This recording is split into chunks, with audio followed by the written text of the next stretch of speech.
A pleasant good morning to our esteemed faculties, distinguished API committee members, respected delegates, and my dear students. I am Dr. Muhammad Inamul Hassan Murtuza, and this is Mrs. Kirtana, and we both welcome you all on behalf of the Trichy API branch to the third day of the 18th annual conference of Association of Physicians of India, Tapicon 2022. We welcome you all to this knowledge tour on internal medicine. We hope you all had a great journey the previous 2 days. I hope, God willing, today's conference too will help you acquire critical knowledge which you can apply in your daily clinical practice. We will start our today's conference with a talk on endocrine emergencies, for which I request Dr. G. Vignesh to come to the dais to deliver the talk. I also request Dr. Chitrambalam and Dr. Parandaman to please come to the dais to chair this talk and the subsequent 2 talks too.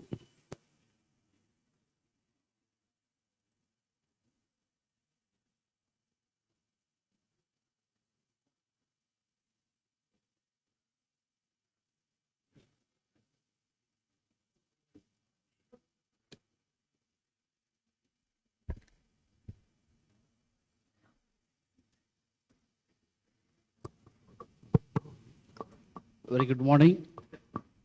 We have great pleasure in welcoming you all of you for this first session on this last day of Tapicon 2022. For the first topic, may I invite the speaker for the first topic is Dr. G. Vignesh. He is a senior endocrinologist. He is well versed in endocrine emergencies. He is a popular endocrinologist in the Trichy and the state. And he is executive committee member of API Trichy and member of Indian Society of Pediatric and Adolescent Endocrinology in Tamil Nadu. May I request the speaker to the podium. Thank you, sir. Thank you, sir, for a kind introduction. Good morning, everyone. At the outset, I'd like to thank the organizers, Tapicon, for having given me this opportunity. So, by the way, endocrine emergency is a very huge topic. We can talk for at least 1 or 2 hours if we talk continuously, but having given the restricted time, I would like to highlight the important things, do's and don'ts while managing a patient. I'm not going to say everything in the guidelines because guidelines are very, very crystal clear. So how to manage the decay, how to manage adrenaline insufficiency, everything is crystal clear. So I like to highlight the do's and don'ts and what are the things which we overlook while we evaluate a patient with endocrine problem. So that may be benefit for the postgraduates. So I have taken the references from important guidelines, Endocrine Society guidelines, and American College of Clinical Cardiology and ATA and textbooks. So these are the standard guidelines. It is available everything in the internet at your fingertips. So you can go through that. So to begin with, we all know the diabetes is the most common endocrine disorder we encounter in day-to-day practice. So obviously, the most common endocrine emergency is going to be with the related to diabetes, that is hypoglycemia and emergency related to hyperglycemia. And other endocrine emergencies are relatively less common, but most often it is overlooked during a busy clinic or the busy setup. And what we frequently encounter are adrenaline insufficiency or a problem crisis due to hypo or hypercalcemia, thyrotoxicosis, myxedema are a bit relatively rare, but we do come across such patients once in 2 or 3 months in our practice. So to begin with the basics about diabetic ketoacidosis, so I'm not going to talk everything in the guidelines. For the benefit of postgraduates, I'm going to highlight what are the things you should not do while treating a patient, what are the things you should do while treating a patient. So we all know that decay is a triad of hyperglycemia, acidosis, and ketonemia. The most important thing is that while evaluating a patient, we ask for a urine ketone. So urine ketone is, it represents by Rothera's test, it represents mostly it is urine acetone or acetoacetate. But whereas serum ketone, which we manage during a patient with decay, is butyl hydroxybutyrate. So while the most common ketone body in a patient presenting with DKA is beta hydroxybutyrate. So for diagnosing a patient with DKA, urine acetone or a blood ketone is more than sufficient. For managing or follow a patient with DKA while on treatment, whether to find whether our treatment the patient is improving or not, blood ketone or serum ketone is essential. If we go by urine ketone, it will mislead us because After treatment, the beta hydroxybutyrate will convert it into urine acetone. So it will start, urine acetone start increasing after treatment. So you should not get misled by the urine acetone. So if at all, we should do blood ketone if possible on follow-up. And coming to the lab findings, so other than hyperglycemia on ketone, and most important thing, yesterday we had a talk about the antibiotic use and abuse. So overall, we should use antibiotic. Most of the guidelines, all the guidelines says broad spectrum and third generation cephalosporin as an empirical antibiotic for all DKA, but it is not mandatory. The textbook clearly says if a patient, we know the patient develop a DKA because of skipping a 1 or 2 doses of insulin without clinical signs of infection, it is a clinical judgment whether to use an antibiotic or not. Not all patients with the DKA needs an antibiotic. Stable patient, no clinical evidence of infection, still there can be an occult infection that is possible, but the treating clinical physician feels that the DKA is only because of insulin pump blockade or skipping of insulin, and the patient is stable and no clinical evidence of infection, there is no need to start an antibiotic for a DKA when the patient have only mild leukocytosis. Thing is that leukocytosis can happen with any DKA even without an infection. So lack of insulin itself stimulates production of leukocytes or neutrophil from the bone marrow, and severe acidosis of stress hormones, catecholamines will elevate the leukocytes, and severe dehydration can cause leukocytosis. All these can cause leukocytosis without an infection. So if the patient is stable, mild form of DKA, no clinical signs of infection, we can hold on an antibiotic for a few hours and decide on the things. But if the complete blood count shows band forms or toxic neutrophils, definitely the patient will benefit from the empirical antibiotic after taking cultures. And amylase, most of the time, the most common symptom they present with nausea, vomiting, abdomen pain. So nausea, vomiting is most probably due to gastroparesis. And the abdomen pain in DKA is due to gastric dilatation of the stomach. So, and again, acute pancreatitis, the retrospective study says 10% of patients with DKA can have a underlying pancreatitis. So unless you suspect a pancreatitis in a patient with nausea, vomiting, and DKA, don't do a routine amylase. So if you see the Harrison, there are 25 causes of elevated amylase in addition to pancreatitis. Even appendicitis can cause elevated amylase. So don't go by lab values. So in a DKA, amylase is elevated if there is a severe acidosis. It's mostly a salivary amylase, and lipase is also get elevated up less than 3 times the normal. So if it is more than 3 times the normal, it is more specific, we can think. Or if the patient has clinical symptoms of pancreatitis like epigastric pain radiating to the back or other signs of pancreatitis, go for a amylase lipase elevation. Don't go for a routine amylase lipase elevation for all abdomen pain. And the investigation of choice, if you suspect a pancreatitis, investigation of choice is a CCT of the abdomen to look for the pancreatic necrosis or the pancreatic enlargement. So amylase and lipase, if you done routinely, it will mislead us, and we will be treating the simple straightforward DKA as a pancreatitis. And fluids. So DKA, the first and foremost treatment is fluids. So insulin is not the first drug. It is a second or third drug, what I would say. So there is no need to rush for insulin. So wait to get the potassium reports. Don't start insulin without getting a potassium report. The patient may be hypokalemic. If they have a severe vomiting, the patient may be hypokalemic, where in case severe hypokalemia can cause arrhythmia if we start an insulin in an emergency. There is no need for an insulin. Even some patients, those who are hypokalemic, will wait for another 3 to 4 hours or 6 hours to start an insulin. There is no insulin is not an immediate drug for a treatment for DKA. And there are two schools of thoughts. So whether to give a bolus, in adult medicine, we give bolus fluids and go ahead with the maintenance fluid. Whereas in adolescent DKA, the problem with adolescent DKA or pediatric DKA, they are more prone to get cerebral edema. Cerebral edema has a 20 to 30% mortality. So our aim is to treat the patient to avoid cerebral edema. In DKA, with pediatric DKA, overzealous fluid administration can cause a cerebral edema. The guidelines clearly says don't give bolus fluids to a pediatric or adolescent DKA. There is a risk of cerebral edema, and unless if the patient presents severe circulatory failure or a severe dehydration with shock, that is the only indication for bolus fluid in adolescent DKA. Less than 18 years, be very careful. Don't give bolus fluids. And insulin, there are stable DKA. I think, and next slides I will explain about the things. So I'm not going to go with how to start insulin infusion, everything, it is very well given in the guidelines. So there are certain things which is specific for adolescent and pediatric decay. The risk of cerebral edema is high. This is because of the impaired cerebrovascular autoregulation in adolescent people. The problem is if you give a IV fluid bolus, it will cause cerebral vascular constriction and can cause aggravated cerebral edema. Again, insulin bolus. The guidelines says give 0.15 unit insulin bolus followed by infusion. Pediatric guidelines clearly say don't give insulin bolus. Start only with infusion, that too after 1 hour after starting fluids. Rapid change in insulin serum osmolality, rapid change in sugar levels, all these are factors that lead to cerebral edema. Cerebral edema is the worst complication of managing decay. The mortality is high.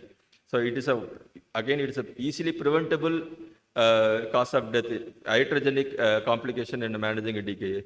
So don't give bolus IV fluid in managing adolescent decay. Don't give bolus IV insulin. Start with maintenance dose and start insulin infusion 1 hour after starting after getting potassium, 1 hour after starting fluid correction. And bicarb, we don't give bicarb unless there is severe acidosis. So again, bicarbonate use can cause cerebral edema, and it also can cause hypernatremia. Soda bicarb. So it has to be routinely avoided unless the pH is less than 6.9 or 7. So severe decay with severe acidosis is the only indication to give a bicarbonate. No, not for all acidosis. So cerebral edema is the worst complication. If it can happen in a patient who presents with severe dehydration, elevated blood urea nitrogen, or severe acidosis, or those who get a bicarbonate treatment for correction of acidosis, or early change in effective serum osmolality. This is because of fluid bolus. If you give a bolus, if you give they have a hemo concentration. If you change the hemo concentration by fluid bolus, there's a rapid change in osmolality can cause cerebral edema. So don't give fluid bolus for pediatric population. So and bicarbonate, we have to be very cautious with bicarbonate. It can cause cerebral edema. It can cause hypokalemia and metabolic acidosis. And subcutaneous insulin. Not all patients require IV insulin. So decay is an emergency, but there are stable patients with mild decay, moderate decay, with uncomplicated, no signs of sepsis, no signs of infection.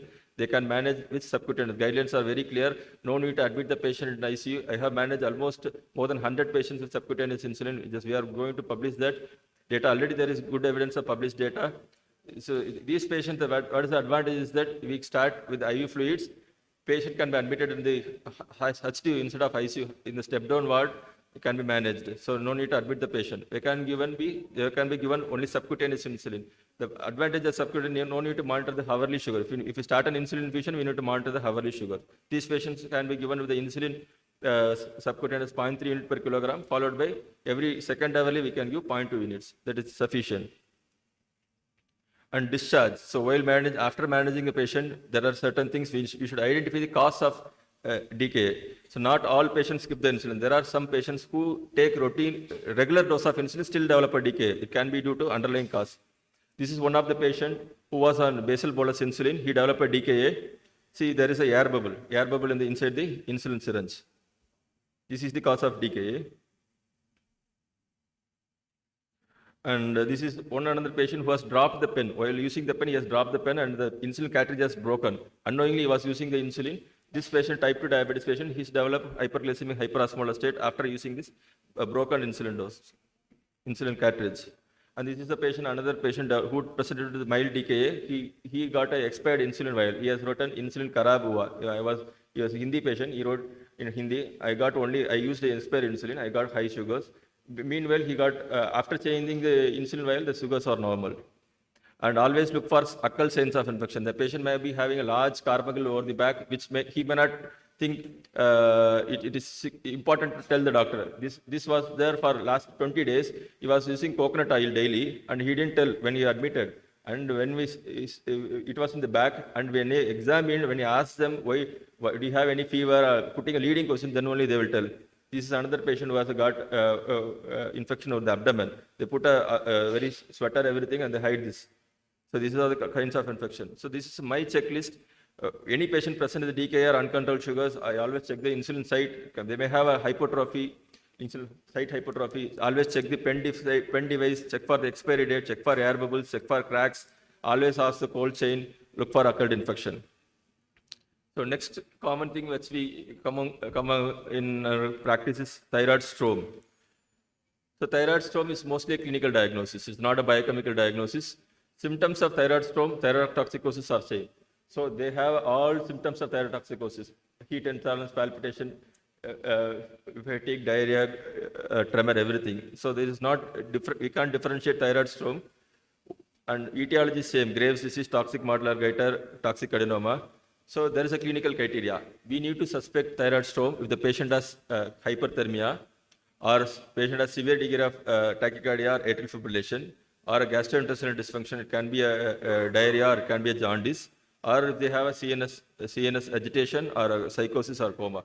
So if we come across a patient with severe thyroid toxicosis with any of the features, always go for the scoring system, which Vartov is scoring. It is available in the internet. You can use the scoring system and check the score. If it is more than 25, probably we are dealing with a patient with impending storm. This patient needs admission. This patient has typical symptoms of thyroid toxicosis, alarming symptoms of foam. This patient needs admission. Earlier the diagnosis, earlier the treatment will save this patient. Within 48 hours, if we did not diagnose or we did not pick up in the OPD, this patient will go for a thyroid toxicosis storm, which has a mortality rate of 30%, which is difficult to save this patient. So, and precipitating features, again, infection, trauma, CVA, CAD, and most important in our setting is missing the thyroid drug. Known Graves' disease, on carbazole, they skip the thyroid medicine for 1 month, they come with the severe thyrotoxic symptoms. When you do a thyroid profile, they typically shows thyrotoxicosis, high T4, suppressed TSH. Then there is no cutoff value for T4 to differentiate from a thyroid storm or hyperthyroidism. There is no cutoff to differentiate. So thyroid storm is a clinical diagnosis. So identify the clinical symptoms. If you suspect a thyroid storm, admit the patient. Don't send the patient. Next day he will come in the collapse state. If you identify, explain to the patient, admit the patient. It's a clinical diagnosis, not a biochemical diagnosis. The aim of treatment, you start antithyroid drug in a higher dosage. Doses, if you start carbazole, it is 60 milligram. Usually for Graves' disease, we start 30 milligram. Here we start at a higher dosage. And propylthiouracil has an advantage because it inhibits the peripheral conversion of T4 to T3. It's an extra advantage in managing a thyroid storm. And again, we need to block the release of thyroid hormones from the thyroid gland. So iodine, Lugol's iodine, or SSKI will be helpful in managing such patients.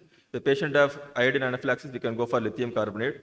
And next most important thing, the patient has severe thyrotoxic symptoms. These patients has to be managed with high dose of beta blocker, either oral or intravenous.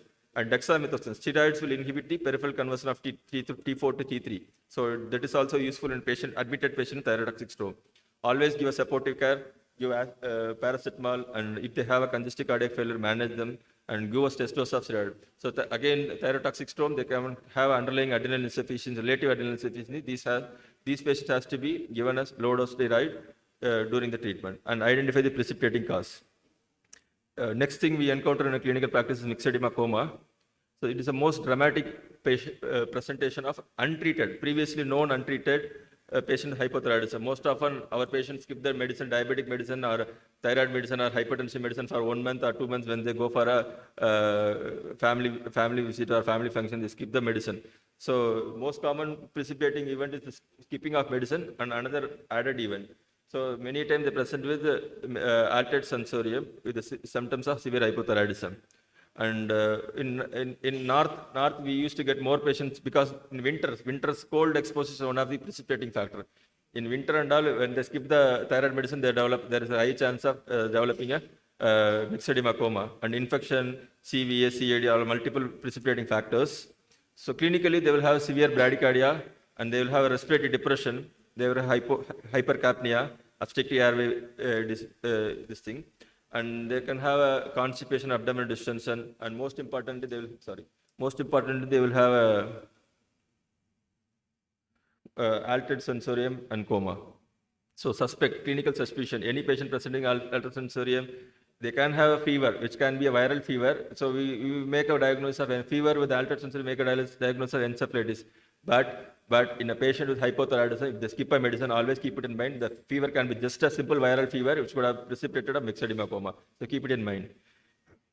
So goals of treatment, give IV thyroxine. The problem is IV thyroxine, one injection is 18,000 rupees. And injection is not available in Trichy. We get it from Chennai. One dose, one tablet thyroxine is 1 rupee. Just skip the tablet, land up with the one injection, which is 18,000 rupees, one injection. Very difficult to get it, and patients should be affordable. If they are affordable, IV thyroxine is a drug of choice with the T3, IV triiodothyronine. If they are not affordable, in resource poor setting, we do put a Riles tube, put 4 to 6 tablets of thyroxine in the Riles tube. The problem is hypothyroidism, the GI motility absorption will be poor. So whatever high dose we give oral thyroxine, we don't know the absorption effect. So if IV thyroxine is available, it's a drug of choice. Otherwise, in resource poor setting, you go for a Riles tube with the oral thyroxine. And correct the underlying metabolic abnormalities, hypoglycemia and hyponatremia. Identify the precipitating factors. Most importantly, identify the precipitating factor. Identify the cause of fever. And supportive care.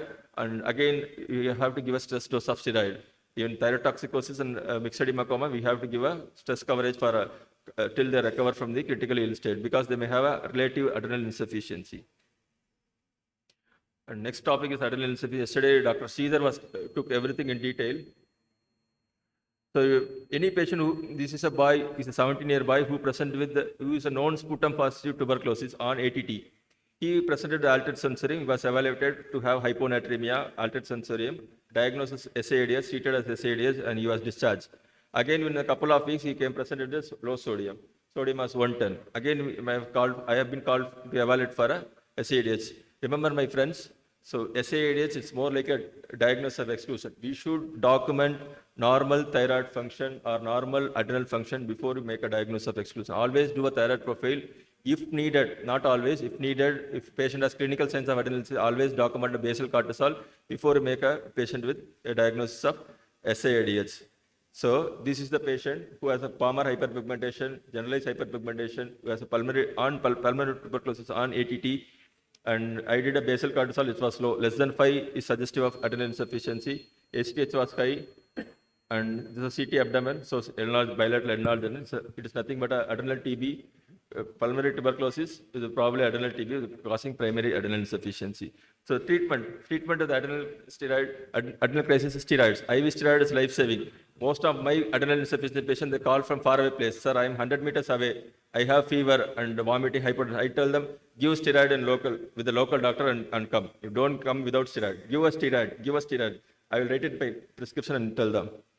And oral steroids we need to give on follow-up. And most important, all these patients has to be given a stress dose of steroid. And pheochromocytoma as such is quite rare in clinical practice. It is a less common cause of hypertension. So most of the time, any patient presenting with hypertension emergency, I've been given a call to rule out a pheochromocytoma. Pheochromocytoma as such, it's quite rare. The textbook says paroxysmal palpitation. 2 more minutes the time. Paroxysmal palpitation, sweating, tremor. This happens only in 20% of patients. 80% of patients, the symptoms may not be there. So don't think if symptoms are absent, still can be pheo. So it is a general drug list for managing a hypertension emergency, but if you suspect a pheo, don't give a beta blocker. Beta blocker will worsen the crisis. So if you suspect a pheo, the patient has already have a known adrenal mass, don't give a beta blocker for managing emergency. It will aggravate the condition.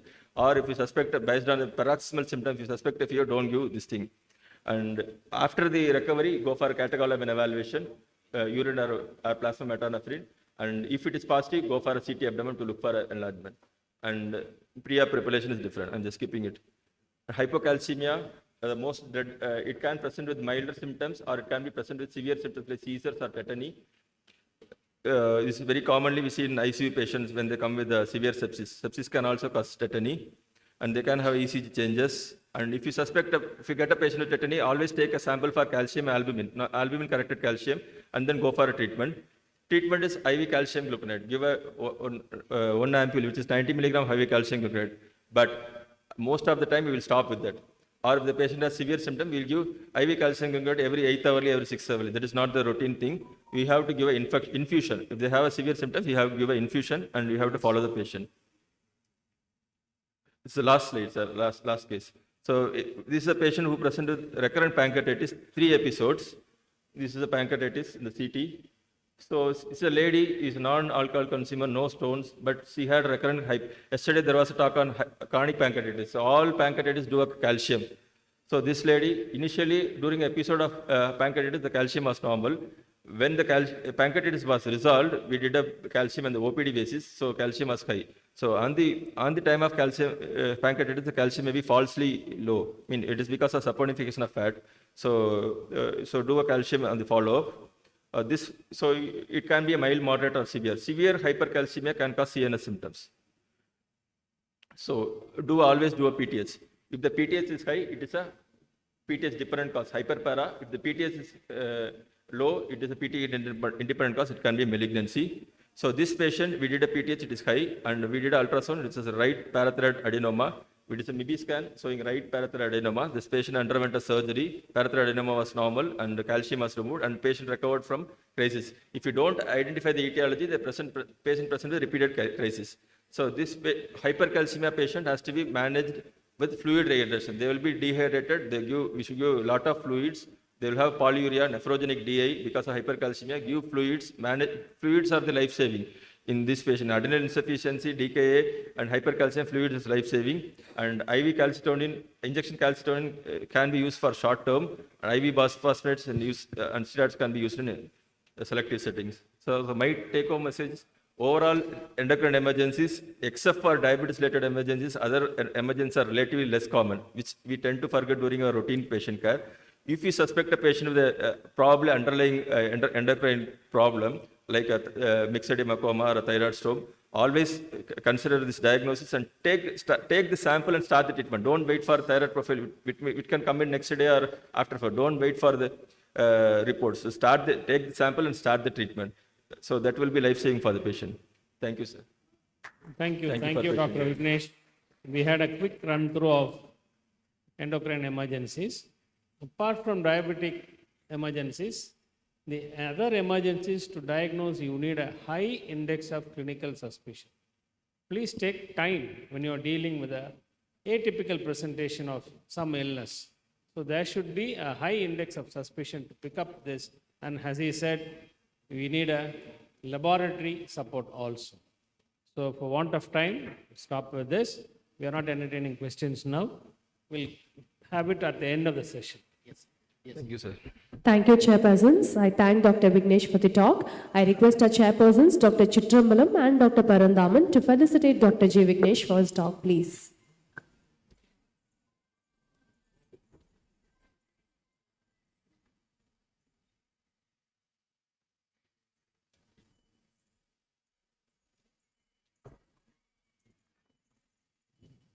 Thank you, Dr. G. Vignesh. I request the Chairpersons to kindly stay back on the dais for the next sessions, please. Next, we move on to the session on infectious diseases. And for the first talk, I request Professor Dr. M. Natarajan to come to the dais to deliver the Professor Sivakumar guest lecture on antibiotic use. Before we begin with the oration, I request Dr. Chitrambalam to felicitate Professor Dr. M. Natarajan for his talk with the citation first.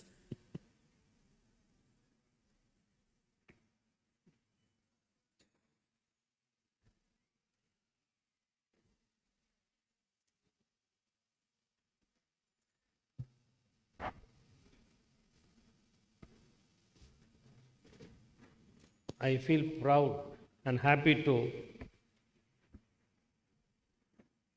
read the citation of Professor S. Sivakumar's guest lecture. Professor S. Sivakumar, we all know him for a long time, those who are in Chennai. He is a physician, is oriented towards nephrology.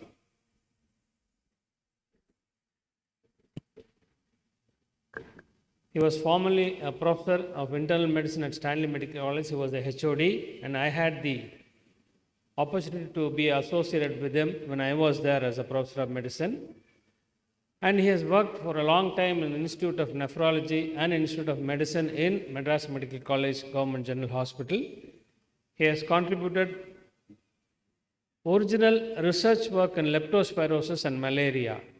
In fact, the treatment of leptospirosis by Dr. Cyclin was very well formulated and disseminated throughout the state by Professor Natarajan. He has been an international advisory board member in several textbooks of medicine. He is a regular faculty in several academic, national, and international forums. The Association of Physicians of India, Tamil Nadu chapter, with great pleasure is pleased to honor Dr. M. Natarajan, senior consultant physician, for his immense contribution to the field of internal medicine by awarding him his Dr. Shivakumar guest lecture on November 27, 2022. Professor M. Natarajan is currently working as professor and head of the department, Government Rajaji Hospital and Madurai Medical College. He has been educating an undergraduates and postgraduates since 1994 and is a popular person in the field of medicine in Madurai. He's been well recognized and remembered by all his students. I could see it for the past 2 days. Whenever a student from Madurai Medical College comes here, whether he is now an assistant or a chief anywhere, he first meets Dr. Natarajan and pays the respects. It's a great tribute for a teacher, because when we see our students in a higher position and when they recognize us, we feel very happy. Dr. M. Natarajan is a scientific committee chairman and annual CMEs conducted by the Department of Medicine at Madurai Medical College and has participated as quiz master in South Zone Epicon 2013 and member of selection committee for TYSA, with multiple credits to his, and also has published multiple articles in national and international journals. So we feel proud and happy to award the citation for Professor M. Natarajan. Ladies and gentlemen, can we give a good round of applause to Professor Dr. M. Natarajan, please? I also request Dr. Parandaman to felicitate Professor Dr. M. Natarajan with the shawl and medal.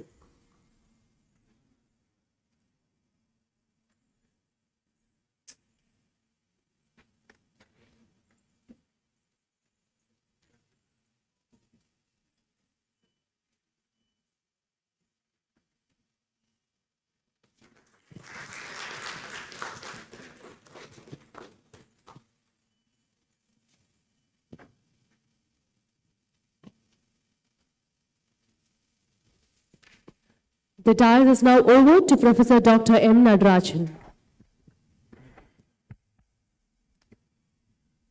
A pleasant good morning, all of you. And it's a really great pleasure to stand in front of you to deliver this Professor Shivakumar oration. And thanks to the chairperson, thanks to the organizer. And with that, we'll proceed with today's academic program. So the topic given to me was antibiotic abuse. So it is appropriate because this is a drug that is more abused than used. So greetings from Maria Meenakshi. With that, I'll proceed with my presentation. And it is a famous sarcastic quote by William Osler. The person who takes medicine must recover twice, once from the disease and once from the medicine. So that holds very good for antibiotic, because most of the time the abused antibiotic, the patient recovers from the antibiotic. And the magnitude of our problem is antibiotic is the second most commonly used drugs worldwide. The first is NSAID. Though the NSAID is abused, it is going to injure only the individual. But antibiotic abuse is going to injure or produce calamity the whole community. So that is the problem with the antibiotic. And around 200 to 300 million antibiotic pills are used annually.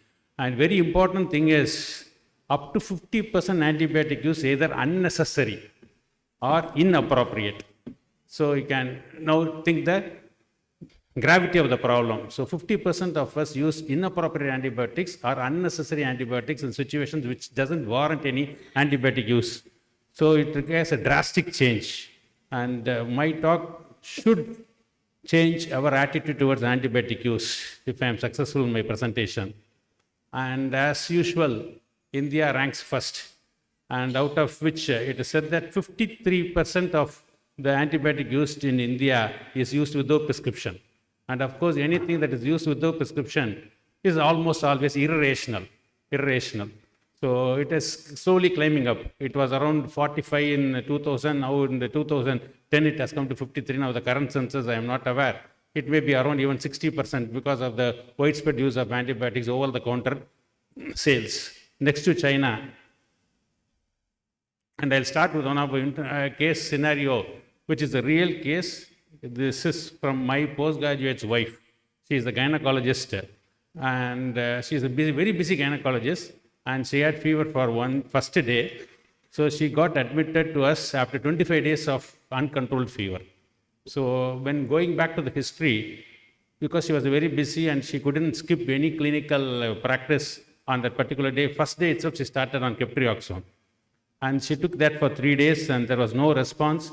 And then she had a levofloxacin thinking that quinolone may work better with the help of her own husband who is a physician. And no response, and azithromycin on the 5th day thinking it's an anti-inflammatory antibiotic.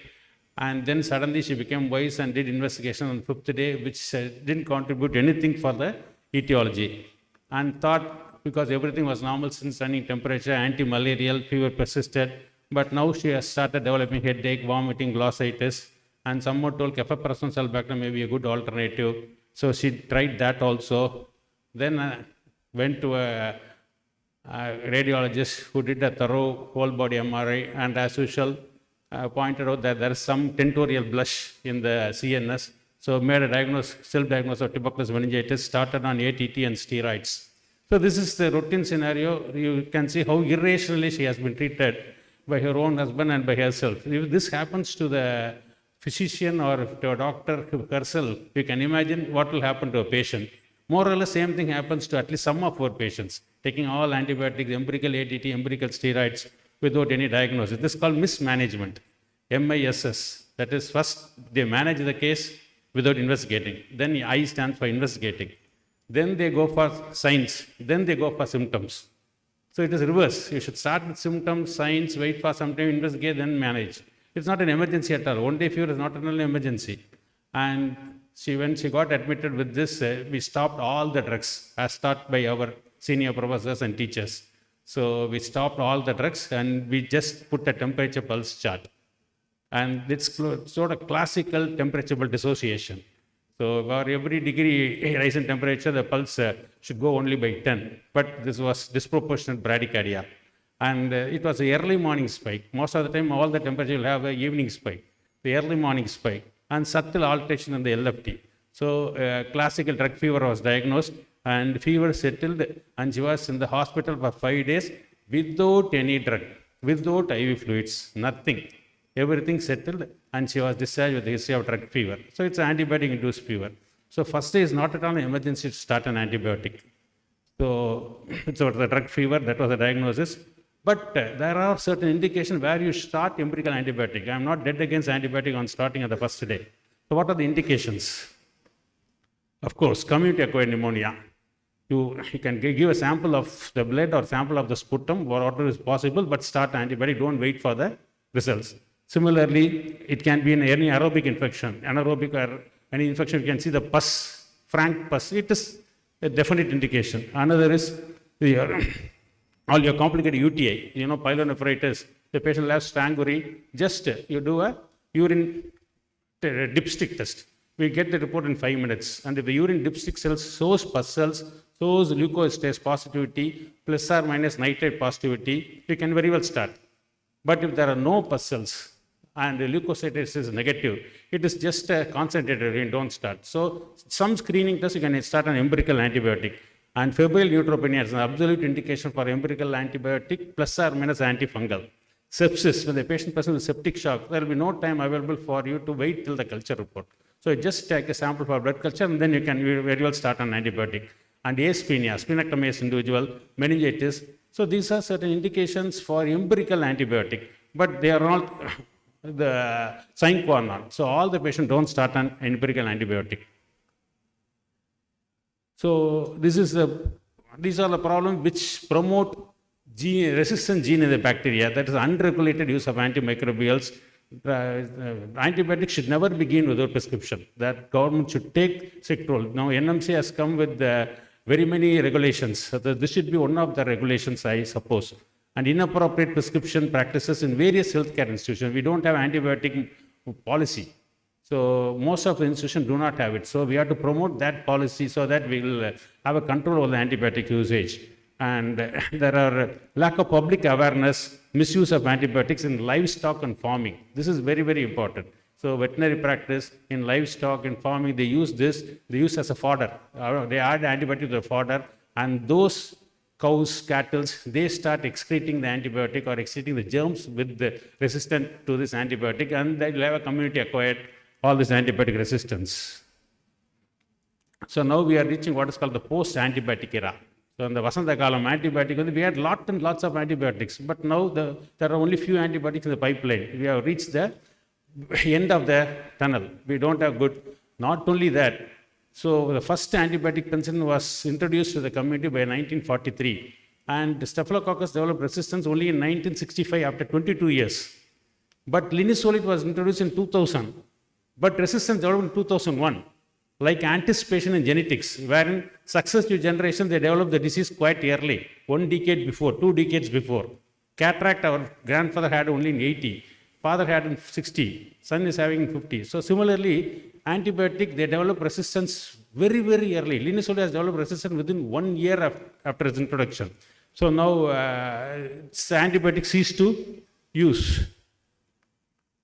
So what are the, why we have to be very careful in using antibiotic, or what are the things that are called unnecessary use of antibiotic? Very, very important thing is duration of therapy. So once you start an antibiotic, if it's going to be an uncomplicated infection, say cystitis, 3 days is enough. Don't think it has to be given for 5 days, 7 days. Even extended use of appropriate antibiotic will lead on to antibiotic resistance.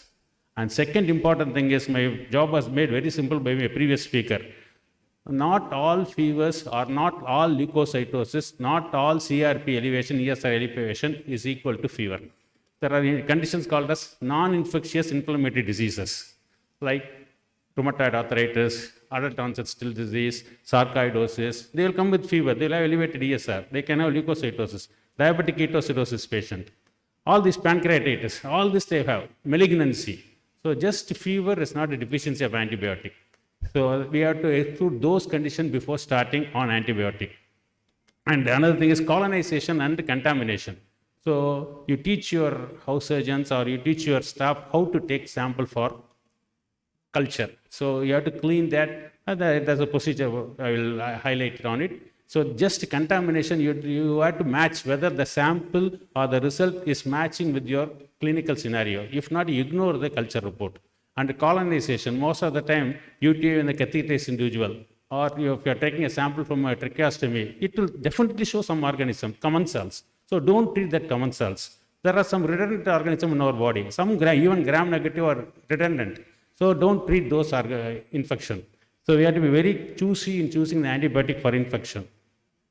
And the current status is like that. We don't have any antibiotic in the pipeline, and we are in the antibiotic, post-antibiotic era, and we'll be now, community may succumb to even subtle infection.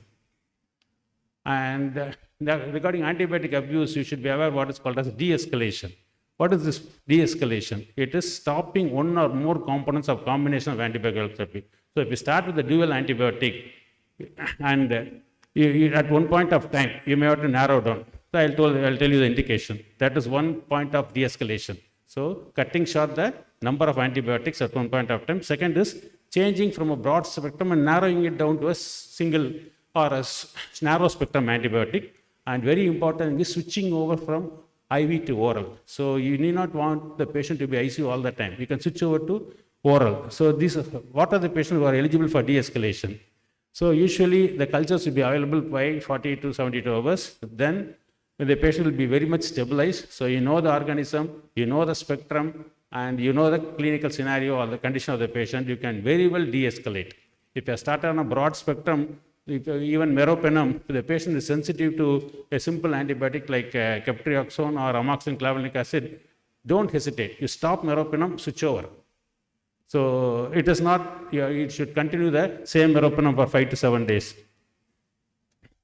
So de-escalation is a very important thing in antibiotic abuse. You have to de-escalate as early as possible. This is a bug story about Staphylococcus, how it became resistant to almost all the antibiotics. including methicillin, then vancomycin, all these antibiotics. So that has happened to most of all the organisms mainly because of us, mainly because of doctors and public. And now we are blamed of this New Delhi metallolactamase producing organism, which is carbapenemase, and most of the organisms such as E. coli and Klebsiella, they are resistant to carbapenems. So they secrete or synthesize carbapenemase, and this has been named as New Delhi strain. And it has been first recovered in UK. Now it has come all across the globe, this New Delhi strain.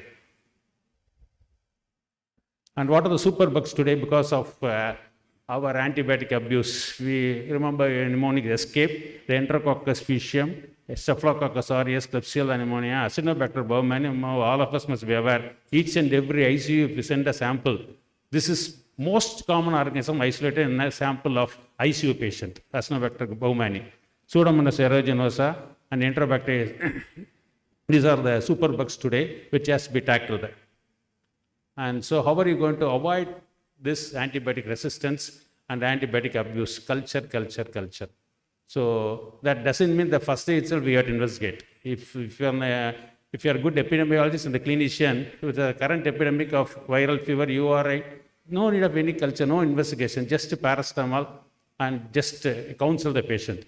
But if you think it is going to be a bacterial infection, particularly in sepsis or any other bacterial infection, culture.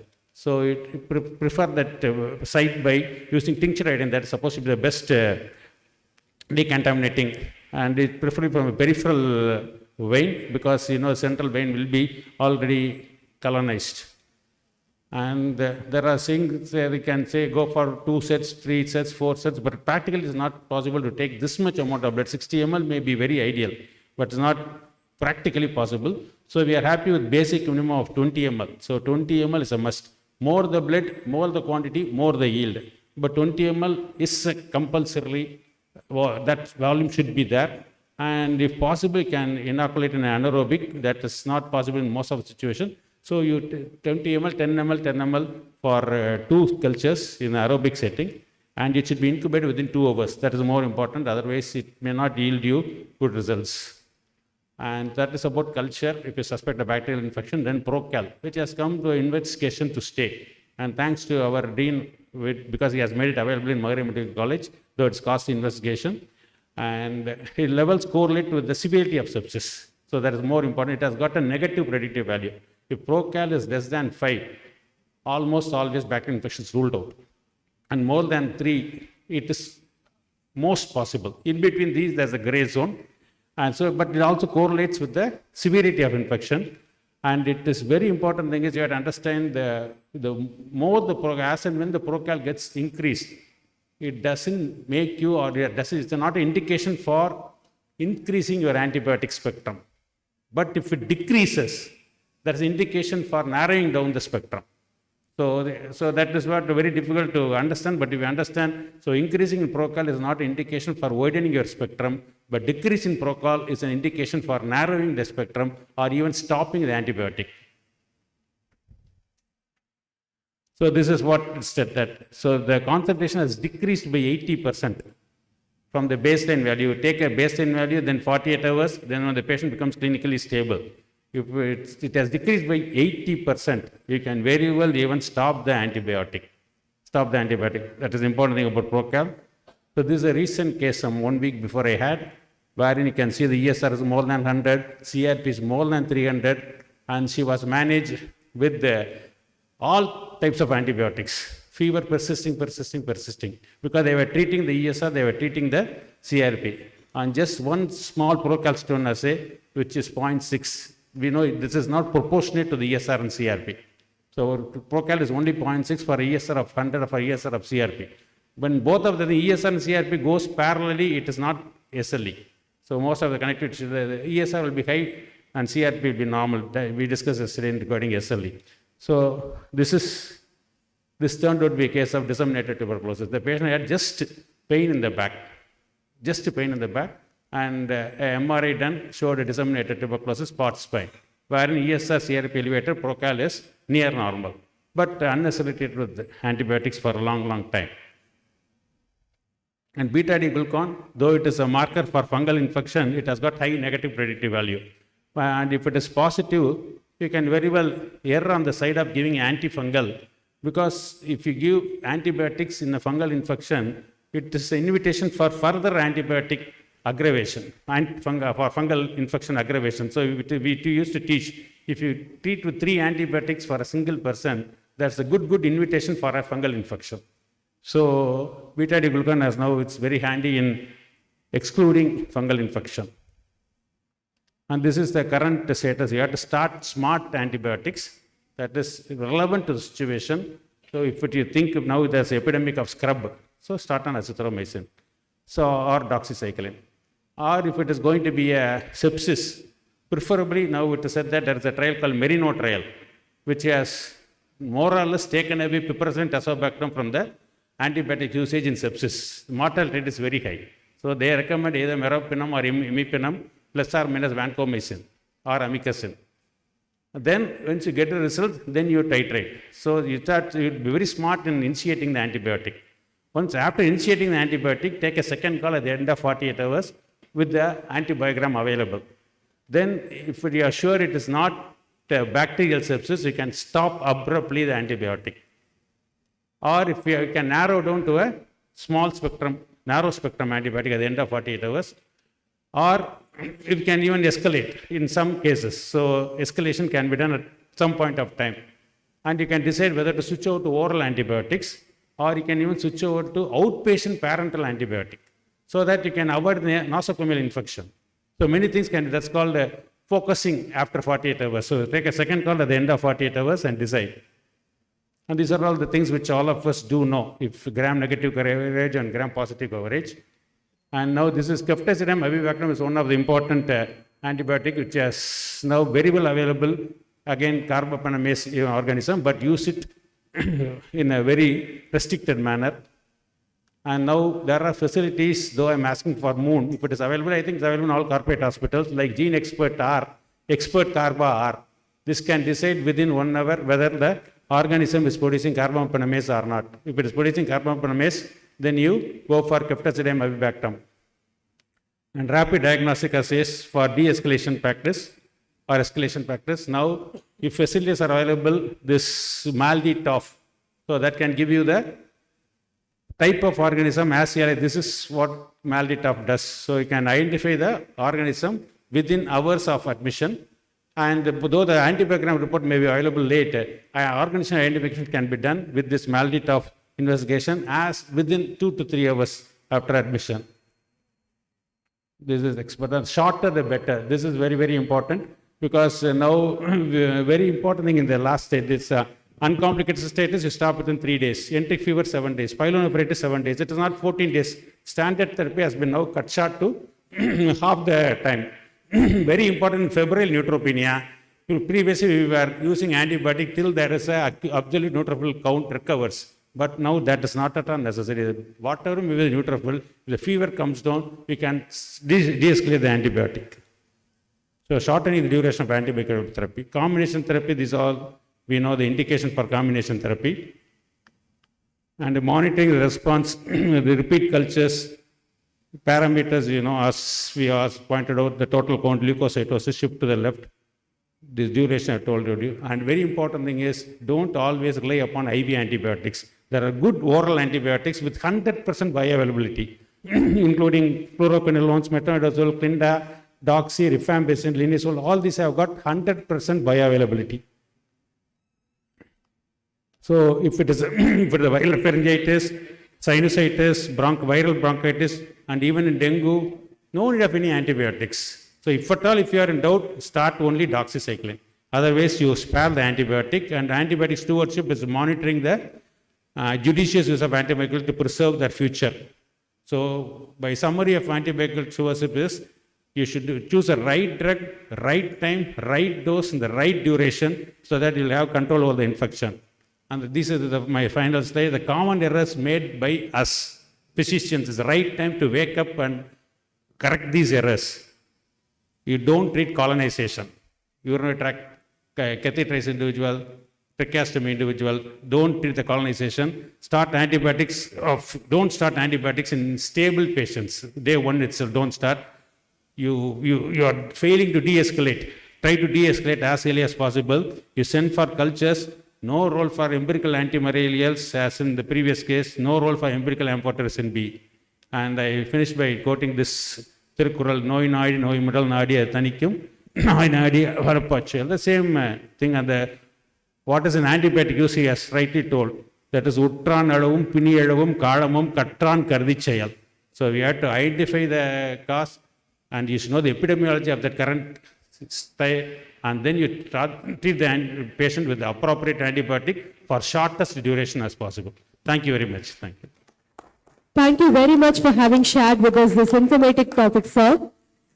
I request the insights from the chairpersons. Thank you, Professor Natarajan. In fact, this is the need of the hour. As you rightly pointed out with a good example in the beginning, at least from today, let all of us have a pledge that we should not take antibiotics if we develop a fever on the first day itself. So if you start like that, you can apply it to our family members, our relatives, our circles, and then definitely our patients also. This needs a lot of motivation. It's easy to say, but when you are sitting in your clinic and when you are treating patients, without any hesitation, the first prescription you plan or you pen down is an antibiotic. And that too a good antibiotic. You feel you want a miracle. You want an early response. So at least from today, let us have some principles in using this, as what Professor Natarajan said. Start with proper diagnosis. Think of de-escalation. Think of antibiotic stewardship. That is self-assessment. At least after a week's practice or a month's practice, sit down and self-assess yourself. How many times you have misused antibiotics? If you start reducing it, I think we'll all achieve a good goal. Again, the great presentation, sir. It's a wonderful presentation. He has shown a simple case scenarios to start with, starting ceftriaxone first day itself, again adding to levofloxacin, again ATT. All these three drugs produce fever. If you stop these things, fever subside. Wonderful case scenario. And then another scenario where, difficult case scenario, where the physician really having a problem. Patient having continued to have fever of 25 days, and the elevation of ESR, the elevation of CRP, and no one will say it's not an infection. See the importance of procalcitonin. It was not elevated. So then they made the diagnosis of TB meningitis. So the importance of the negative predictive value of procalcitonin and the importance of the elevation of ESR and CRP and the contrary elevation of the CRP and the ESR in the SLE, all these been well pointed out, and also how to de-escalate and escalate the drugs, how to use antibiotics. I think the entire spectrum of antibiotic usage he has completely covered. You put in a nutshell. It's a great presentation. It's really a professorial lecture. We really enjoyed it, sir. Thank you very much for wonderful presentation. Thank you, chairpersons. Thank you to the speaker. I humbly request the chairpersons to felicitate the speaker with a memento, please.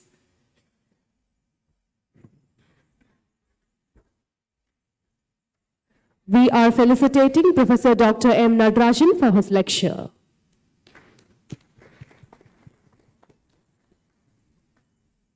Thank you, Professor Dr. M. Natarajan. I request the chairpersons to please stay on stage. For the next talk today, I request Dr. P. Sindur Nambi to come to the dais to deliver the talk on emerging and re-emerging infections.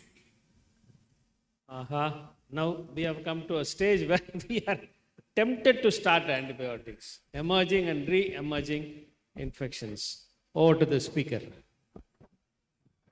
Dr. Sindur Nambi is an excellent infectious disease specialist. He is very popular among the students and also all the consultants in Chennai, not only in Chennai, all over Tamil Nadu. We are very pleasure to invite you to speak on this antibiotic, the emerging and re-emerging infections. So go to speaker. Very good morning. Thanks for the opportunity. Dr. Parandaman was my teacher at Government Rayapeta Hospital. I did my MD medicine there. The topic given to me is emerging and re-emerging infections. And what did I realize is it's a huge topic, vast topic, many number of things to be covered. I just thought that I would speak on what is relevant to India, start with some tropical infections, bacteriology, fungi, viruses. But pardon me, I'll be jumping from one pathogen to another pathogen. I don't have time to lead about the pathogen, so I'll be moving fast. So what are emerging infectious diseases? These are human illnesses caused by microorganisms or their poisonous byproducts, which has the potential for occurring in epidemics. Thanks to COVID, thanks to H1N1 2009 strain, we all know that what an emerging infection can do to the global economy, health, morbidity, mortality, all those things. This is the global international air travel map. There are more than 1 lakh flights on a daily basis. If there are no flights from China, COVID would have been only in China. So since there was flights to and fro from China, when COVID was there in the entire world. So what happens in one part of the world can easily go on to the another area just because of the global air travel. And to start with the proper presentation, there is a 5th malaria species, which is typical emerging pathogen. All emerging infections are typically zoonotic, where you have the infection centered among the animal population, that is in the wildlife, in the forest habitat. Then you have the man-human-animal contact, and then what is there in the animal population comes to the human population. The typical malarial parasite, the 5th one is Novalcii, which is found in the macaque population in the Southeast Asian jungles. It behaves like falciparum. Treatment-wise, all we need is chloroquine. You don't need fancy stuff. Diagnosis of this parasite is difficult. In general, you'll have to rely upon PCR. Luckily, we do not have this in India, but in someone with an appropriate travel history, trekking to Southeast Asian jungles and fever, smear showing something like this, we need to think of Novalcii. Salmonella typhi, very important cause for prolonged fevers in India. This is our data with respect to the susceptibility profiles of Salmonella typhi. The prior multi-drug resistant Salmonella, the multi-drug resistant Salmonella is resistant to chloramphenicol, cotrimoxazole and ampicillin. That is no longer in India. What we have right now is a quinolone resistant Salmonella. Older drugs like cotrimoxazole, amoxicillin work very well for Salmonella, and ceftriaxone is right now the drug of choice. So the MDR pattern of Salmonella is no longer there. The problem is in the neighboring country, Pakistan, where they have extreme drug resistant Salmonella. So they have Salmonella strains resistant to ceftriaxone, and ceftriaxone resistant Salmonella typhi has been reported in India, and I wish that it does not become an epidemic, because if it becomes an epidemic, instead of giving ceftriaxone, we would have been giving carbapenems for managing Salmonella, which is an unwelcome situation. Luckily, azithromycin is a very good drug, and that it retains the susceptibility for this drug-resistant Salmonella typhi also. Scrub typhus, I believe there is a session later in the day on scrub typhus. Thanks to the efforts of API, IMA, it's now very popular and familiar. Typical thought process was it is a rural disease or someone living in a village would get, but this is the data from our hospital of around 200 patients. All these people lived in cities. They never went to the village. So how did they get scrubbed? Because you need this man-chigger contact. So when there are rains, you always have chigger coming out of the burrows. So what we had in our data is you never see scrub in the summer seasons in Chennai. You will see scrub only following rains in Chennai. So the majority of cases what we had was from September to December. And we had 0 cases in April to May. Hot sun, no rains, very unlikely to have scrub. You have rains, chigger will come out of the burrows, there will be chigger human contact, then you have scrubs. People who live in cities, people who do not go out to villages will also get scrubbed, provided they have gardens at their home, or if they're flat, they go for a walk in a park in the evenings. So that would be a risk factor. That is an epidemiological factor that we found in our patients with scrub typhus. And this is a retired doctor. He was a professor of medicine who lives in Theni. He's 70 years, who has a fever of 1 week duration. I'm not sure if you're able to appreciate that faint rash, whatever that you could make in that right leg. And that was 4 days later. You have a rash like this, and he's been on piperacillin, tazobactam, and meropenem given and he is not settled, and you could have this lacy reticular ecchymotic rash. And whenever you and I see a rash like this, we are thinking of leukocytoclastic vasculitis, hinox-condyline purpura, meningococcal meningitis, and in a worst case, gram-negative sepsis with purpura fulminans. But he didn't have any of those things. What he had was spotted fever rickettsiosis, which is scrub typhus, all of us are familiar.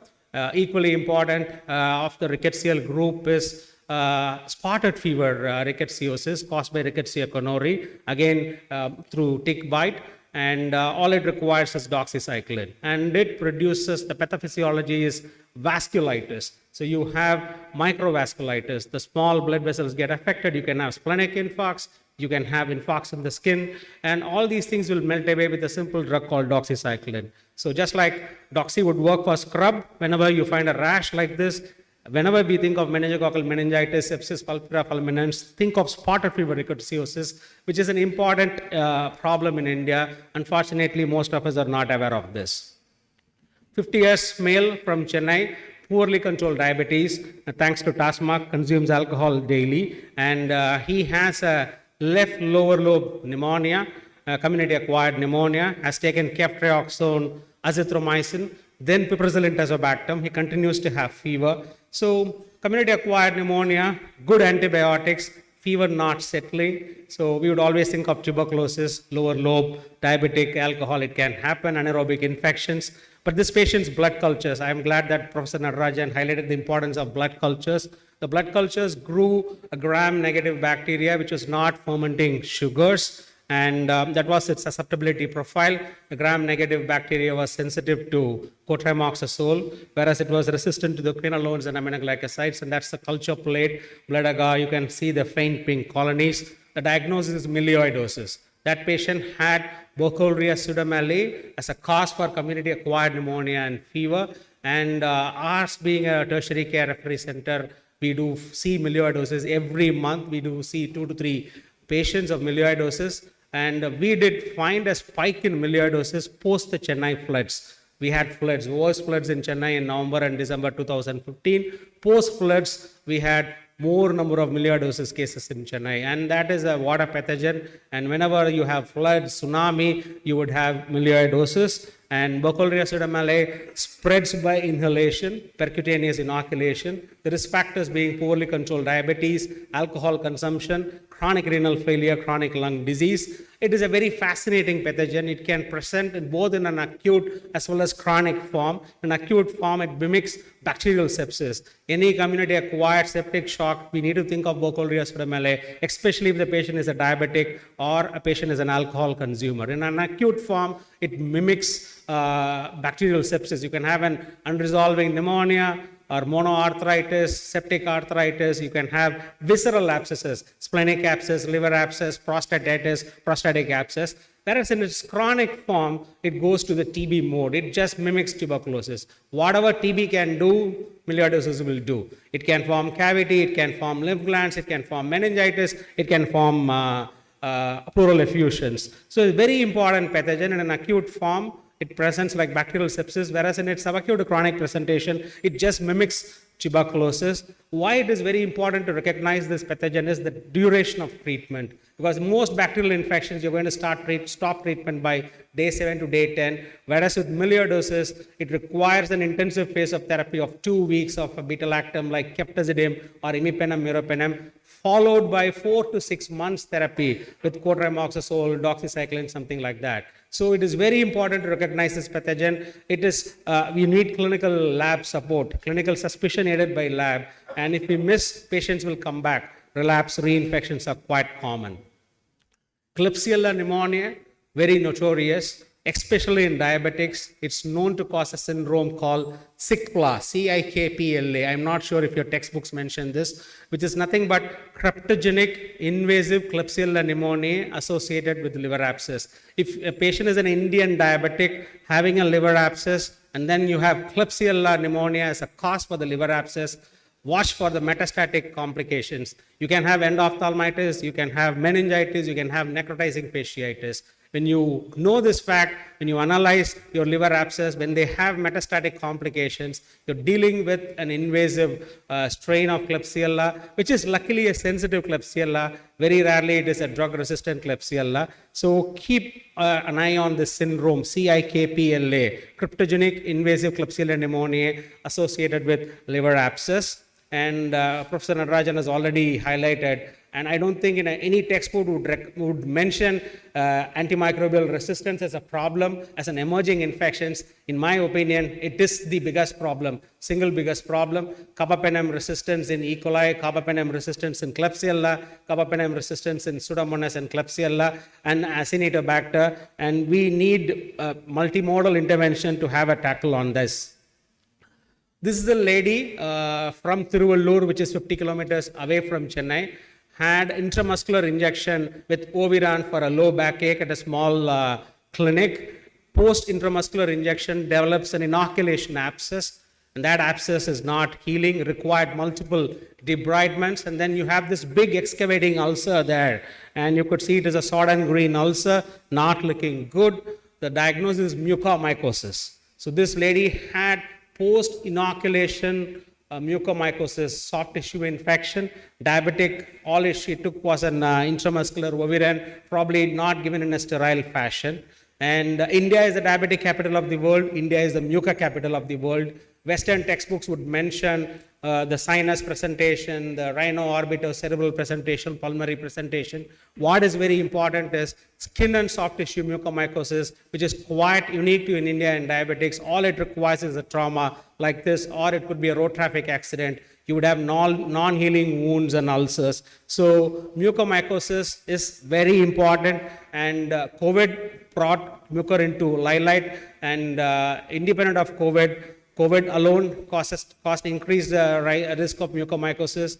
And if you're going to have diabetes and steroid use along with it, and the incidence of COVID-associated mucormycosis was on the high at that time, both in the first wave as well as second wave. And the problem with mucormycosis is 45% mortality at day 12 weeks. So it means that if you're going to have 2 patients with mucor, 1 will die at end of 3 months. This is Indian data. So it's a disease with 50% mortality, very high mortality, infectious disease, and it is an emerging infection in India.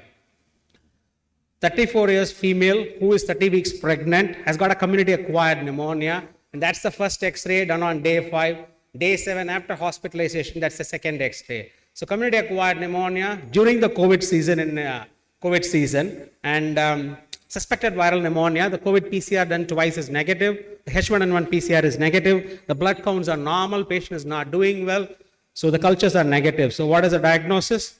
Patient has influenza A H3. So it is a viral pneumonia, but COVID is negative, H1N1 is negative. It is another influenza. Unless we test for it, you will not be able to pick it. So this is not a bacterial pneumonia. This is a community-acquired pneumonia due to influenza A, not H1N1, H3.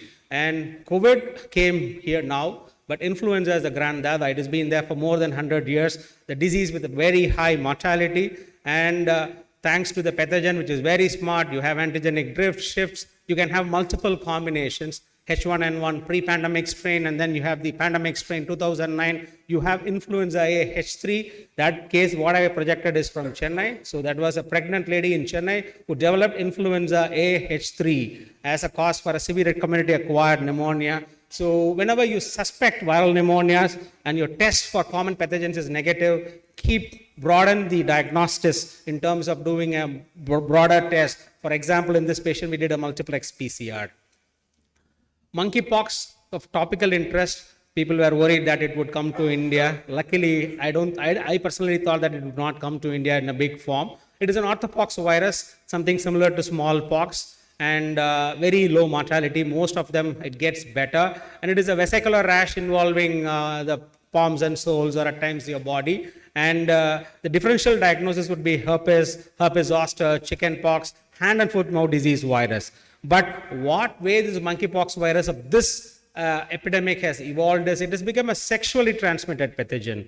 This epidemic, whatever they see in the West, is in the MSM population. It is in MSM population, and you have these unexplained penile ulcer, proctitis, all these kind of things. So it is very important to have the history. Unless you know the history, a travel history, the sexual activity, we will not be able to identify these pathogens. Ebola virus, very important infectious disease, emerging, re-emerging, a disease of high mortality with not much effective treatments, 35% mortality. The problem is it can spread to healthcare workers if you're not going to take adequate precautions while taking care of this patient. Luckily, it is restricted to the West Africa, and it is not a problem in Asia. And if not for travel, it would be just remaining in Africa. And this is one timeline that I've projected with respect to Ebola virus, but this applies to any viral infections. The initial 1 week, you're looking at the virus, viremia. So the test that you would use is a PCR and an antigen detection. After 10 days, by day 8, day 9, you have the IgM picking up, which lasts for 3 months. And then by day 10, day 14, you have the IgG picking up, which lasts for years. This is a timeline that you could apply for any kind of virus. And that is what I've highlighted with this Ebola virus here. Crimean Congo hemorrhagic fever sounds alien, but it is there in India. There is documented evidence of this disease in Gujarat, in Rajasthan every year. It is a tick-borne infection. And the problem with Crimean Congo hemorrhagic fever is it can spread to healthcare workers if you and I do not take enough precautions while handling these patients. Zika, what happened in Brazil in 2015, they had simple data saying that in the year 2015, the number of cases of microcephaly increased. When they looked into it, they picked up a flavivirus, whatever mosquito that transmits dengue transmits Zika. Zika, fortunately, in an immunocompetent adult, is not a problem. It's a mild infection. Whereas in a pregnant individual in the first trimester, it does not affect the pregnant women, but it affects the child, and you can have neural tract abnormalities and brain abnormalities. West Nile virus, Harrison mentions only in US, but West Nile virus there in India. I've just projected a couple of outbreaks. That is one in Kerala, another one in Assam. There are already 3 or 4 documented cases in Tamil Nadu. So unexplained encephalitis, let us just not leave it as an unexplained encephalitis. If you have access to diagnostics, serology, you can pick up West Nile virus. It is emerging infection as a cause for viral encephalitis in India. Last one, Nipah virus. I think Kerala, for strange reasons, always gets into problems because of all these infections, thanks to their terrain and thanks to their air travel, close connections with the Gulf and the Middle East, thanks to their healthcare system. So they recognize the problem much more earlier and smarter, so they get flack for that. And Nipah, even it came in Kerala. Prior to that, you had 2 good outbreaks in India. Both of them were in West Bengal with very high mortality. What was different in the Kerala Nipah outbreak was it was not only a primary encephalitis. Most of these patients had pneumonia. So it was droplet infection also. So that was a problem. So you had an unexplained pneumonia with an encephalitis. Nipah was a diagnosis. All it required was one smart physician in Kozhikode Medical College. He recognized, okay, something is happening. This is different. Why is my patient with pneumonia having an encephalitis? He did the Nipah virus testing at NIV. If not for that smart physician there, you would have not even got the diagnosis there. And we as caregivers, very important to look into taking enough precautions. Many of our colleagues have lost life to COVID influenza. This is one such letter written by the nurse Lini, who was handling the initial Nipah outbreak in Kozhikode Medical College. And that's the letter written by her to her husband. She couldn't even see the husband. And then she said, okay, she picked up Nipah because of giving care to the patient. It is very important, and whenever you examine patients with fever, and rash, fever with travel history, unexplained fevers, use a mask, use alcohol-based hand rub, use gloves. Because the first case never comes with a diagnosis written. So it could be you and me who could pick up as physicians. We cannot run away from managing patients with fever. Thank you.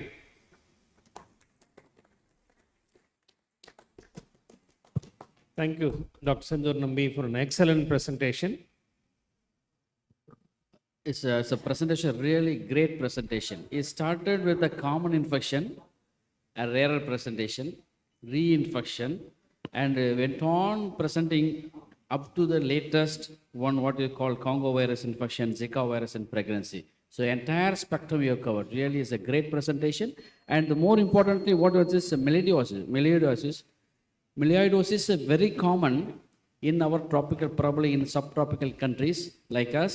So we commonly tend to miss, and is correlated with the tuberculosis, where the clinical presentation, the investigations, everything looks alike, and the treatment also is 3 to 6 months, like tuberculosis. So treatment, antibiotic treatment, cotrimoxazole should be continued for 3 to 6 months. So that's one commonly mimicker of tuberculosis. That's one point, an important point highlighted. And the new malaria, that's Plasmodium knowledge, that's a new malaria. It's probably that's a Malaysian malaria. Now it has come to Chennai also. It has been very resistant, sensitive to chloroquine, has been highlighted. And the Klebsiella, sick plant pneumonia, that is a cryptogenic Klebsiella pneumonia. That's also there.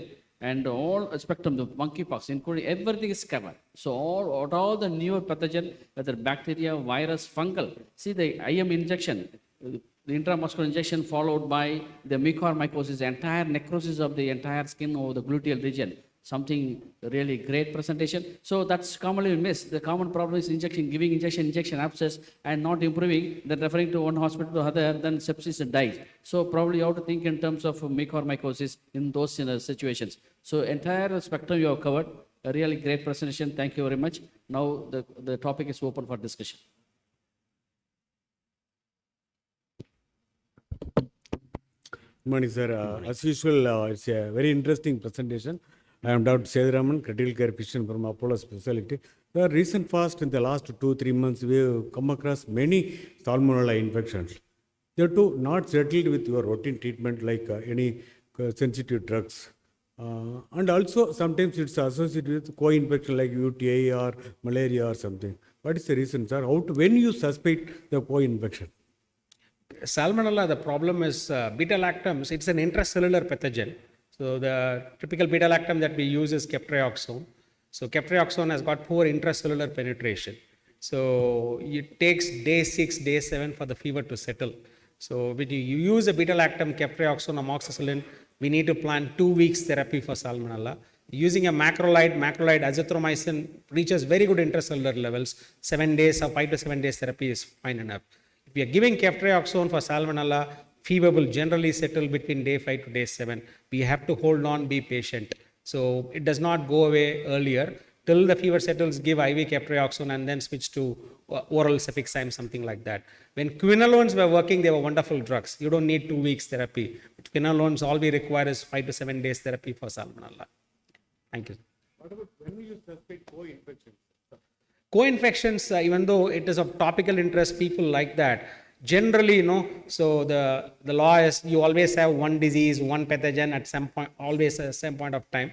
But if you look into the co-infections, if you have made a clinical diagnosis, which is supported by microbiology or some laboratory parameters, and patient is not getting better in spite of giving the right treatment. For example, with salmonella, I would say day 7 is appropriate treatment. With tuberculosis, if you are looking at treatment response, it takes 4 to 6 weeks. So if you are making a diagnosis, patient gets better, fine. Not getting better, I think we should look at other alternative etiologies, which could be infectious or non-infectious also. Thank you. I am Siva Subramanian.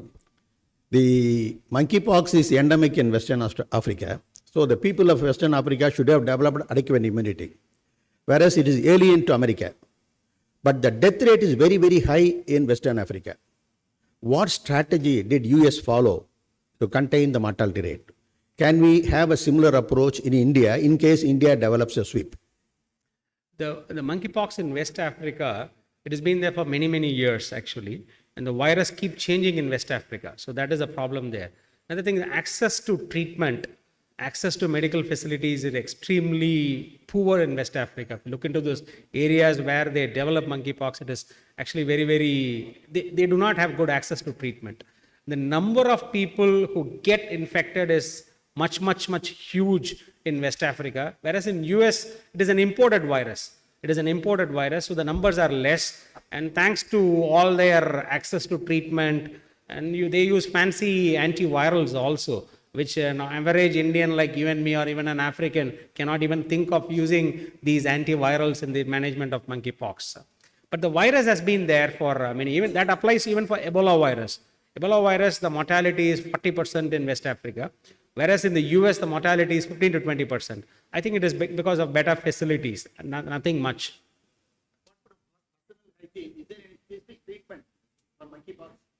There's nothing much you can, all these are experimental, Cidofovir, Brent Cidofovir, all these things. But in the majority, it is a very, very, very mild infection. It is a disease, it is not designed to be of high mortality. And what is little different in this current monkeypox outbreak is it is seen in men who have sex with men. So it is that population, 90% actually got affected. So the MSM population only got affected with this current strain. Thank you for the questions, gentlemen. Over to the chairpersons to conclude. And if there are no questions, we conclude this session. Thank you, sir. Thank you, Dr. P. Sendur Nambi, for such an amazing presentation. We request the chairpersons to felicitate him with a memento, please.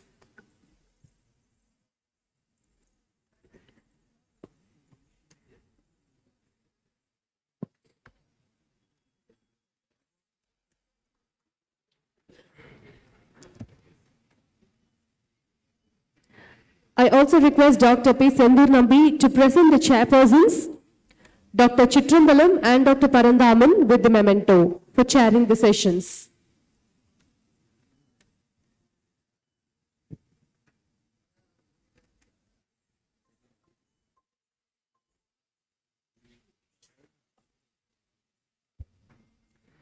Let's start our next session, which will be a mixed basket, starting with Dr. B. Kesavamurthy's talk on newer gadgets in diagnosing and treating heart diseases. I request Dr. B. Kesavamurthy to come to the dais, and I also request Dr. D. Aram and Dr. A. Krishnamurthy to chair this talk, along with the next three talks. I request you both to kindly come to the dais.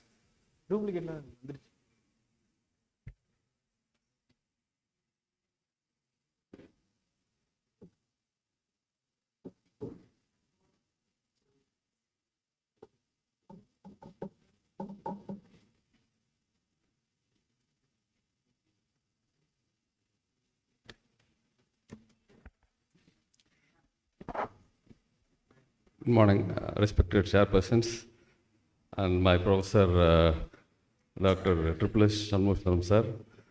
At the outset, I thank for the opportunity. Today, my talk will be on newer gadgets in diagnosing and treating heart disease. Obviously, it's a very large topic. I have chosen only two specific areas for the next 20 minutes. First thing is that vascular therapy, which has come up newly, valve therapy, which has come up newly, that is TAVI, transcatheter aortic valve replacement. We don't have much experience. I have done only one case, but it has come up. It is a new, probably an innovative technique. Let us highlight about it. So all of us know that aortic stenosis is not very rare disease, but common. 2% of the population will have bicuspid aortic valve. These patients develop aortic stenosis in various levels, from age of 40s, 50s, 60s, they develop. Obviously, bicuspid aortic valve, we don't do TAVI. All the studies have excluded bicuspid aortic valves from doing a percutaneous valve therapy. But now people do that also, but that's not indicated. Another area in our country is that rheumatic aortic stenosis, which is much more common in our country. We have to see whether this rheumatic aortic stenosis people, as they live longer in our country, they also develop a degenerative aortic stenosis much more commonly, and where incidence of aortic stenosis in our country is going to go up more than Western countries. It will be interesting to see because our people live longer now. And obviously, above 75 years, 4 to 5% of the population will have some amount of aortic stenosis because of degeneration. We diagnose aortic stenosis by 3 cardinal symptoms, that is dyspnea, where because of diastolic dysfunction and heart is not able to increase its output during exercise, the patient feels dyspneic, and it could present as a syncope in aortic stenosis, severe AS because of exercise-induced vasodilatation and bradyarrhythmias and abdominal barrel response and arrhythmias. They can present with chest pain because 50% of the patients will have some amount of atherosclerotic coronary disease. The association of coronary disease, severe coronary disease, is an indication for surgical AVR rather than TAVI. Investigations, we see a ECG where you see LVH with strain and echocardiography. Severe AS is characterized by aortic valve area less than 1 centimeters and a peak velocity of 4 meters per second and a mean gradient of 40 millimeters of mercury. Obviously, cardiac catheterization can also be used. So, severe AS, I told you, these are the gradients. So, aortic stenosis progresses from stage A, B, C, D. Like from stage C onwards, patient will have severe AS. They will be asymptomatic without LV dysfunction or asymptomatic with LV dysfunction. And they progress to stage D, where they have high gradient. Then over a period of time, gradient comes down and ejection fraction also comes down. But what happens, this asymptomatic aortic stenosis, once diagnosed, by the end of 5 years, they develop heart failure, and many of them, 72% of them, have either developed heart failure or died. So, severity of severe aortic stenosis has worse prognosis than metastatic cancers. So, it's not a very simple thing as we generally think. Obviously, this cannot be treated with medicines, it's a mechanical issue. And management, it needs the aortic valve replacement if symptomatic or asymptomatic with LV dysfunction, with ejection fraction less than 50%. There are certain indicators to say whether the patient has got requires some aortic valve replacement, even if he is asymptomatic. If it is critical AS, then yes, he has to undergo aortic valve replacement. If severe valvular calcium and rapid progression, then he has to go. And pulmonary artery pressure more than 60 millimeters mercury and BNP more than 3 times are indications for surgery or TAVI. Open heart surgery has been performed from some 60s onwards, and it comes with a price because of general anesthesia, heart-lung bypass, longer hospital stay. And most of these patients are very old and they have associated issues like peripheral vascular disease, diabetes, they have malignancy, they would have undergone multiple previous surgeries, they will be frail and they will have diabetes and all that. This is the problem with aortic stenosis because it's the disease of above 70 years. So this has prompted to search for an alternative therapy where they have started the percutaneous aortic valve therapy in Dr. Cribier is a French cardiologist who did first balloon aortic valvuloplasty. Just with a plain balloon, they opened a valve, but 50% of them developed restenosis and it can produce acute aortic regurgitation also. Then percutaneous aortic valve replacement was thought about, and it was thought it's impossible because it's the most challenging part is that because it's a calcified valve and it's closer to all coronaries and all that, it seemed to be very difficult. But first cadaveric study was performed by Dr. Cribier once again in 1994, where he has implanted a valve in the cadaver and proved that it can be done. And 8 years later, in 2002, he has done first percutaneous aortic valve replacement. in a patient with a severe comorbidities like silicosis, lung cancer, very old man, he's in shock and all that. So he could do successfully. And as I said, it started with 1986, first implantation in 2000. And we had evidence that first 2010 there's a partner one trial, and 2016 partner one trial was done on high-risk patients, high-risk surgical patients. It was found that TAVR is better than surgical aortic valve replacement. And in 2016, there's a partner two trial where even in moderate risk patients, it was better. And in 2019, even in low risk patient, it's better. And in future, even in asymptomatic AS and moderate AS, whether it is better than surgical aortic valve replacement, these trials are expected. And it's all the amount of replacements expected all around the world is they expect 250,000 TAVIs in Europe and US combined. India has got more population, so they expect more volume in our country, more requirement in our country. So these are the factors which are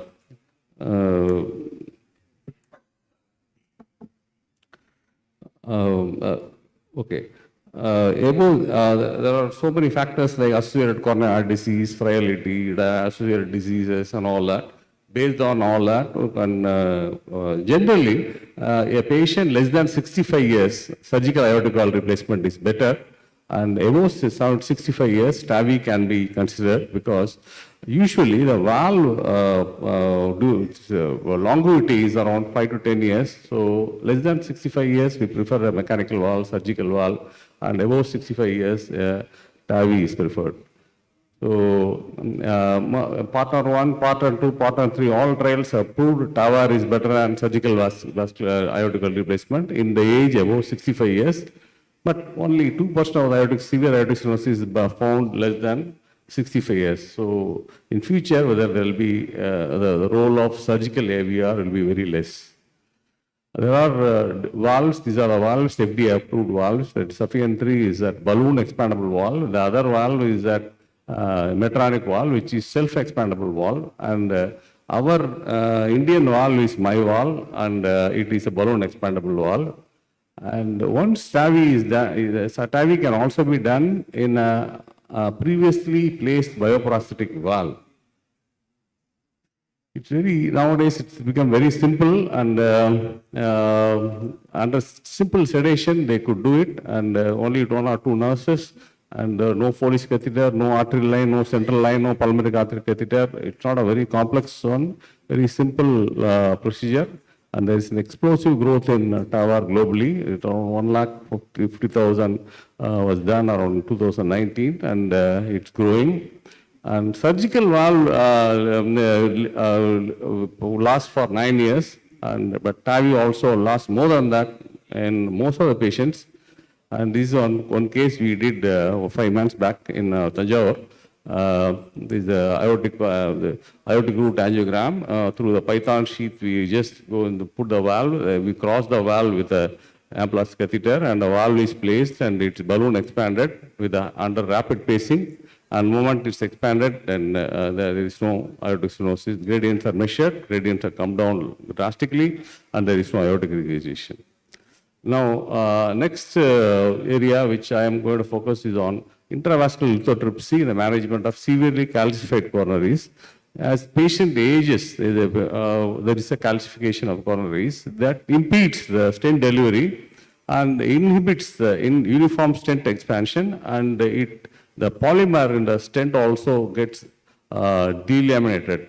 So it all causes worse long-term prognosis. More severe the calcium, the worse the challenges will be. Coronary calcium is an important predictor of angioplasty failure and adverse cardiac event. So we have a scoring system based on intravascular ultrasound as well as optical coherence tomography, which are the imaging modalities through which we will decide which case requires a modification. We have been using non-compliant balloons, scoring balloons. The scoring balloon is a balloon over which there is a wire which cuts the calcium, and it's a cutting balloon where it's a knife over the balloon, it cuts the calcium. And we have another two devices called rotablator and orbital atherectomy. These devices ablate the calcium. The rotablator rotates around 150,000 RPMs per minute. At this speed, it has got a diamond struts on the tip. At this speed, it differentially cuts. It doesn't cut the soft tissue. Even if you touch with the finger, nothing will happen, but it will cut only the calcium. So this has been used for almost 20 years. We have a tremendous experience, but there are some disadvantages like that. It can dissect, perforate, it can cause slow flow because calcium flows along the blood and it just occludes the distal vessel, and it produces tremendous amount of heat. These all can cause tissue injury, may accelerate the growth and future restenosis of the stent. So now the new technique which has come is intravascular lithotripsy called IVL. It where acoustic pressure are used to treat. This is the same lithotripsy technique which has been used for so many years in renal calculi, to treat renal calculi, where acoustic pressure waves are used to treat the calculi, and they are addressed, they are modified to address vascular calcium. Lithotripsy emitters are placed on the shaft of a balloon, and in renal calculi we use a focused acoustic shock. Here we use an unfocused acoustic shock where it spreads all around and then it breaks the calcium. This is a very simple device. It's got this thing, and it just gets connected, and this is a balloon, and it has got emitters in the overage.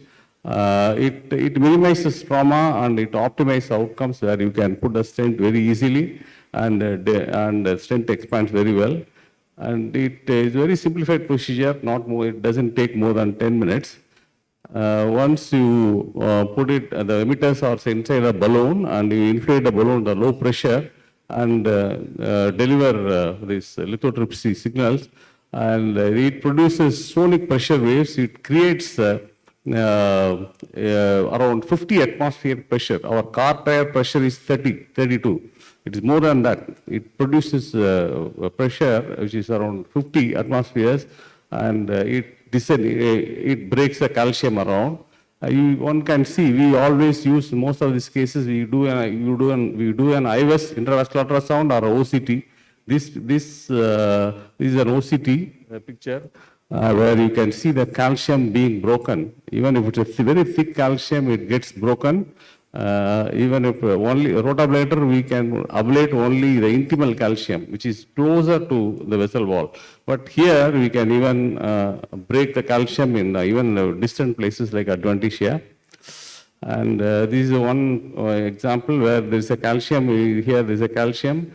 The balloon has been placed with the emitters, and it has been activated. You can see the balloon giving way. So this is how we make out. And once it's broken, then we can inflate the balloon and do that. I'll just show you a case where we have done a case. This was done day before yesterday. There's a calcium here in the left antedescending artery below, and the intravascular, the balloon has been placed, and the lithotripsy signals have been given, and it's broken. We have put a stent, very good results. Where in this case we could see, we did an OCT, we should see this is a big calcium chunk.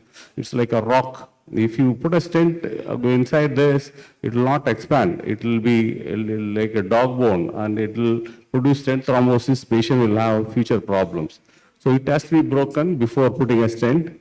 So you can see this is a balloon which is placed. The black thing is a calcium, and once balloon is inflated and the lithotripsy signals are passed, you can see the breakage of calcium here. When the balloon is deflated, you can see the calcium being broken here. So once you make sure you are sure that the calcium is broken, you can put a stent. And once again, we repeat an OCT. OCT is an optical coherence tomography where you can see inside the coronary vessels. Make sure that vessel is totally expanded, and the stent is totally expanded. It opposed to vessel wall, and we get the adequate size so that we are sure that patient will not develop future events. So thank you for patient listening.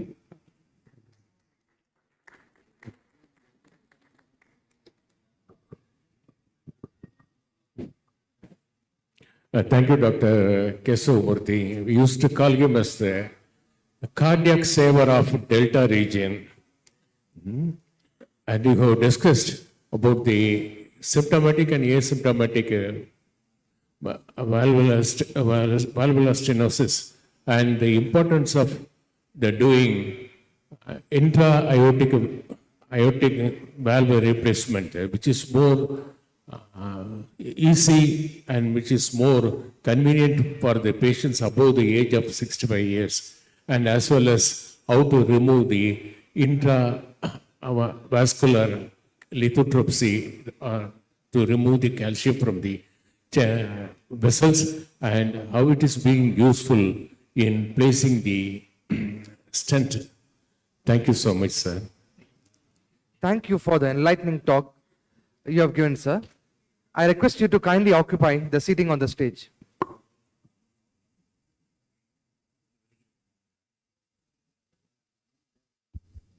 For the second talk in this session, I request Dr. Vijay Vishwanathan to give his talk on clinical pearls in the management of diabetes in 2022.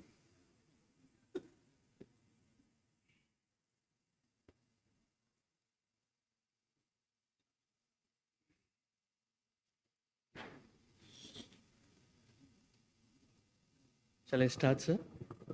Okay, sir. For want of time. Yeah, I'll just take about 12 Okay, minutes. sir. 10 You to 12 proceed, minutes. sir. Yeah. You proceed, sir. Too high. Looks like I'm standing on Mount Everest. Can you remove the stool?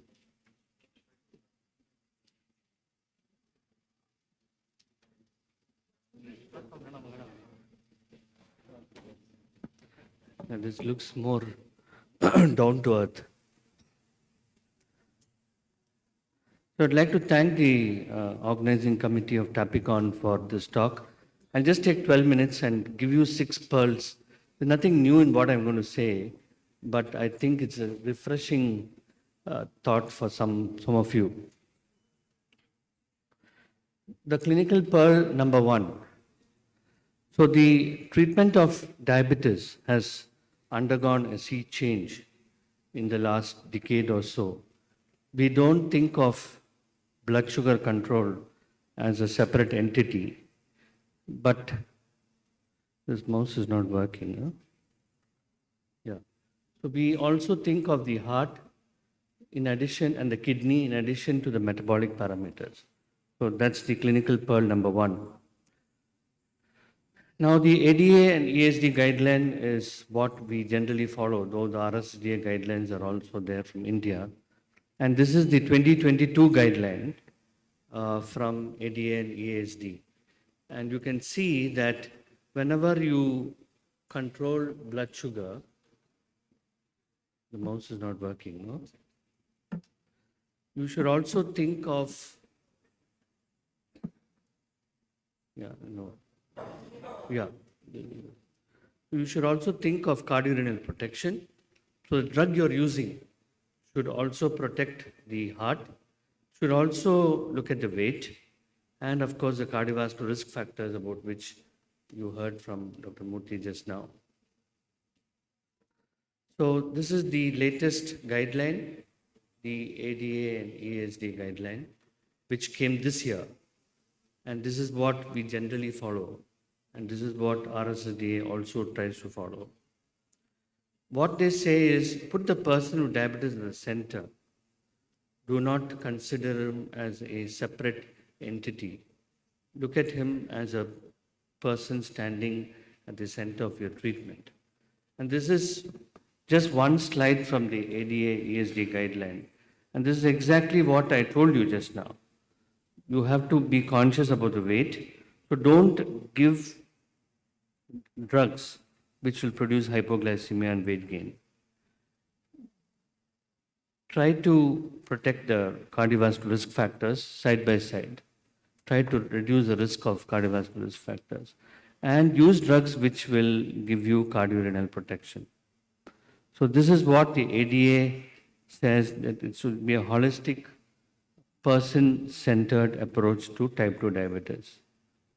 The clinical pearl number 2. So we think that diabetes starts at this point. We are mistaken. This is the time you diagnose type 2 diabetes. But there is a big phase much before this phase, and that is a phase which we call as pre-diabetes, and during which you can get complications. Complications involving the heart and complications involving the kidney. And I have published a study where neuropathy occurs during impaired glucose tolerance, during pre-diabetes. So, and you can see insulin resistance is very much there, much before type 2 diabetes starts. So if you try to detect somebody with clinical diabetes, you're missing the bus. And you should start screening people who are aged above 40 or 30 in our country, those who have a family history of gestational diabetes, those who have a family history of diabetes, both parents or one parent, and these are the people in whom, and those who have a visceral adiposity.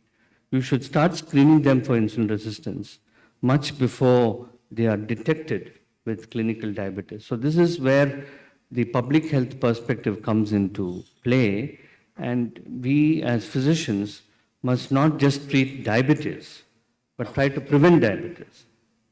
So that's the clinical pearl number 2. You can see the number of people with IGT and impaired fasting glucose. It's very high, and this is from the latest edition of IDF Atlas.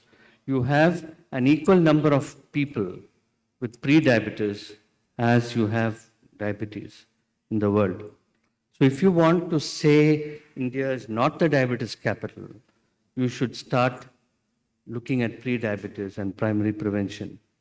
My father in 1964 published this seminal article in Journal of Medicine and Surgery, and he showed primary prevention is possible. After his death in 1996, we took up the study of looking at this elevated 1 hour value. Elevated, that is, your fasting is 100 or 95, your HbA1c is 5.6, not yet pre-diabetes, and your 2 hour value is less than 140. So this is what he worked for about 30 years, but he could not publish it. So we took up the study and published it in this journal, and we looked at people who had elevated 1 hour value above 155. And you can see in the last slide, in the last line, that people who had an elevated 1 hour level with a normal fasting in 2 hours and a normal HbA1c converted more to diabetes. So this was funded by the RSSDI, and the conversion from the pre-diabetic state to diabetes also happens rapidly in Indians. So you should try to prevent diabetes at odd cost. So this is, you must have seen this picture 10,000 times. So please remember, we Asians are a little class apart from the Europeans. We have a lot of fat, fatty liver, and we have less of muscle mass, and that's called the thin fat Indians or thin fat Southeast Asians. Clinical pearl number 3. It's a repetition of the clinical pearl number 1, and I'm not standing here to promote this molecule. No, not at all.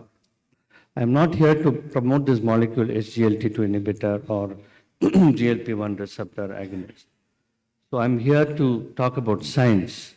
And if you have one drug which acts against the filter, the pipe, and the pump, it is the SGLT2 inhibitor.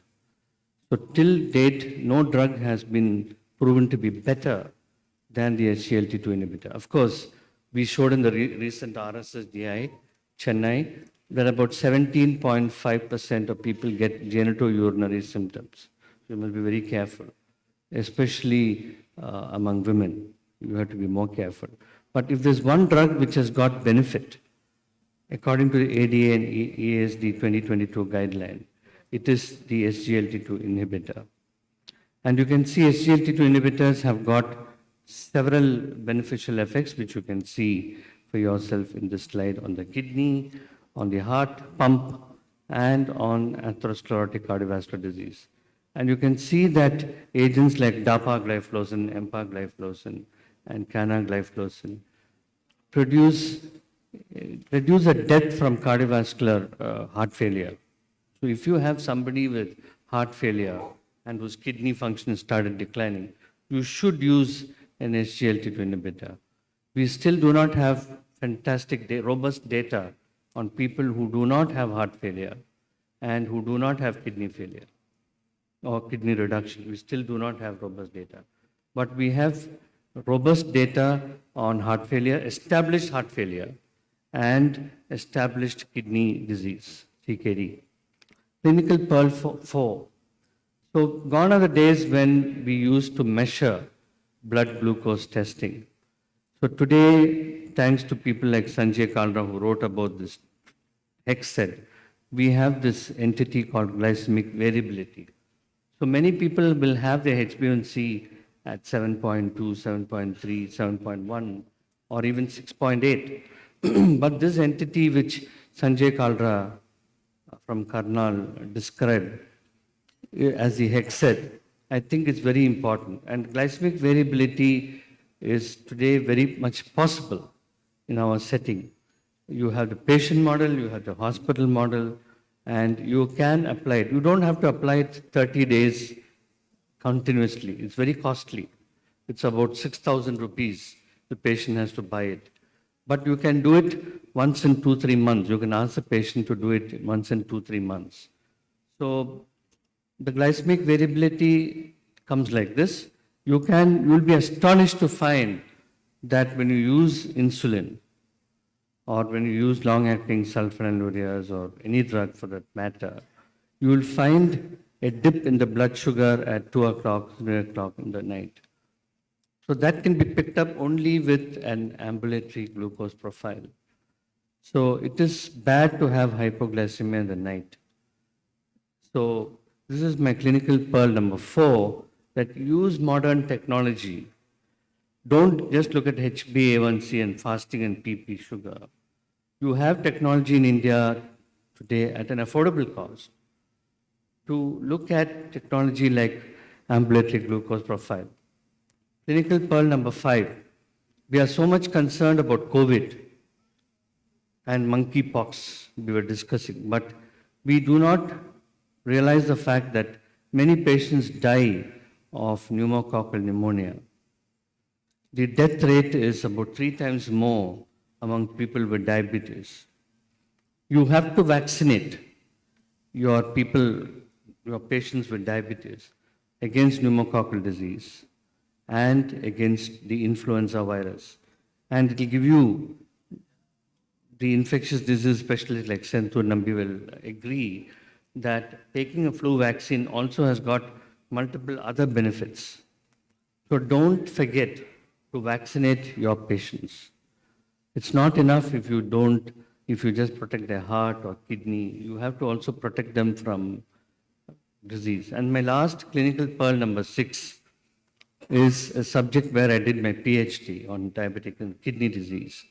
So you see that the EGFR has to be measured.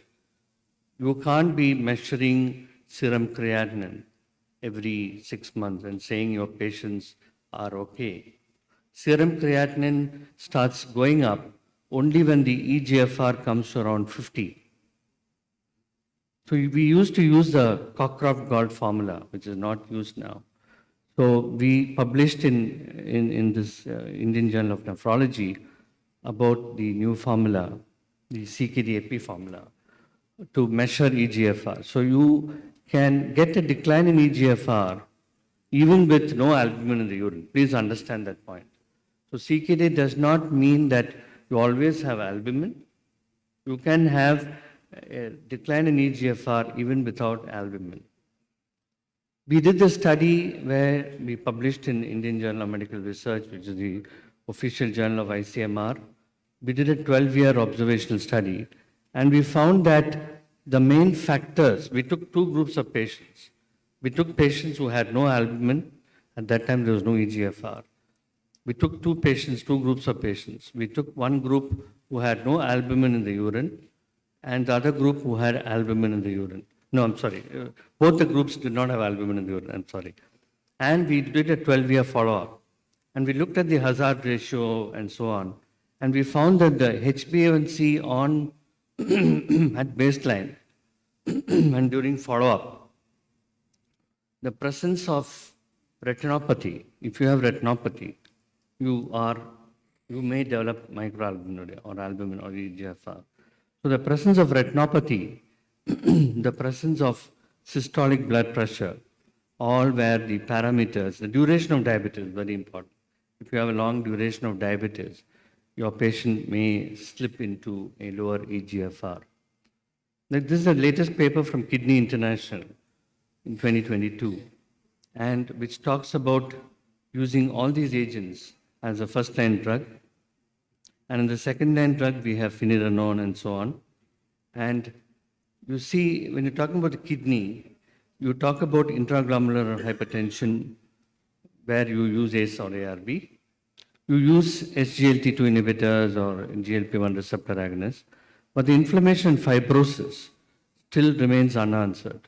So you have to use agents like finerenone. So if you want somebody who has proteinuria and whose EGFR is 50 or 55 and started declining, you must use ACE inhibitor, SGLT2 inhibitor.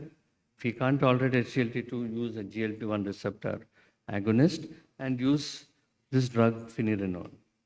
It's a wonderful drug, and it's got a lot of data to show that the inflammation and fibrosis is addressed by using this particular drug.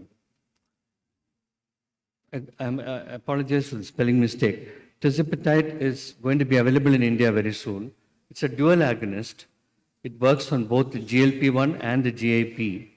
And it's been shown compared with glargine on kidney. And you can see that agents like that not only reduce weight, but also have protective effect on the kidney. So gone are the days when we would use insulin straight away.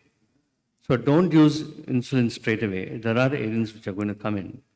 SGLT2, GLP-1 receptor agonist, tirzepatide is another drug which is going to come. And it's got effect on the kidney, not only on blood sugar and weight. So I would recommend all of you to think of other options apart from insulin. Not that I'm against insulin. If patients need insulin, you have to give them insulin. But you have to use other agents also. I would like to thank my entire team at the MB Hospital for Diabetes in Chennai, who are getting all this data for me. I would like to thank you for your attention. Thank you, sir, for your useful clinical pearls. All the clinical pearls are very useful. We can apply it in day-to-day our practice from beginning from holistic diabetic person-centered approach, not only glycemic control, cardio-renal, cardiovascular, and weight management, prevention of diabetes in a pre-diabetic era. Then the SGLT, thanks to DAPA market, even it will be available in rupees 5, we can get DAPA. Then the EGFR and the newer molecules, all are very useful, sir. AGP little bit costly, even we can afford 4,500. We can do once in a year. So session is open for discussion. Thank you. We can have a couple of questions from the audience. And if I know the answer, I'll answer it. Sir, Let them ask the questions. If I know the answer, I'll answer it. sir, it seems that now it looks like diabetic drugs are so much improved that they are used to treat non-diabetic indications. They have a lot of non-diabetic indications like dapagliflozin, semaglutide, and all that. Can you highlight the drugs which can be used in non-diabetics? Diabetic drugs that can be used in non-diabetic. I think you have answered the question. So GLP-1 receptor agonists are being used for weight loss. Oral semaglutide is not used, but injectable semaglutide is not launched in India, but launched in the United States. For weight loss, it's quite useful in 2.4 milligrams. Dapagliflozin is used for kidney disease. It's used by cardiologists more than us diabetologists now. So dapagliflozin is used as a heart failure medication, kidney failure medication. More than us, the nephrologists and cardiologists are using it. So these are the two things I can immediately think of.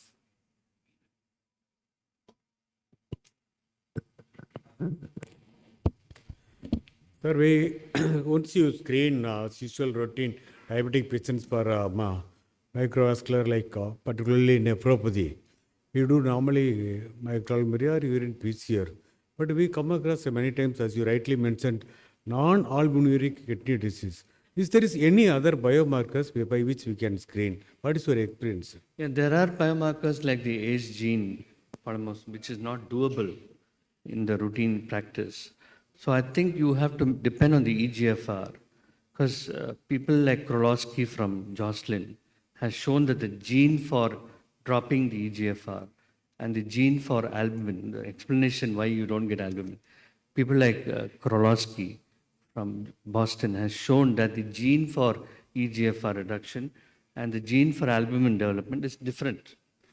So one can have a drop in EGFR without albumin, because he's got more of those genes. So this was a lecture I heard from Krolowski several years ago. So to keep albumin and EGFR as two different entities. Don't combine them together. If you have it both together, fine. But even if you do not have albuminuria, measured not by dipstick, which is a semi-quantitative method. You have to collect the urine for overnight and look at what is called albumin excretion rate. If that is negative, less than 20 microgram per minute, your patient does not have albumin in the urine. But look at the EGFR, which is simple calculation using serum creatinine and body weight and all that, age and all that.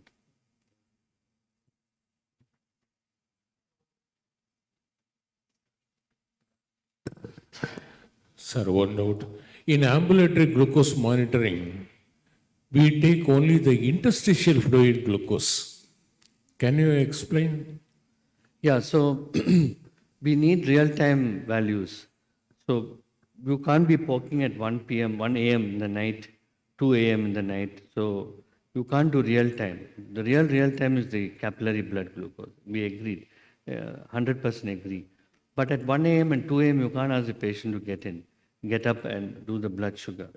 So we have the interstitial fluid, which is, there's a lag phase. So your hypoglycemia can occur at about 15 minutes later, earlier. So the interstitial fluid is a little slow. The capillary blood glucose is more immediate, it's a real time.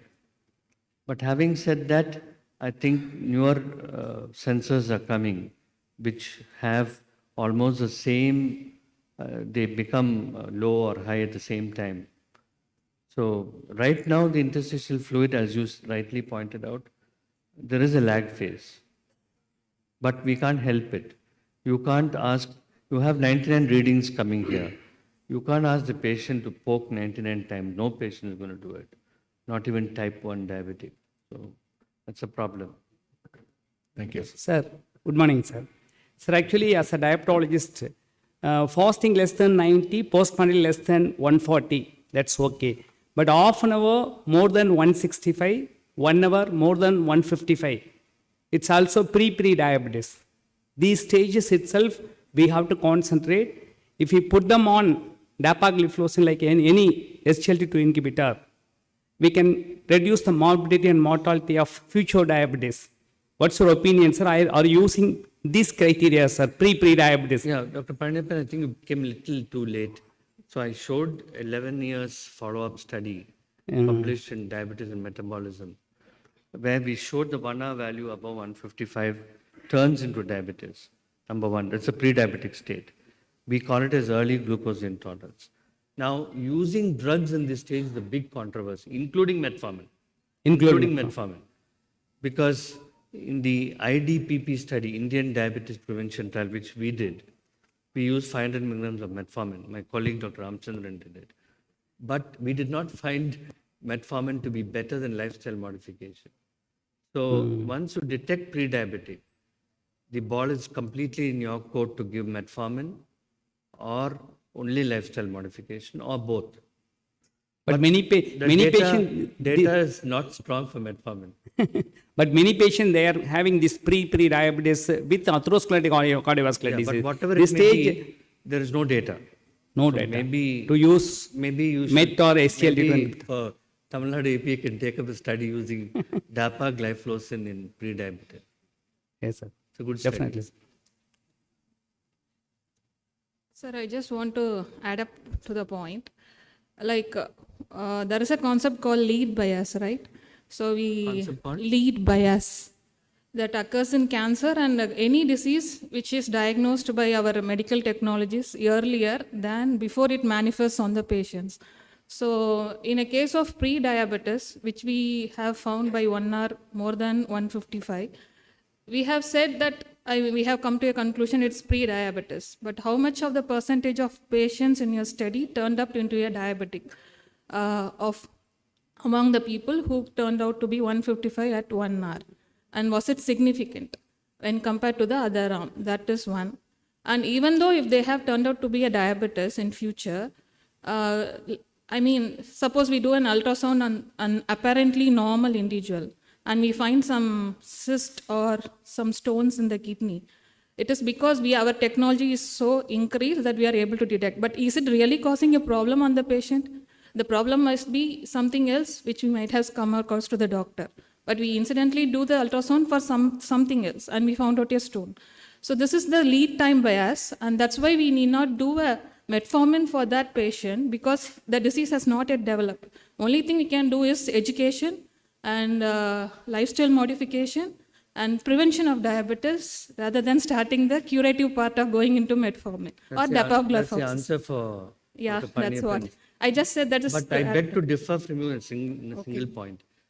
We calculated the HOMA calculation Okay. in people with impaired fasting, IGT and EGI. And you know what we found? The highest insulin resistance as calculated by the HOMA model was more in EGI, the 1 hour reading, Yeah. which was That's much true. more That's than 2 hour But abnormality and is it justifiable fasting. to start a drug which can be easily cured by educating the patient? See, you have a problem, you may turn up into a diabetic, so take care of your health, do exercise properly. And lifestyle modification is not just advice. We have to have our own lifestyle modification class in your setting, like the proper way of doing exercise, proper way of eating, diabetic educators, all those things. If you do that properly, the patient might awake from his lethargicness. Otherwise, why I'm saying this is, I'm doing a primary care setup. I'm having a primary care setup. And many of the patients who have started on insulin or any other drugs, after 1 or 2 months, they come here and say, see, just tell me some ways so that I need not use insulin. Just take me within the oral hypoglycemic agent, that itself, like that they are asking me. And it's because so many WhatsApp videos and YouTube videos are available saying that it can be controlled by medicines. Why you go for insulin? Insulin is lifelong. You have to prick yourself every day, 3 times a day or 2 times a day. It's difficult for the patient.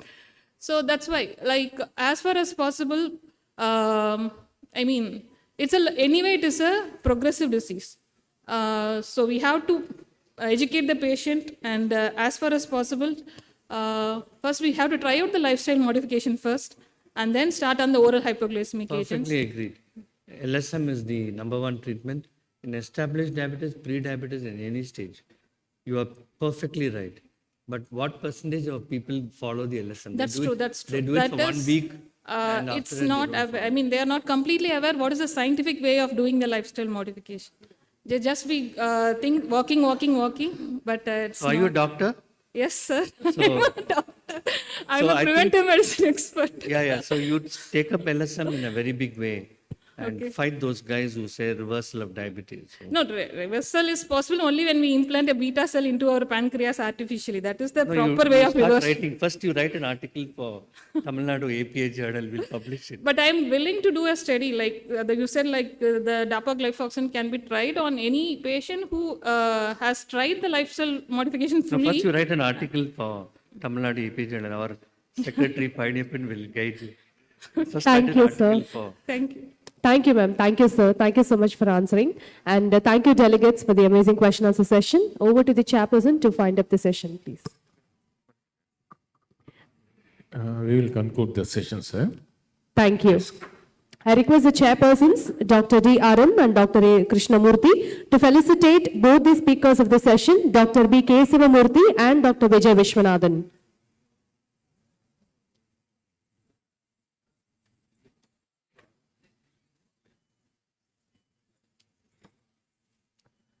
We are presenting a memento to Dr. B. Keshavamurthy and Dr. Vijay Vishwanathan.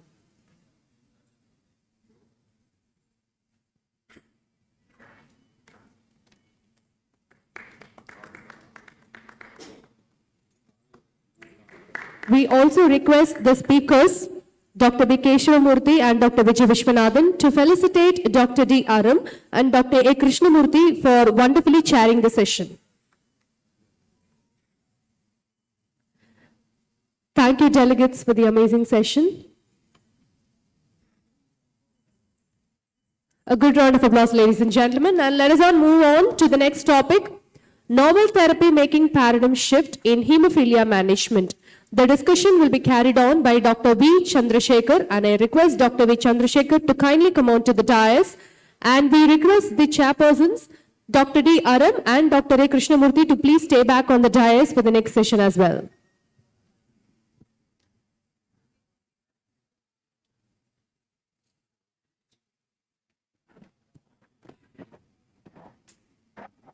The chairpersons can introduce the topic and the speaker.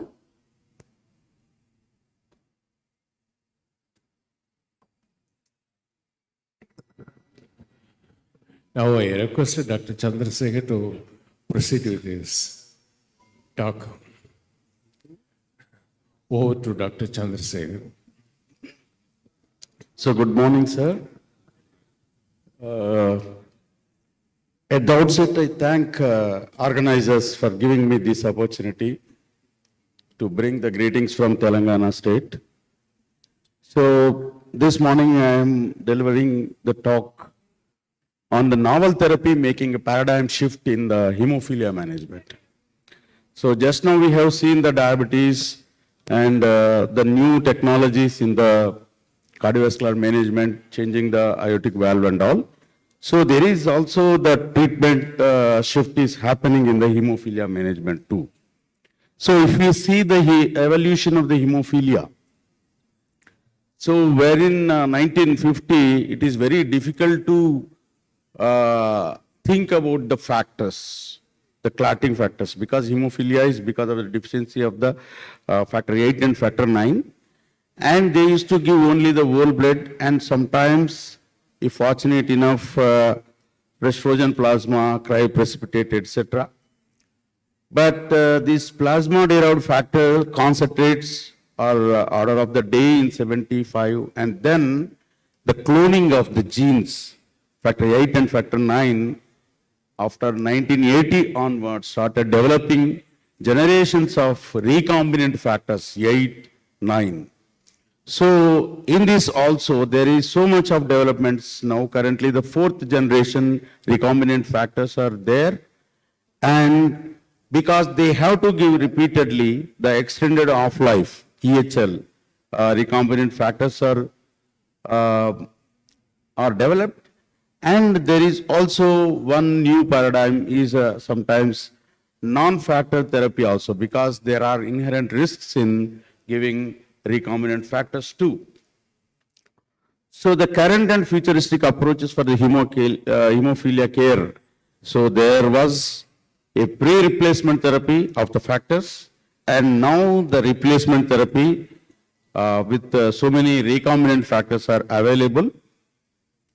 So usually replacement therapy is given on demand when the patient bleeds with a trivial trauma or spontaneously or while undergoing surgery. But order of the day is to save the joints, to make them fit, and to bring a stage of zero bleeding. We are giving the prophylactic replacement therapy with the factors. So when we are giving the prophylaxis, repeatedly we have to give, then standard half-life is not sufficient and it will prone to develop the inhibitors for the factors. So, and adherence to the treatment by the patients is also very difficult if you are giving the standard half-life factors. So the extended half-life factors have been developed and they are very much into the market. And the new trend is that non-replacement therapy. So they are mimetics or agonists or could be antagonists of eccentric or intrinsic pathway. And the futuristic is gene therapy. So far we will discuss about these extended half-life factors and as well as novel non-factor replacement therapy. So the challenge with the current treatment with single half-life, standard half-life factors versus extended half-life. So the biggest is the breakthrough bleeding. So which is unexpected, it will come.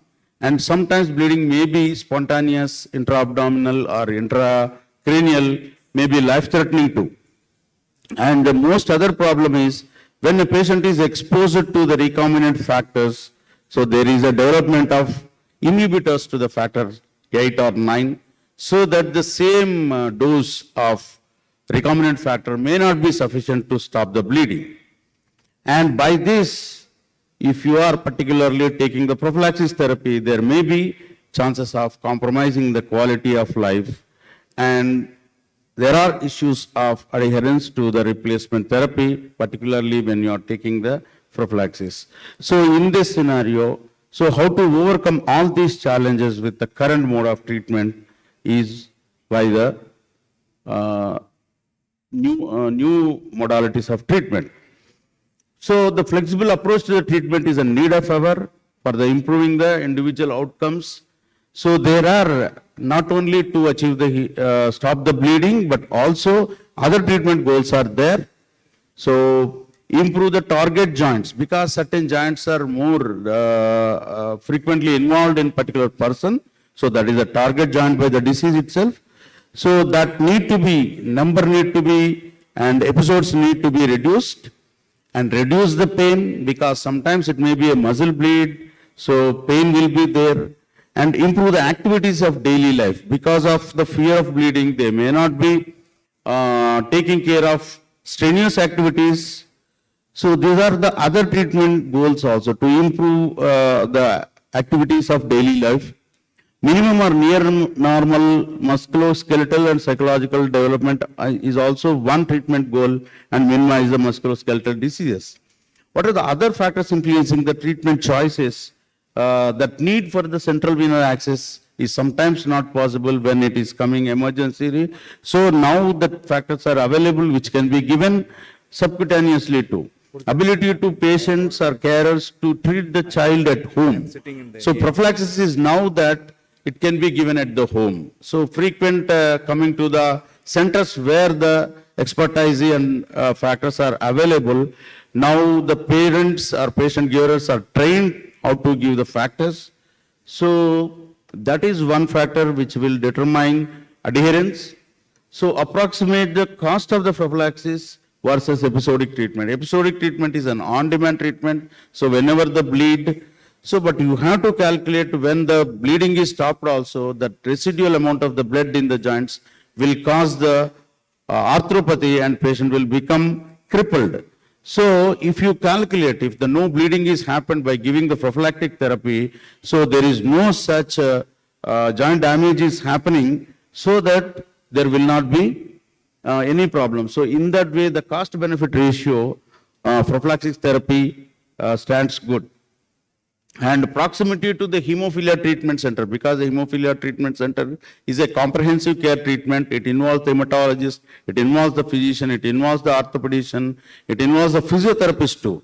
So all these comprehensive care treatment is not possible to provide.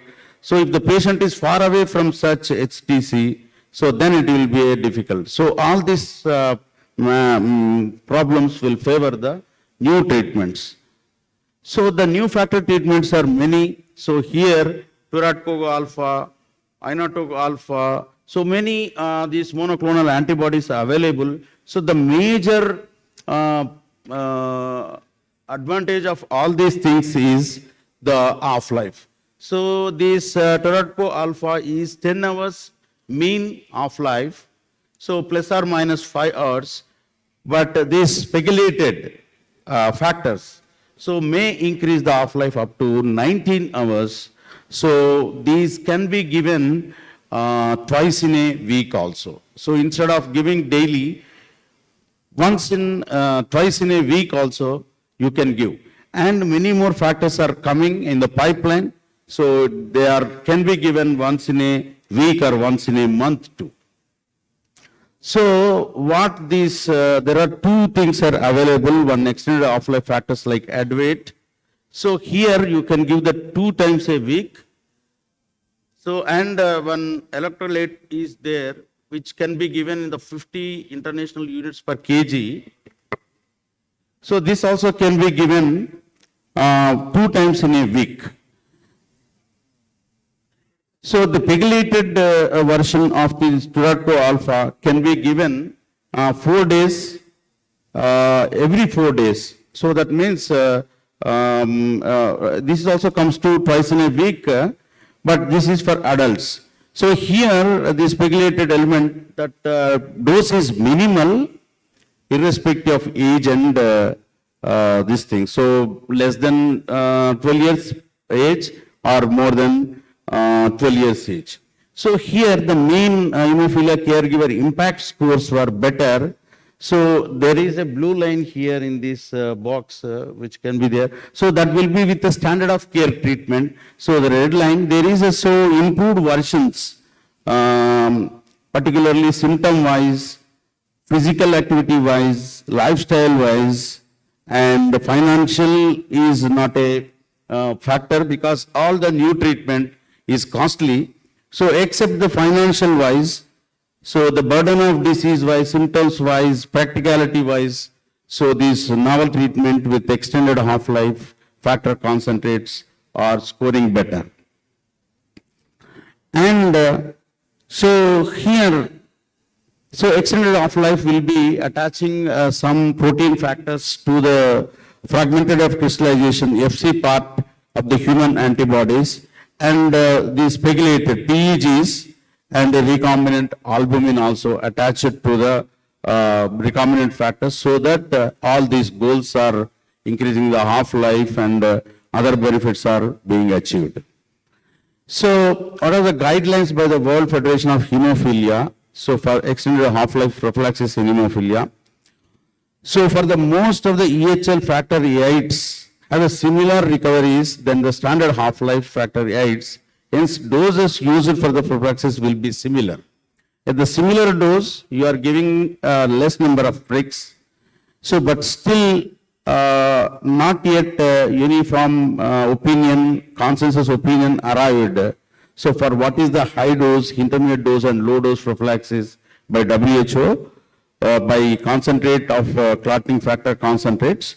So except for that, so the studies so far comparing standard half-life factor 8 and extended half-life factor 8, all showing that high recovery rates, particularly less extravasation of these factors are there, and they are working for more time.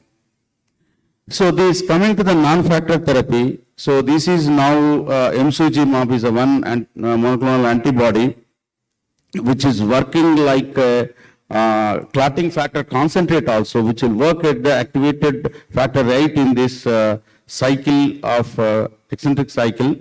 So there are many others also like anti-APC monoclonal antibodies, anti-PS protein S antibodies, and anti-proteinous sRNA, all these red things.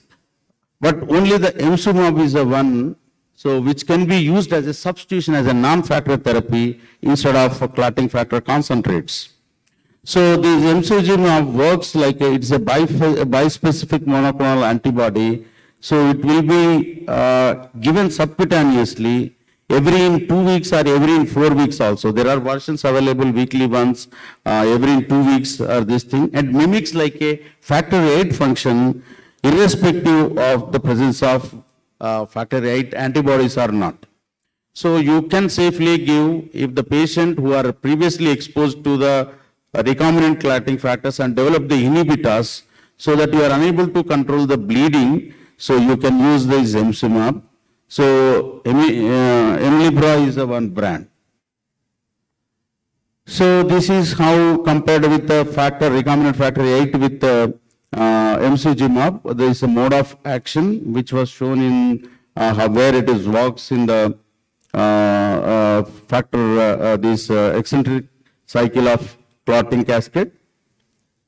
So this is how. So actually the factor 9, factor 10 and factor 9, they have to come together so that it will become a factor 10A, activated factor 10A. So whether it is a factor 8, that green things, or the mimetic like emsumab, so this will favor without the factor 8.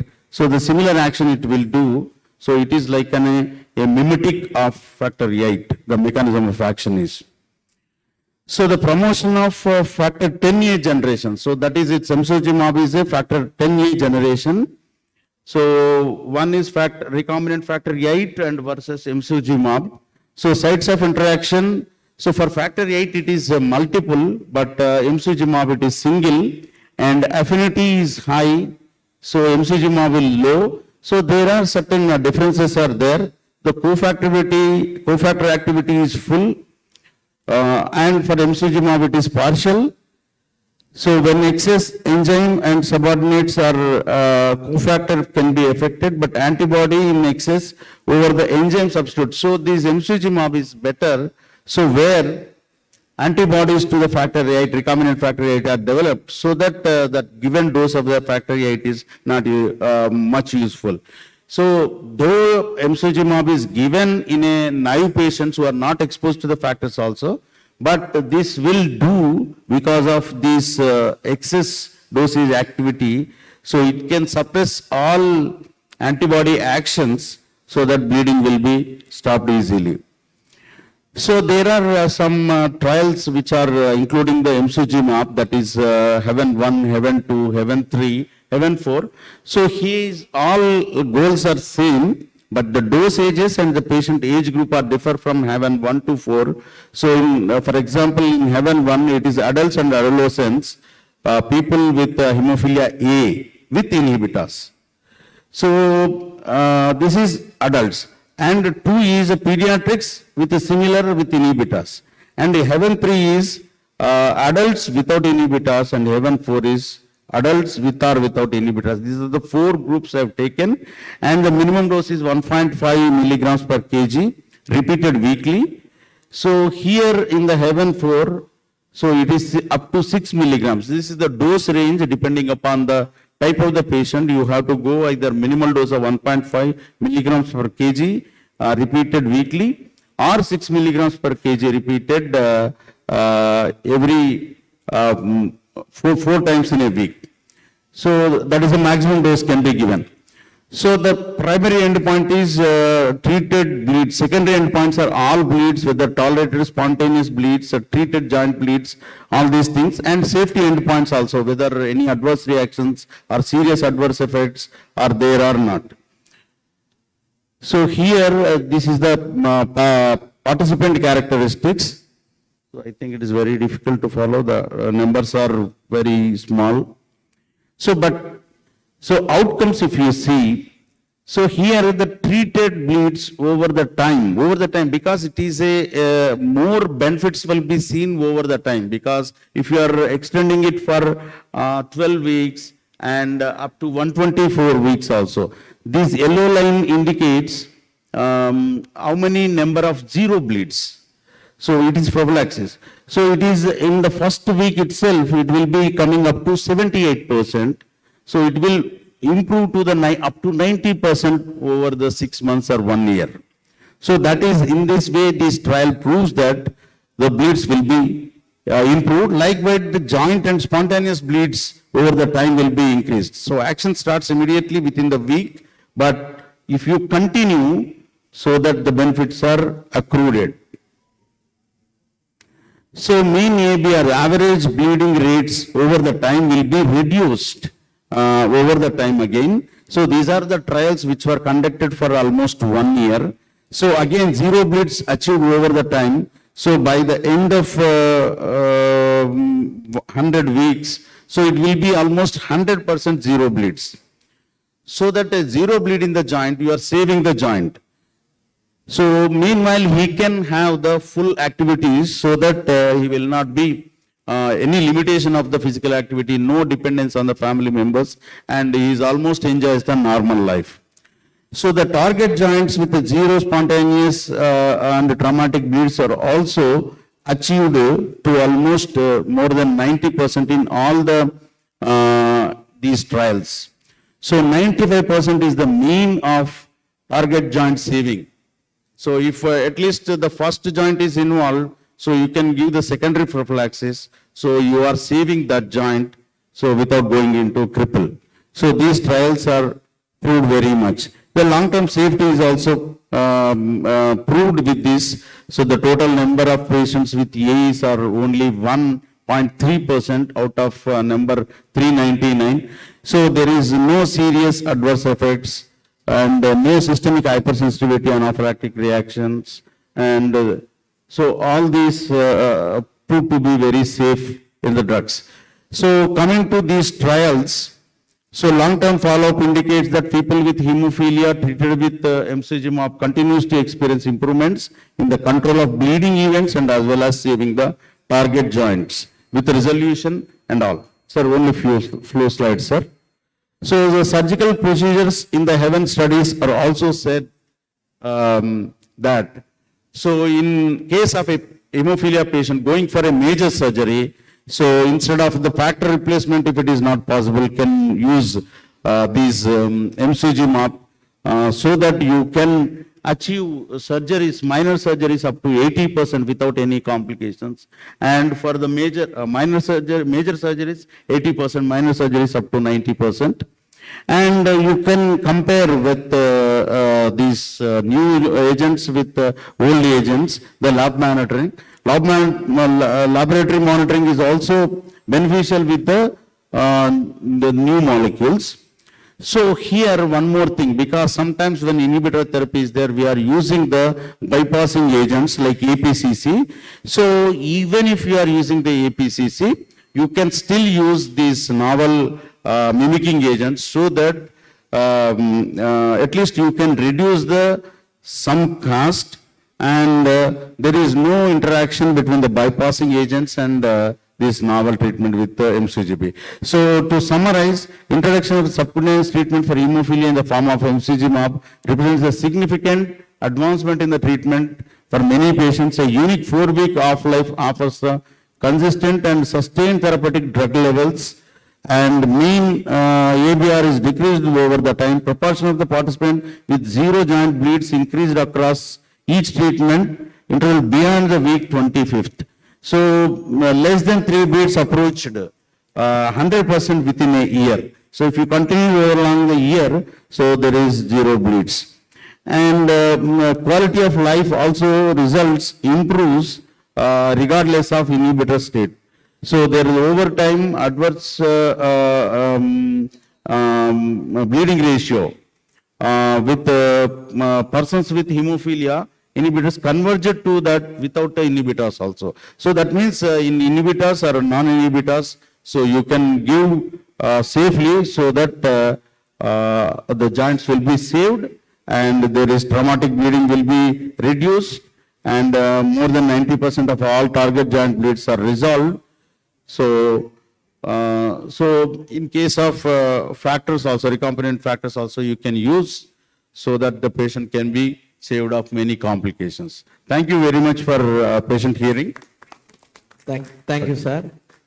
You have covered all the aspects of hemophilia, from pre-replacement therapy to gene therapy, factor and non-factor and inhibitors therapy. It's an excellent talk. Open for discussion. How much cost, sir? So cost is like 10 milligrams vial is costing 50,000, sir. It is costly. But of course, even recombinant factors are also like 20,000 to 40,000. So why I have taken this topic means in government medical college, we are giving this MCG free of cost, sir. So sometimes we are getting late in no gap supply of the factors is difficult, sir, in many government institutions. So we are running the hemophilia treatment center also. So WHF humanitarian grounds, we are getting the units, but of late what we are seeing is the inhibitors are developed. So now we requested Telangana government is supplying these MCG molecule. We are judiciously choosing and we are putting on some patients so that their bleeding amount and the number of the joints are saved. We can have one more question if required. So from your experience, what are the indications for the factor replacement other than hemophilia? Because in Tamil Nadu, all medical colleges, government medical colleges, we are having hemophilia factor adequately. But at times, as academicians, we use for other purposes. In your area, what are the indications? So MCG, I didn't have used it for other indications, madam. About the factors, sir. The factors, only if the factors, by using factors, if we develop the inhibitors, so then FIBA or this MCG, these are the two things we are using. Other than Factors for non-hemophilia patients. Non-hemophilia. So I didn't have any experience, madam. Because, Probably during in the surgery. In obstetrics complications like DIC, we have used. It is fruitful. And in even snake bite at terminal stages and in liver failure. But only thing, because of the cost effectiveness, we could not do a research. But still, we have tried in Tamil Nadu. So I thought that any bleeding emergencies can be managed with that. But I didn't have, frankly, any experience, madam. Thank you, sir. Thank you, delegates. We can now conclude the session. One more question. Is there any other synthetic drugs like this for factor 13 deficiency, sir? I didn't got your question, sir. Factor 13 deficiency. Bleeding due to factor 13 deficiency, sir. 10A deficiency, this cannot be used. I think that Novo 7 or factor 7 can be used. So, but MCG will be like a factor activated 10. So, but as of now, in our center, I have the experience that when the inhibitors are there, factors are not useful in these situations we are using. But I think it is a very minimum number of factor 10A patients. Even von Willebrand patients are also very few in number. So the most common is factor hemophilia A, factor 8, and least common is more than 80% is factor A only, up to 90% also. This factor 9 is only 10%. Von Willebrand disease is still more low. And other bleeding disorders are there. Other rare bleeding disorders, like as you said, factor 10 deficiency, but those are very less in incidence, sir. I don't have any experience. But this drug is not useful in those situations, sir. So as per the mechanism of action, it is useful, sir, because it is a mimicking like a 10 activated 10A, MCG can be useful, sir. Thank you, sir. The chairpersons can conclude the session. Thank you, Dr. Chandrasekhar. Let's close the session. Thank you. I humbly request the chairpersons to felicitate our speaker, Dr. V. Chandrasekhar, with a memento.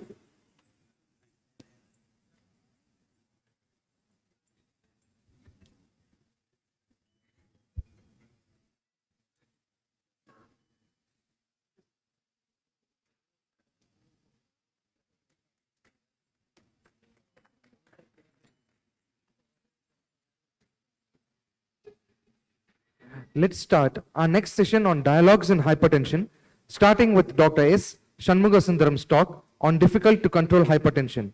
I request Dr. S. Shanmugasundaram to come to the dais, and I also request Dr. B. A. Muruganathan to moderate this talk along with the next. I request you to kindly come to the dais too.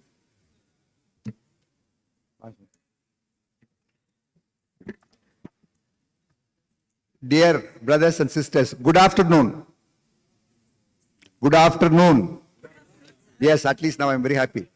Now we are going to have a very interesting program. It's not that the previous programs are bad, but this is more interesting.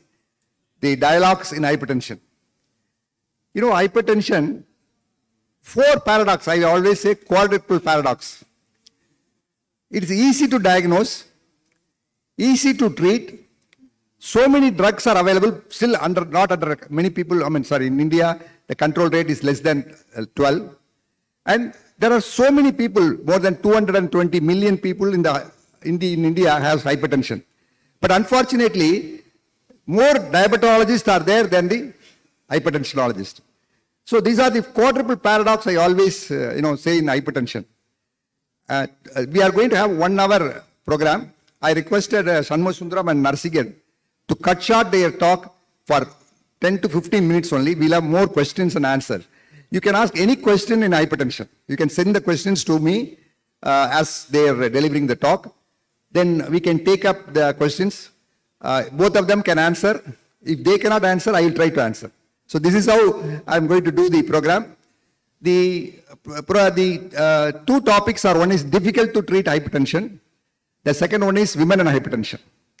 In fact, women and hypertension is a favorite topic for Narsingan. Only thing, he will not talk about pregnancy hypertension. He told me already, he won't talk about pregnancy hypertension because he doesn't have an obstetrician wife. Because I have an obstetrician wife, so I talk more about pregnancy hypertension than him. So, women hypertension, for you must remember, it is under awareness, under diagnosed, under supported, under researched. So women hypertension is like that. The famous cardiologist Wegner lady, she only said for women, they always have pick-me approach. No, pick-me approach means, Shanmugasundaram is standing behind me, so asking me to take the podium. So, she said pick-me approach. What do you mean by that? For women, we always think about, whenever women's health, we talk about cervical cancer, breast cancer and things like that. We don't talk women as a whole. Hypertension is a very important. So Wegner, she's a cardiologist from US, she was only said, don't do the pick-me approach for women. You should see women as a whole. So I will talk to you more about this after Shanmugasundaram's talk. He is going to talk difficult hypertension. He will talk in a good way so that the difficult hypertension will become very easy hypertension. And with the small introduction, I will request Shanmugasundaram to talk. I request him to talk only for 15 minutes. And Narsingan always talks hypertension means 3 hours also. But I will restrict him only 15 minutes so that we'll have more questions. But I want more questions from the audience because your questions will be answered by all of us. So with this, please welcome Shanmugasundaram with a round of applause. He's a great cardiologist, a great academician, a great worker and a great speaker. He's a very good friend of mine. We had done so many hypertension programs. One program we did, 31 days, 31 hypertension program I did. And Shanmugasundaram participated in that program also. So he is a very good listener as well as learner. All my programs he will come. Annamali Swami is here, Usha is here, Chandrasekhar is here. All of us, all my friends are there. Only because I am giving the talk, they are here. Because once I finish, they will go away. Please make sure they don't go away. Thank you very much.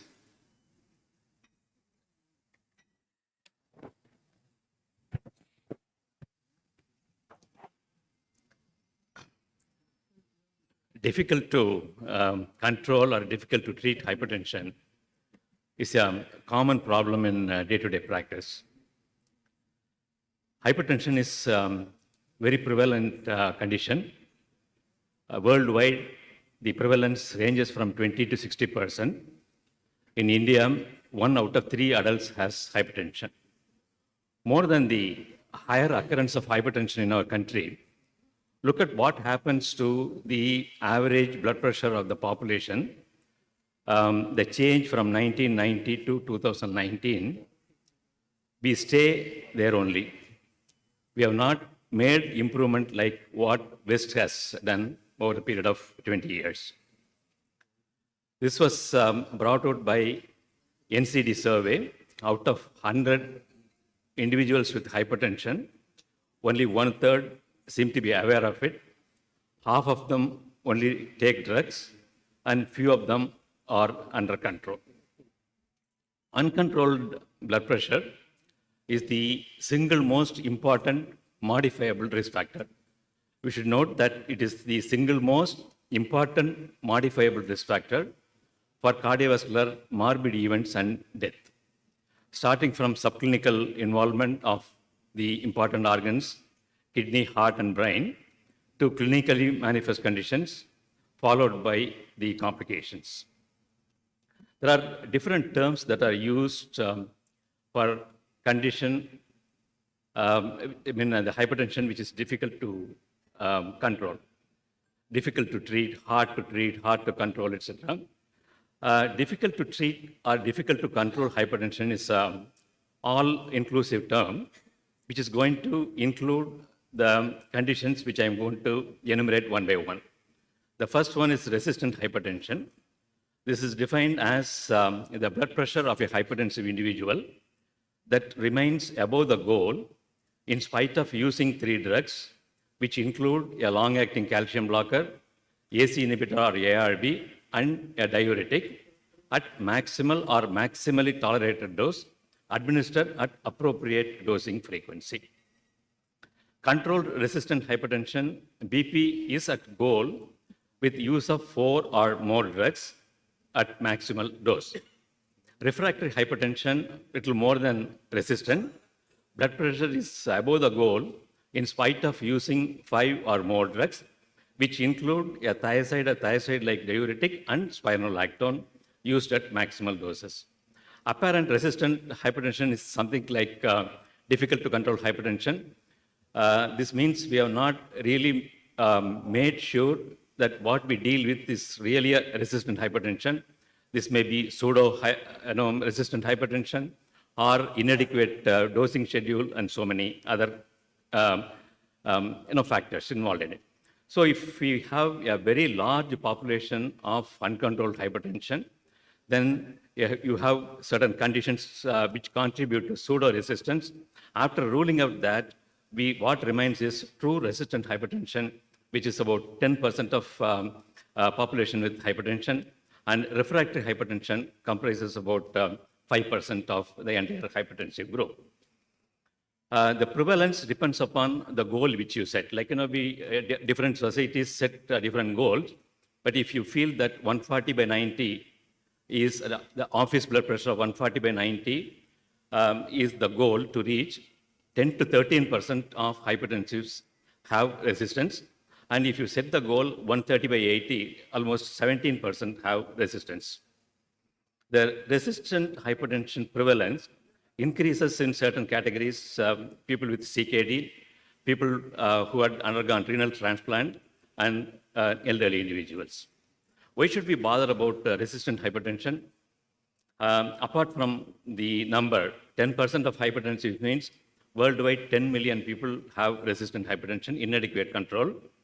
Negative impact on quality of life, not only because of the disease, also because of the adverse effects of the multiple medications which we use.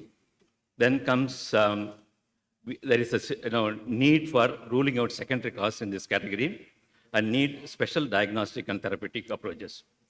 Look at all endpoints: ischemic heart disease events, strokes, heart failure, end-stage renal disease, overall mortality. Resistant hypertension seem to have a higher risk of developing these complications.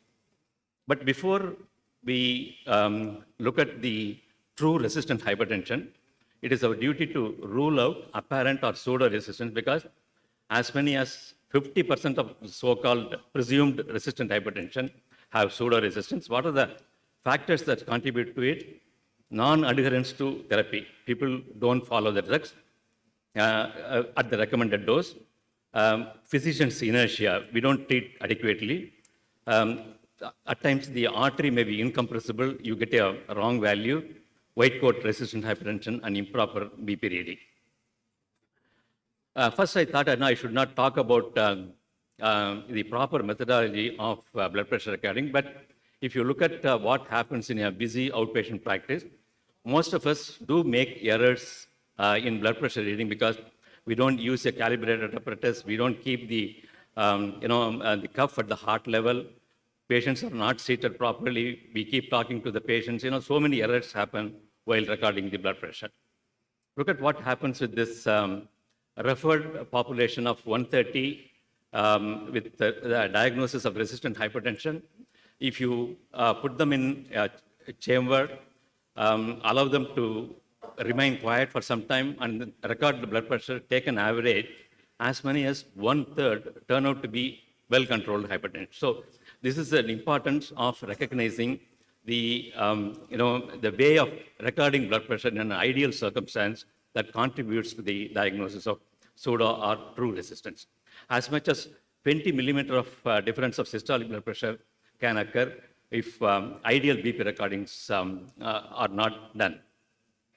Then comes, rigid incompressible arteries. Look at the soft, supple brachial artery here, which can be easily compressed against the humerus. In contrast, we have a densely calcified rigid artery.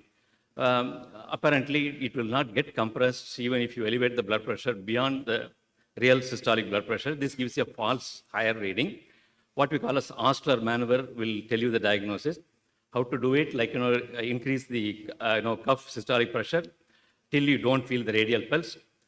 After obliterating the pulse, if you are able to feel the artery over the radius, then it means, it is an incompressible rigid artery where you should consider pseudo hypertension. White coat hypertension in India, as much as 15% of people who present with office recorded high blood pressure turned out to be white coat hypertension. We should not take white coat hypertension easily because surveillance has shown that as many as 50% of people who had demonstrated white coat resistant hypertension developed true resistant hypertension over a period of time. So when you suspect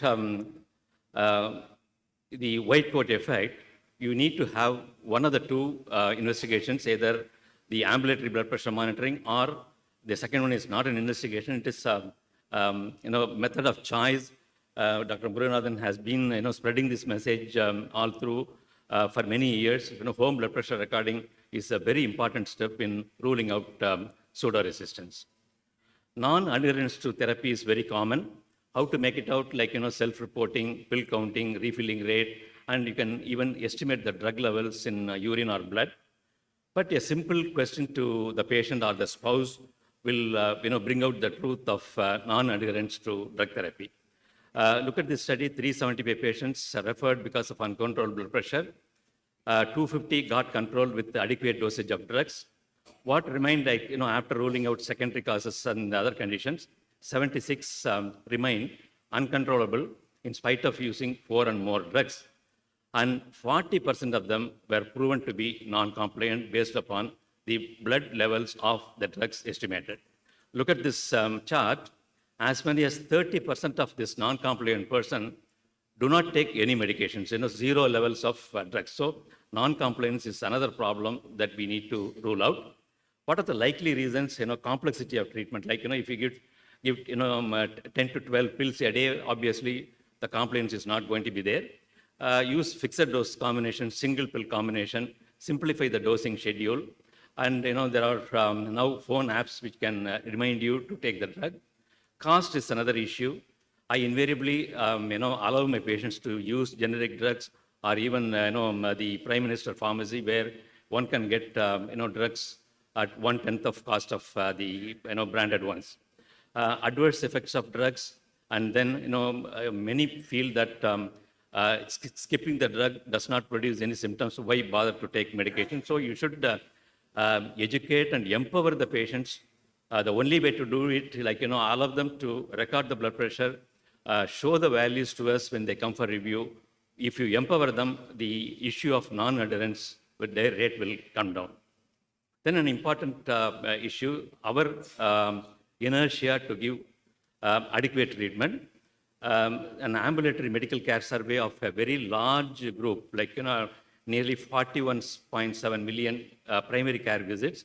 Look at the fact that in only 7 million of these visits, there was up titration or escalation of the dosage when the blood pressure was not under control. So like only 17% required, were given the choice of increasing the dosage to control the blood pressure.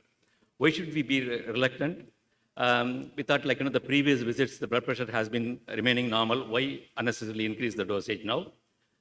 Patient is already on multiple drugs. He will not take the drug, presuming that we will not give the additional drug. We are concerned about the adverse effects, and we feel that the patient may be reluctant to take one more drug.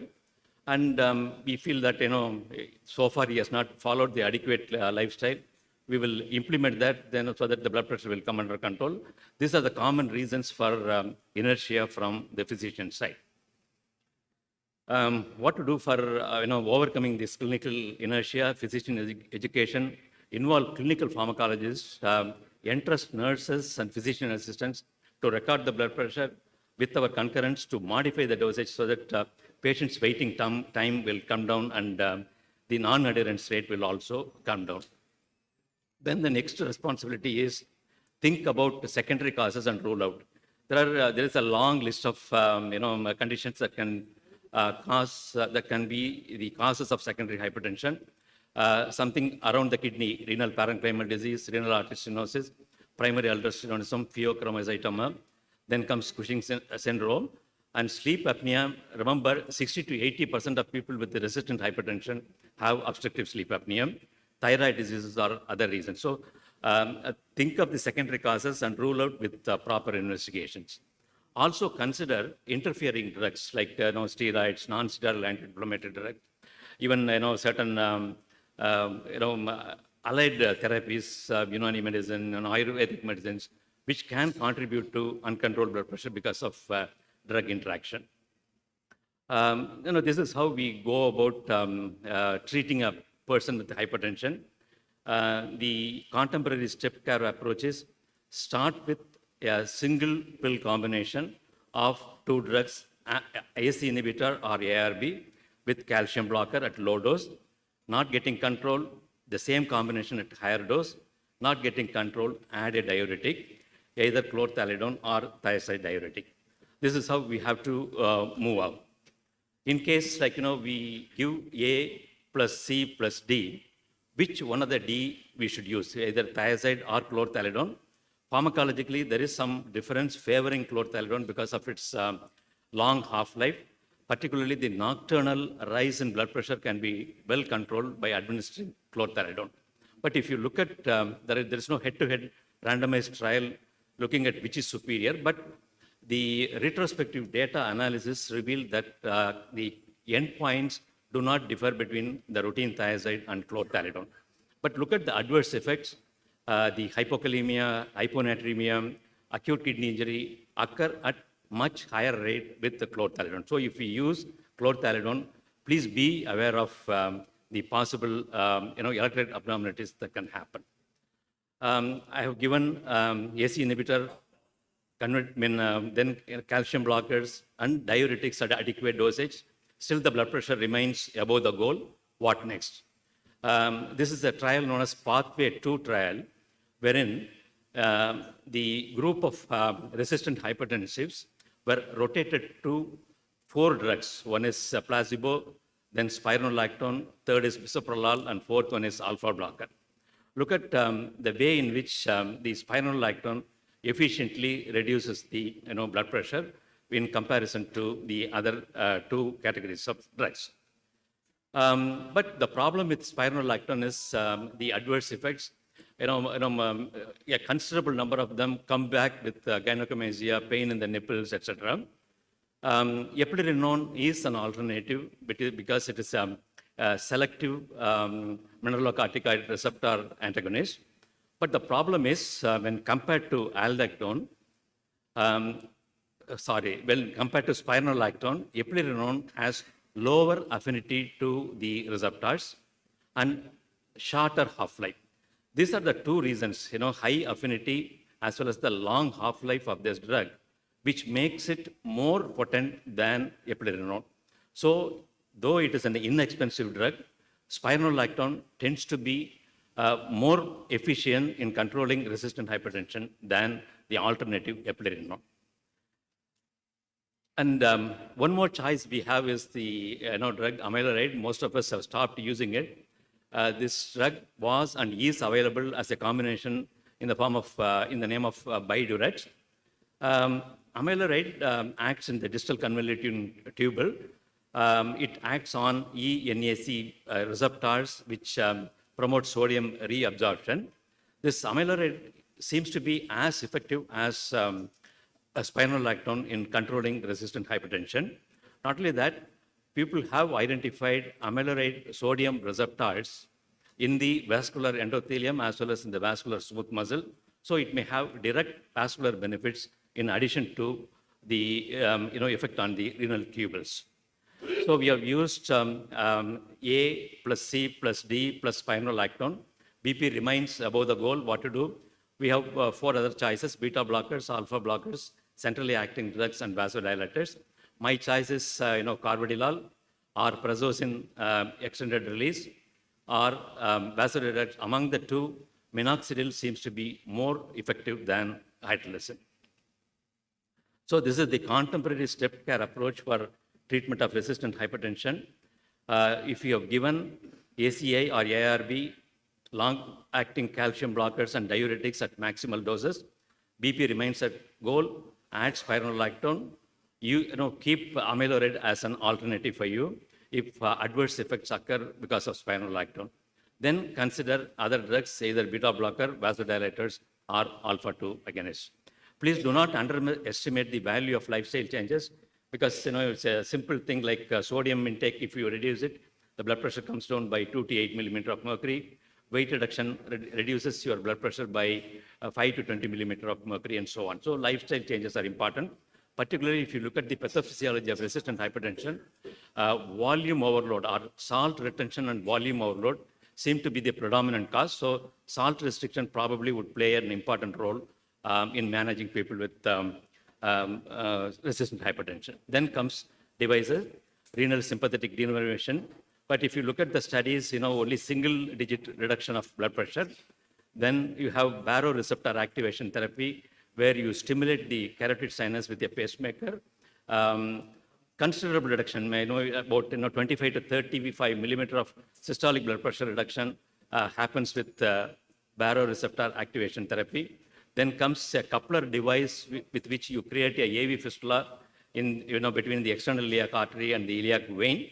By creating a AV fistula, you could reduce the blood pressure by 25 millimeter of mercury. But these are all still in the experimental stage, and we don't have ample proof for recommending this as a routine for people with resistant hypertension. If you look at the pathophysiology of resistant hypertension, the studies done in the Pathway 2 trial, if you look at the vascular resistance, it comes down more efficiently with spironolactone in spite of this being a diuretic. And look at the benefit of amiloride. Amiloride is as effective as spironolactone. If you look at people with resistant and refractory hypertension, both of them occur in obese people. But what is important is resistant hypertension is volume dependent, while refractory hypertension is going to be dependent upon increased sympathetic activity. This will probably help you to choose the appropriate drugs for controlling the blood pressure. To sum up, we should identify those with inadequate BP control because they are at higher risk of cardiovascular events. You should rule out pseudo-resistance. Do either home BP monitoring or ambulatory BP monitoring to identify weight coat hypertension, and rule out non-adherence to therapy, and get rid of your clinical inertia, exclude secondary causes, interfering drugs, and make sure that you give maximal doses of the 3 drugs. Not getting control, think of spironolactone or amiloride, and finally you have the other drugs to come to help you to control the blood pressure. Thank you. Thank you, Professor Shanmusundaram. I think we will have the questions later on. Please come to the. I have great pleasure in welcoming the API Honorary General Secretary Agambora. Please stand up to be recognized. Agambora is from Bombay. He's a great pulmonologist and a great orator. Welcome to Tamil Nadu API Agambora. Thank you very much. Now I request my friend Narsingan to deliver his talk on women and hypertension. I would like every one of you to send questions. You don't need to mention any name. You can ask any question also. Maybe it may not be relevant to this particular topic. Anything on hypertension. Please send your questions. Sedu, please ask your volunteers to collect the questions and bring it to me. Narsingan, your time starts now.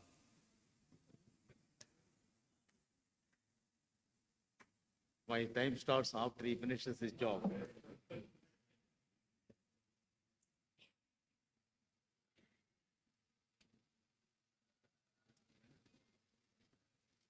Good afternoon, everyone. Thank you very much, Chairperson, for the nice introduction. Let me now try to talk to you about women and hypertension, the challenges and the solutions.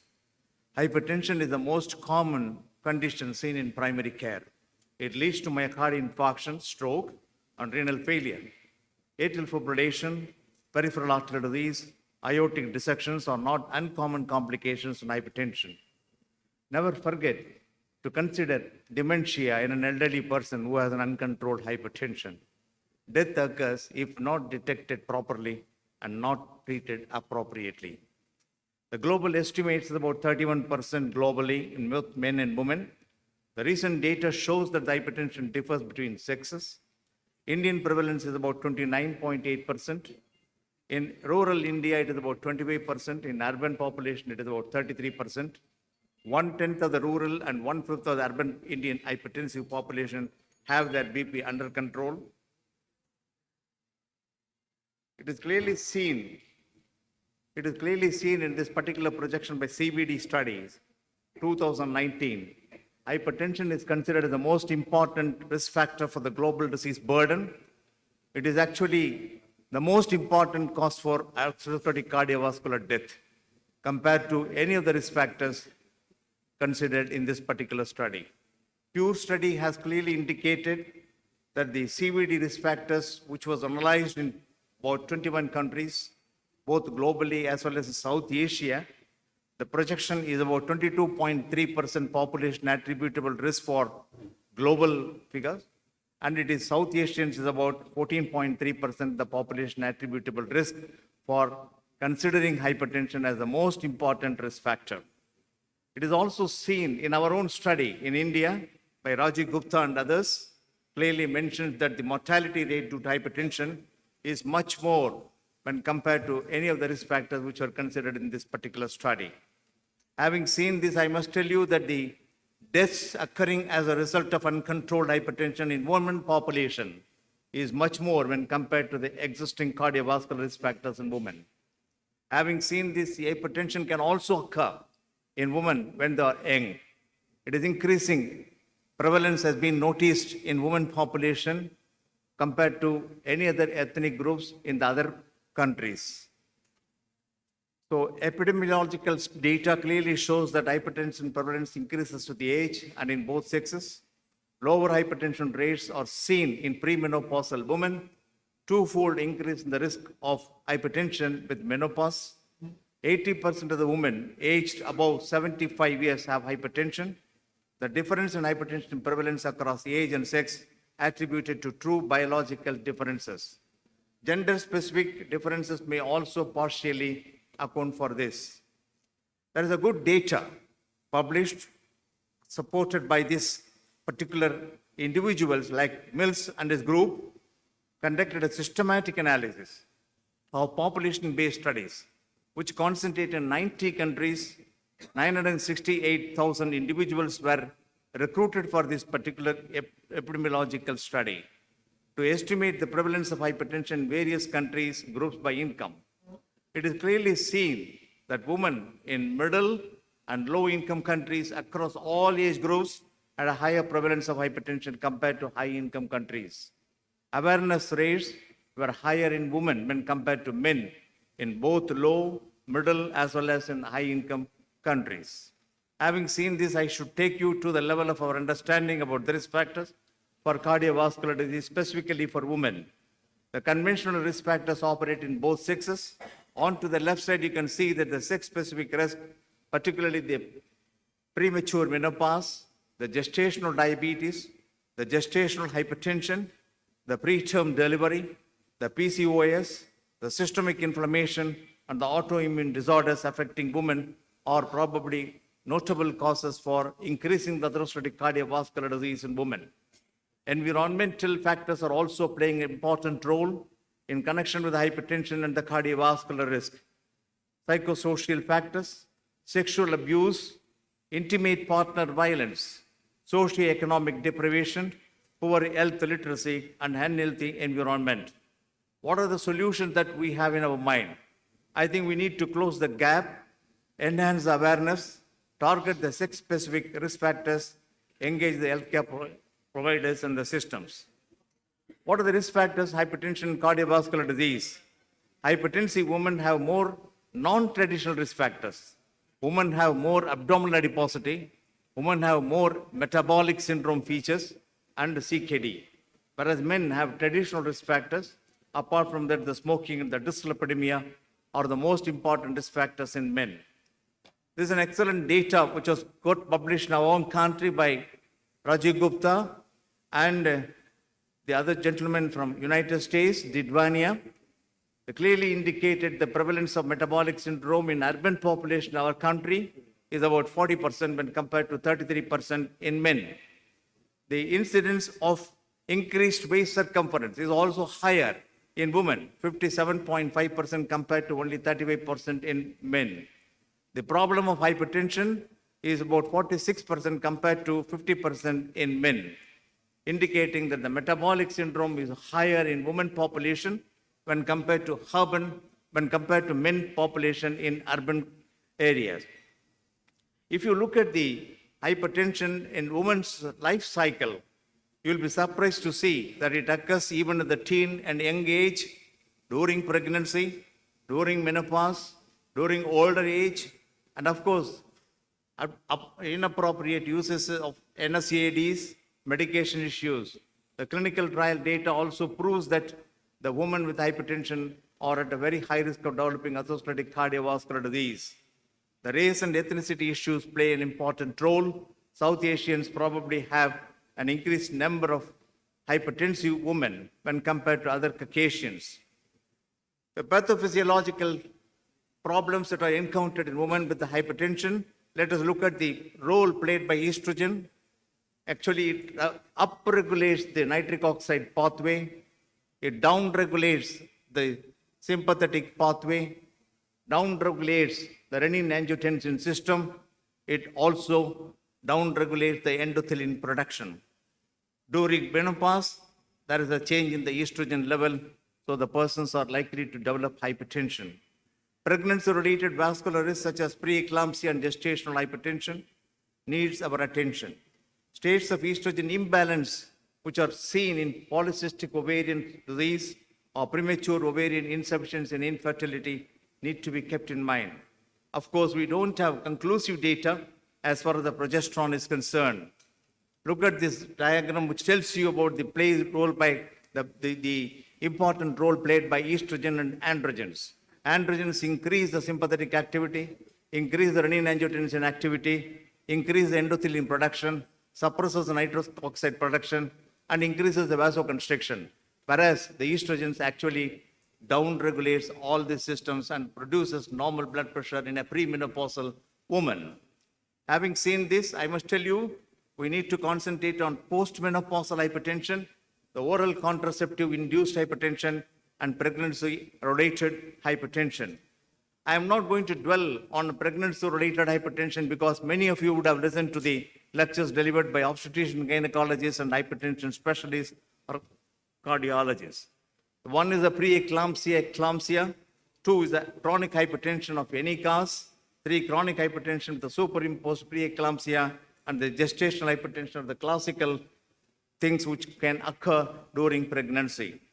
What are the common causes that are seen in young women? When you think about the secondary hypertension, think about the fibromuscular dysplasia, coarctation of the aorta, Turner syndrome, and primary hyperaldosteronism. Women with hypertension, they have adverse consequences when compared to men. What are the consequences? More amount of left ventricular hypertrophy. 2, diastolic dysfunction is much more when compared to men. FPEF is again commonly seen in women. Increased arterial stiffness, diabetes, increased prevalence of CKD in this woman population with hypertension. Hypertension with the cardiovascular disease, of course, CAD is the one that's most commonly seen in females. So having seen these pathophysiological mechanisms and the prevalence of hypertension in women, let me now try to take you what should be the threshold beyond which one should consider hypertension in an individual. It is not divided by sex, whether man or woman, the threshold for diagnosing hypertension is the same. Look at this data. We started with the 160 way back when JNC 4 and 5 were published.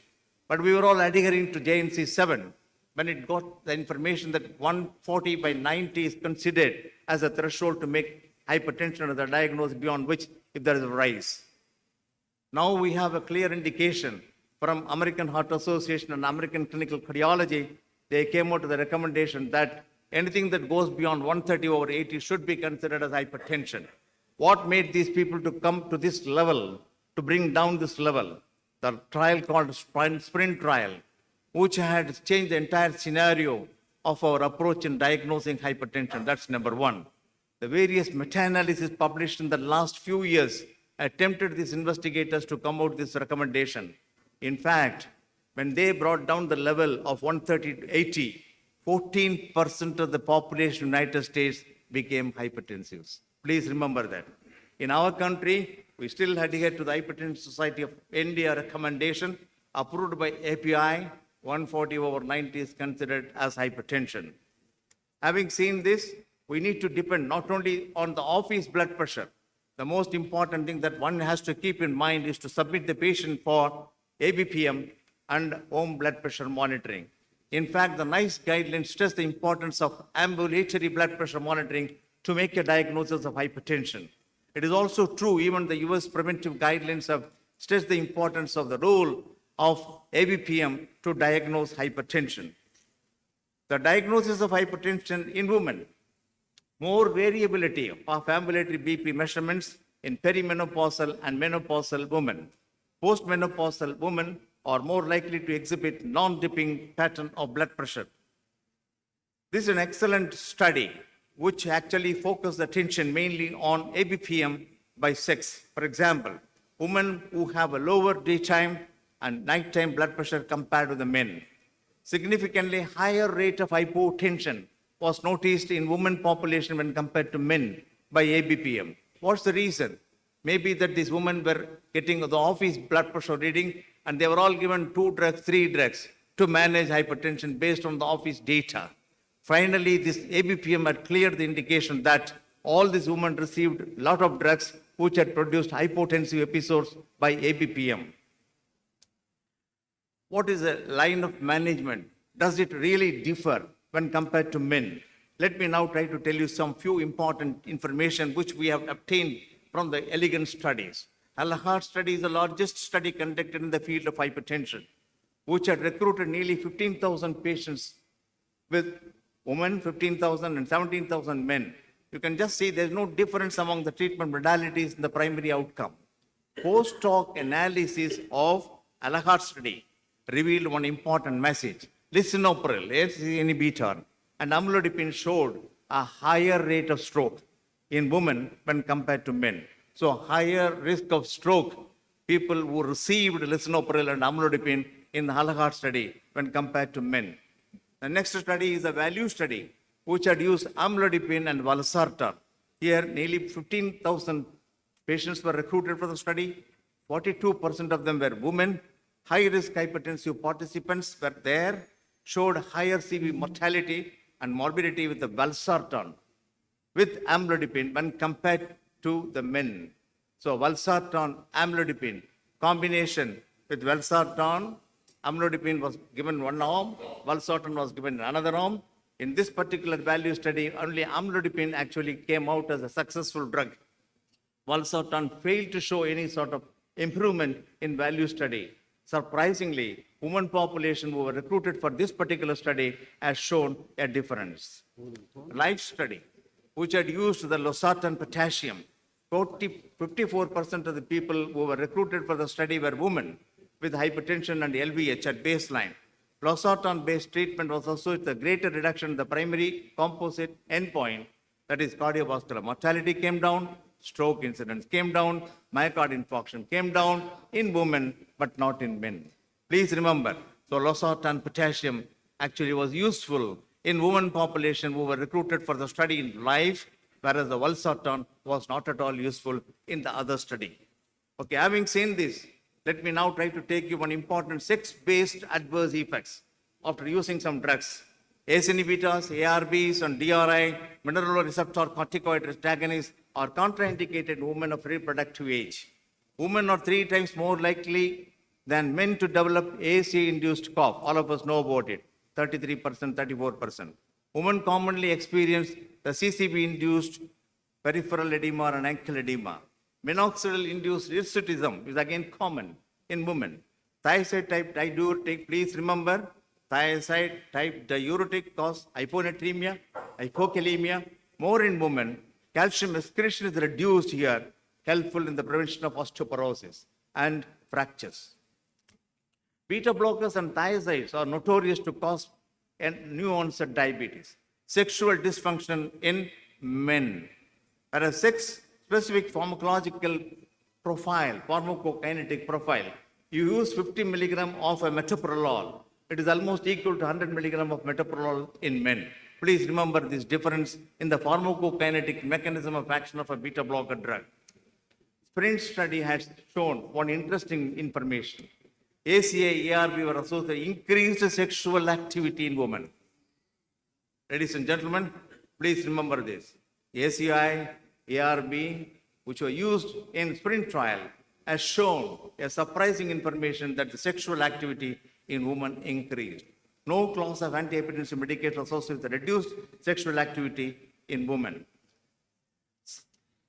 Non-pharmacological management, I think I need not dwell because Dr. Shanmugh Sundaram has already highlighted, and I don't think there is any difference between the non-pharmacological management. BP goal, what should be the goal? There is no difference between men and women. You look at this data, which is the primary endpoint in accomplished study. When you lower the blood pressure to less than 130 to 120, excellent reduction in cardiovascular events. Death rates increase when you reduce the systolic blood pressure to less than 120. So that shows you should keep the levels between 120 to 130. That's the message. Having seen this, this is a meta-analysis where people reduce the blood pressure to the extent of 130 systolic level. It was helping patients to reduce the cardiovascular risk. Huge data, which gives you correct information, including the all-cause mortality came down by 13%. Can you treat elderly persons with an aggressive manner instead of a standard therapy? Yes, aggressive therapy will help elderly patients to bring down the blood pressure. So what should be the goal of blood pressure? Whatever is the recommendation given by various academic bodies. Some say 140/90, 130/85, 130/80, whatever is the threshold that you give from various recommendations, the goal. There is some diverse information, but all the recommendations, they converge to one point, one goal, that is 130/80. Please remember that. So that I think that this was highlighted by Dr. Shanmugh Sundaram. I don't want to dwell there. So if you start treating patients, poor quality of life, disability, healthcare resource consumption, all this will be reduced. Hypertension control in women, higher in women than men above 18 years, lesser in women above 60 years. Debated issue, optimal BP goal, we don't know. Solutions for a better hypertension control. Bureaucratic approach, 1, political focus. 2, development of health system. 3, technological support. Health system approach, health system strengthening, low-cost medications, and uninterrupted supply. HCP, healthcare provider, education, task sharing with the paramedics, clinical approach, encourage adherence, patient empowerment. Conclusions, ladies and gentlemen, CVD is the leading cause of death in women worldwide.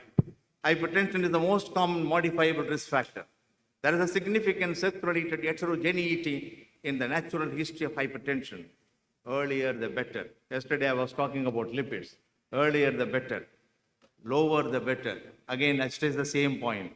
Longer, the better approach, even to treat hypertension in women population. Thank you very much, ladies and gentlemen, for patient listening. Thank you, Narsingan. Please, I forgot to introduce Narsingan. He's the past president of the Indian Hypertension Society. He's the current chairman of the Chennai API, and he's a very well-known person for in the lipidology. And he is also vice president of the World Hypertension League.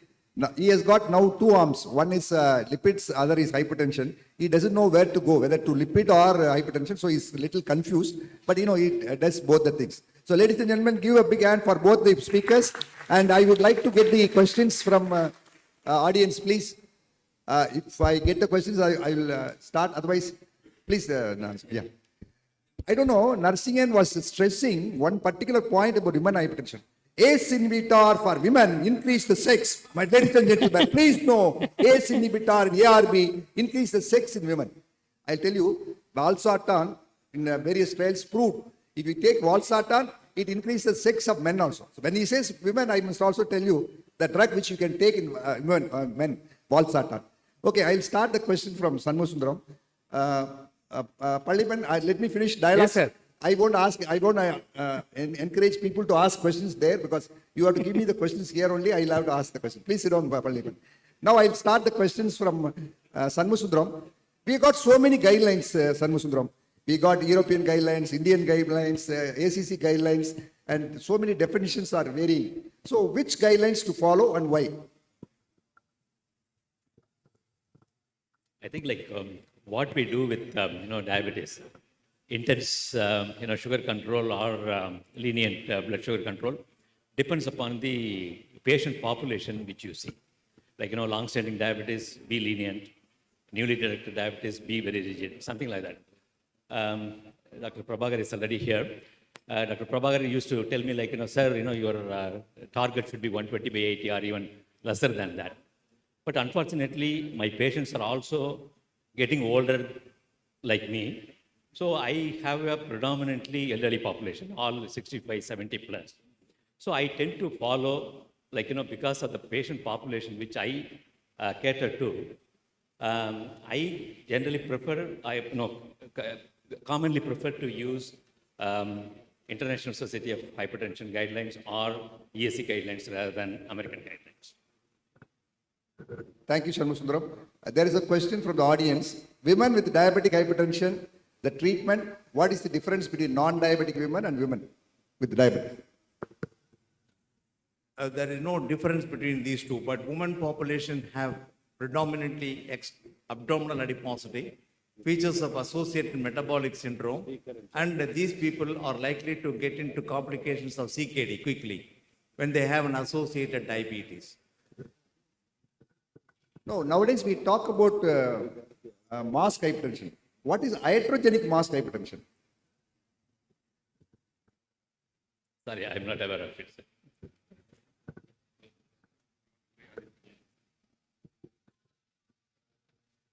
Sometimes Dr. Muruganathan puts us in trouble. He puts us in trouble. He looks at some sort of vague definitions and he tries to memorize it and then comes and asks some questions. Don't put me in an embarrassing situation. I already told everyone, I'll ask questions. If you don't answer, I'll try to answer. I said, I'm not going to answer. You see, iatrogenic mass hypertension is like this. When you give a drug with optimal long duration, that BP is controlled throughout 24 hours. If you give a short-acting drug, what happens to the hypertension? Suppose 160, 100. If you the morning time when they come to the clinic, the BP is under control. Because it has got, for example, hydrochlorothiazide, only short-acting. Those time only it is under control. Night time, it becomes more. So this is called iatrogenic mass hypertension. Suppose if you have a sustained hypertension, you leave him like that. Give a short-acting drug, not a good drug, then the problem comes as a mass hypertension. So this is iatrogenic mass hypertension. When somebody has got hypertension, don't give a drug which is short acting and make them get more hypertension in the night time. So this is called iatrogenic mass hypertension. This is very important. When you select a drug, you must select a drug long acting with the time in target range, also the target and peak and tough and peak ratio, all those things you should consider. That is why combined pills are very important according to many guidelines. Single pill combination with all the drugs so that it covers 24 hours. So this is called iatrogenic mass hypertension. What is nocturnal hypertension? Nocturnal hypertension. Nocturnal hypertension. Normally, diurnal variation is likely to occur in people with hypertension. Normal persons who do not have hypertension also dips during night time. The blood pressure, systolic blood pressure dips during night time. All persons suffering from hypertension also they try to dip during night time. If the blood pressure is not controlled, or the person is having diabetes, if the person is a smoker, the person is having a sleep apnea, he's got a diabetes plus an autonomic system disturbance, he is likely to have this nocturnal hypertension. The systolic blood pressure will go beyond that particular range, and we consider that these are the people who are likely to go into complications like left ventricular hypertrophy as well as renal failure. Okay. In fact, the definition of nocturnal hypertension according to ACC guidelines is systolic more than 110, diastolic more than 65. Whereas according to the European guidelines, the systolic pressure is 120 and then diastolic is 70. So there are difference between two guidelines, but this is called nocturnal hypertension. This is very, very important because nocturnal hypertension produces a lot of problems. So people do not understand about nocturnal hypertension. Ambulatory blood pressure monitor is the key to identify nocturnal hypertension. Nowadays, home blood pressure monitor also has come with a good device where you can get 2 a.m., 3 a.m. and 4 a.m. program. Where you can get the home blood pressure monitor also can identify nocturnal hypertension. There is a question for Sanmu Sundaram. Specifically, I think this person is a really good observer. I don't know. By definition, refractory hypertension is not controlled by 5 more drugs. But your algorithm for the refractory hypertension shows only maximum 5 drugs. What is your answer, Sanmu Sundaram?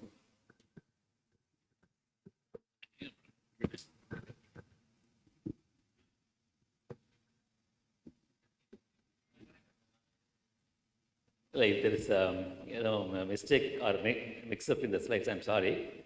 Refractory hypertension is the term which is used when the blood pressure remains above the goal with 5 or more drugs. Who's that person who asked the question? Please stand up. Yeah. What's your name? Huh? Very good observer. Give him a big hand. Prabhu Shankar. Thank you very much. If I have some gifts, Seduraman, I could have given some gifts also. Normally, we give a gift like that. Treatment of antihypertensive drug, overdose, your explanation on the same. Treatment of antihypertensive drugs, overdose, and your explanation. Nursing. Treatment of hypertension with some drugs, overdose. Okay, you see. Antihypertensive drugs, you have given it and you consider there is overdose. How do you know that it is overdose? See, you are expected to start with the smaller dose or half the dose of each drug, A plus C. A belongs to the ACI or ARB, C calcium channel blocker. If you select a telmisartan 20 milligram plus 5 milligram of amlodipine, give it. Observe, fellow is not responding, 40 milligram plus 10 milligram, the second step. Third step, fellow is not improving, add a diuretic. That's the best way of managing things as per International Society of Hypertension 2020 guidelines. If you go it this way, probably you will not be punishing a patient with the overdose of the drugs. I think if you see multiple drugs given separately, probably the pill burden will be felt by patient. You need to minimize it by giving a single pill. If you are using a combination, make it a single pill. If you are giving 3 drugs, also make it a single pill so that the compliance becomes excellent. And most of the patients, if you closely observe, I don't think it should be considered as overdose unless you prove that there is an hypotensive episodes occurring with the ambulatory blood pressure monitoring. In fact, the person who has asked the question, I think if you're giving drugs and monitor the blood pressure by home BP monitor, if somebody has got hypotension, that means, you are giving the drugs too much, not necessary. You can de-escalate according to your monitoring, not in one sitting.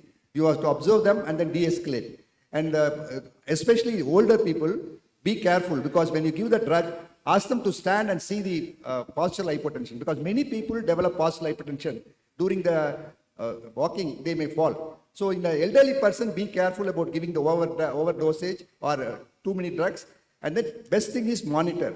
The BP monitor, home BP monitor is not only helpful for diagnosis, also follow-up. So that if you think the drugs are more, you can de-escalate, but be sure you must observe at least 3 months before de-escalate. Suddenly you should not de-escalate. And then postural hypertension is one thing, important thing you should remember, especially in elderly people, they'll get the frequent falls. By the way, Sanmasundaram, what is postprandial hypotension? Postprandial hypotension. You know what is orthostatic hypotension? What is postprandial hypotension? You can define both orthostatic hypotension as postprandial hypotension. And I presume that the splanchnic vasodilatation which occurs with the food intake would probably result in drop in blood pressure. Like as a cardiologist, this becomes important when I treat or when I try to diagnose hypertrophic obstructive cardiomyopathy. This is one of the classical symptoms of HOCM. Because of the splanchnic vasodilatation, they tend to develop chest pain or syncope even. So that is how I'm familiar with this phenomenon. But how often it occurs in hypertension, I'm not sure about. In fact, this postprandial hypotension is very important in a patient who's diabetic, who's an elderly person. This postprandial hypotension, the definition is, orthostatic hypotension definition is systolic blood pressure reduced by 20 millimeter or diastolic 10. When you ask the patient to stand up for 3 minutes, that is orthostatic postural hypotension. In a postprandial hypertension also, after the food, there may be fall in systolic blood pressure. Even if the blood pressure is 100 and falls to 90, then they consider as postprandial hypertension. And the postprandial hypertension after food, up to 2 hours, they say. This is very important practical point, because whenever you get a patient who complains, sir, after my food, I feel tired, I feel weak. That means, you check for the postprandial hypertension. This is a very important point I thought I will share with you. I come to the nursing end, because you are talking about women and hypertension. In a pregnancy hypertension, just one question. Is there any other way of assessing pregnancy hypertension? What are the parameters, blood tests you do in a pregnancy hypertension? Normally we do certain tests. Uric acid we do. Then what is the importance of significant uric acid in pregnancy hypertension? Of course, when I started giving the lecture, I said I will not touch upon the pregnancy-induced hypertension. In fact, when we were just discussing, I told him I will not touch on pregnancy hypertension. I think in the later when he was trying to tell me that he got married to an obstetrician, and I did not get married to a doctor also. Okay. My wife is a non-medical person. Okay. So I think I'm not fit to talk about anything about pregnancy hypertension. No, uric acid in pregnancy hypertension also gives the prognosis, and also, yes. So that is how the uric acid plays a role. Sanmasundaram, Women with hypertension, if your lab workup shows high uric acid level, anticipate pre-eclampsia. That is the way we should take the message. Yeah, that's why in the pregnancy hypertension, uric acid plays a very important role. Apart from the HGLT, this good factor and bad factor ratio, which many patients, many clinics, many places you may not do. But that also gives you prognosis about the pregnancy hypertension. See, why I'm particular about pregnancy and hypertension? Because hypertensive disorders of pregnancy are more. People are more worried about diabetic disorders of pregnancy. They have DIPSI, but there is no HIPSI. You should have HIPSI. The hypertensive disorders of pregnancy is very important, because many people die because of eclampsia, pre-eclampsia, and hypertensive disorders. So I think the focus should be there on these hypertensive disorders in pregnancy also. Now, What point can I just add one point? Yeah, please. It has been seen that in developing countries, 300 times higher rate of death following eclampsia and pre-eclampsia compared to developed countries. That's a message that one has to keep in mind to aggressively control blood pressure during pregnancy. Yeah, that's a very good message. Always the obstetrician should consult the physician, because many obstetricians, they check the blood pressure and they themselves treat. So I insist you should consult the physician, because pregnancy, hypertensive disorders, pregnancy is very, very important. And especially when a person comes, you must ask a woman the history of any pregnancy outcomes, bad outcomes. because that will produce lot of problems. We have found out in the lot of trials, if the women during the pregnancy, if she has abortion or premature delivery, these are the people who are going to develop lot of problems in the future. So that is the pregnancy outcome, bad outcome. So when there is a pregnancy bad outcome, you must elicit the history and make sure you follow them very nicely. Otherwise, these ladies will go for a lot of problems. Now, is there any new drug has come for resistant hypertension, Sarmasundram? Anything which you will try apart from whatever you have said, 4 or 5 drugs? Minoxidil is vasodilator, which is an old drug actually, but it does seem to work very well in people in whom we find it difficult to control blood pressure. Minoxidil is good. Yeah. But the adverse effects you should anticipate, like, in women, hirsutism, with vasodilation induced leg edema. These are the things which you should anticipate. Yeah, of course, minoxidil is not advisable for women, especially they may have hirsutism. But it is good advisable for people like me and nursing, and we can get hair growth also. For minoxidil, side effect is hair growth. For a female, there will be face hair, but we can use it. Then Muruganathan, yeah. we are very much behind schedule in the time. Kindly conclude it, please. Who is this? Me. Okay. Okay. Yeah, I think, I never mentioned about his name because he is also like me. It is also useful for him. Okay. Sir, now 3 questions allowed from the audience, please. One more question, sir. Yeah. What is the drug of choice in pregnancy, sir? Hypertension, for hypertension in pregnancy. And also, hypertension patient on drug, once you get pregnant, should we change the ARB or ACB, sir? No, in a you want to cancel? The drugs that can be used for treating hypertension in pregnancy, number 1, the nifedipine, retard preparations, and not the capsule, the sublingual usage should be completely discouraged, number 1. Number 2, labetalol is an excellent drug which should be used 100 milligram 3 times a day, maximum dose. And you can also use the good old drug alpha-methyl dopa to control blood pressure. And hydrolazine, it is another drug that can be used.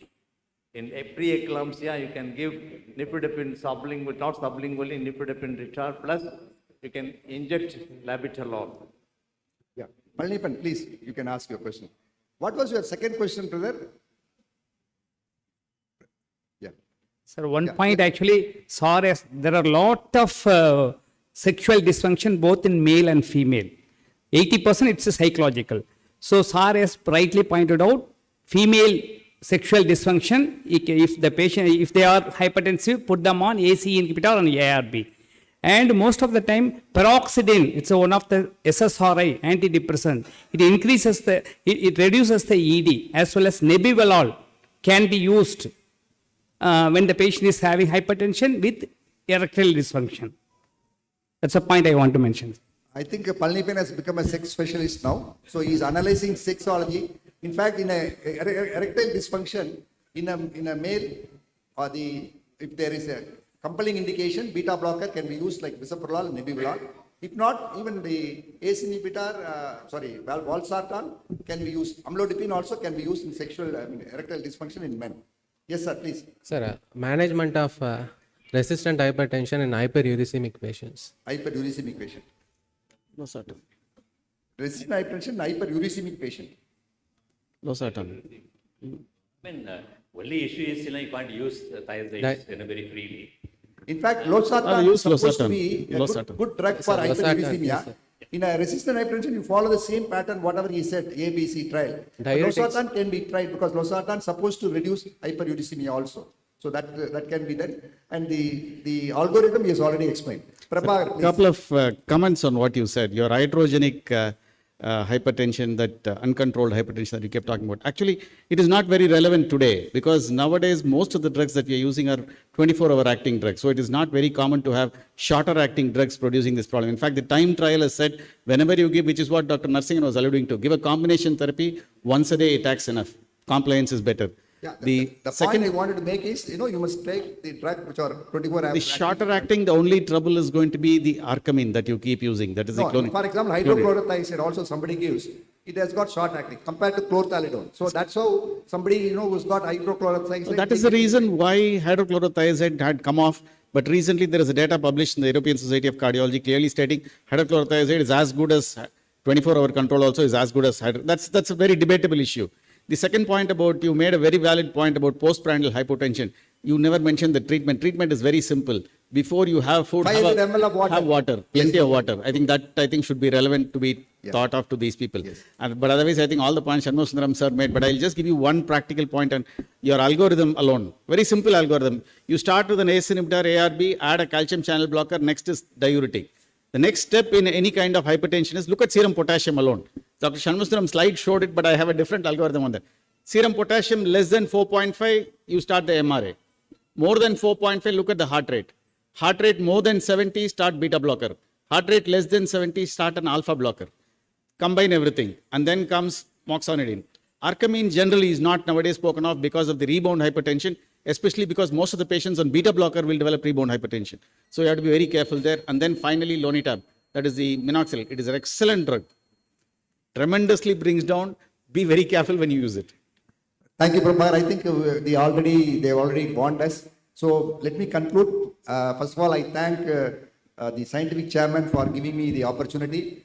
Please congratulate both the speakers for the excellent talk. And don't forget, please promote home blood pressure monitor. Home blood pressure monitoring is very, very not used to in nowadays.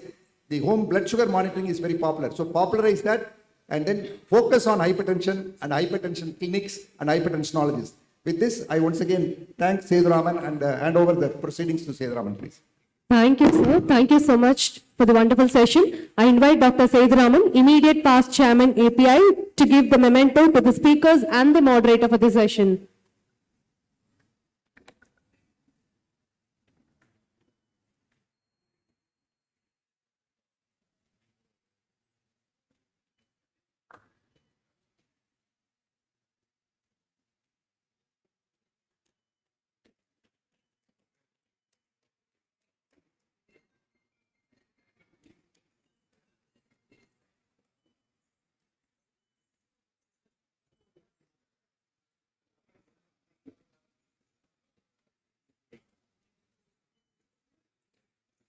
Thank you, sirs. For the next session, I request Dr. Agam C. Vora to give his talk on difficult to control asthma. I also request Dr. Khadar Sahib and Dr. Duraisamy to please chair this talk and the next.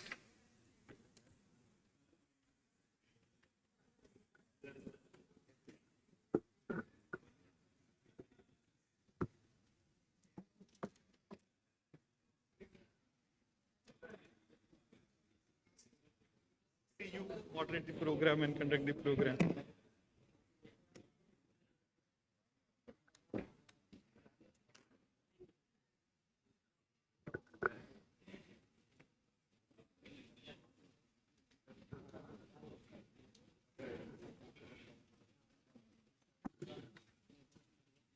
Very good afternoon to all. First, let me thank Dr. Seduraman sir and Dr. Anita and other organizing committee members for giving me this opportunity. Now the topic is difficult to control asthma by Dr. Agam C. Vora. He is a chest physician and in charge of Vora Clinic at Borivali West, Mumbai. He has lot of qualifications. There are more than 30 to 40 qualifications and experiences. I think I can heard the topics. Just over to Dr. Agam C. Vora. Thank you. Dr. Muruganathan, let me put it on record. It's such a feast to see you moderate the program. And for the delegate, I will tell you, Dr. Muruganathan has a habit of asking such difficult questions and putting everybody into such tricky situation. Once I was with him and somebody asked him, so there are so many guidelines, and which guidelines would you follow? And only Dr. Muruganathan can give this answer. And he told them, okay, you have Deepika Padukone there, you have Katrina Kaif there, You have Bipasha Basu there. Whom do you like and with whom dreams you want to sleep is absolutely your choice. And that is what he said and got out of the tricky situation. So this is Dr. Muruganathan. And to be, working under his guidance, knowing him for more than a decade now. Well, the topic that is given to me is clinical approach to uncontrolled asthma, and we've had interesting sessions on cardiac diseases, blood pressure, and now a little boring topic on asthma. At the outset, I must express my sincere thanks to my teacher, late Professor Dr. K.C. Mohanty, Dr. Palaniappan, and of course his team, organizers of today's program. My introduction to API is Dr. Siddharth Shah, Sashank, Dr. Mangesh Tivaskar. All of you for having spared your lunch time. I think I'm the only one standing between you and your lunch. Sponsors, educational partners of the events, my patients who gave me a chance to learn respiratory medicine, and of course, my family. Trust me, today happens to be important day. When I was Googling about today, and I realized today is also being celebrated as Aura Awareness Day. The belief in existence of aura around you probably is celebrated today. Today also somewhere is being celebrated at National Cream Pie Day. Pins and Needles Day is being celebrated somewhere, and Turtle Adoption Day also happens to be today. Today is Bruce Lee's birthday. Today is world's first successful partial face transplant. History also records that today was the day when the first living liver transplant happened, and today is the day when Hubble detected the first planetary atmosphere outside the solar system.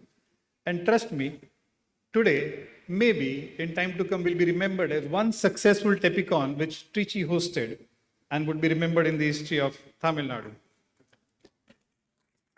I was Googling, hi Mani, I was Googling about Trichy. Mani keeps on talking about Trichy, and I said, what is the Trichy all about? He never invited me to Trichy so far. Today is my first time here. So I thought, what is this Trichy?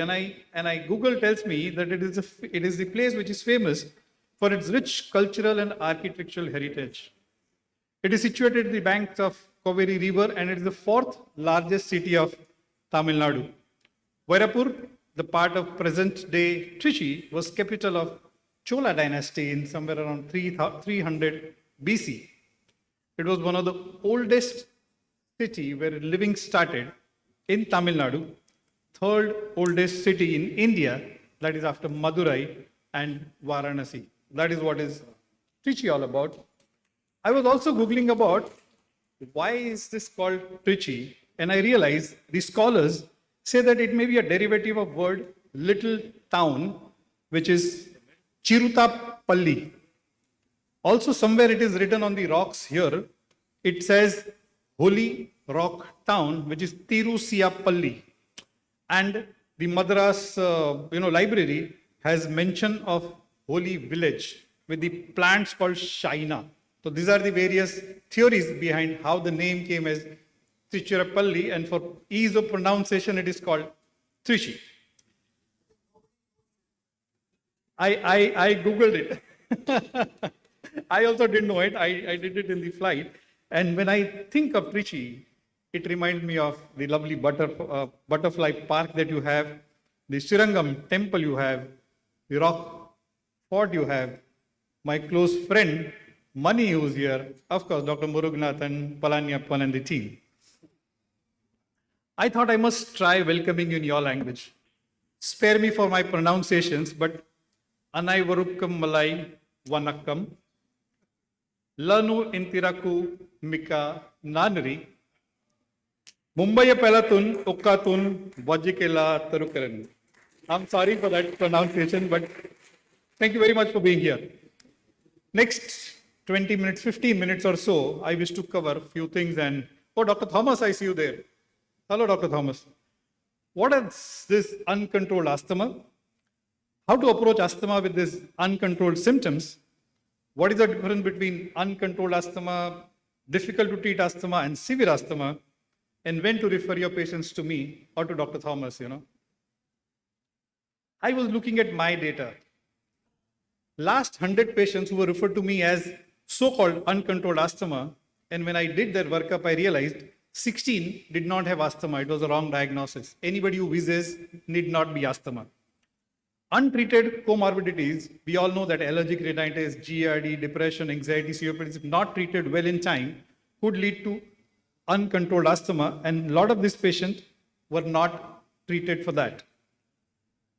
Poor compliance is a major factor for reason behind uncontrolled asthma. That is, out of 170 patients did not want to take their inhaler properly, though they were aware about treatment. That was the reason behind this uncontrolled. And only 4 out of them had real difficult to control asthma. And when I looked at what was the wrong diagnosis, the diagnosis were, they were suffering from either COPD, they had asthma COPD overlap, they may have early interstitial lung disease, which is not picked up on X-rays, and you can pick up only that if you do CT scan. They had sleep apnea syndrome, they did not have asthma at all, and few of them had cardiac issues, which were misinterpreted as asthma. My life was very easy when I was a student. Asthma was all about tablet salbutamol and tablet theophylline preparation, those aminophyllins and deriphyllins, and then life changed. Asthma was episodic spasm. It was acute inflammation, and last 30 years now tells me it is a chronic inflammation and there is spasm, episodic spasm. The treatment has moved from SOS therapy to continuous therapy, from only treatment for bronchospasm to inflammation, and now steroid is the mainstay of treatment. And we saw a huge change, a sea change that happened in our understanding about it. And last decade and a half, we've got a lot of biologics also available in the treatment for asthma. With far better understanding, with far better diagnostic modalities, with far better molecules to treat asthma, scenario is grim. Look at what is happening in India. 40% of asthma still uncontrolled, 60% partially controlled. That means all 100% of your asthmatics are not controlled to the extent you want them to be. They have average 8.4 exacerbations per year, require very high doses of oral corticosteroids. 42 of them required emergency visits, between 4.7 such visits every year. Impaired quality of life, huge emotional and physical burden, and productivity fell. Imagine 70% reduction overall, and a typical day when you have symptomatic, 35% otherwise, the huge loss of productivity. Let me present to you one case, say a case of Anita. Anita is a 40-year-old female, mother of 2. She is a housewife, comes from a remote village, non-hypertensive, non-diabetic. Her physician diagnosed her having asthma at least 5 years ago, and she was using combination of inhaled corticosteroids and long-acting beta agonist, the standard combination of farmitol, budesonide, or the salmeterol, fluticasone combination on inhaler as and when required. So she was not regular with the treatment. She presented with shortness of breath, cough, generally dry. Symptoms remain relatively better during summer times and are worse during winter time. Currently get breathless when having bath or getting dressed. That means on minimal activity, she's now getting breathless. She has to often get up during sleep for shortness of breath. She needs her SOS extra doses of pump and inhalers during daytime as well as during nighttime. She is also complaining of running of nose and blocked nose. She feels lonely at home, has no interest in her daily activities, has constant argument with her husband, does not have symptoms which are suggestive of GERD. She has never had to be hospitalized. She has history of pulmonary tuberculosis in childhood. So we can see from history, she has associated allergic rhinitis. She does not have GERD. She has some psychosomatic disorders. She gets symptoms during nighttime. She has to use her inhaler SOS. She gets breathless on minimal activity, though she never required hospitalization is a situation. And on examination, she's fairly okay. I think Dr. Muruganathan would agree this blood pressure can be passed off as normal. Pulse of 98, not very obese, not overweight, saturation normal. So when such patient present to you, your first job is to confirm diagnosis. Is it really asthma? And With that, let me come to the understanding of asthma today. Today, we believe it is a disease characterized by chronic airway inflammation and airway remodeling with signs and symptoms which include breathlessness, chest tightness, wheezing, sputum production, airflow obstruction, hyperresponsiveness, and cough. This is what is the definition of asthma today. And it was formerly considered as a single disease. We now believe it's a syndrome. So you have a huge pattern for the same disease. It includes features of asthma severity, and there has been shift in defining paradigms of asthma from single disease towards a complex, chronic, with marked clinical heterogeneity. We have asthma, usual conventional classification, intermittent and persistent. Persistent asthmatics were mild, moderate, and severe. This is what was told to us when we were students. But then we soon realized you may have two differently appearing patients, two different patients with a similar presentation. You put them on treatment and response to treatment could be different. They don't behave in a similar way like most of your diseases, like your diabetes, like your blood pressure. No two blood pressure reading patients would behave the same way to the tablet that you offer them. And with that came the concept of control. So here this patient had seasonal and variable symptoms. She had wheezing, shortness of breath, chest tightness, cough, have more than one of the symptoms. Symptoms occur variably over time.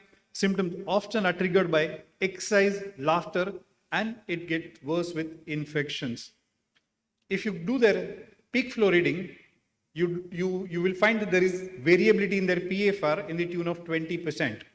And if you do their spirometry, you will see a classical obstructive airway pattern. And when you give them salbutamol, wait for 20 minutes, repeat the spirometry, you see the FEV1 improving by the value of 12% and the absolute value of 200 ml.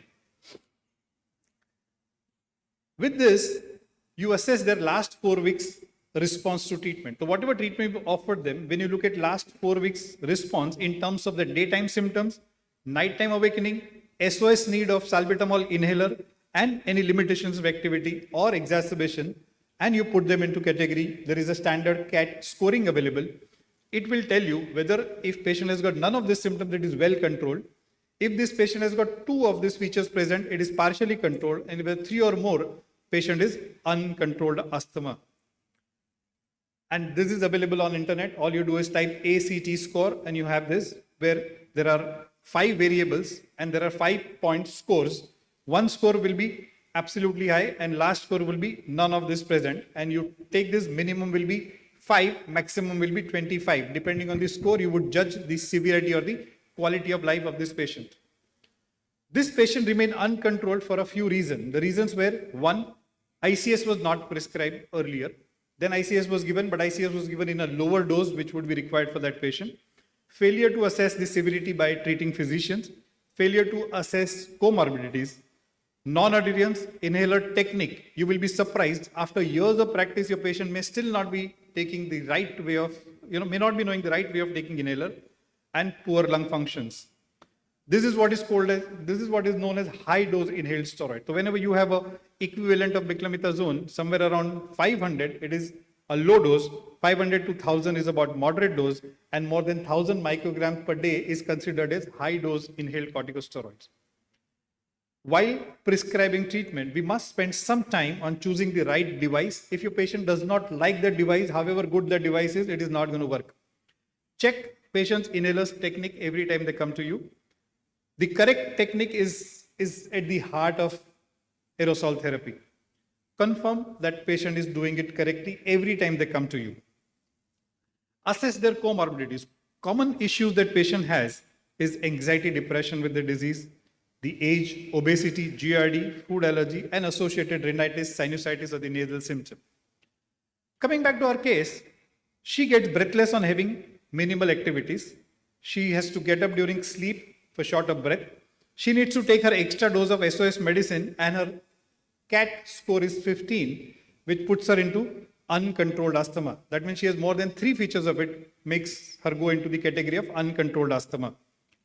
Does she have comorbidities? Yes, she has running nose, she has depressive ideas, she has constant argument with her husband, and hence she has allergic rhinitis, she has depression, and maybe obesity or overweight. So the full diagnosis for this lady would be uncontrolled asthma with mild to moderate persistent allergic rhinitis with obesity and may require evaluation for underlying psychiatric disorder. We have now the newer guideline available which tells you that gone are the days where you treat asthma only with steroids, and now it is the time to treat them with formoterol and budesonide. So now all your patient has to be on dual therapy with formoterol and budesonide. If the symptoms remain under control, you continue the same level of treatment. If the symptoms are not under control, you step up the treatment. With step up, you increase the dose of inhaled steroids. So from 200 twice daily, you make it 400 twice daily, you can go up to 1500 a day. And then you have add-on. You can add on Montelukast, that is leukotriene receptor antagonist.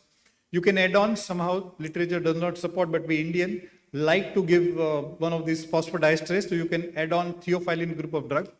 And if patient does not do well, in spite of doing that, you have options of giving them anticholinergic, that is your tiotropium, and we have glycopyrrolate combination drug there. So you can add the anticholinergic drug there. And if that patient does not do well, you have then the option of adding steroids in the oral form, or you can consider the newer therapeutic options, that is biologics.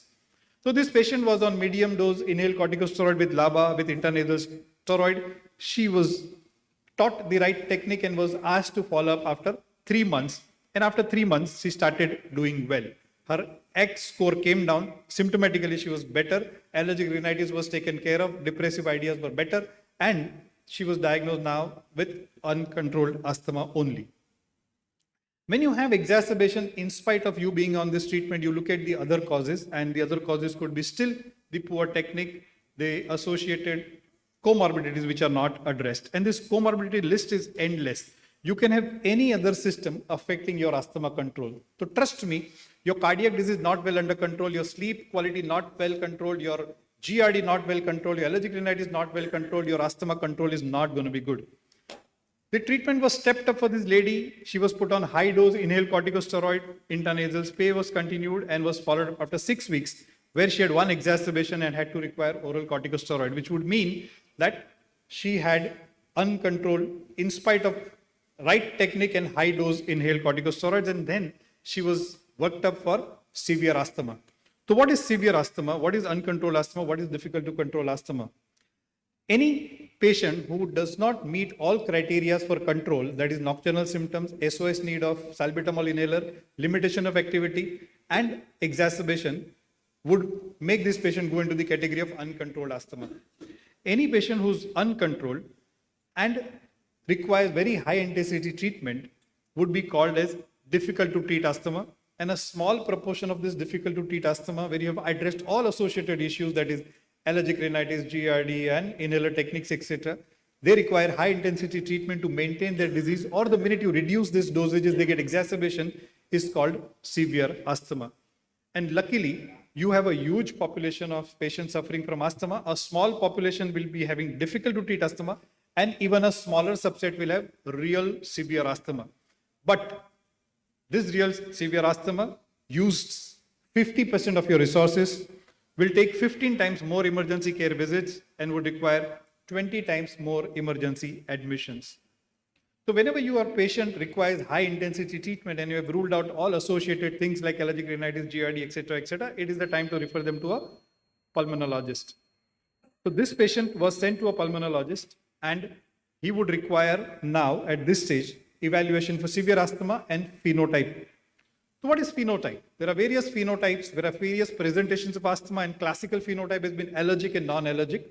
So you have younger patient with marked nasal symptoms, seasonal variation, and a family history, it more goes in favor of allergy. And when you have an older patient coming in with not much of family history, it goes in favor of non-allergic.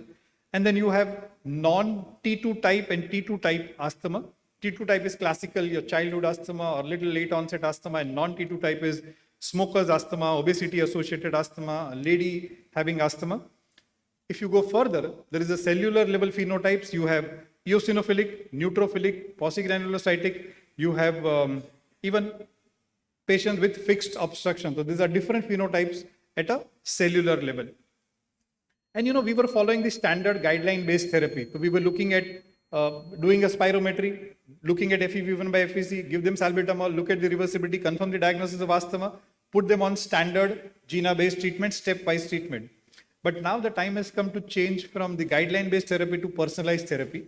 You have various biomarkers available, you have eosinophils available, you have pheno available, you would do all this, and give the tailor-made therapy or precise medicine, or call as personalized treatment for asthma to this severely asthmatic. So this is only for severe asthma, and currently we have this personalized therapy only available for eosinophilic asthma.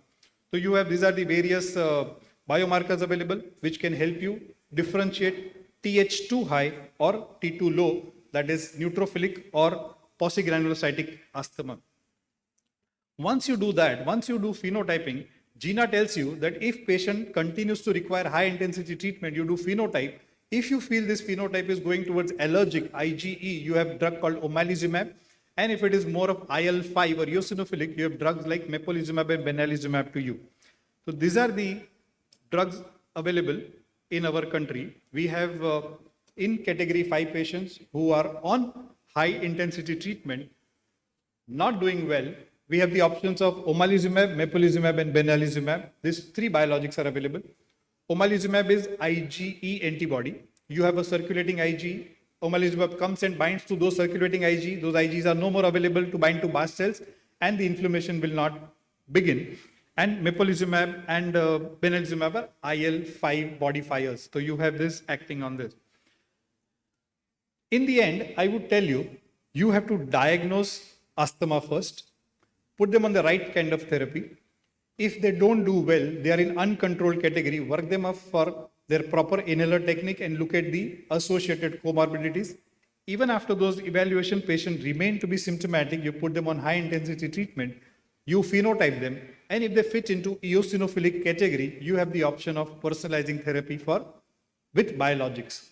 There are other options also available.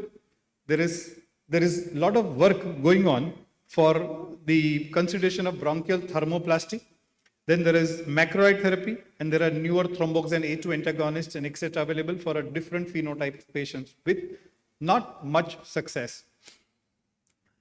Trust me, biologics should not be prescribed as a reflex action. If your patient is not doing well, does not mean you reflexively prescribe biologic, and you must choose the right kind of patient because there is a very high cost involved with biologics, and even on patients on biologics, if not chosen well, could fail.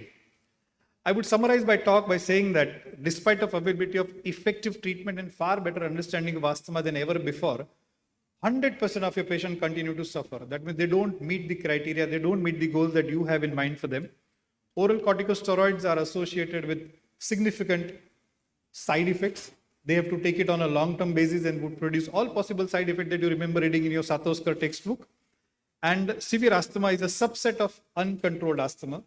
Only a handful of patients really fit into this category. Most of these patients do not have adequate control because they are not taking the treatment properly. But if you identify this small subset of patients, yes, we can do something about it. We can offer them newer therapies like biologics. Though we are yet to go a long way, 2 more biologics will be introduced by the end of this year.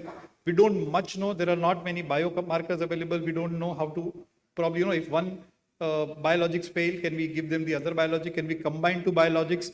Or how do we monitor our patients on biologics are certain things which we yet need to understand. I would conclude by saying the article, luckily, which I got chance to publish in JAPI a year ago, the management of severe asthma in Indian perspective, and I feel severe asthma is a condition which needs individualized approach. Phenotyping is the key for diagnosing and managing this small subset of asthma, and yes, biologics are available and it can make difference in patient's life if chosen properly. I thank you for your patient hearing. Thank you very much. If there are any questions, any difference of opinions, any comments, I would love to address that.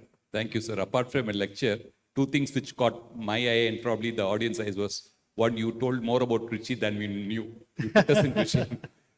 2, where the audience will, you will receive a round of applause when I say there's always a Hindi versus Tamil debate in Tamil Nadu. You took all the effort to put a slide in Tamil and put a sincere effort to read it. So our appreciation and respect for that, sir. I think Kader has made the point. One point I disagree, Agambora. In that patient, you said one of the cause is constant argument with the husband. Everybody does that. Thank you very much, sir. Really Since fantastic. sir is leaving, any questions he can take quickly. Yeah, fantastic lecture from my dear friend Dr. Agamora. The one of the important difficult to treat asthma, GERD. Correct. Very, very common. Correct. If you add PPIs along with domperidone, definitely many patients. They may come with paranasal sinusitis, asthma, refractory asthma, GERD, very, very common. Because routinely I am doing daily 10 endoscopies. Many patients, they are having lax ileus and GERD. One of the important cause. That's a very important point. And the worst thing is, even if you put them on right kind of treatment, it takes time for that GRD to settle down. It takes time for that asthma to come under control. And unluckily, there are not many diagnostic modalities available to diagnose GRD. You may, if you're lucky, you may pick up GRDs and endoscopies. But otherwise, 24 hours pH monitoring is not practical in many situations. Thank you, but that's a valid point. Thank you very much. Oh, yes. So if we come upon a teenager who is non-compliant with the inhaled corticosteroids, what to do next? So There is? Inhalant corticosteroids, not compliant with ICS, what to do next? There is no? Compliance. Compliance. Yes. Compliance is poor with inhaled corticosteroid. That's what you're saying. Yes, that is a major issue. 70% of your patients whom you feel are not controlled is because of poor compliance. And many a times it may not be poor, they may not be aware. Many a time they may be using empty canister called as tail-off phenomena. They would keep on playing with it, would feel something moving and would feel there are extra dosages. They would keep on taking it without getting actual medicine into their airways, and that may be the reason for that compliance. But trust me, we are in far better situation. I remember 25 years ago when I started my journey and nobody would want to take inhaler. At least in Mumbai now situation is better. People are willing to take inhaler. All we have to do is probably make them aware, probably educate them, spend some more time with them. Trust me, 2 more minutes of time spent on education will give you far better results than any other interventions otherwise. Thank you. Sir, how about the safety of Montelukast? How long can it? Excellent. Like, I am the one who's a believer in Montelukast. You will come across 2 schools of thought. Somebody who doesn't believe in Yes, Montelukast. in pediatric population, they used to tell like Montelukast results in hyperactivity, so don't use. Not really. My journey with Montelukast is, I was the one who was involved in the first ever trial of Montelukast. I think it was 2003, 2004 when Montelukast was introduced in our country. It didn't do very well because that is the time when thought process was Montelukast can be replaced in patients who are unwilling to take inhalers. Okay. It took me 7-8 years, took us 7-8 years to realize that no, Montelukast was not the replacement for inhaled corticosteroid. It is the first add-on drug. And that is how we started using it. So if you have your patient of asthma with allergic rhinitis, probably Montelukast and levocetirizine becomes the best choice. So how long, sir, can it take? You will have to continue it minimum 1 year because asthma is a seasonal disease. You know that your patient may be fine in one season and you stop it just to get exacerbation in the next season. So I would request you to continue it for 1 year minimum. You may stop antihistaminic after 3 to 4 weeks because by then the running part of allergic rhinitis is taken care of. Only the stuffiness and the allergy part remains, inflammation remains. Montelukast can manage that. You can manage that. So with plain Montelukast can be continued. I would want you to continue it for 1 year minimum. I have patients who are taking Montelukast for more than about 5-6 years now, and I have not come across any major side effects, except it's like your statins. Some of the patients may complain about some myalgia, and that is why most of us like to give Montelukast in the evening. So what is your experience on omalizumab, sir? Omalizumab biology. My experience with omalizumab, I started using it in 2004, 2005. So I've got about 15 years plus experience of using omalizumab. Luckily, you can put more patients on omalizumab now because you have generic or biosimilar omalizumab available now with significant cost benefit. If you choose your patient right, if you have a IgE predominant asthma, allergic asthma, patient of allergic rhinitis with urticaria, with asthma, family history there, with proper seasonal variation, and see, this patient will be with you before you consider them for biologic for some time. If you choose your patients well, they do extremely well. I've got at least 12, 15 patients whom I can immediately think of when you talk to me about it. They've done extremely well. But at the same time, there is a biologic failure group also. So how it is recommended is you put patients on treatment, reassess them at the end of 4 months in terms of number of exacerbation, their steroid requirement, their quality of life. If you feel they're improving, you continue this patient on biologic. If they don't improve, that probably your choice was wrong or this biologic didn't work. So one last question, sir. What is the success rate of sublingual immunotherapy, sir? Unluckily, I don't much believe in sublingual immunotherapy. The people who like to do allergy testing and immunotherapy would probably be able to talk about it. I have, unluckily, not a single patient on allergy testing and immunotherapy.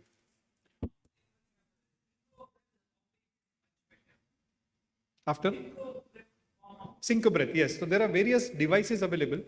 Trust me, there is no device better than the previous device, provided patient knows the right technique. And the best of the devices may not work if you have not educated your patients well. But the techniques or the hand-mouth coordination is far better with newer devices, where sync breath is one of the devices. Sir. Sir, we have been using bronchodilators in and out earlier.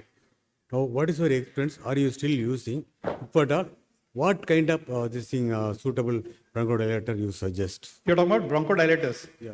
Sir, bronchodilators, yes. The whole treatment is obstructive airway disease, so you need to use bronchodilators. No second thought about it. Bronchodilators, most of the guidelines have moved out of phosphodiesterase inhibitors. In the sense, the guideline does not talk about your aminophyllins, your deriphyllins, your thiophyllins, none of them. COPD guidelines talks about this.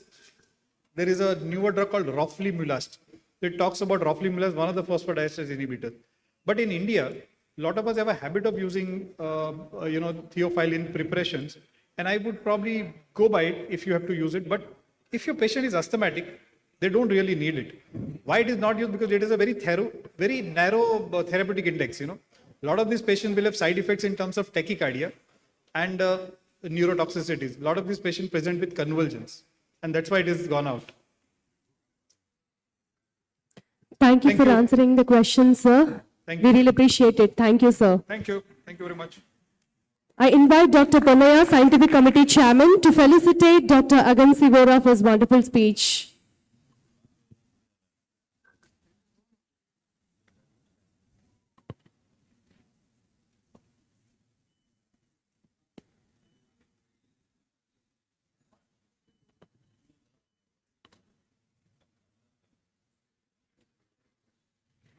Thank you, gentlemen.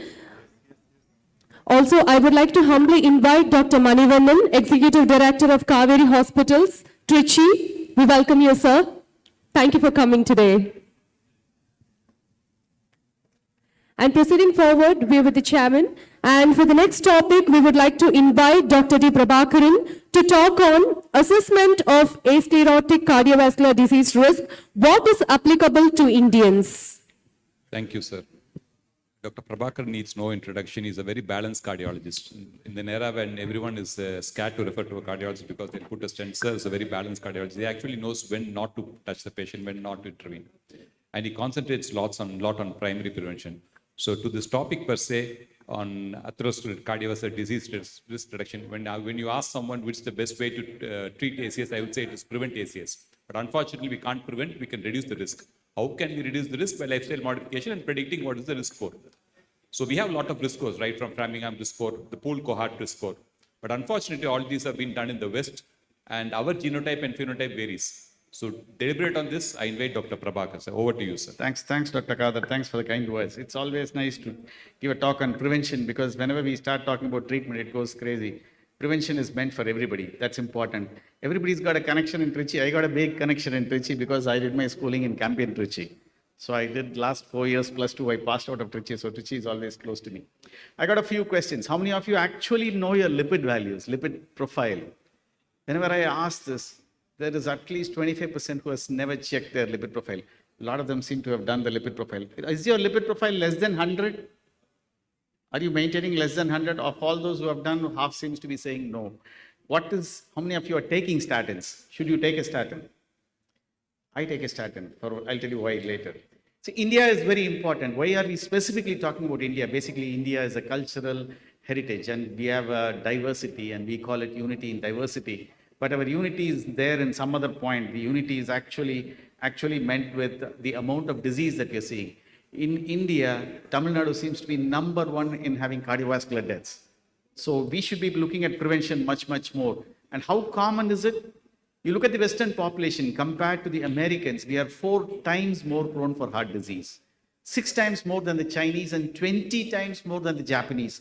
And 40% of our patients have heart disease less than 45 years of age. It's not coming. Your slides are not moving. Why?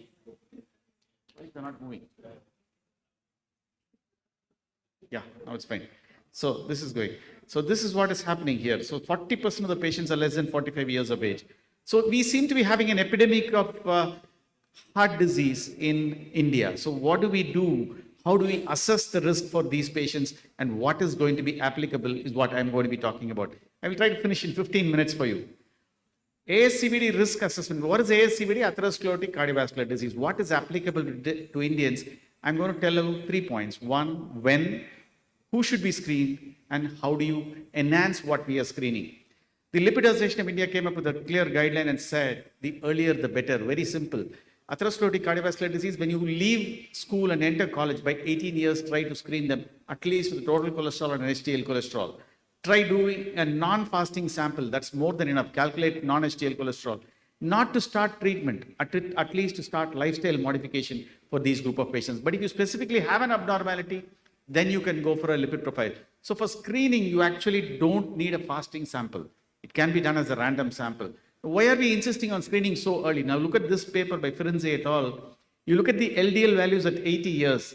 Atherosclerotic heart disease starts happening at a plaque burden of 5,000. So let's say you're 40 years and your lipid profile is 200. 40 into 200 is your plaque burden. It starts happening at 5,000. If you're going to have an LDL of 80, it starts at 60 years. Look at somebody with an LDL of 200, the disease starts at 20 years. So there is a clear cumulative burden, and for each millimole, which is 39 milligram increase, there is a 1.8% proportional increase in cardiovascular risk. So this is the reason why we clearly say earlier the better. Look at it early, start treatment early, because there's a cumulative burden. This is very, very important because most of your primary prevention patients refuse to take medicines, refuse to take statins. You tell them there is a cumulative burden, they will understand that this is important and they will start treating themselves adequately. So assessment of risk, when do we start? Earlier the better. At your first point of contact, any new patient, at least tell them to screen and start treating them. One other important risk factors I keep telling about, repeatedly patient keeps telling, is smoking. The only answer is quit. What do most of the patients tell you? They tell you, I just smoke 1 cigarette a day. Look at the small print here. Smoking 1 cigarette a day increases the relative risk by 1.39, which is nearly half of the risk of somebody who smokes 20 cigarettes a day. Just 1 cigarette is equivalent to 50% of the risk of somebody who smokes 20 cigarettes a day. This is very, very important. So any smoking is bad. You might say I'm just taking 1 cigarette or 2 cigarettes per day. It's all bad. So any smoking increases the risk. Now, among the major risk factors that we keep talking about, 4 things stick out. One is the cholesterol, the blood pressure, the sugars, and the obesity. Now, we commonly talk about the blood sugars more. Why are we interested in blood sugars? Basically, we said this famous hypothesis by Hafner said diabetes is equivalent to cardiovascular disease. He looked at myocardial infarction and said that if you have diabetes, it is like already having an infarct and it is like secondary prevention. So because the incidence seems to be more or less similar in diabetics without heart disease and diabetics following non-diabetics with myocardial infarction. So he said this, but if you look at the data today, you will notice as the duration of diabetes increases, the risk increases. And even more specifically, today diabetes is not only prevention of heart disease, it is cardio-renal metabolic disease, and we call it cardio-renal metabolic and liver disease, because it involves all these systems. So when you start looking at these patients, if you look at this particular slide is what Dr. Narsingan had made actually, this shows if you list less stringent criteria for heart disease, diabetes actually has much worse outcome than even a heart disease patient. So diabetes seems to be much, much worse, and there is no category like a low-risk diabetic. All diabetics have moderate or high risk. Because even the lowest risk patients, without any complications, diabetes falls into moderate risk category. This is the European Society of Cardiology guideline from 2019. But the risk does not start there. Now, this is the CUP study from Chennai by Dr. Mohan's group, which said that the incidence of heart disease in impaired glucose tolerance is 14%. For a non-diabetic, it's 9%. But for a diabetic, it's 21%. So what it means is, even in a pre-diabetic stage, in fact, if the HbA1c goes more than 5, the risk for heart disease starts growing. So by the time you become diabetic, you're already exposed to plenty of risk. So all diabetics must be started on a statin. Your target LDL for diabetics is going to be 70 milligrams. And all diabetics must be started to try to achieve 70. But what is the biggest problem? Your lab report. Tell me one lab which doesn't do it. All labs tell you that the desirable level of LDL is 100 milligrams. If it goes much lower than that, patient will tell you you're overdosing. I'm on overdose. So tell your lab to change the reports. Try to ask them to say that we have to get it down to 70 milligrams. That's very, very important for these people. Now, if you look at the incidence of diabetes and how much does diabetes contribute, the contribution of diabetes has the cause of death is lowest, there are other risk factors. So how do you take these calculators? Now, that is where the ASCVD calculators, which Kader was telling, comes into picture. Now, how many of you use an ASCVD calculator? I don't use one. It's pretty complex. I'll show you the calculators. I never use an ASCVD risk calculator. I'll justify why I don't use this ASCVD risk calculator. The most famous one is the ASCVD risk score from the American Heart Association, or the ACC or AHA score. It's a very simple score. I put my own data. My risk comes as about 5.4% in this. You just look at cholesterol values and do. But this is specifically meant not for India. So there is no Indian correlation for this. So it is going to underestimate your risk. The Europeans use the score system, which also doesn't have a specific correction or a correlation for India. That is also not applicable. There are several other calculators, like the Strong Heart calculator, no correction. The Framingham calculators are there. But unfortunately, these Framingham has withdrawn their data now. It's not available. So that is also doesn't have an Indian correction. What is more commonly used is the WHO scoring system. How relevant it is, I will show you in my subsequent slides. But what is most famous is the JBS3. All guidelines in India, everybody talks about the JBS3 score, because if you look at this column here, whites are non-stated. If you pull it down, you will get India as a column. So there is an Indian correction that is there. So it is India correction present. But there is another problem with JBS3 now. Unfortunately, the flash player which it uses is not available. Flash has been withdrawn. The flash player in your computers, if in the olden days you might have seen, it is not available. Whenever some doctor gives a talk and tells you that JBS3 is the best for India, he is not using the calculator because it's not available. You can't use it anymore. So what is the alternative? How do you calculate? Probably the closest to that is the Q-risk score, which is also from the NICE guidelines, but is also the British. This has a very good correction there. I don't know whether you can read the small print. Apart from the usual factors, it also takes into consideration your diabetes, smoking, angina, chronic airway disease, atrial fibrillation, blood pressure, migraine, rheumatoid arthritis, SLE, severe mental illness, atypical antipsychotic medication. I can't read the print. I don't know whether you can read. Steroid usage. All the other risk factors are taken into consideration, probably the most comprehensive. But in your clinic, when you see 5 minutes for a patient, you think you're going to do all this? I won't do this. And I don't do this. So how is it going to work? Now, do these risk calculators work? There was an Indian data. To follow up these patients, you calculate and then try to follow up. They did the reverse psychology. They did a very beautiful study. What they did, a very simple thing. They took 1,100 patients who had a myocardial infarction, calculated the risk factors 1 day prior to the myocardial infarction. So you already had an event. So when you look at this particular patients, nearly about LDL cholesterol mean value was only 86. 1/3 are hypertensive, 1/3 diabetic, 1/3 are smokers. So with this risk factor, so you know the patient has already had an event. You look at the risk calculation, they found out that those patients who are supposed to have a high risk were only 16% in the WHO scoring, which has a South Asian component. Which were the best ones? The Q-risk score seemed to be doing as good as the Framingham risk scores and the JBS3 scores. But what happens today? If Framingham is not available, JBS3 is not available, ASCVD is not very good, WHO is not good. So none of these risk scores are useful. Only the Q-risk seems to be there. So we're back to square one. So what do we do now in clinical practice? So how do you do this clinical practice? The Lipid Association of India came up with a statement in 2016. The vice chairman is Dr. S.N. Narsingan. He's also sitting here. This was an exhaustive exercise where in 30 cities, we had several meetings, and finally we came up to a very simple conclusion. There are going to be 4 categories: low risk, moderate risk, high risk, very high risk. Low risk, you're going to have 0 or 1 ASCVD risk factor. Very simple clinical risk factors. What are these risk factors? Age more than 45 for men, 55 for women. Family history of premature heart disease, where a male member of your family, first degree relative, is going to be either father, mother, brother, or sister. That's all. Less than 55 for men, less than 65 for women. Second risk factor. Third is smoking history. Fourth, hypertension. You can check blood pressure and just the HDL cholesterol, low HDL. If you look at these risk factors, you have low risk factor, moderate risk. If you have 2 risk factors, any diabetic comes into a high risk category. Here also you have the familial hypercholesterolemia, where also it is going to be high risk for these patients. And finally, those with heart disease and diabetes with multiple of these risk factors form into the very high risk category. This is an older guideline. Targets very simple. 100, 100 for the low and moderate risk. But the low risk, if you see, has an asterisk below because here lifestyle modification is first priority. Next is going to be the two risk categories where you give 100 milligrams is your target. All diabetics less than 70, I already justified that, and 50 milligrams for those with atherosclerotic cardiovascular disease. Now this guideline came in 2016 and subsequently all the guidelines have accepted and come to a value of 55. So I think this is more relevant today.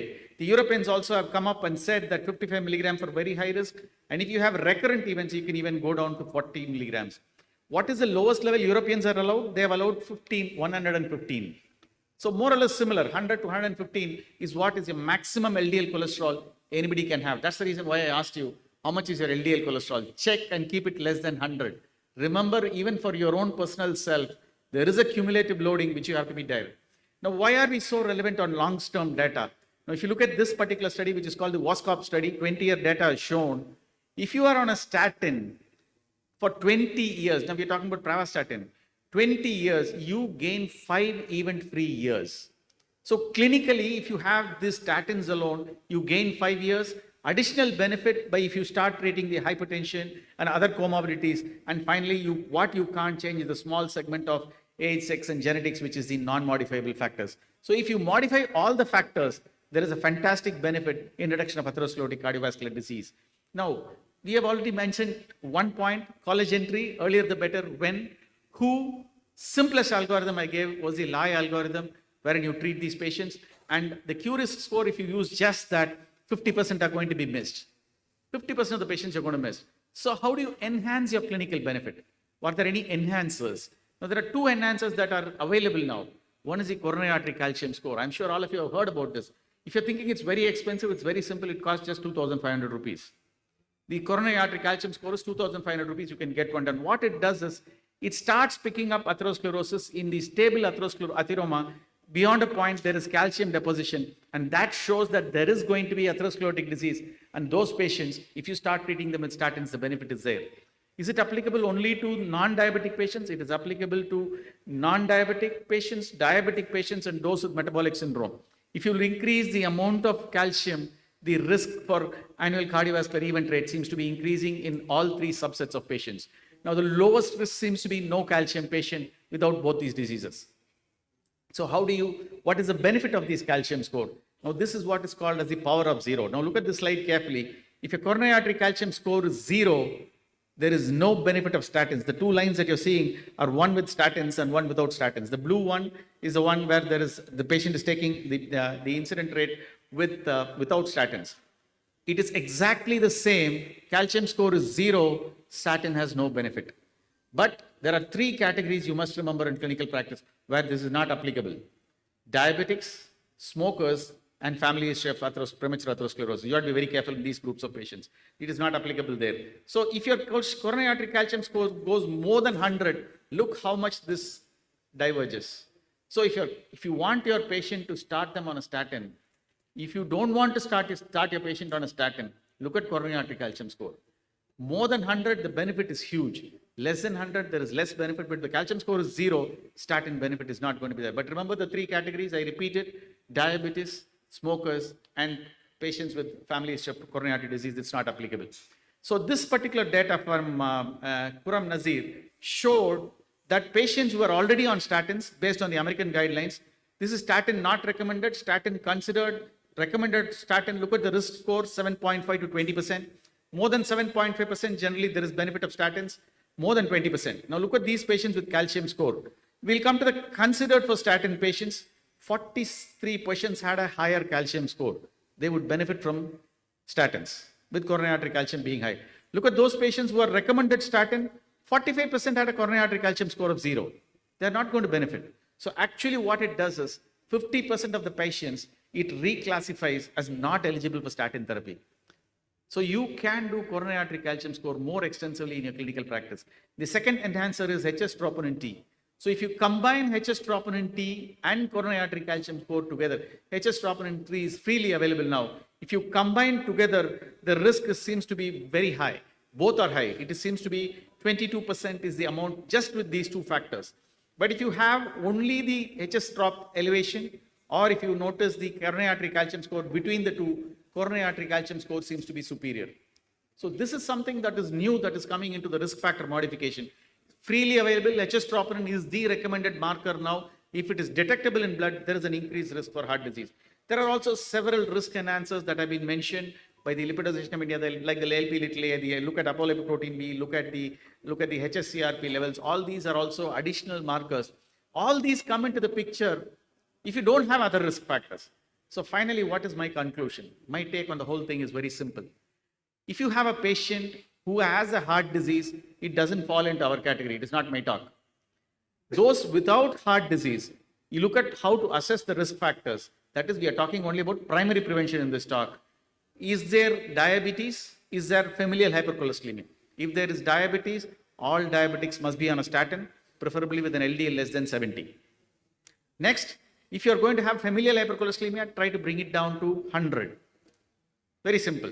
Next point, if you are going to have systemic hypertension, smoker, family history of premature atherosclerotic heart disease. Now, what we are talking about is the other major risk factors in the Lie algorithm I told you. If those are there, your LDL target is going to be less than 100. Multiple is there, it goes up one notch and goes to 70 milligrams. So what we are left with finally is patients who are less than 40-year-old male, less than 50-year-old female with an LDL of 100 to 190. So what do we do for these patients? Definitely start them on a lifestyle modification. If you still want to quantify them, you can use a Q-risk score. Q-risk score more than 7.5, start them on a statin. If you still want to quantify, do the HS troponin and coronary artery calcium score. Calcium score more than 100, they're going to benefit from statin therapy. I think this will be the final algorithm that is going to be most useful for India. This final algorithm is what I have devised from whatever is available from here. Now, finally, I will finish. I have 1 minute to go with one small story about this elephant. All of you heard of this elephant, must have heard of this elephant story. I keep telling this very often. There was a guy who was in a circus in New York who went to the circus and found out he wanted to see the animals, so he went inside. He's a press news reporter. Initially, he saw the lions, he was excited, the monkeys, everything he saw, and finally, when he was getting into the bin where the elephants were there, he found that the elephants were tied up with small ropes. He got scared, came to the manager and said, "Are you trying to kill all of us? Because the elephant is just tied to a rope." He said, "Don't worry, man. When the elephant was small, we used to tie it to the rope. We tried its best to pull it out, but it could never pull it because at that point it didn't have the strength. But today it has become stronger, but not understood that it can pull it." It's the mindset. What we are holding back in treating patients and preventing heart disease is all in our minds. We only go for certain numbers like blood pressure, cholesterol. We have to go for a multifactorial reduction. It's our mind that has to be cleared. And if your patient develops an atherosclerotic cardiovascular disease or a cardiac event, physician shares at least 50% of the blame. I will let you think on this and say thank you very much for the opportunity. Thanks to Dr. Narsingan for from being the chair and calling me here. Thank you so much, sir. Thank you, sir, for such a lucid presentation. If there are any questions, we can take them quickly.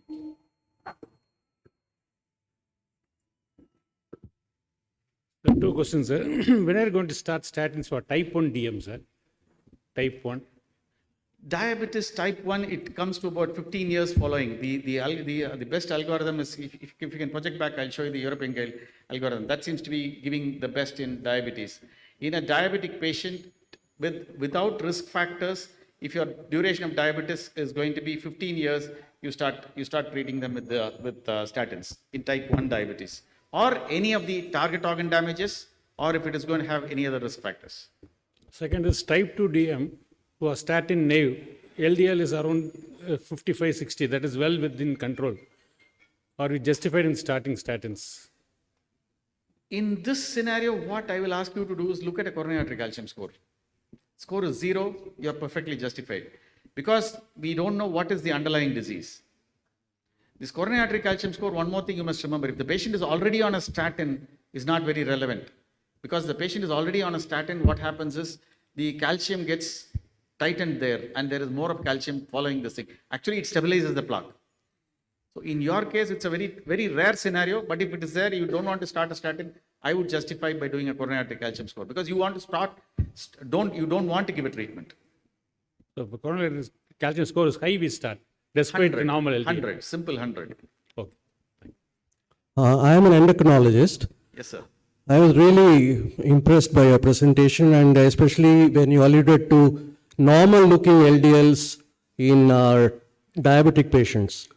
Because qualitative abnormalities are more important, so in that context, we should look at non-HDL. What is your understanding?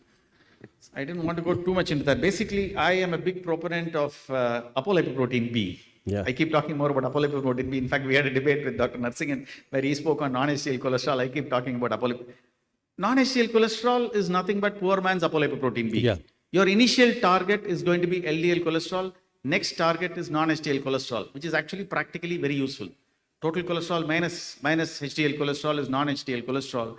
And all you need to do is look at a value 30 milligrams more than that. Because that explains the Indian phenotype where we have more triglycerides.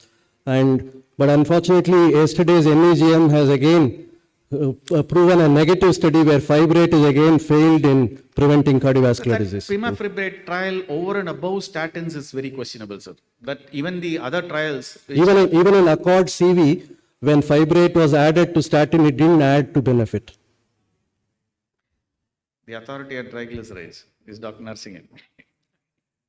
I think the pertinent question that he raised about the non-HDL cholesterol, I think is a poor man's ApoB, as you rightly pointed out. I think ApoB is not global standardization has not been done, number one. Number two, and the results probably will be variable. Number two, non-HDL cholesterol, very simple calculation. You don't require any laboratory parameter. In fact, the pure study, which was conducted by Salim Youssef and his group, had come out with the data showing that the second risk factor after hypertension is only non-HDL cholesterol. I think concentrating on non-HDL cholesterol probably will solve the problem in future. No, the main reason why non-HDL is not popular is all the studies, all the data, they spoke only about LDL, and that's how LDL became the primary target. But clinically, if you look at it, definitely non-HDL cholesterol is a superior parameter. Definitely superior. In particularly diabetic patients, is there any role of small dense LDL above B, above A, like something screening? For all patients, sir. See, the basic differentiation between small dense LDL and large buoyant LDL and small dense LDL both behave differently. So when it binds to the cell wall, it binds through the apolipoprotein B. The small dense LDL, smaller molecules get into the vessel, they are taken up by the macrophages and the mast cells. They become unstable, they produce a plaque rupture and produce acute coronary event. The large buoyant LDL gets into the cell, deposits the cholesterol and comes out. So what happens? Both behave differently. But both are atherogenic. But when your small dense LDL level is very high, your ApoB levels are very high. So they are more prone for cardiac events. This will produce chronic stable coronary artery disease. That is how both are different.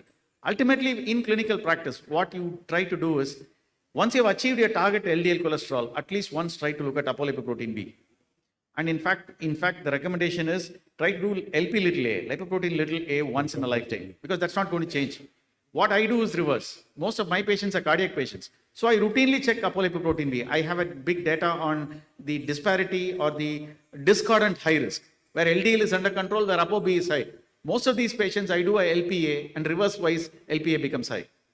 So that is also the benefit of looking at ApoB and the non-HDL cholesterol. You asked something else. What is that? Between the markers, ApoB is superior now. Like non-HDL cholesterol is equivalent. I'll say nearly equivalent. CAC score of 0, they may still have a non-calcified plaque. We can do anything. Very true. What you're saying is very true. But we are looking at primary prevention, large-scale data. What you're saying was published in JACC about 6 months ago, where patients who had come to the emergency, they looked at coronary artery calcium score when they did a coronary angiogram. Because in Europe, what they do, in the US, sometimes for low-risk patients, they do a CT coronary angiogram instead of a conventional angiogram, where patients with a 0 coronary artery calcium also developed an acute event. Now that specifically happens in a small plaque, mostly with smokers. Because like I said, 3 conditions where these don't work well is family history, 2 is smokers, and diabetes. Specifically remember those 3. Okay. With other lipid parameters, normal and lipoprotein little a above 100 or 150, what can we do? At this point, we don't have a specific treatment. The monoclonal antibody, the studies are, phase 3 trials are going on for reduction of LP little a. But at this point, what you can do is you can reduce your LDL levels to low. LP little a enhances the atherogenic activity of LDL. And second thing is it's also got a plasminogen-like action. Because of it, it increases thrombosis. But having said that, you cannot change that. So what you do, you try to reduce the LDL. But there are two things that have shown to reduce the Lp(a). One is the PCSK9 inhibitors. 30% reduction has been shown. Then the other one is that, what is that drug that increases our... No, sir. No, not the drug. No, the ones that increase HDL cholesterol. No. Nicotinic acid, negative trial. Both the trials increase HDL, reduce LPA, but were not beneficial. That is not beneficial. No, the... No. Pelacarsen, what is that?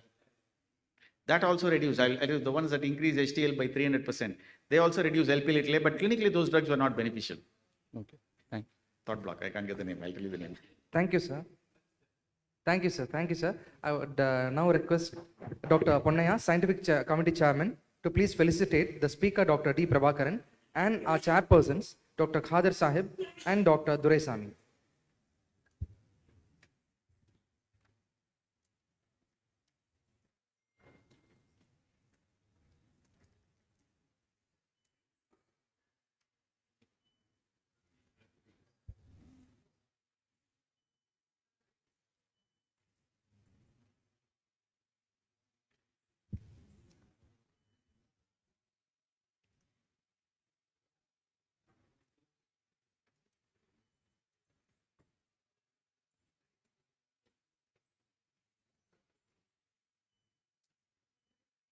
Thank you, sirs.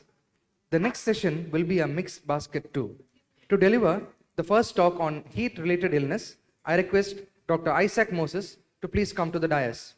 I also request Dr. Vijay Kumar and Dr. Raja Mahendran to kindly chair this talk and the subsequent two talks.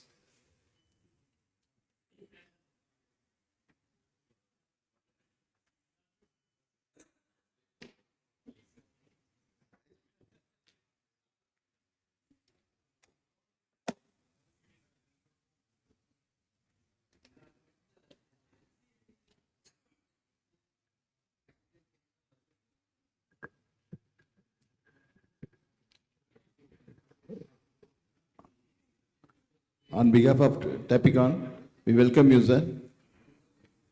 Slide show better.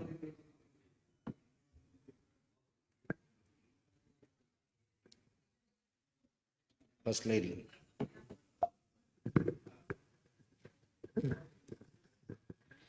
Very good afternoon, all. So we are going for our next parallel session, being on the mixed basket category. We are going to have three important topics. Privileged to read out the accolades for our my HOD, sir, Professor Isaac Christian Moses, sir. So going to deliver a lecture on heat-related illness. He's a former medical superintendent of Coimbatore Medical College Hospital and Dean, Chengalpattu and Rajiv Gandhi Government General Hospital. Former State Secretary and Chairman of ABI Tamil Nadu Chapter. Presently serving as a Dean, Nanda Medical College and Hospital, Erode. He's a fellowship of Indian College of Physicians and he's a fellow of ACP and got a Best Doctor Award by Government of Tamil Nadu in 2005 and 13 and Best Teacher Award by MJ University 2012. It's a Lifetime Achievement Award, Internal Medicine Society and Lions Club of Chennai for Chennai Floor Relief. Over to you, sir. Thank you very much, sir. Apart from the topics that we were just discussing, I would like to have a changed topic of heat-related illnesses. Of course, heat is generated in different aspects, and we just look as to the next 20 minutes on how heat-related illness have effect on us. We've been talking much about cardiology, we've been talking about hypertension, we've been talking about diabetes, where it's all time-tested over 30 years, and all of us have been practicing medicine, and especially treating all these diseases, maybe even infective and non-infective disorders. And in this passage of time, we have learned so many things, so many studies, and so much was exhibited in the talks that were given earlier. But this topic that is put forth to me is something which maybe I have not treated many times, but it is something which we have to learn in the future. What was past and what is in the future. So many studies were put. Dr. Prabhakar, my good friend, was talking about so many studies. There was so much discussion by Dr. Muruganathan about hypertension, because we've been part of the journey along with these people in this learned art of medicine in which we practice every day. Today we face a different scenario in which heat is generated at all corners of life. Maybe heat is generated in your home, heat is generated when you are in a meeting, heat is generated around you. There's a total environmental change in which heat is being generated. And you and I have to face this in the future when we go ahead to treat the disorders that are related to heat. The International Classification of Diseases, they have had 10 categories of heat disorders. Heat-related illnesses include a spectrum of disorders ranging from maybe heat syncope, muscle cramps, heat exhaustion, to medical emergencies such as heat stroke. I don't know how many of us, maybe we have seen heat syncope or heat cramps, but many of us have not seen, or heat exhaustion, but many of us have not experienced seeing patients with heat stroke. Heat injury falls between the heat exhaustion and the heat stroke. In contrast to severe hyperthermia, we've been treating patients with hypothermia, hyperthermia, and so on. The challenge of today is managing basic medicine. As a clinician and a physician who's worked in different quarters of the medical profession, I worked as an assistant, a casualty medical officer, and worked as in an intensive care unit, managing different situations. Our challenge of today is how a primary physician, maybe a postgraduate or a learned specialist in medicine, treats disorders with concept and with clear thought of mind and thought, so that he will be able to execute and save illnesses. Of course, the complicated disorders like hypertension, lipidology, and so many things have so many aspects, the apolip, and so many things have to be incorporated as years go by. Today, when Dr. Vijay Vishwanathan was speaking, he was telling that insulin may not be a better drug in the near future. Maybe you have better drugs like SGL2 inhibitors and GLP drugs. These drugs have come into vogue, and slowly we are changing our scenario to different patterns of treatment and management. So this journey of hyperthermia has to go forward, where we see global warming. We see that the United Kingdom faced what it never faced many years back. So they found that the temperature was too high recently, maybe about 6 months back. And you find that the Himalayas is melting, the Alps are melting, and so many mountains are melting ahead of us. Let us look forward what this heat is regulated by. It's the central thermostat, where you have the preoptic nucleus of the anterior hypothalamus. So the hypothalamus has a mechanism in which it starts cooling in mechanisms. There's also a positive feedback and a negative feedback, as vividly shown in this picture. You would find that the blood temperature, as it rises, it starts lowering. The body temperature comes down to 37 degrees centigrade. And also then the hypothalamus starts warming. There is a negative feedback in which the temperature is maintained at its normal cool. The thermoregulation of the body is managed by the blood flow, and the blood flow under heat stress, the body vasculature changes its composition. The vasodilatation and causes in heat, when there is vasodilatation, arterioles dilate, so more blood enters skin, capillaries, and heat is lost. There can be sweating. Now, most of us sweat. In sudorific glands, they secrete sweat, which removes heat when water changes state. There is also pylorelaxation. This means that the hair flattens. They are stretching out by opening up, and the body was a larger surface area. When there is a cold atmosphere, you have vasoconstriction. Arterioles get smaller to reduce blood going to the skin. Keep core warm. There's shivering, rapid contraction and relaxation of the skeletal muscles. This can cause heat produced by respiration. There can be piloerection, where hairs on end skin stands up, and there can be curling up, making yourself smaller, so smaller surface area, thereby contemplating the cold. So there is something like core temperature, and you can have a warm temperature and a cold temperature environment. The thermoregulatory center in the hypothalamus, there are thermoreceptors in the hypothalamus. There are thermoreceptors in the skin, so they detect the external and internal temperature and thereby act on the smooth muscles, the sweat glands, the erector pilae muscles in the skin, the skeletal muscles, and the adrenal glands. So normally the body dissipates heat into the environment by 4 mechanisms: evaporation, radiation, convection, and conduction. So maybe this was all we learnt in our physics earlier in our life. So this evaporation occurs. So there is radiation, there is convection, and radiation by which heat is dissipated. So this is a picturesque view of how much evaporation occurs. About 23%, conduction to the air by means of convection is by 10%, air is about 75%, and radiation, 67% of the heat is dissipated. Factors that interfere with evaporation of diaphoresis significantly increase the risk of heat illnesses. Examples of dripping of sweat of the skin, constrictive or occlusive clothing, dehydration, and excessive humidity. The most important thing that we have to acclimatize ourselves to any environment. Maybe we go to a hot place, we'll have to get acclimatized to that environment.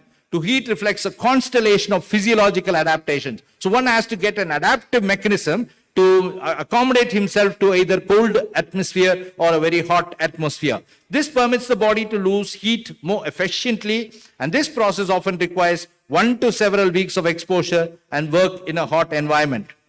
Heat waves exacerbate the mortality rate, particularly among the elderly and the poor, and among persons lacking adequate nutrition and access to air-conditioned environments. So this is the primary sect of people who are affected by heat waves. Either they must be elderly or the poor people who are nutritionally deficient. Exertional heat illness continues to occur when people who exert a lot of energy in laborers, military personnel, or athletes, and also the pre-adolescent teenagers are at risk since they may use poor judgment, so vigorous exercise in high humidity and heat. We had a friend of ours who was a very energetic young person. He was around 45 years. He came to this city of Trichy and started climbing the Uchipilliyar Koil with a lot of energy. So he wanted to tell that he was very energetic, there was poor judgment, and he went on top of the temple and collapsed. So we had to revive him, bring him down, but still couldn't save his life. So these are environments when you have to have a proper assessment of what your judgment is regarding the exercise that you can exercise. Any physiological or pharmacological impediment to cutaneous perfusion will impair heat loss. So what are they? The populations affected by heat-related illness are children, elderly, mentally unstable, those who are physically ill, and those who can have heart diseases or high blood pressure, the disabled, athletes wearing heavy clothing, athletic events taking place in the extreme hot, humid weather. I was feeling this heat when we came afternoon with this attire, and we felt that we were having a very heavy clothing rather than having a lighter clothing to combat the heat. Calcium channel blockers, beta blockers, and various stimulants also inhibit sweating by reducing peripheral blood flow. There's something called as heat edema. So heat edema, you can feel it in so many environment and circumstances. You yourself might have experienced this. It's characterized by mild swelling of the hands and feet, ankles during the first days of significant heat exposure. The principal mechanisms involves cutaneous vasodilatation. I told you the vascular system plays a major role. Pooling of the interstitial fluid in response to heat stress, and it resolves with treatment in several days. So this is a picturesque exhibition of what heat edema can be. There's cutaneous vasodilatation, increased aldosterone and ADH, mild swelling of the hand and feet, occurs few days of training, leg elevation, and stocking. The second condition that you experience when there is heat is a prickly heat. There is a maculopapular pruritic erythematous rash that commonly occurs in closed areas, blockage of sweat pores by debris from a macerated stratum cornea causing inflammation in the sweat ducts. There's predominant symptoms, which is pruritus. It is relieved by antihistamines and chlorhexidine. Clothing should be removed, in this circumstance. So this is the typical prickly heat rash which you can see in many people. The next condition in this heat-related illness is heat syncope, where exercise-associated collapse, where a rigorous exercising, you can contemplate a lot of heat, and this can cause collapse. You have to do endurance testing or exercising, prolonged standing stationary with heat, standing in an assembly in the morning. Some children may swoon down with heat, syncope. Sudden standing after prolonged exposure to heat, relative volume depletion that can be decreased vasomotor tone, and also peripheral vasodilatation and postural hypotension. It can also occur in non-acclimated elderly individuals. So the point of treatment relies on removal of the heat source, cooling, and rehydration. The next condition can be heat syncope, where first aid has to be given, which I just mentioned. Workers with heat in syncope, you give them a lot of water, put them in a proper position. as the diagram shows. You can apply cold compresses, use a fan to lower the temperature, elevate the feet, give fluids, and have the person play down. The other condition that can occur due to heat is hypoventilation tetany. Hypoventilation tetany occurs in some individuals who expose themselves to heat stimulation hypoventilation, producing respiratory alkalosis, paresthesias, and carpopedal spasm. So the management, you'll have to give them assurance, move them out of the heat, and address the hyperventilation state. The next condition that can occur in heat-related illness is heat cramps. You can have intermittent, it can be painful, it can be involuntary, spasmodic contractions of the skeletal muscles. It occurs in usually unacclimatized individuals who at rest after vigorous exertion in a humid, hot environment. In contrast, heat cramps that occur in athletes during exercise, laughter, longing, are relieved by stretching and massage and resolve spontaneously. So you have to replace fluid, you have to check the sodium and potassium, look for rhabdomyolysis, and the treatment commercially available are electrolyte solutions that are available in the market. Another important condition is the exertional heat illness, EHI. No leading cause of death in young athletes. Maybe it's undermined. Maybe we don't see much of it in our country as of now. Maybe we see it only in a sector of people like the firefighters, the soldiers, and construction workers. Maybe we are more acclimatized to construction workers than the former two, but it occurs in this category of people. So despite great progress during educating athletes and clinicians, death related to exertional heat stroke appears to be on the rise. Deaths from EHS are higher during the period from 2005 to 2009. So this was found to be more in incidence. And of course, a lot of studies in the United States have proved that this is going to be a change in the future. Common risk factors are all types: strenuous exercise, dehydration, lack of acclimatization, acute illness, obesity, external load of clothing. So the risk factors for EHI, of course, medications can be an important factors: impaired sweating, cardiovascular disturbances, disturbances in water and electrolyte imbalances, decreased perception of fatigue, which might hinder the voluntary termination of exercise. So what are the drugs? Anticholinergic drugs, anti-epileptic. This is a whole list of drugs that are available: lithium, diuretics, beta blockers, and ethanol.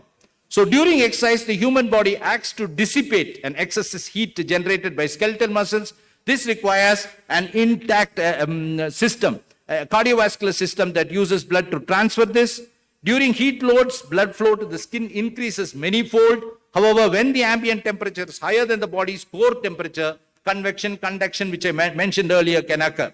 Environmental conditions also affect evaporative cooling systems.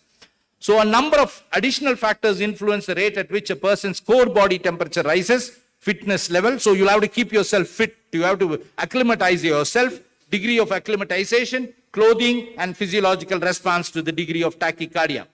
During exercise, the body elevates its temperature in response to the increase in metabolic heat production. So a modest rise in temperature is thought to represent a favorable adjustment that optimizes physiological functions. With compensated heat stress, the body achieves a newly steady state core body temperature. The major physiological adjustments that occur during heat and humidity acclimatization include plasma volume expansion, improved cutaneous blood flow, lower threshold for initiation of sweating, increased sweat output, lower salt concentration in sweat, and lower skin and core temperatures for standardized exercises. So there's a parameter in which you measure this. This is called as the wet bulb globe temperature measurement. This is, of course, done in athletes and other people where they mention, it's a tool for commonly used to determine the overall environmental heat load. There's a lot to talk about it, but of time I will not go into the depth of that.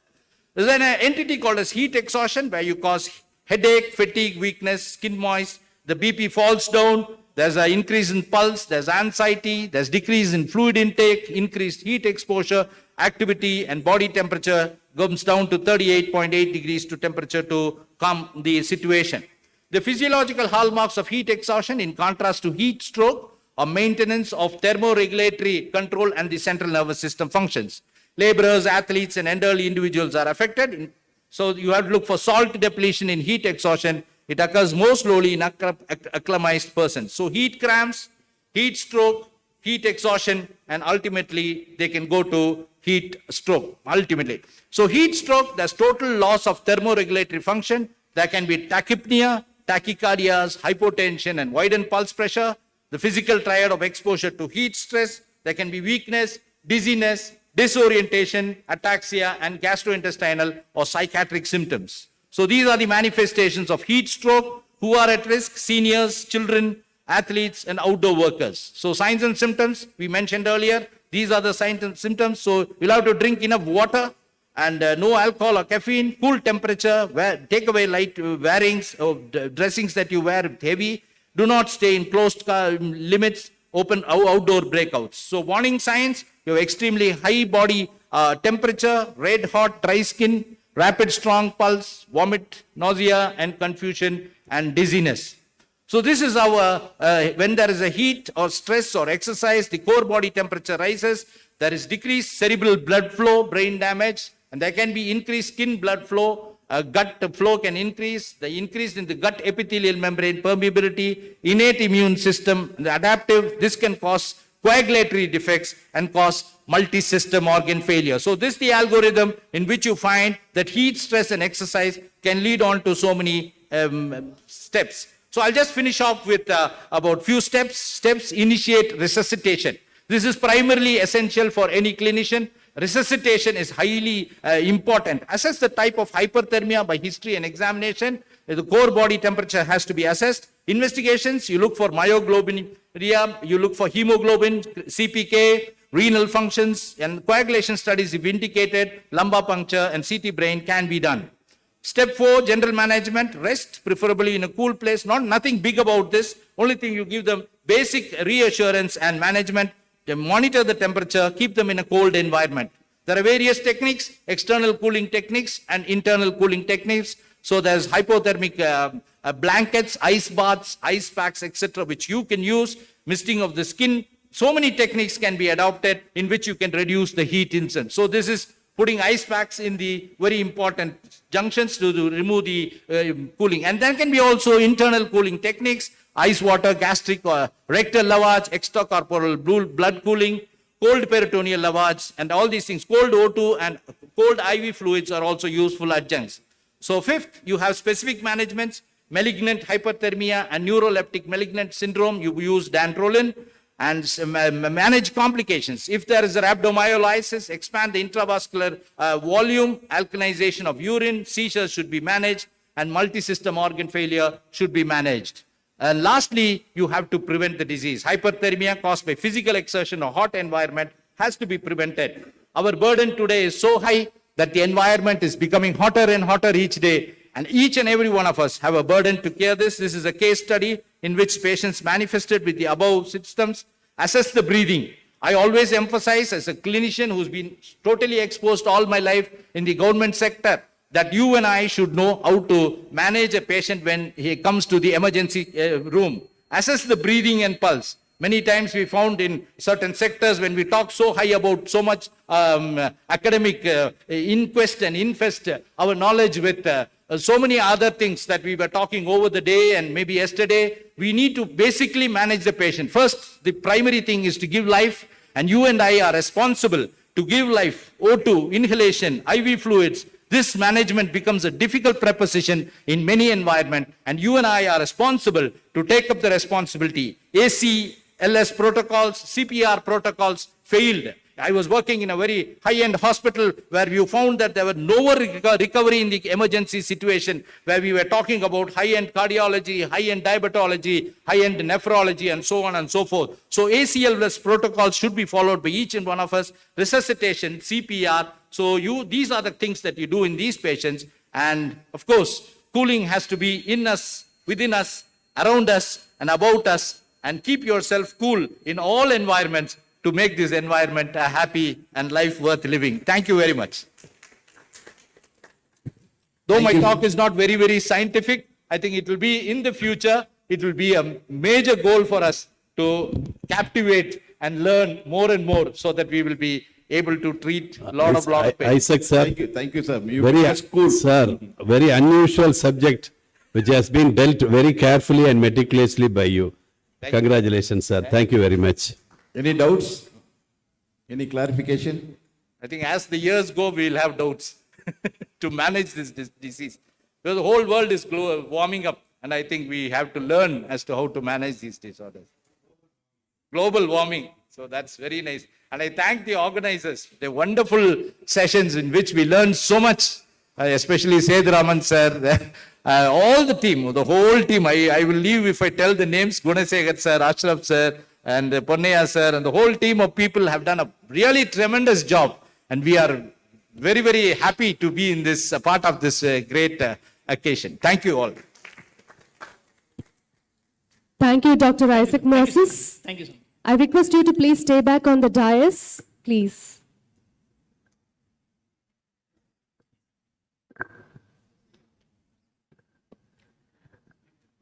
I request the chairpersons to kindly felicitate the speaker with the memento.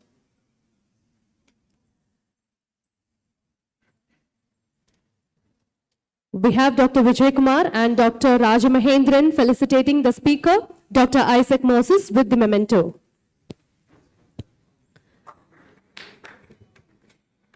Thank you, gentlemen.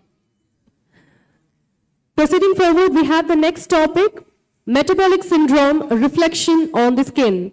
And I request Dr. Jayaka Thomas to kindly come onto the dais and present the same.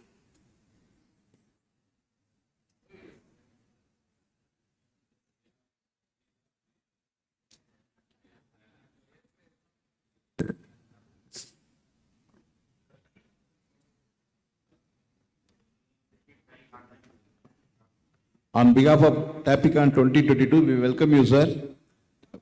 Now is Professor Jayagar Thomas.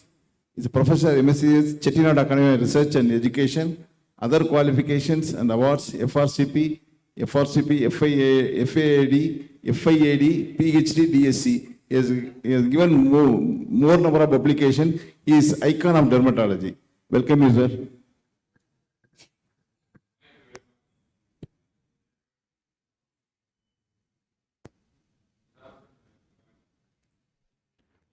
It's a matinee show, and a postprandial show where we find it difficult to get an audience.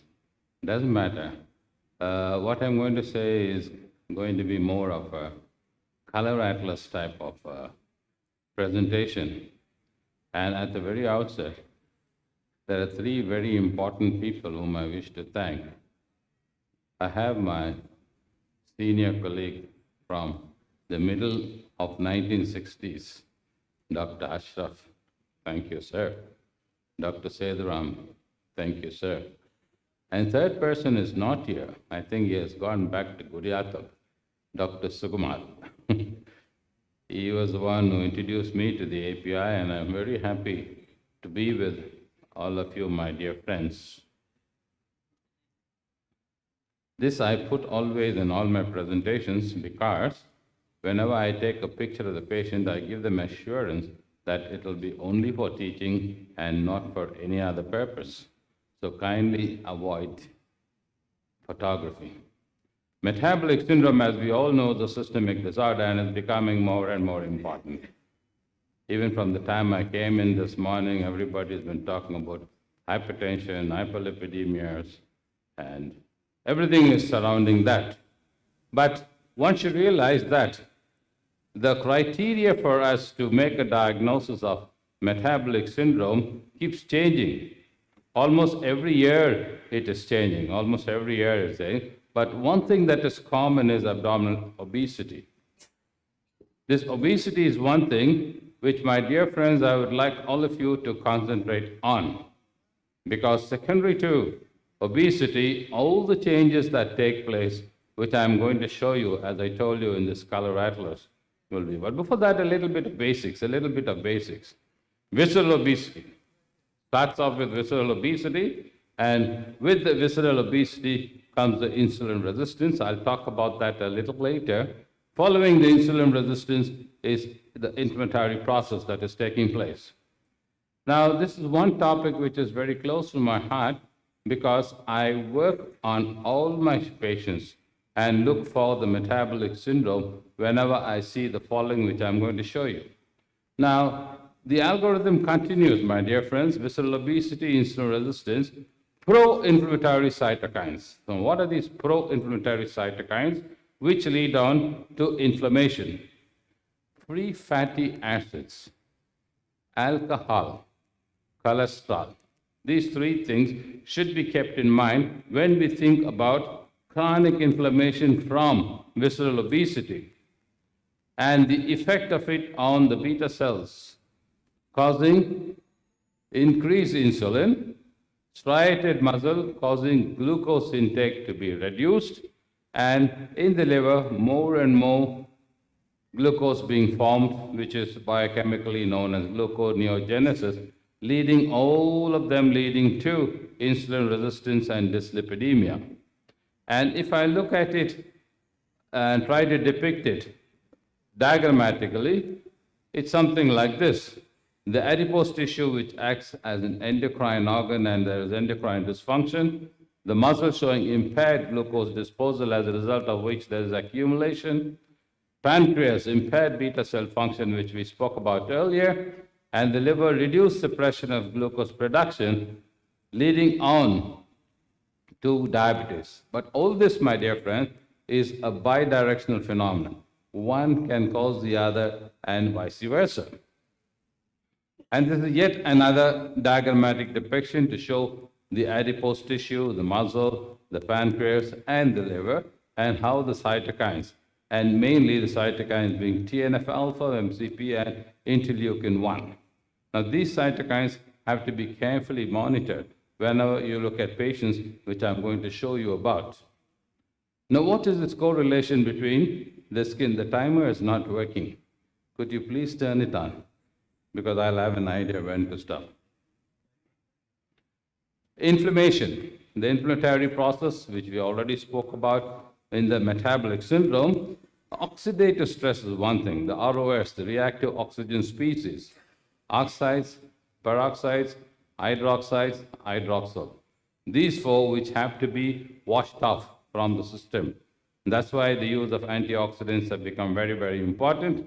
And then what I told you about the fat acting as an endocrine organ and causing endocrine abnormalities. Now, this is a nice chart which is prepared by me, and I think you will find it useful. We'll start off somewhere, anywhere you can start off. Maybe we'll start with insulin resistance, where there is a bidirectional action on psoriasis. My dear friends, although there are only few of you here, tomorrow when you go and see, every day you'll be seeing psoriasis, I'm very sure about that. When you see a case of psoriasis, please work it up for metabolic syndrome. 1 out of 3 cases are having metabolic syndrome. As a matter of fact, to be more pointed, diabetes. And I have made statements in most of my publications that every 3rd diabetic has got psoriasis and every 3rd psoriatic has got diabetes. Now, that doesn't end there. The importance is proliferation and differentiation of the cells in the epidermis, the keratinocytes. When there is increased proliferation, but the differentiation of cells are less, it leads on to psoriasis. And to other diseases, I don't know whether Dr. S.N. Narsingan is here. He was telling me here about acanthosis nigricans, which is so very common. Again, I'm telling you tomorrow when you see a child, particularly with acanthosis nigricans, a little bit of obesity, work on the child. You'll find insulin resistance. I'll show you more cases than that. Multiple cutaneous tags, we call them seborrheic keratosis. Cutaneous tags are another thing. Now, strangely and very interestingly, this type of insulin resistance could act on the theca cells of the ovary, leading on to polycystic ovary disease. Did we ever think that a condition like insulin resistance can lead on to PCOS, leading on to hyperandrogenic states? And to continue with the chart, this hyperandrogenic state can cause a long list of conditions, common and uncommon conditions. Very common, pityriasis capitis, or what we call as dandruff. Pityrosporin folliculitis is, of course, a dermatologist property. You may not be. Acne vulgaris, so common, so common. You find acne vulgaris in a particularly in a female between 19 and 25 years. Work on her, insulin resistance is there, please. Acne keloidalis nuclei is a condition which you don't get to see often as general physicians, but we do.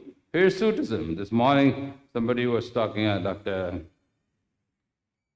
Narsingan and also Dr. Muruganandan was talking about hirsutism and then about hair growth with oral minoxidil. 2.5 milligrams 3 times a day that is given for hypertension never causes increase of hair growth. So don't expect a person whom you are treating with minoxidil to get excessive hair growth. Androgenetic alopecia. Look around you. Look around you. Half of the population will be having androgenetic alopecia, which is the most common form of alopecia that is found. Now let's go to, as I told you, the color atlas. Or if you can diagnose this psoriasis, different forms of psoriasis that could be associated with the metabolic syndrome, and as I told you, it's bidirectional, the acuity and the severity being bidirectional. And here is the proof for it. Here is a man who has been treated with a bypass surgery with so much of psoriasis also occurring over the scars, which is a Kubnerization, which we call. And of course, pregnant mother also with psoriasis, central obesity with psoriasis. That's why I said, any psoriatic that you see, please work up the case. It need not necessarily be obese. There can be so many other conditions that can be associated. Look at this, acne vulgaris in a female. I would like you to concentrate on this fasting insulin and the postprandial insulin. I'm sure most of the physicians are aware of this. Simple method of diagnosing insulin resistance when the postprandial insulin is 4 times more than the fasting insulin. Simple method. If you want a simpler method, if the postprandial blood sugar is less than the fasting blood sugar, again, it's insulin resistance, which you find here to be correct. And we call this as what is known as the Saha syndrome. I'll tell you what the Saha syndrome is.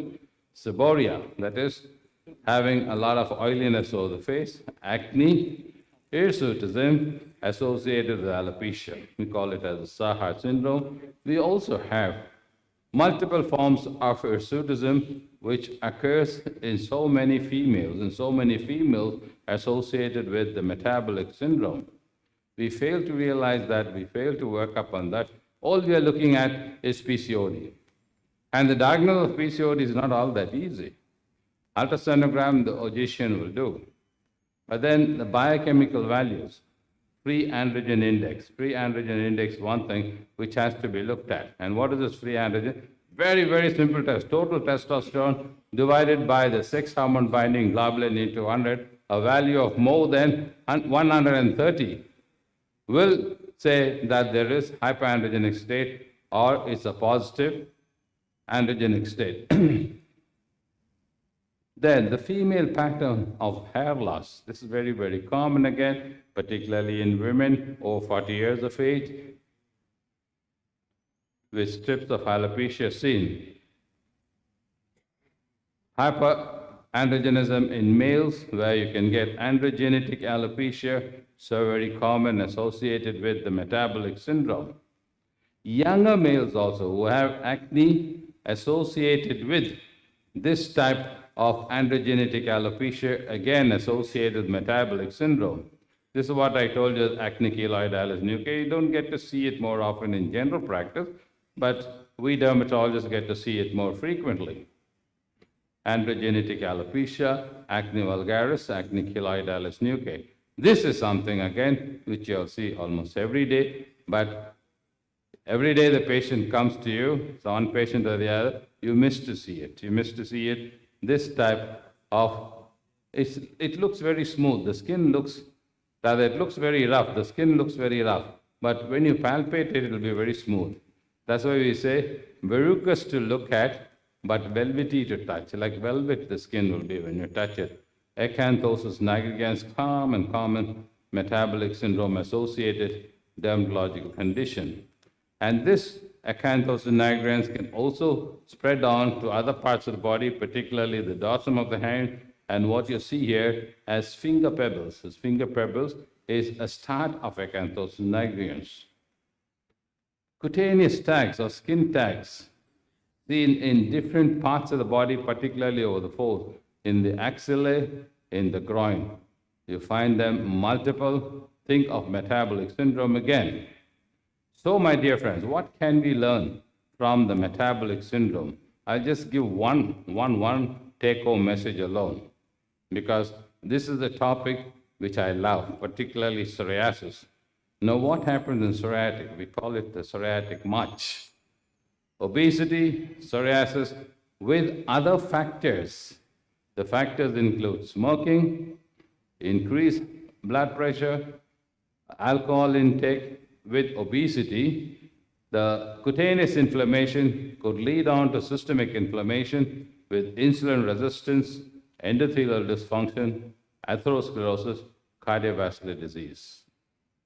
25 years ago, I described this when I was a consultant at one of the private hospitals in Chennai, National Hospital. Most of you would have heard about it. This elderly man, not very elderly, he was somewhere in the mid-50s, was under my treatment for psoriasis. Suddenly I got a call. I was in the OPD that time in National Hospital. They called me and they said, your patient is admitted in ICU.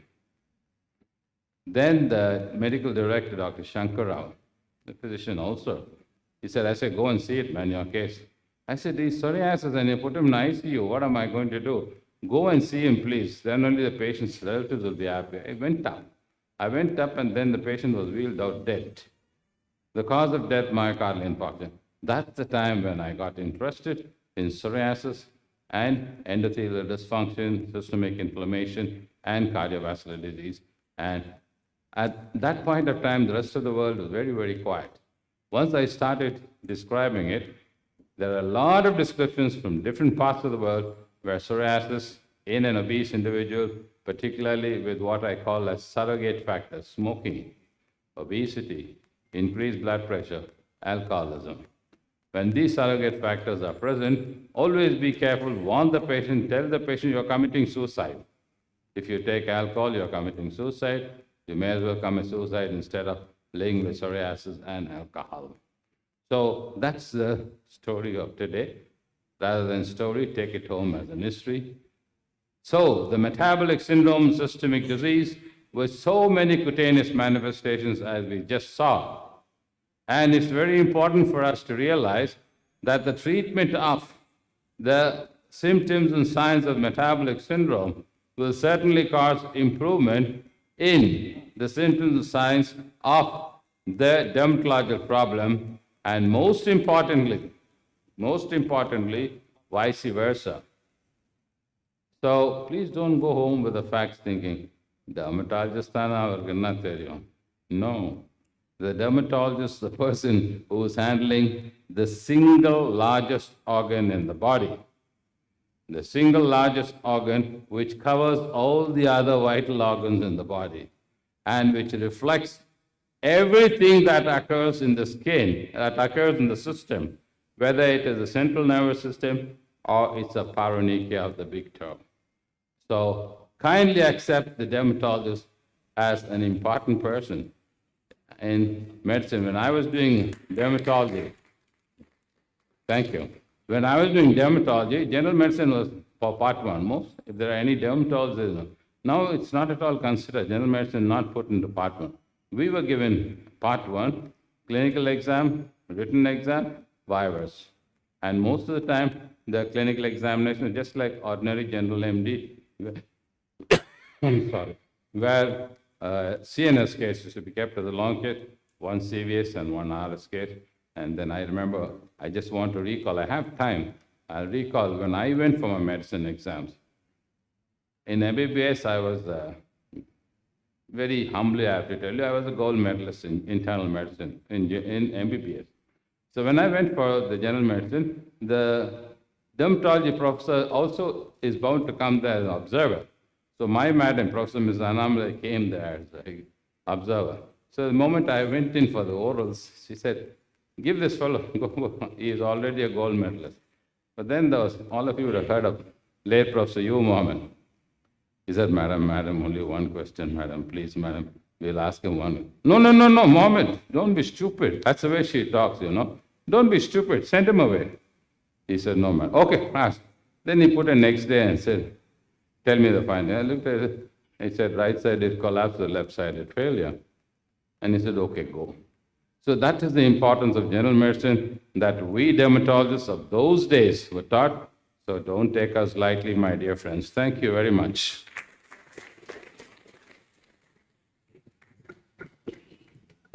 Wonderful and excellent lecture, sir. Thank you.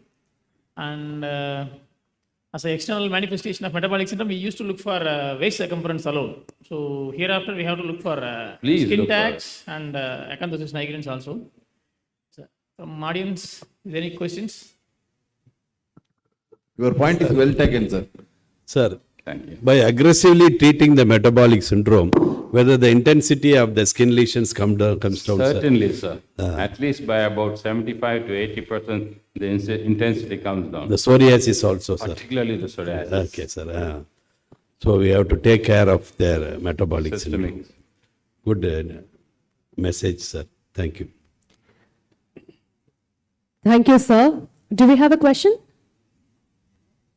Thank you. Thank you, sir, for such a wonderful presentation. One of the best. Thank you. Thank you very much. I request the chairpersons to kindly felicitate the speaker, Dr. Jaika Thomas, with the memento. God bless you all.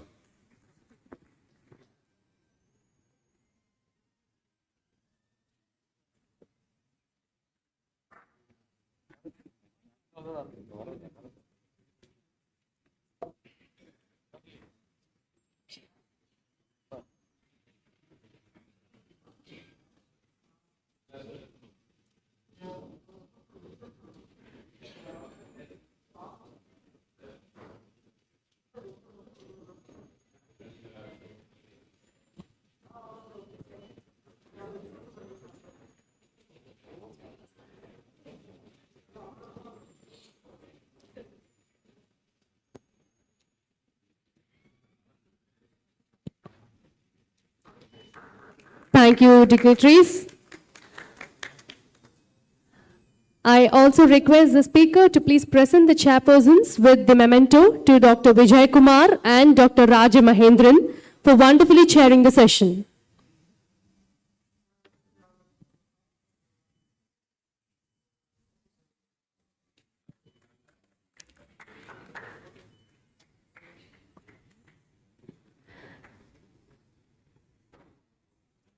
Thank you to all the delegates.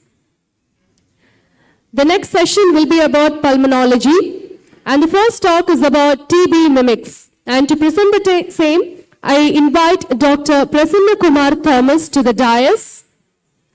To chair the session, I also invite Dr. Ilango Ganapati and Dr. Kaniyan Pungundran to kindly chair the session for us.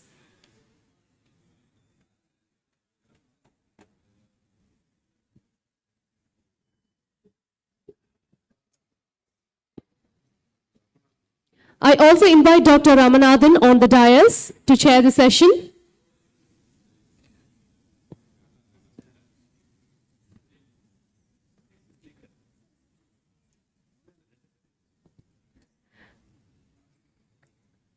So the speaker for this particular session on the topic TB mimics will be Dr. Prasanna Kumar Thomas, and the speaker for the topic non-invasive ventilation, boon or vein, will be Dr. P.L. Ramanathan, who is already on the dais with us. We request the chairpersons to introduce the speaker and the topic.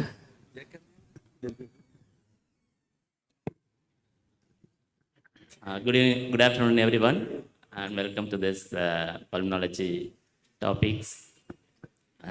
First topic is on TB mimics, sorry. As you all know, tuberculosis is an ancient disease. It has been found even in Egyptian mummies.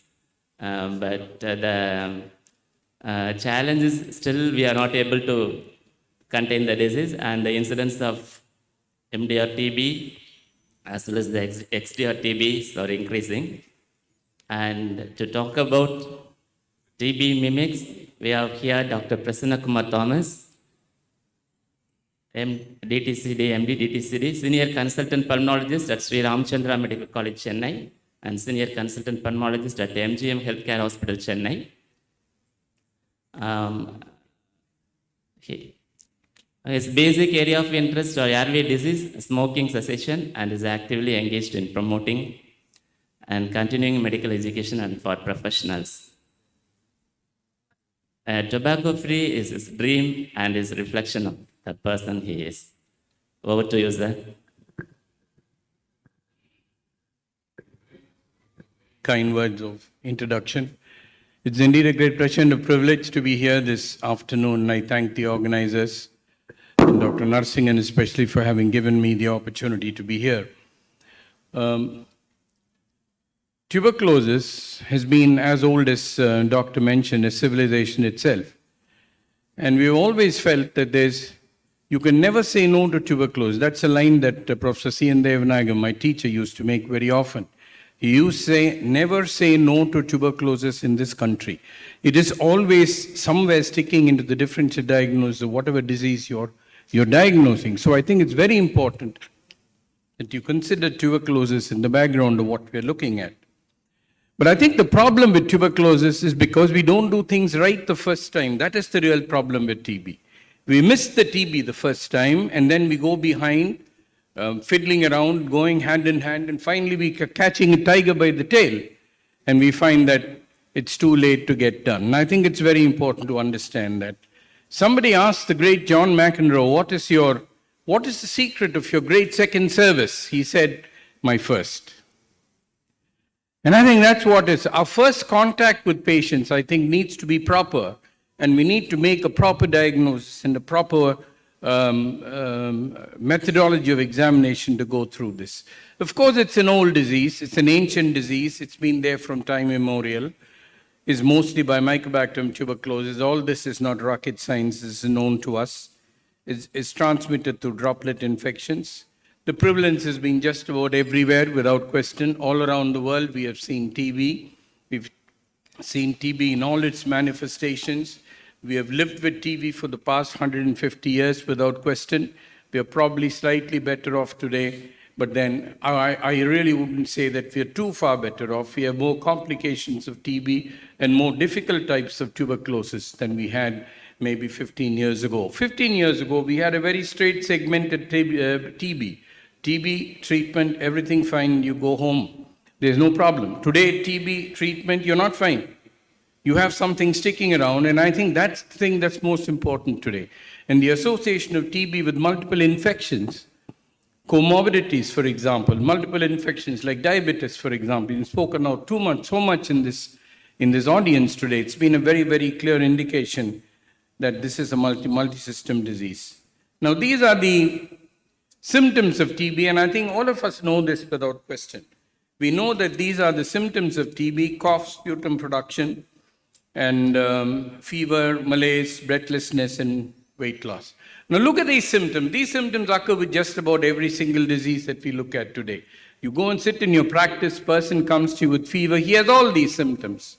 Put all these symptoms together, and I think you cannot diagnose TB that way. The question is that we need to go into every symptom and try and pick something from every symptom. The cough, for example, in TB is a relentless cough of not less than 5 to 10 days to 15 days duration. It's probably longer than that even. It's a relentless cough that is persisting. It's a cough that is dry, hacking, less productive. I won't call it non-productive, but I would call it less productive. And I would call it a persistent cough. So are you dealing with a persistent cough? Sputum, as I said, is a question mark to say you may have sputum, but you will have sputum more in the morning. And that's the reason why we say when you want to do an AFB test, please pick the morning for the AFB test. And that's the reason why we do an AFB test in the morning and not elsewhere. We were previously doing what is called a gastric lavage, and I think the pediatricians are very happy today to do a gastric lavage on the kids. But I think on older people, we really refrain from doing that, especially with the advent of the bronchoscope today. We'd rather do a scopy than that. Fever, and I think is another very non-specific symptom that you get in these patients. And the fever that you get here in these patients is something which is called a very peculiar type of fever, which is called night sweats, an evening rise. Evening rise of temperature is almost characteristic of every single patient with pulmonary tuberculosis. And I think we need to understand that. We need to ask them, do you have more fever after 3 o'clock in the evening? Do you have sweats? Do you have night sweats? And I think those things are important. Malaise, breathlessness, and weight loss, again, are extremely coincident conditions that they could have. And they are so non-specific and so non-entities by themselves. So I think the whole gamut of symptoms that you have in tuberculosis today is so common and so commonly associated with multiple other diseases that we need to tease things out one by one and try and make out what best we have. Now, these are the tests that you have today for TB, and I think all of us know that. You just add the gene sequencing to that, and I would really request you to add the complete gene sequencing that we have today to that. Now, where are we as far as diagnosis is concerned? 10 years ago to now, we've made a huge difference in the diagnosis of TB, without question. Not only with simple smear microscopy, but I think with the gene expert, for example, it's been an absolute game changer without question. It's been a game changer that's told you that you had tubercle in the first place, that you looked at rifampicin resistance in the first place, you knew that you had rifampicin resistance, which was a surrogate marker for MDR, TB. So that was something that you knew in 24 hours. What you knew in 24 months, 10 days ago, 10 years ago, you know in 24 hours today. And I think that's the difference that TB has made today for you. And I think that's also the reason why we shouldn't be making these mistakes and finally catching the tiger by the tail as we'd like to look at. Today we have a better sequence in the sense that you have what is called gene sequencing. If you have a gene expert positive, within 48 hours you will get a gene sequencing. You will get the drug sensitivity testing for almost every single anti-tuberculous drug that you're thinking about. And I think it's a little too much for a pulmonologist to absorb. And I don't honestly think that we in our lifetimes ever thought that we'd look at a situation like this where we could get drug sensitivity testing for tuberculosis in 24 hours. That's 24 hours. And I think that's fantastic. If that is not fantastic, I don't know what is. The most important thing with the chest X-ray is that more than 85 to 90% of chest X-rays are normal. When you look at an X-ray, the most important thing for us to understand is that the percentage-wise, you're probably looking at more at a normal X-ray than an abnormal X-ray, and I think that is what is important. To sort of imagine that a normal X-ray is abnormal is probably one of the worst things that you'd be doing to this patient with tuberculosis, and I think is something that we really need to try and avoid. So please bear at the back of the minds that this X-ray is normal unless you are able to absolutely prove otherwise. This X-ray is normal. So I think that's what we need to do here today. So you look at the radiology of TB, and I think most of us diagnose our TB with the X-rays, and you look at the radiology, look at the cavity that you're looking at.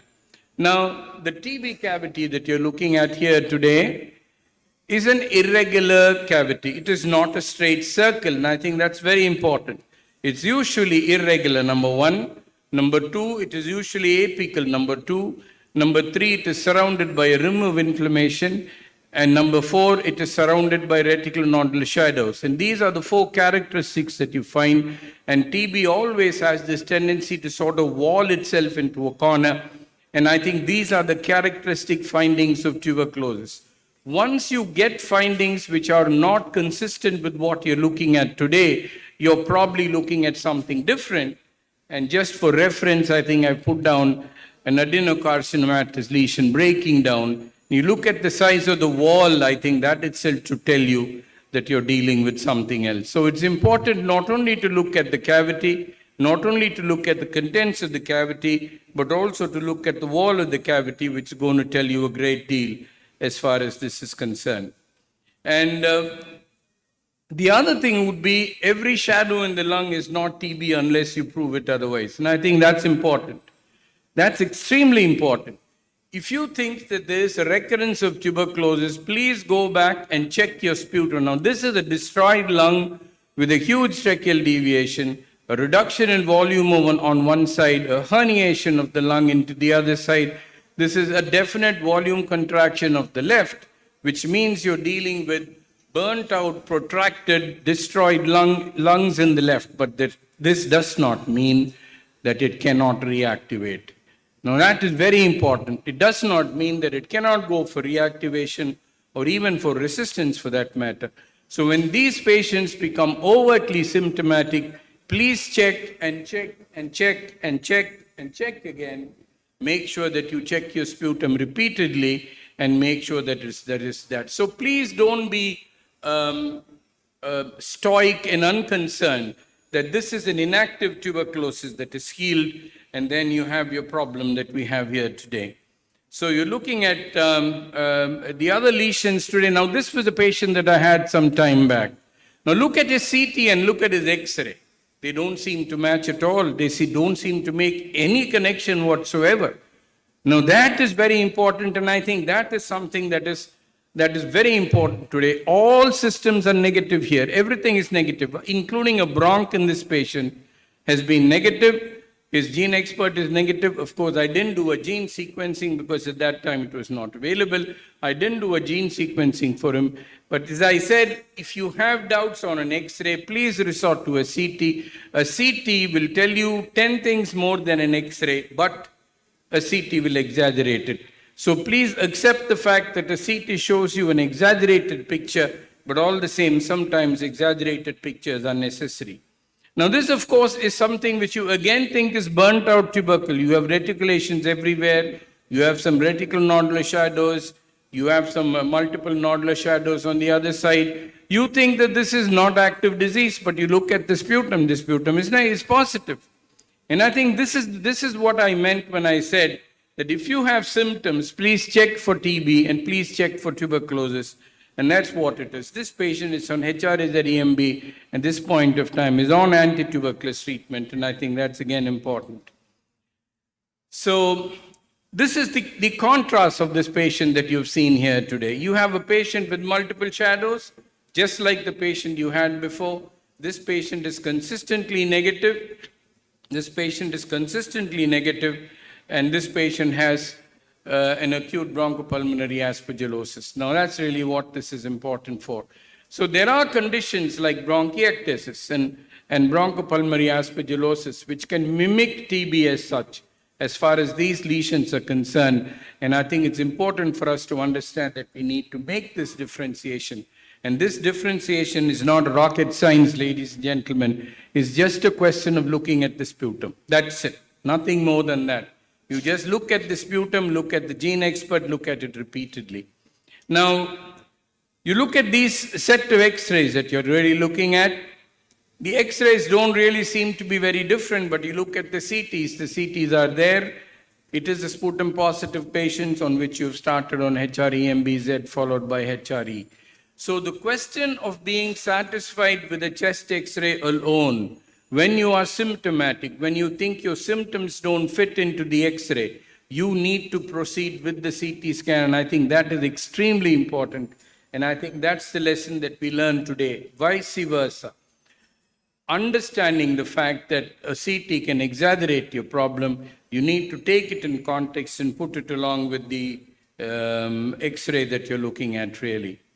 Now, this is again a very straightforward patient without question. But the point that you need to understand is that this is not a new lesion. He's got a huge tracheal deviation that is already there. He's got a volume contraction in his right lung. But in spite of this, all his entities are positive and he is on anti-tuberculous treatment. So the fact that you have a deviated trachea, as you like to call this, you have tracheal deviation, you have volume contraction on one lung, does not remit from the fact that this man can be sputum positive and can be a case of active tuberculosis which you need to treat, and I think it's important. Now, this is the famous miliary tuberculosis that all of us have been looking at, and I think the very classic miliary tuberculosis without question. Miliary, if you treat, becomes this last X-ray that you're really looking at. I just took it a couple of days ago. This X-ray is almost normal compared to the X-ray that was there before. So miliary tuberculosis, the differential diagnosis would be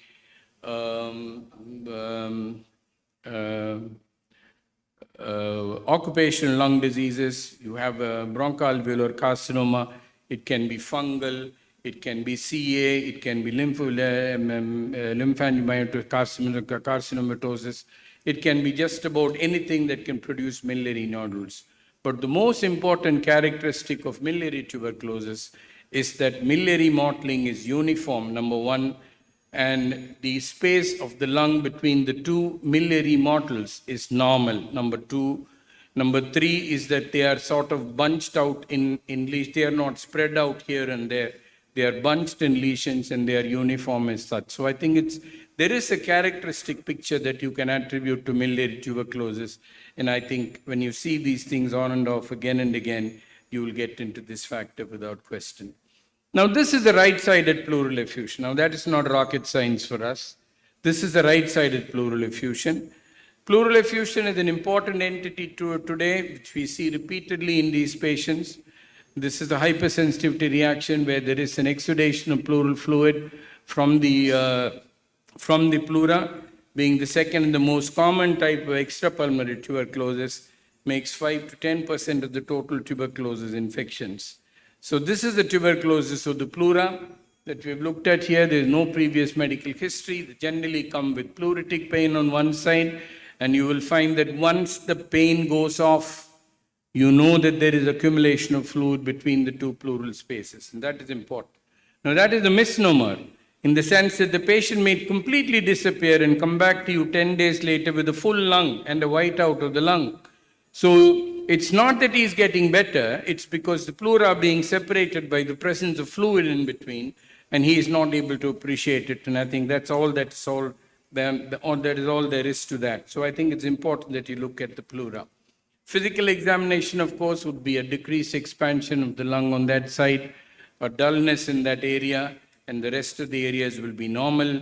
Investigations, of course, if you investigate blood, you won't get anything. If you investigate the fluid, of course, you will get an exudate to pleural effusion. If you get an ADA, which is again important, I'm sorry, an ADA is not here. The rest of it is all here. You will get a gene expert. Very rarely will you get a sputum smear in a tuberculous pleural effusion, because the tuberculous pleural effusion is basically paucibacillary rather than multibacillary. So standard antituberculous drugs with 4 drugs in the first 2 months and 3 drugs in the last 4 months, the 3 drugs being rifampicin, ethambutol, and INH. And I think these are the 3 drugs. These are the revised guidelines where you need 3 and not 2 drugs for completion of treatment as such. Now, this is pleural calcification. You look at a fine calcific shadow that covers the left pleura. This is a pleural calcification in this patient. You corroborate it with the CT, you will find that there is a dense calcification that you see here today. It's a uniform calcification that you see, the very classic pleural calcification. Now, this is a pleural thickening. Why is it a thickening? Please see that the left border of the heart is nicely visualized, right down, almost right down to the bottom. And I think that is important. If there was fluid, there will be more fluid anteriorly, and you will not be able to make out the left heart border. The fact that you can make out the left heart border almost down to the diaphragm is indicative of the fact that there is more fibrosis than fluid, there is more thickening than fluid, and you are able to achieve the fact that there is a density between the fibrotic area and the fluid-related area, and this is pleural thickening. So cervical adenitis, and I think this is very important in the sense that you look at cervical adenitis. In cervical adenitis, the one thing that I would always tell people is that please don't be in a hurry to do what is called an FNAC. Especially if you have a cavity which is sort of coalesce in itself and become soft and become fluid-like, please don't put in a needle, because invariably you'll be creating a sinus when you put a needle. The best thing is to do a wedge biopsy, let the fluid out, and then make sure that the 2 sides heal by secondary intention. And I think that's what is important. So cervical lymphadenitis, the treatment is just about the same. You 4 drugs for the first 2 months, followed by 3 drugs for the next 6 months. That will settle the score in these patients, and it will not be very difficult. Blood investigations and treatment, of course, the standard anti-tuberculosis treatment. Abdomen, I think, is another thing that we look on. Abdomen always vague in nature. If there's one line to define abdominal symptoms in tuberculosis, they are vague in nature, but they are repetitive. And I think that's what we need to understand.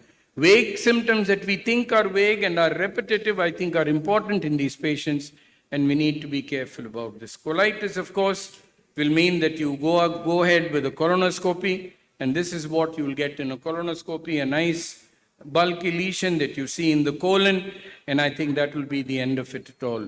Neurologic and skeletal TB, I think, are important that you understand. Skeletal TB today has become the domain of MRI as such, by which they are not only able to diagnose skeletal TB, but also treat skeletal TB. And the treatment, of course, of all TBs is the same, except that in skeletal TB, you probably treat for a longer duration of time. So, ladies and gentlemen, we've tried to look at certain facets of tuberculosis. And please avoid this question of catching a tiger by the tail, which means you do the right things first. You do the right things first, and then you will be very clear in what we are doing. And let us always understand that the eye does not see what the mind does not know. Thank you very much for the patient listening. Thank you so much, Dr. Prasanna Kumar Thomas. I request you to kindly please stay back on the dais. Please. I would like to take a minute to announce something before we proceed to the next speaker. So we'll be having a validity function at 5 p.m. sharp, and we'll be giving the medal for poster and oral presentation. 19 gold medals will be given for poster and oral presentation that has happened yesterday. So I request all the PG students and the delegates to please stay back for the validity function, please. Thank you. Now I humbly request the next speaker, Dr. P.L. Ramanathan, to come to the dais and deliver his talk on non-invasive ventilation, boon or bane. I thank the organizers for giving opportunity to chair the sessions. P.L. Ramanathan is a senior consultant pulmonologist and lung transplant physician, director KMCH Center of Advanced Lung Disease and Lung Transplantation. Fellowship in Awards is a clinical fellowship in lung transplantation 2014, Toronto General Hospital, University of Toronto, Canada. Best outgoing students in first batch of MBBS, PhD Institute of Medical Sciences and Research, received 17 gold medals and GV Memorial Gold Medal, EAP Gold Medalist for first rank in MD, University Examination of Gujarat, awarded Fellow of American College of Chest Physicians. Publications, he has more than 15 national and international publications. Singh P. Ramanathan RP, Bharati Neuroscience, Neurocystic Sarcosis in Focal Epilepsy in North India. Dheeraj Gupta Ramanathan, Agus Ragarwal, Surendra K. Indal assessment of actor predicting outcome of acute respiratory distress syndrome in North India. Satish Kumar and Kandaswamy and R.L. Ramanathan, neuro network based approach evaluation of spirometric reference values. Kindly go. Thank you, sir. Thank you very much. Sorry to interrupt you. And I thank Professor Sethuraman and Dr. Anita for inviting for this talk. And I'm very thankful to be a part of this great meeting. And excellent session we had postprandial, that is by James Bond of dermatology. Excellent it was. So really I enjoyed that metabolic syndrome and skin.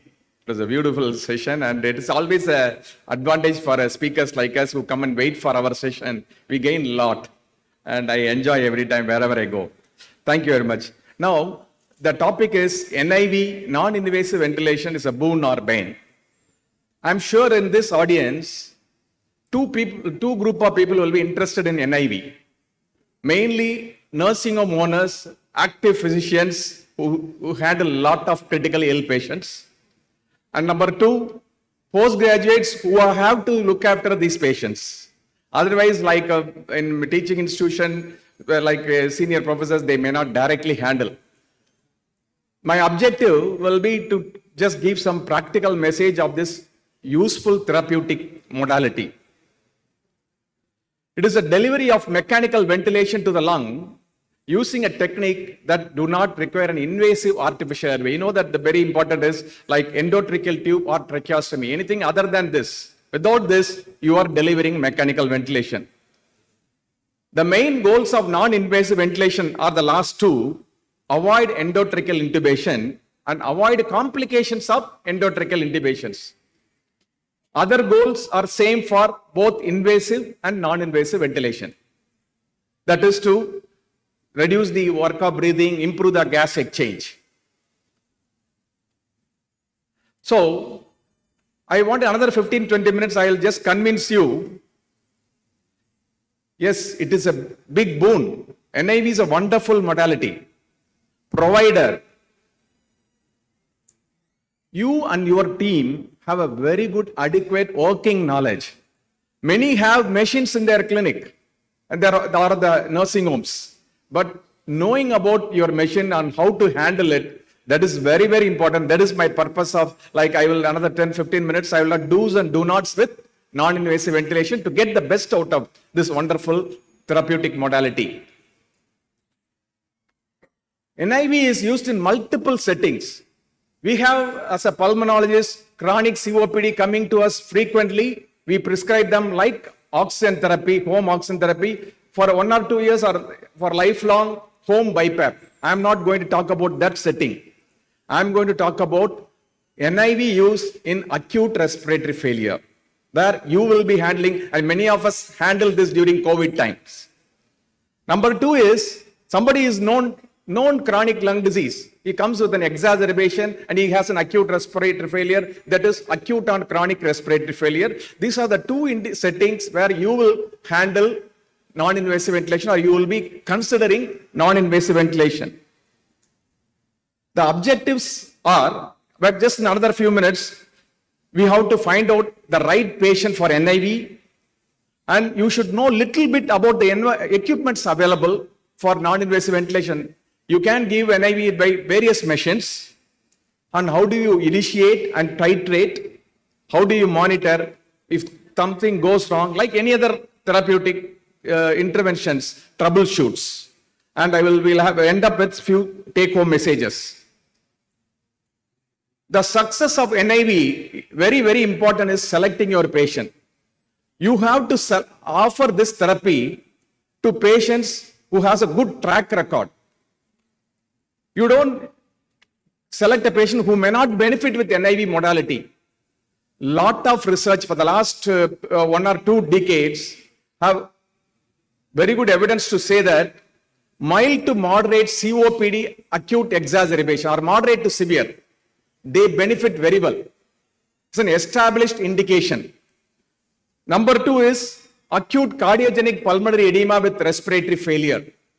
Number 3 is like you have an immunocompromised for some reason, either because of HIV or because of your therapy, you have a respiratory failure, because you will be avoiding invasiveness. It is a reasonably good evidence to say that you can select non-invasive ventilation. If even in COPD or with cardiogenic pulmonary edema, when they are very severe or when they are mild, they don't benefit well. So you have to look for a COPD exacerbation. You should offer this therapy who has a moderate to severe or acute cardiogenic pulmonary edema with acute respiratory failure and immunocompromise. Other conditions like HIV, COVID and ARDS, we were using lot of NIVs. There was not much evidence. Anyway, even now, the NIV that evidence is not very well established, that NIV in this setting is always not very useful, but you can try with limitations and close monitoring. Identify certain success factors, variables in your patients of respiratory failure, so that you can say that, okay, this person has these features, the chance of NIV success is good. What is that? Younger the age. Very elder the age, like you just consider this, it may not be lower the severity. They are not very sick. Moribund, like if they are hypotension, don't attempt this. When they have other unstable organs, you don't attempt this. And the patient should be able to cooperate for NIV, and they should have a good face anatomy. Otherwise, the leak will be very severe. Dentition is very important. Edentulous elderly man, you just keep trying NIV, it may not work. And very important by this, the lot of retrospective and prospective studies have proven, if the carbon dioxide is more than 45 and less than 92, they do benefit very well. Similarly, if the pH is less than 7.35 and pH is more than 7.1, they benefit very well. If somebody has a pH of 7.3637, even though carbon dioxide is 50, 60, they may not benefit well. You just sometimes, if you don't give the NIV properly, the patient worsens after coming to the hospital. So you have to look into the treatment of the primary disease. And somebody does not improve after starting NIV within first 1 or 2 hours, the chance of failure is quite high. So these are the factors which you will look for in your given patients of acute respiratory failure. Contraindications, as I already mentioned, you exclude patients who are absolutely unconscious, they are not cooperating, they cannot protect their airway, they cannot cough. If they have a shock, unstable cardiovascular system, they have an acute cardiogenic shock, multiple organ system, don't buy the time by starting NIV. These are absolute contraindications. So knowing that, who is the patient? What is the indication your patient has? If you think that your patient has a condition which has a very good track record of success with NIV, you select that patient. Rule out contraindications. After doing this, choose the ventilator. Once you choose the ventilator, very important aspect is selecting the interface. Interface is your mask. That also decides the success. Then settings. Then you have to work with the patient, especially in the first few hours, and you have to look for a monitor and say whether NIV is successful or failure. Identify failure early so that you don't delay intubation. Most of the time, the biggest problem associated with NIV is delay in intubating. You just keep dragging with NIV when things are not improving and the patient comes to us after an arrest, respiratory arrest or a cardiac arrest, the prognosis is bad. So you have to be very prudent and you have to closely monitor. There are 2 types of ventilator available for NIV. One is a portable one. This is the one. This is the portable units. And this is the ICU ventilators. ICU ventilators also have NIV mode. Portable ventilators is meant for the NIV one. There are advantages of both. When the patient is very sick, especially if they are obese and the carbon dioxide is quite high and in an acute situation, you just put them in ICU ventilator, that is ICU non-invasive ventilator. Once the patient is improved, then you can shift to a portable NIV machine. I am talking about acute respiratory failure. In most of our chronic conditions, we would like to go for a portable machines. When somebody comes with acute respiratory failure, then you just select the ICU ventilator. ICU ventilator, the advantage is you can give higher pressures, you can very well monitor the FiO2 accurately. In portable BiPAPs or machines, the FiO2 monitoring is not, you have to titrate according to the saturation. You may not know the exact FiO2 what you are giving. But nowadays, we have very good portable machines, almost giving everything, complex mode, even whatever ICU ventilator can give.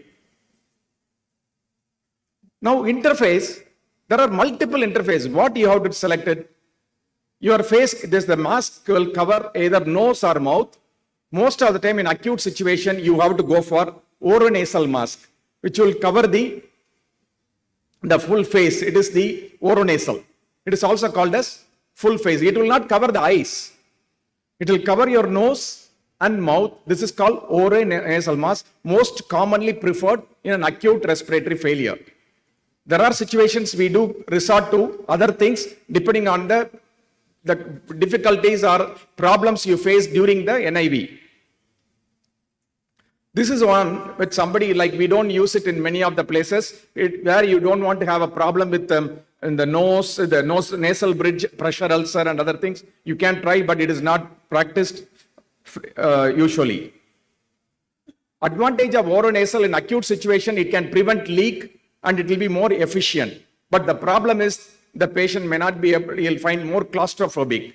But in acute respiratory failure, the preferred mask is oronasal, also called as full face mask. Very important in NIV, if you decide to learn or involve in non-invasive ventilation, you should know this. How to handle the mask or some information about mask, because the success depends on selecting the mask and you are able to make your patient comfortable. Otherwise, your NIV will fail. As I told, full face mask, oronasal is preferred. You tell the patient what you are going to do. Have you ever seen, if you take the ventilator on and have the mask and put on your face, you will suffocate. You have to tell the patient you will have a cold air coming in a high, this thing. You explain what you are going to do.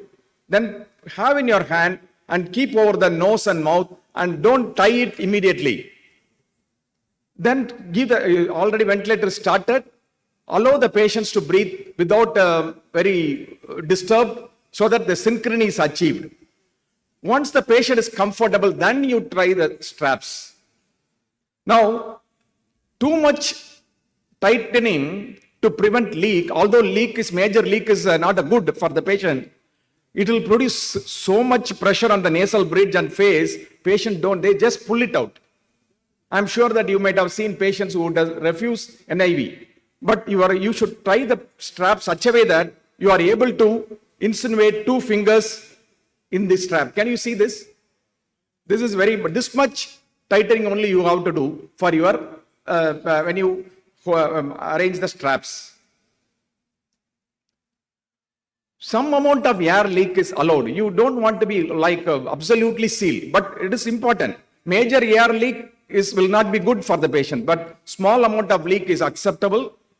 And sometimes we have seen patients who are after COVID time, nasal bridge ulcer. How many of you have seen it?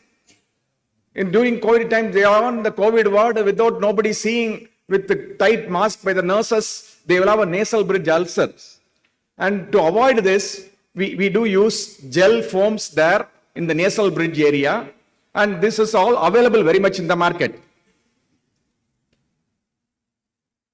And also, having a nasogastric tube also has a difficulty in delivering ventilation efficiently. This is one important practical information all of you should know is, we have 2 types of masks available.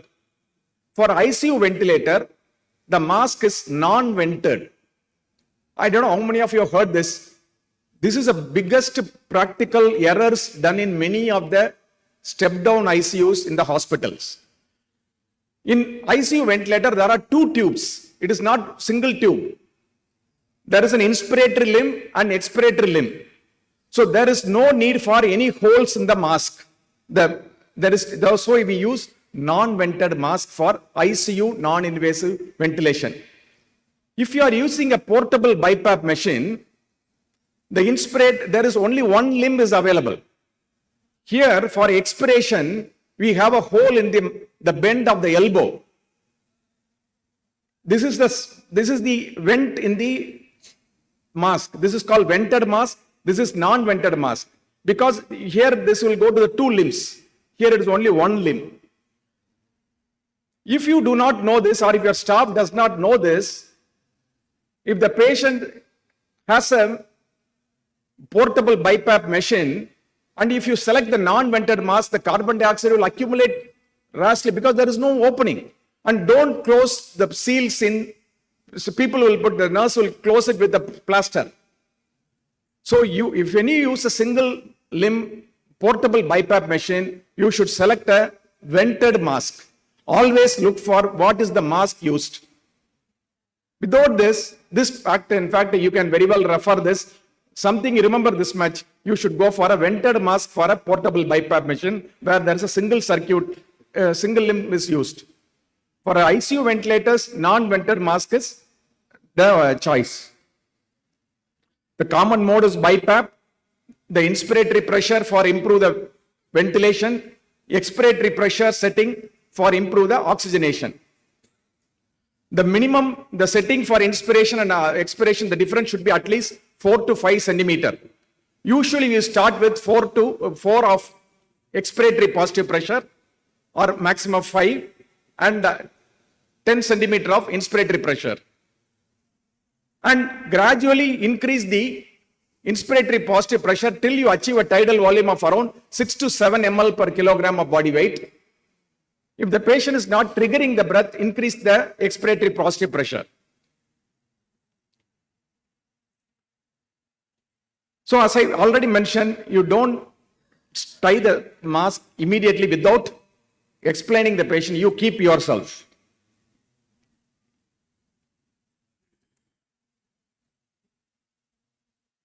I just told this. Now, after you have started, you have to do 2 settings. Inspiratory positive pressure, which will improve the tidal volume. Expiratory positive airway pressure, which will improve the oxygenation, and it will also help in initiation of the breath, the trigger. The difference is in acute respiratory failure is at least 4 to 5 centimeter. The type of how much pressure you will need it depending on the tidal volume. Once you have the adequate setting, the respiratory rate of the patient will come down. The chest expansion will be good. The required tidal volume will come. Oxygen saturation will improve depending on the flow you set. Now you need to remember, as I meant, the patient will become comfortable if your setting is appropriate. This is a very basic. If your setting is appropriate for the lung, the patient will breathe as if he is sleeping. Anybody on the ventilator should not gasp for breath. If your setting is not good, they will have a air hunger. They will struggle with the ventilator. So you have to titrate, and it is a very tiresome process. You have to stand with the patient. And the patient's work of breathing should come down. The saturation should improve. It should be hemodynamically stable. In COVID times, you might have seen, if you don't keep the pressures appropriate, if it's too much inspiratory pressure, the tidal volume will be 700 ml, 800 ml. That also is harmful. You have to be careful when you titrate the settings. Very important is, have you heard of golden hour management? You as a physician, you will know very well. The first hour management of stroke, first hour management of MI. Similarly, first 2 hours management of NIV is very, very important. If you remember this is very important. After starting an NIV, you just don't go for rounds, you go out and come back after 5 hours, I will see it. That is not the way. You have to first 2 hours, once you start an NIV, you have to spend time. You need to titrate the oxygen, you need to titrate the inspiratory pressure, expiratory pressure, achieve the tidal volume. After achieving the tidal volume, within 1 or 2 hours, you should do a blood gas. So the first blood gas after the setting is 1 or 2 hours maximum. At the end of 2 hours, in spite of achieving adequate tidal volume and work of breathing, if the patient has not improved in saturation or the pH or carbon dioxide, there is a very likely chance that patient is not going to improve. This is the patient you have to refer to a place where he has invasive ventilation facilities there, or your center you look for, just contemplate invasive ventilation. This is a very, very crucial. If you remember 2 messages in this session, one is you should have idea about the machine. Number 2, you should have idea about the vented mask, non-vented mask. And then it is a labor intensive. First 1 or 2 hours of non-invasive ventilation, you have to be with the patient. And this is what I have just about the monitoring, which already I have just mentioned. Predictors of NIV failure, like if they are not, like whatever I told, the success parameters, it is opposite of that. This is one alternative. High flow nasal cannula. How many of you have seen this? Yeah, see, this is during COVID time, it became popular. Here, this is a standard by one particular company. It gives oxygen at pressure. It has an air blender and oxygen blender, and this blended gas goes through the heated servo humidifier, and it is delivered at a fixed FiO2, and it is at a higher flow rate. When the patient is acute hypoxic respiratory failure like COVID or other viral ARDS, if there is no hypercarbia, if there is no respiratory acidosis, if they require a high FiO2, instead of ventilation, they can be started on this. This was a little bit preferred initially in the COVID times. Later, because the oxygen shortage, we stopped using this. Because it was requiring high, during COVID pandemic, our hospital, every hospital, they banned HFNC. Otherwise, it's very comfortable to the patient. They can receive FiO2 of 60%, 70% without dryness because it is humidified air. And patient was very comfortable. But the oxygen supply was so difficulty, our hospital, they stopped using this. But it's a very good unit. It's around 3 lakhs. Many of you can just try for a acute hypoxic respiratory failure who is hemodynamically stable, who is requiring higher FiO2s. Now, just a want of time, I'm not talking about this. Complications are mainly 2 things: air leak, nasal bridge ulcers, skin abrasions, ulcers, and failure of NIV is the complications. And people who cannot clear the airways, it will worsen the respiratory failure. So you should have a good cough reflex. Excessive secretions, NIV doesn't go well. And the supportive care like oxygen administration, humidification, feeding and sedation, everything, nebulization, all very important. For a lot of time, I'm not talking about this. The final slide. NIV is an established mode of therapy for acute respiratory failure. Correct patient selection is very, very important. Your team should be very much trained. Like you don't have time, but train the important nurse in NIV, the basics of NIV, so that you can sleep and your patient will benefit. First few hours, the golden hours are very important. Time spent in the fitting mask and building the patient's confidence is very, very important for a success. And close monitoring for troubleshoots and timely referral for intubation. Don't keep trying, oh, let us try this mask, let us do this, then we will see how he is improving. 6, 7, 8 hours later, you send to a center for intubation and ventilation, you have lost important time. Thank you very much for patient line.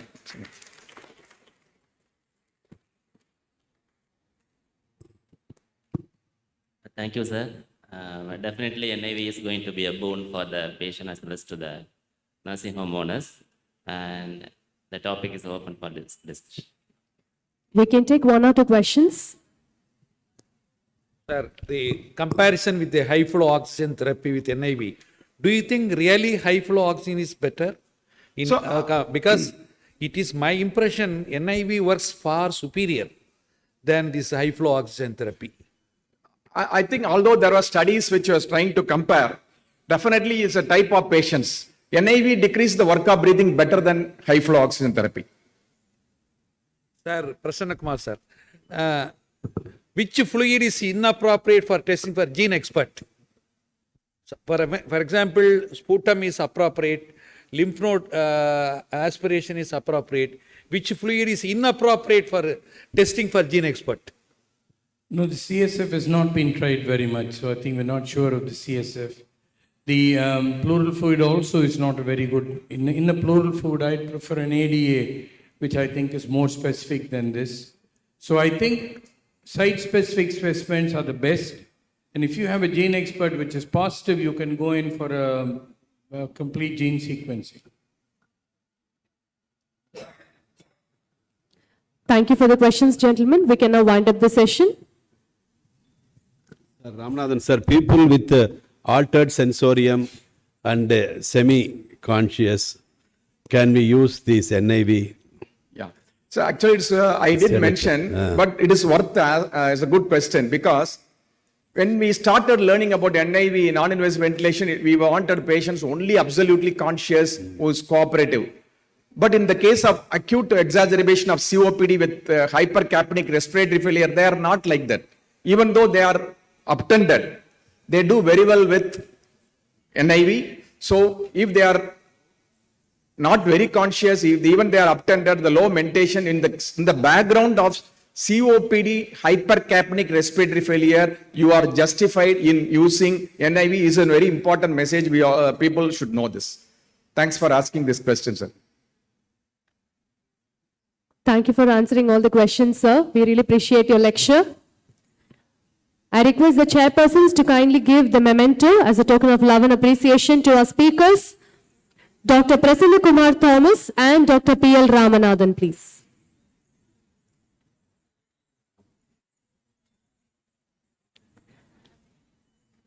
Ladies and gentlemen, can we have a round of applause?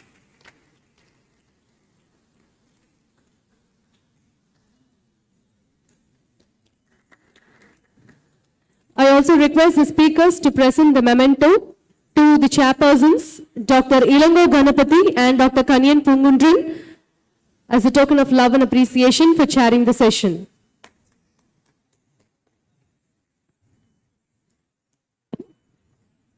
Thank you, delegates. For today's last session on hematology, I request Dr. K. Namasivayam to deliver the first talk on transfusion reaction. I also request Dr. Velayatharaj to chair this and the subsequent 2 talks.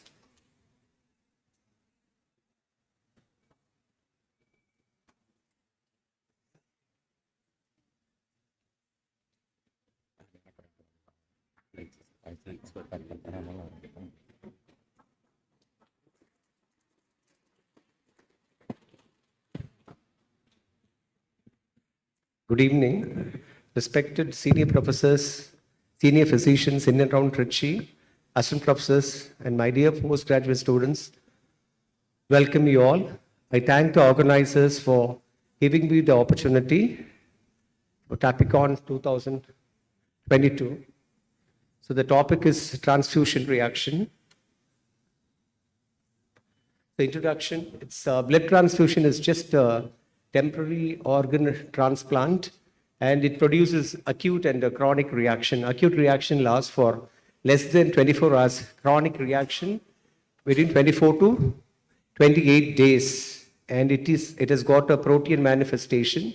It is just an interplay between your ABO RH system along with your antigen, antibody, WBC complements, and the cytokines. They have effect on almost all the organ system like respiratory system, circulatory system, renal system, inflammatory reactions, and psychological, a feeling of impending doom. All this is a multifactorial, so we have to tackle all this.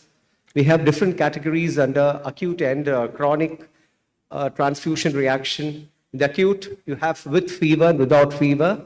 With fever, you have acute hemolytic transfusion reaction, febrile non-hemolytic transfusion reaction, transfusion-related sepsis and TRALI, transfusion-related acute lung injury. Then second condition will be acute without fever.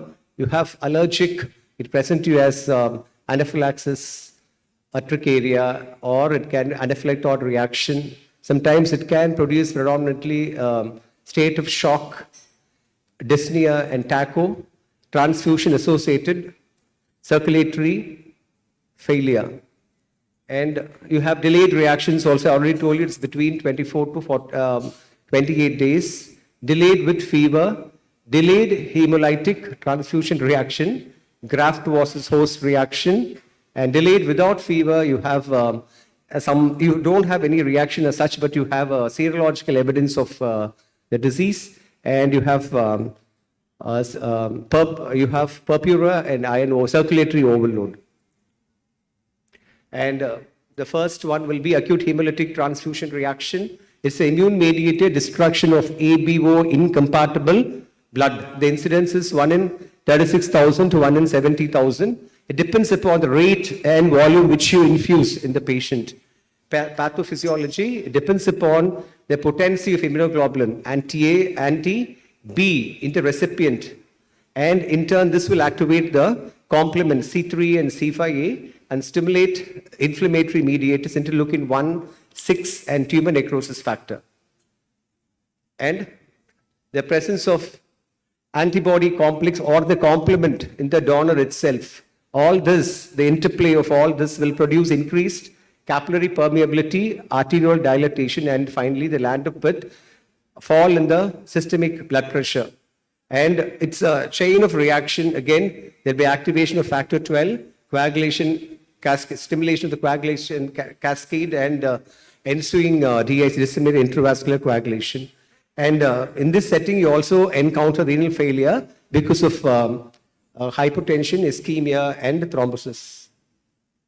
And the clinical features again will be fever, chills, and rigors, dyspnea, shock, and as I said, because of DIC, they have bleeding tendencies, intravascular hemolysis, hemoglobinuria, And in anesthetized patient especially, they go in for ooze from the site. Lab investigation, I think during house surgeonship or a postgraduate or as assistant professor and professor, we've never called upon by superiors that in your unit there was a blood transfusion reaction. God has saved all of us. These are the batteries of investigation which you have to do when you encounter acute hemolytic transfusion reaction. So bedside, you have to check the paper, whether your case sheet is okay, and you have to check the bag also, whether the name and the number, everything is clear. And again, you have to cross-check in the blood bank, whether the paper is, whatever they've written in the blood bank paper, it's fine. And you have to check with the computer. You have to check the bag if there's going to be any clot or any change in the color. Apart from that, you have to compare the pre and post-transfusion EDTA sample, and you have to do Coombs test.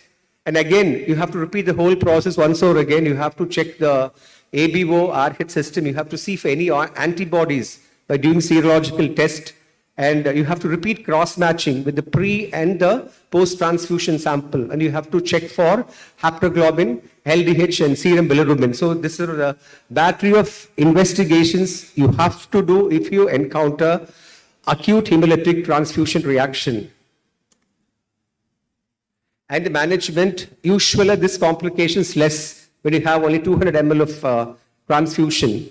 You have to immediately, then and there, you have to stop the transfusion. You have to infuse normal saline, 100 ml per hour for 24 hours. And if there's going to be the person is going to be in failure, you have to give Lasix 20 to 40 milligram to promote 40 to 80 milligram for promoting diuresis. And hypertension, dopamine 1 milligram per kg per hour.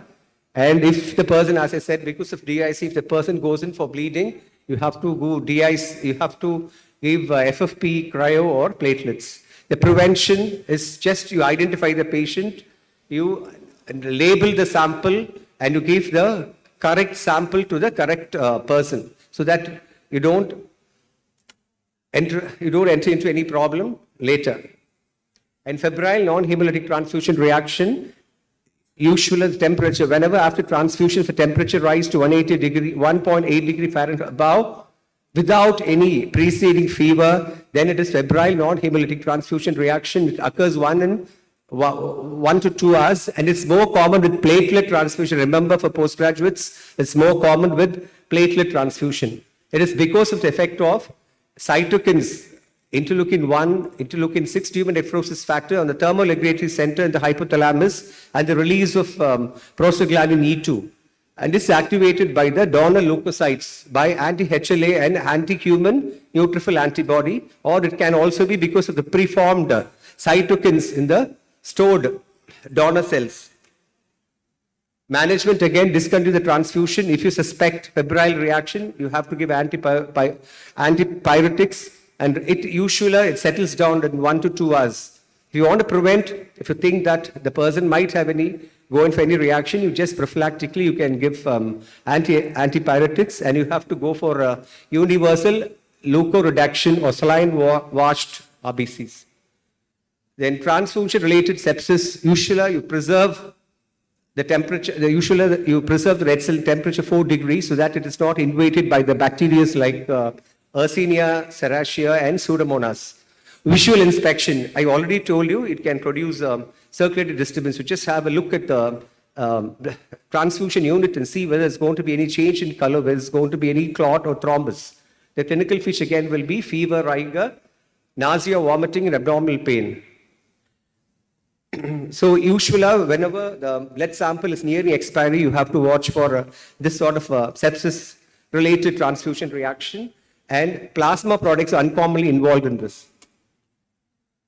Lab diagnosis, again, you have to do a battery of investigation. Just I told you for hemolytic reaction, you have to take the blood for culture sensitivity, and you have to take the IV line, you have to take the IV fluid. All should be subjected to gram staining and culture sensitivity. Apart from that, you have back alert system, which detects a change in the pH because of the carbon dioxide that is produced by the growing organism, and PAL enhanced bacterial detection test, which detects oxygen delivered by the species. and you have Virax PGD system, which detects the antigen that is present in the platelets. This is, I don't think this is our latest concept, transfusion related acute lung injury. Its a definition is hypoxia because of non-cardiogenic pulmonary edema following transfusion. Non-cardiogenic pulmonary edema following transfusion. It's common with plasma-derived products, and its incidence is 1 in 3,000 to 1 in 5,000. Again, the interplay with HLA, human neutrophil antigen, reacts with neutrophils in the pulmonary vasculature. They produce vascular leakage and pulmonary edema. Here, the neutrophils come into play in the pulmonary circuit, or it is because of the neutrophils which have accumulated already because of the pre-existing infection in the lung. Clinical features less than 6 hours, sudden onset of dyspnea, hypoxemia, fever, and hypotension. It also again resolves within 72 hours. Lab diagnosis, initially if you take an X-ray, before transfusion, X-ray will be clinically normal, but after the transfusion, you see bilateral extensive opacities on either side of a lung field. Management, you have to stop the therapy, you have to aggressive oxygenation should be given, IV fluids, steroids can be used, avoid diuretics. Prevention, you have to do leukocyte reduction and pre-washed cellular components.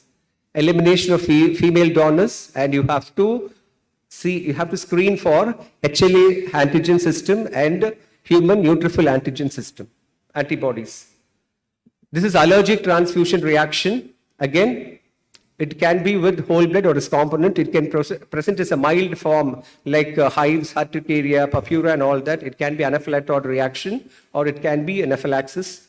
It occurs with plasma and the plasma-derived products. It's just an antibody response in the recipient to the soluble proteins in the donor, which in turn creates the release of histamine, leukotrienes from the mast cells and other activating factors. Anaphylactic reaction, again, the definition goes that it occurs with IgE activation of mast cells, and anaphylaxis is due to transfusion in IgA deficient individuals. Clinical feature, hives, rashes, pruritus, and flushing without fever. Simple urticaria, need not do any investigations. In serology, you have to see for the estimation of IgA and IgE antibody. Management, again, discontinuation of the therapy, antihistamines. In severe sepsis, severe anaphylaxis, you can give 0.3 ml, 1 in 1,000 dilution of noradrenaline. If it's going to be in shock, it's 3 to 5 ml, 1 in 10,000 dilution of noradrenaline. And prevention, again, you can give if it's going to be minor reactions, you can give histamine. And repeated, this sort of a picture arises whenever you give repeated transfusion to the individuals. Again, you have to do saline washed or plasma depleted cells, RBCs. This is TACO, transfusion related circulatory overload, expansion of intravascular volume, and the inability of the circulatory system to compensate for it. So expansion of the intravascular volume so that the cardiovascular system is not able to cope up. They suggested that volume overload could be one feature. The other theory would be inflammation could be another factor. Incidence is common in infants and elderly with the congestive cardiac failure or renal failure. Clinical feature, again, this is dyspnea and cough, tight chestness. Lab investigation, since it's a volume overloaded status, you have to do ABG, and again you have to take a chest X-ray and see for new onset of infiltrates. There'll be cardiomegaly here. But in Trali, there will not be any cardiomegaly. There'll be only bilateral infiltrates on either side of the lung. Here, there'll be cardiomegaly and also infiltration seen in the lung. You have to restrict IV fluid, oxygen, and diuretics. So to prevent such a complication, Trali, you have to give 1 to 4 ml per kg, 1 to 4 ml kg of transfusion. If the transfusion is going to last for nearly 4 hours, you can split the dose And accordingly, you can calculate the dose and split the total dosage according to the needs of the patient. Now, after completing acute transfusion reaction, we go for delayed transfusion reaction. That's, I already told you, its duration will be 24 hours to 28 days. Definition, it is due to the recall of immune reaction to the donor's antigen. Mechanism, it can also be because of the presence of non-ABO antigen system in the patient, or it can be because of the fading of antibody. When you do the serum, it occurs during this, it occurs in this situation. One, it can be amnestic response where the ABO antigen is not present in the red cell of the patient, or second, it can be because of the antibodies that are pre-existing, which detects, which could not be detected when you do a serology. And you suspect such a reaction whenever there's going to be decline in the hematocrit without hemolysis. It's common in commonly transfused individual.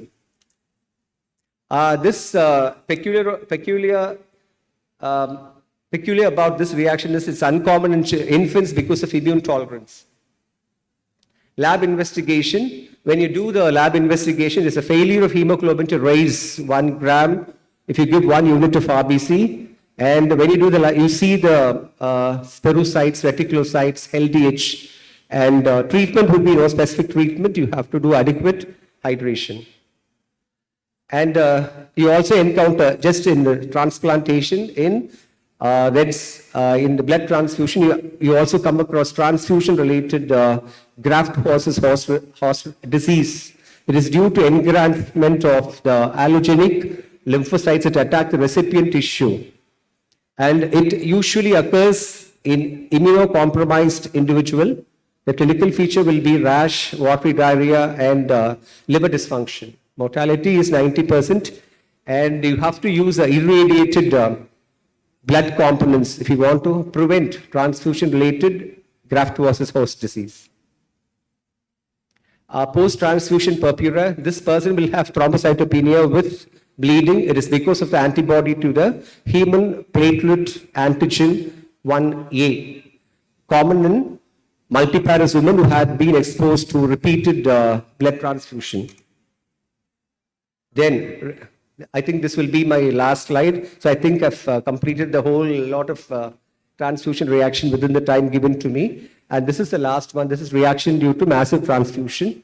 And if you transfuse more than 10 units in 24 hours, that is called as you come across such a situation, the complications will be dilutional coagulopathy. You have, again, I told you the circulatory overload, the TACO, transfusion associated cardiac overload, where the cardiovascular system is not able to cope up with the blood you have transfused. And then you have hyperkalemia because of red blood cell transfusion. If it's going to be outdated sample, you should outdated or nearing expiry, you will be giving, transfusing around 5 to 7 milliequivalents of potassium. If it's going to be the recently collected blood sample, you will give around 0.5 milliequivalents of potassium. You have hypocalcemia because of citrate, which is used in the collecting blood specimen. And you go for hypoglycemia and hypothermia. These are the various problems we encounter if you give, there's going to be circulatory overload. Thank you. Thank you for giving me this opportunity. I thank the organizers once again thank you so much. Thank you so much, sir. It was a very simple topic, but you have given a lot of messages to the audiences. Thank you so much, sir. Thank you for a wonderful lecture, sir. Thank you. Thank you, sir. I humbly request you to please stay back on the dais, please. Next, we have Dr. S.N. Narasingan to talk on the topic, can triglyceride reduction minimize cardiovascular risk in diabetes? I request the chairperson to introduce the speaker on the topic, please.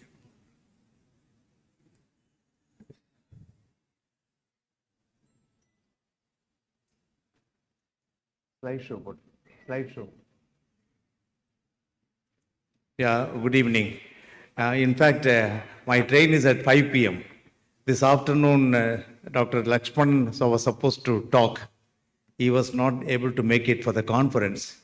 Instead, he requested me to talk, taking his slides.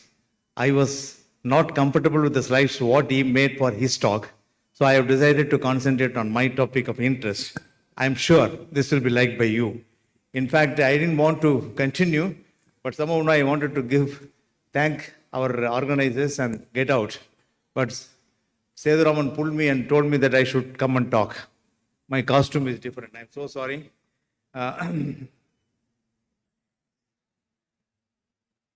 What is that?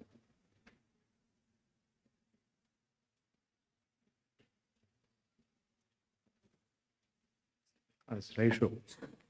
Slideshow. Yeah, enough. Thank you. Okay. Yeah. I would like to talk on can triglyceride reduction minimize cardiovascular risk in diabetes?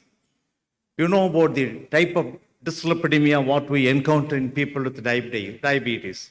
It is an atherogenic dyslipidemia characterized by high triglycerides, low HDL, increased proportion of small dense LDL cholesterol, and increased ApoB. These are the components of atherogenic dyslipidemia, characteristic not only for metabolic syndrome, but also in people with the diabetes. If you look at type 1 diabetic people, the lipid profile is almost similar to controls if the glycemic control is good. Type 2 diabetes, the triglycerides are raised, VLDL raised, IDL raised, non-HDL cholesterol again raised. HDL cholesterol is low. Normally, the LDL cholesterol in people with the diabetes may be normal or subnormal or slightly raised. The small dense LDL cholesterol goes up, the small LDL particle number goes up, ApoB goes up. In those people in whom you don't have a good control of hyperglycemia, type 2 diabetes, you have an increased amount of LDL cholesterol accumulation. In people who have hypertriglyceridemia, you have increased coagulability, increased plasminogen activator inhibitor increase, factor 7 increase, and activation of prothrombin to thrombin. People in whom you have hypertriglyceridemia, more than 175 as per ACC-AHA, more than 150 as per Lipid Association of India, more than 200 universally accepted. If it is going to be more than 200, you call that as hypertriglyceridemia.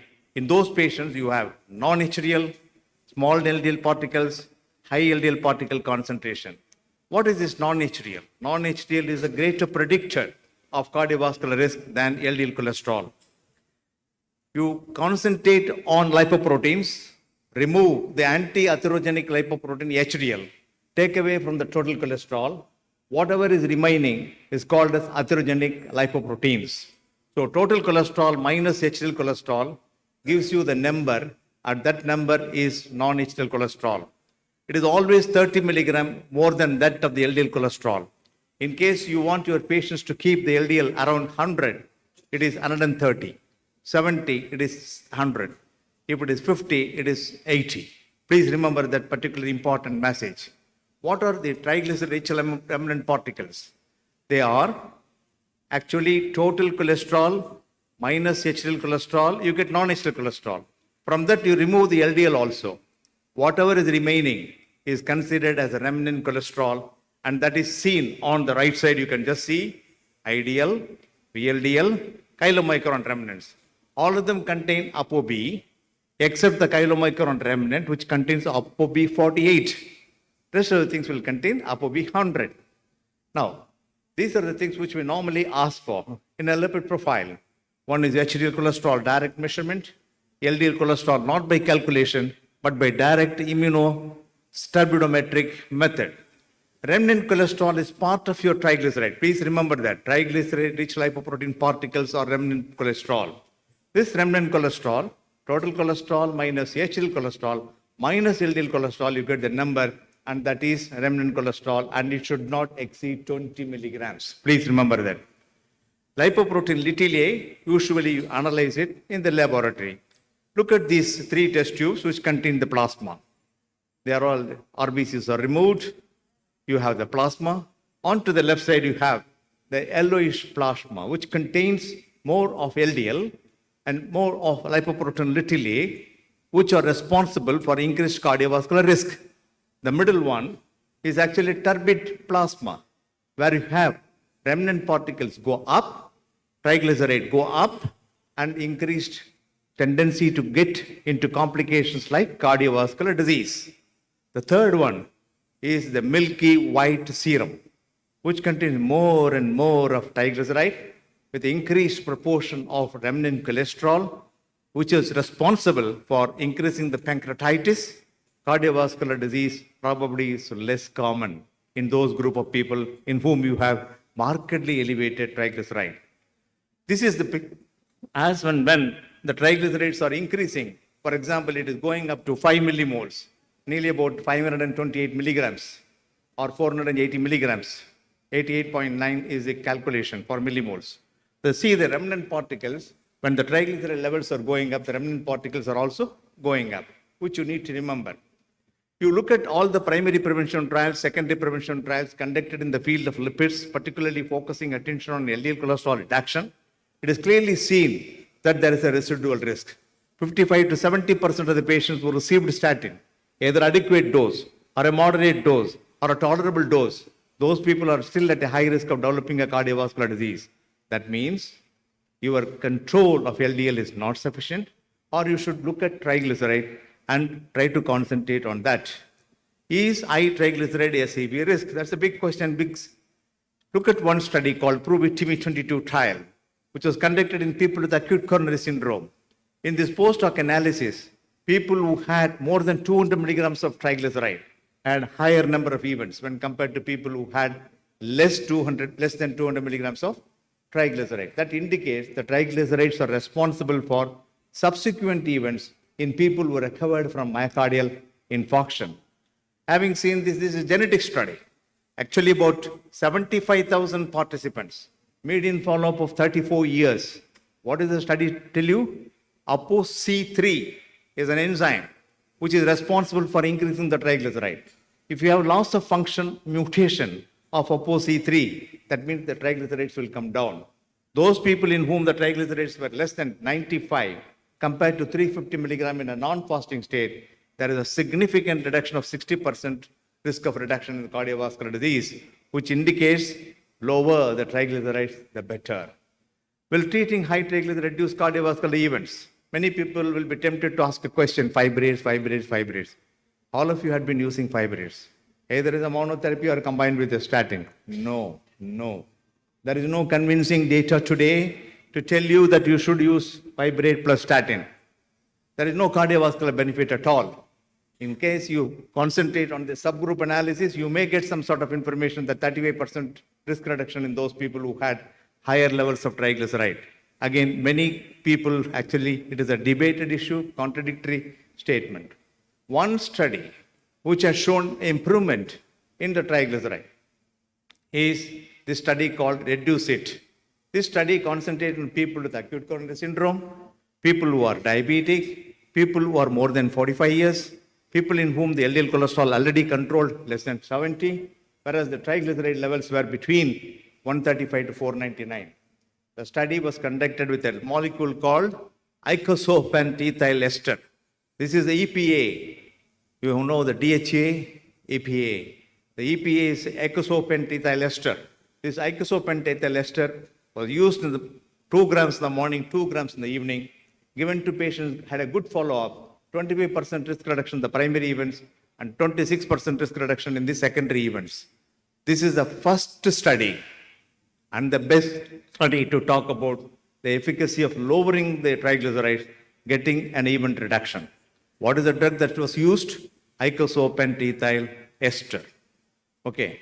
These are the abnormalities which were there in the beginning, came down, including all-cause mortality came down by 6.7% compared to 7.6%. Of course, you need to remember, people received the drug developed some atrial flutter, some bleeding tendencies, but they're all reversible after stopping the drug. So it improved the endothelial function, reduces the inflammation, plaque growth is inhibited, unstable plaque becomes stable. Triglyceride-rich lipoprotein particles, that's what I was mentioning. This is about the simplest chain of events. So ladies and gentlemen, please concentrate on this slide. Triglyceride-rich lipoproteins, which are very high, are responsible for creating an inflammation, creating atherosclerosis, ending in myocardial infarction due to plaque rupture. If you want, you should reduce the triglyceride-rich lipoprotein, and reduction in the triglyceride and the inflammation will cause reduction of cardiovascular events, particularly myocardial infarction. That's the mechanism. Copenhagen study, the study which conducted by Dr. Scott, he was with me 3 months back. He was with us in Delhi. And this gentleman had done wonderful studies called Copenhagen City Heart Study, Copenhagen General Population Study. The infarction rate in those people with hypertriglyceridemia, 528 milligrams. You see the hazard ratio 5.1, getting heart attack. Ischemic stroke in that group of people, nearly about 97,000 people. The ischemic events again 3.2, indicating all-cause mortality high. So clearly the Copenhagen study mentioned that people in whom you have higher triglycerides definitely are at high risk of developing not only ischemic heart disease, stroke events, all-cause mortality went up. So that is concurring with the observational studies as well as the genetic studies, which I don't want to dwell. This Copenhagen population, they have divided. The green one indicates people in whom you have only 1 millimole, that is 88 milligrams. The yellow line indicates up to 2 millimoles, that is about 176 milligrams. Beyond that, you see the red line, that is beyond 176, going up to 2000 milligrams. So as the 2000 milligrams are increasing, you get the milky white serum. In between, you have the turbid serum. This is normal. So you need to bring down the triglyceride also to that extent so that you will get a benefit. That's the message that I thought I should share it with you. The nuclear magnetic resonance spectroscopy has revealed that the VLDL ideal component in the lipoprotein is 33%. Nearly 1/3 of the lipoproteins are constituted by LDL and IDL. So people who are very obese tend to have more amount of accumulation of the remnant particles. Even in the mid-range or even slightly obese people or overweight people also had higher accumulation of triglyceride-rich lipoprotein particles. See, LDL goes through the intima, creates an environment for atherosclerosis. Remnant particles actually stimulated by the lipoprotein lipase, it produces free fatty acid, monoacyl glycerol, which are responsible for macrophage, which ultimately forms a foam cell. Whereas the last one, chylomicron, is a large particle which cannot enter into the endothelium. Please remember that. So remnant particles are also equally bad. LDL is going through, the remnant particle is acted upon by enzymes that gets pushed into the intima and subintimal space and causes atherosclerosis. Look at this data. People in whom the more amount of triglyceride accumulation, you can see the plasma C-reactive protein. C-reactive protein levels are going up. When the triglycerides are going up, C-reactive protein also going up. Whereas when you look at the LDL cholesterol in the same population, when the LDL is going up, the C-reactive protein is not going up at all. So that means C-reactive protein and triglycerides are interlinked in atherogenesis. So that is the message what I thought I should tell you. From triglyceride-rich lipoprotein to the disease, lipoprotein lipase acts, free fatty acid, inflammation, acute pancreatitis. The lower down, the foam cell formation, atherosclerosis, myocardial infarction. So when the cells are like this, LDL we know, increased coronary artery disease risk. VLDL remnants are also responsible. You can see the myocardial infarction rates are going up. When the levels are going beyond 2,000, 3,000, the myocardial infarction is not there. Myocardial infarction is not there. Only the pancreatitis is the problem. You understand that? More than 1,000 milligrams, you get pancreatitis. Less than 1,000 milligrams, about 200 milligrams, you have a benefit. You have a problem of atherosclerosis, cardiovascular disease in the form of myocardial infarction. We have seen LDL cholesterol lowering. I told you yesterday that the newborn level of 30 milligrams, which we are reaching with the various studies through LDL reduction, has resulted in 29%, 22% atherosclerotic cardiovascular risk reduction. Here on this side, reduced seat trial has shown the reduction of triglyceride by 20%, CRP reduced by 40%. CRP reduced by 40%. So that means here also you are getting absolute risk reduction. Yes, associated cardiovascular risk reduction is about 25%. So on one side, you are getting this reduction. On the other side, triglyceride reduction produces some advantages. So that may be the important message that I thought I should tell you. Because when you reduce the triglycerides also to the lowest level possible, you do get benefit. So that is about the triglyceride. So catching the simplest chain of events, higher triglyceride, higher inflammation, higher atherosclerosis, produces myocardial infarction, plaque rupture. When you reduce the triglycerides, you do get benefit. So you can prevent myocardial infarction. That's the message. These are all certain trials which I don't want to dwell, which are indicated. PCSK9 inhibitor reduces every parameter in the lipid parameters. Lipid Association of India has come out with the recommendation how to tackle triglycerides, which I don't want to dwell because of lack of time. And I think you can go through www.lipid.india. That is our association's website address. And we have recommended how to manage triglycerides. The management of triglyceride is nothing but a lifestyle modification. Very important. Somebody is having chronic alcoholism, you should request him to stop alcohol. That itself will bring down the TGL. Same way, uncontrolled diabetes. Control the diabetes properly, triglycerides will come down. Somebody is very obese, ask him to reduce the weight, triglycerides will come down. If it's not coming down and it's going to be more than 175, more than 200, less than 500, he is at a risk of developing heart attack. So you need to prevent it by giving what? Statin, statin, statin. What is the next drug that you can use? Icosapent ester. That is EPA. So therapeutic lifestyle changes should never be forgotten in the management. What is the take-home message out of my talk? There is substantial evidence today that triglyceride-rich lipoprotein particles play a causative role in the atherosclerosis and coronary artery disease. TG levels remain a significant predictor of residual risk. Focus on non-HDL simplifies the management of triglyceride. Thank you very much, ladies and gentlemen, for patiently listening. Thank you so much, sir. In the morning itself, you scored 6 out of 6, sir. Now, no ball has been bowled by our honorable chairman. In that ball also, he scored 6, sir. Thank you so much for your wonderful lecture, sir. Thank you.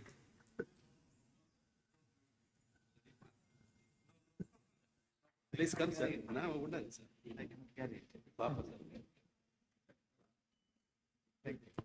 Thank you, Dr. S.N. Narsingan, for your wonderful speech. We now felicitate him with a memento, please.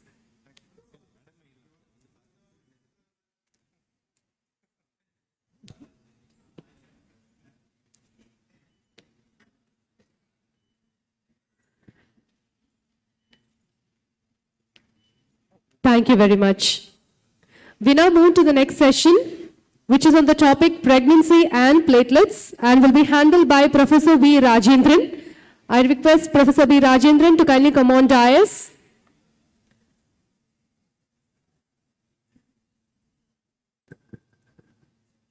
Good afternoon, sir.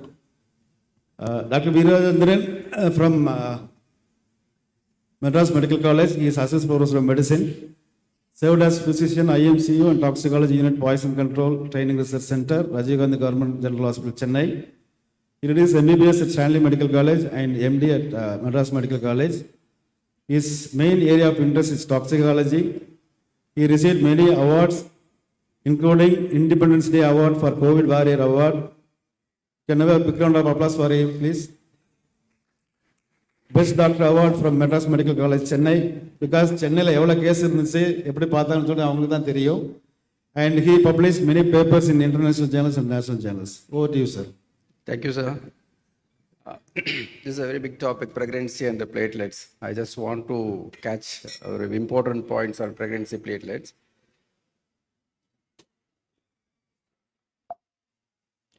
So we are going to talk about the platelets now. The development, I just talked 5 minutes about the platelet developments, how it goes, and what are some tests that can help us in predicting the progression of the platelet increase.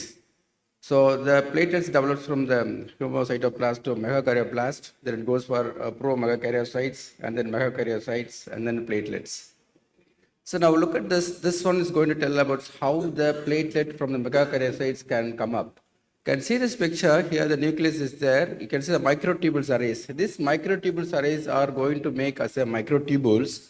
There's a pseudophore formation it is going to develop.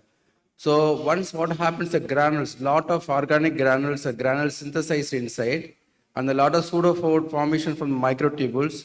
You can see that the nucleus slowly coming out, and a lot of organelles. You can see from here the lot of organelles. Everything is a platelet. This is the platelets. From a single megakaryocyte, you can see nearly around 2,000 platelets can just come out. This cytoplasm is just now nothing but the reservoir of the platelets.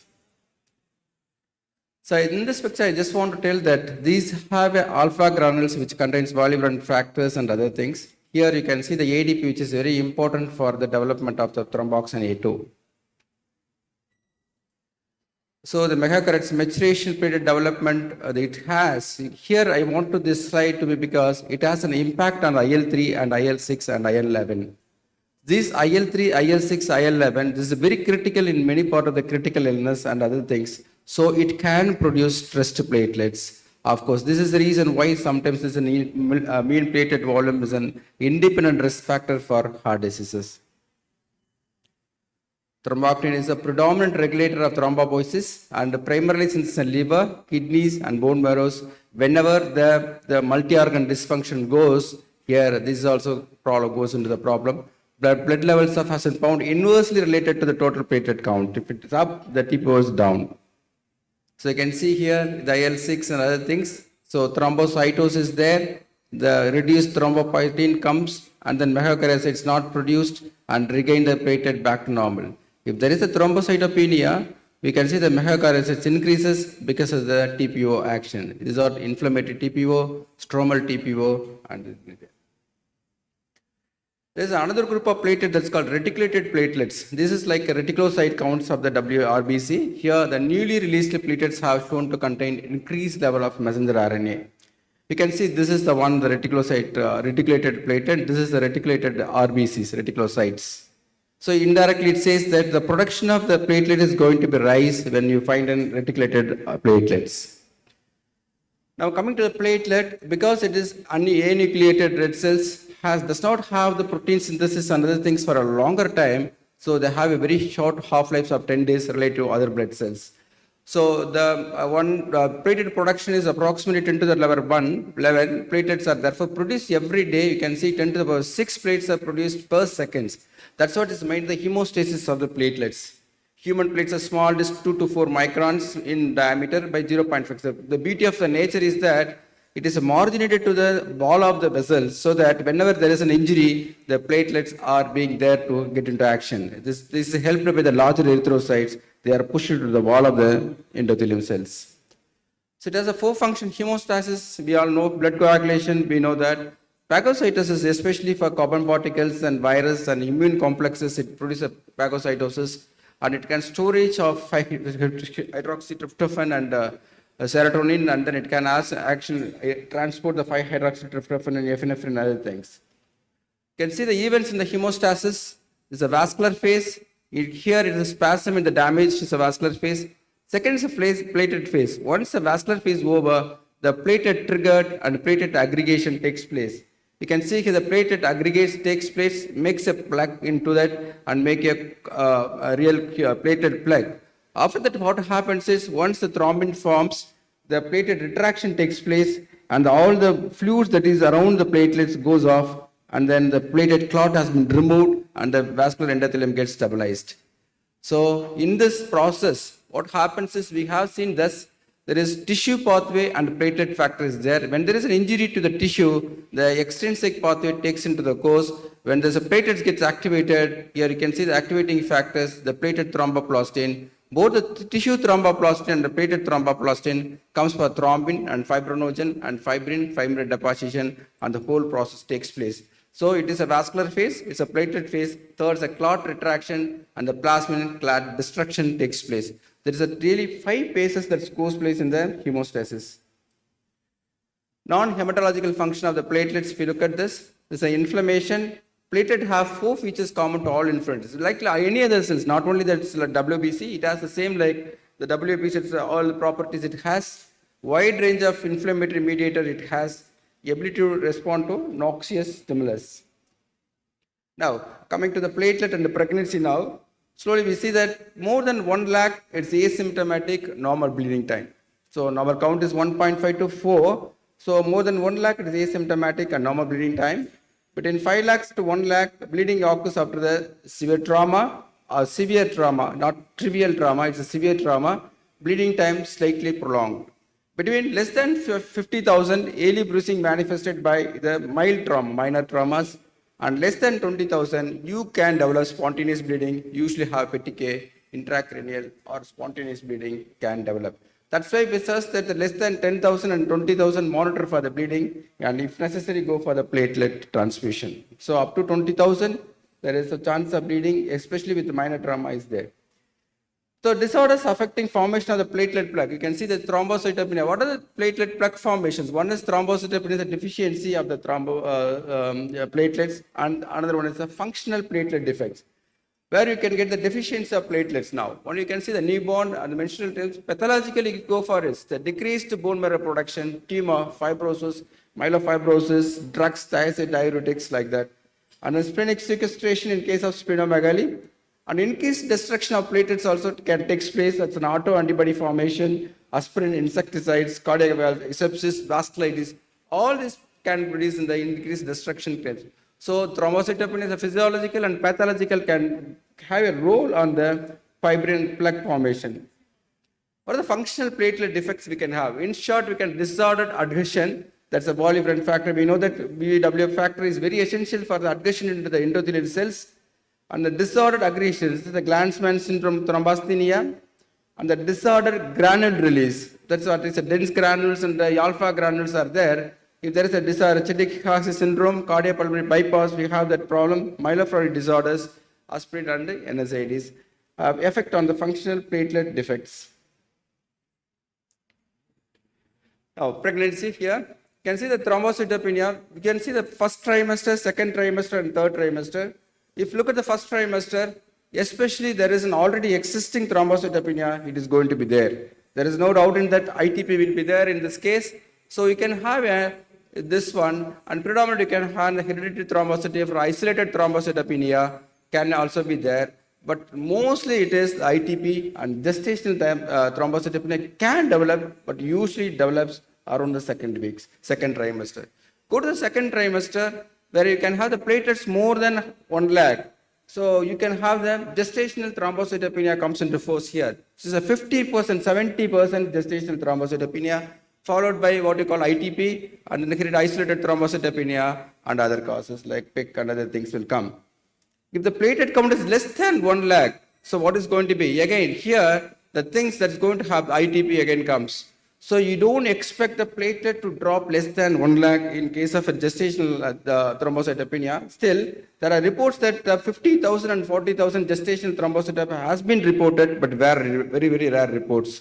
But we can still say that less than 1 lakh in the first trimester, you must always have a differential diagnosis between a gestational thrombocytopenia and idiopathic thrombocytopenia should be taken into consideration. If we go to the third trimester now, we can see the gestational thrombocytopenia predominates. But what is replacing here is the preeclampsia. Preeclampsia conditions are replacing. Gestational thrombocytopenia and preeclampsia are replacing here. So here less than 50,000, the preeclampsia replacing the gestational thrombocytopenia. So it's predominantly now we are going to talk about the gestational thrombocytopenia, preeclampsia, and then ITP, and what are the things that can have an effect at different levels, how to diagnose, how to identify those things that we can see. So, what are the causes of incidence of thrombocytopenia in pregnancy? One is pregnancy specific, second is non-pregnancy specific, and third is thrombocytopenia associated with the systemic disorders. We can see that pregnancy specific, you can see here, isolated thrombocytopenia that is can be there, but gestational thrombocytopenia contributes to 70 to 80%. That's a major one of an thrombocytopenia. So whenever there is a pregnancy patient comes to you with a platelet count of 1 lakh, or you have 25% of the lowest value, that is 1.5 lakhs, the lowest 25%, 2.5%, it will come around 1.16 lakhs thrombocytes, platelets will be there. If you are dealing with that level of platelet count, don't bother about it. But only thing is you have to monitor the patient. Once you see a thrombocytopenia, don't panic, monitor the patient. If there is a progressive decrease or stable platelets are there for another 2 to 3 weeks, it will tell us what type of platelet disorder we are dealing with. Thrombocytopenia associated with systemic disorders, preeclampsia 15 to 20%, and HELP syndrome HELP syndrome you can have 1%, acute fatty liver 1% you can develop. So we are predominantly going to talk about this HELP syndrome, acute fatty liver pregnancy, and gestational thrombocytopenia and preeclampsia conditions. If you look at the non-pregnancy specific, again the primary immune thrombocytopenia, that is ITP, secondary drug-induced ITP, and drug-induced one, and then type 4 volume disease and congenital causes can also be there. Thank you, sir.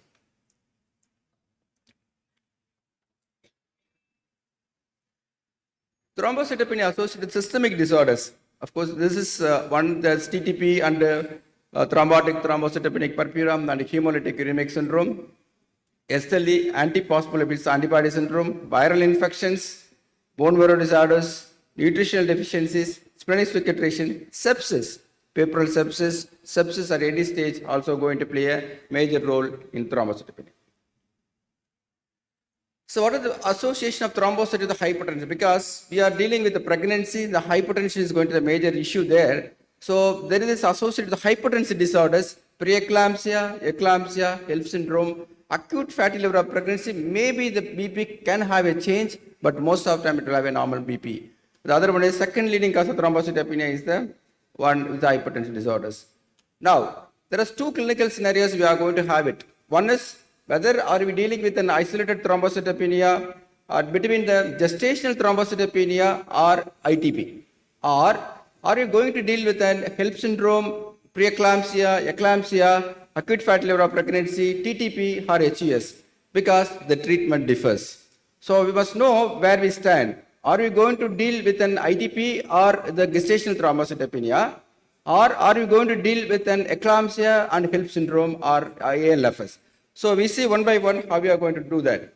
So if you look at that ITP, idiopathic thrombocytopenia, it's a healthy mother, bleeding, just the bleeding, but no medication so far, no relevant family history, platelet count between 70 to 80,000 in the first or second trimester, peripheral blood smear for thrombocytopenia without unusually small or giant cells. Now think it of, no medications, no relevant family history, platelet count 70 to 80,000 in the first trimester, the ITP should also be kept in mind. Gestational diabetes usually have around 1 lakh, not less than that, but it can have around 40, 50 has been reported.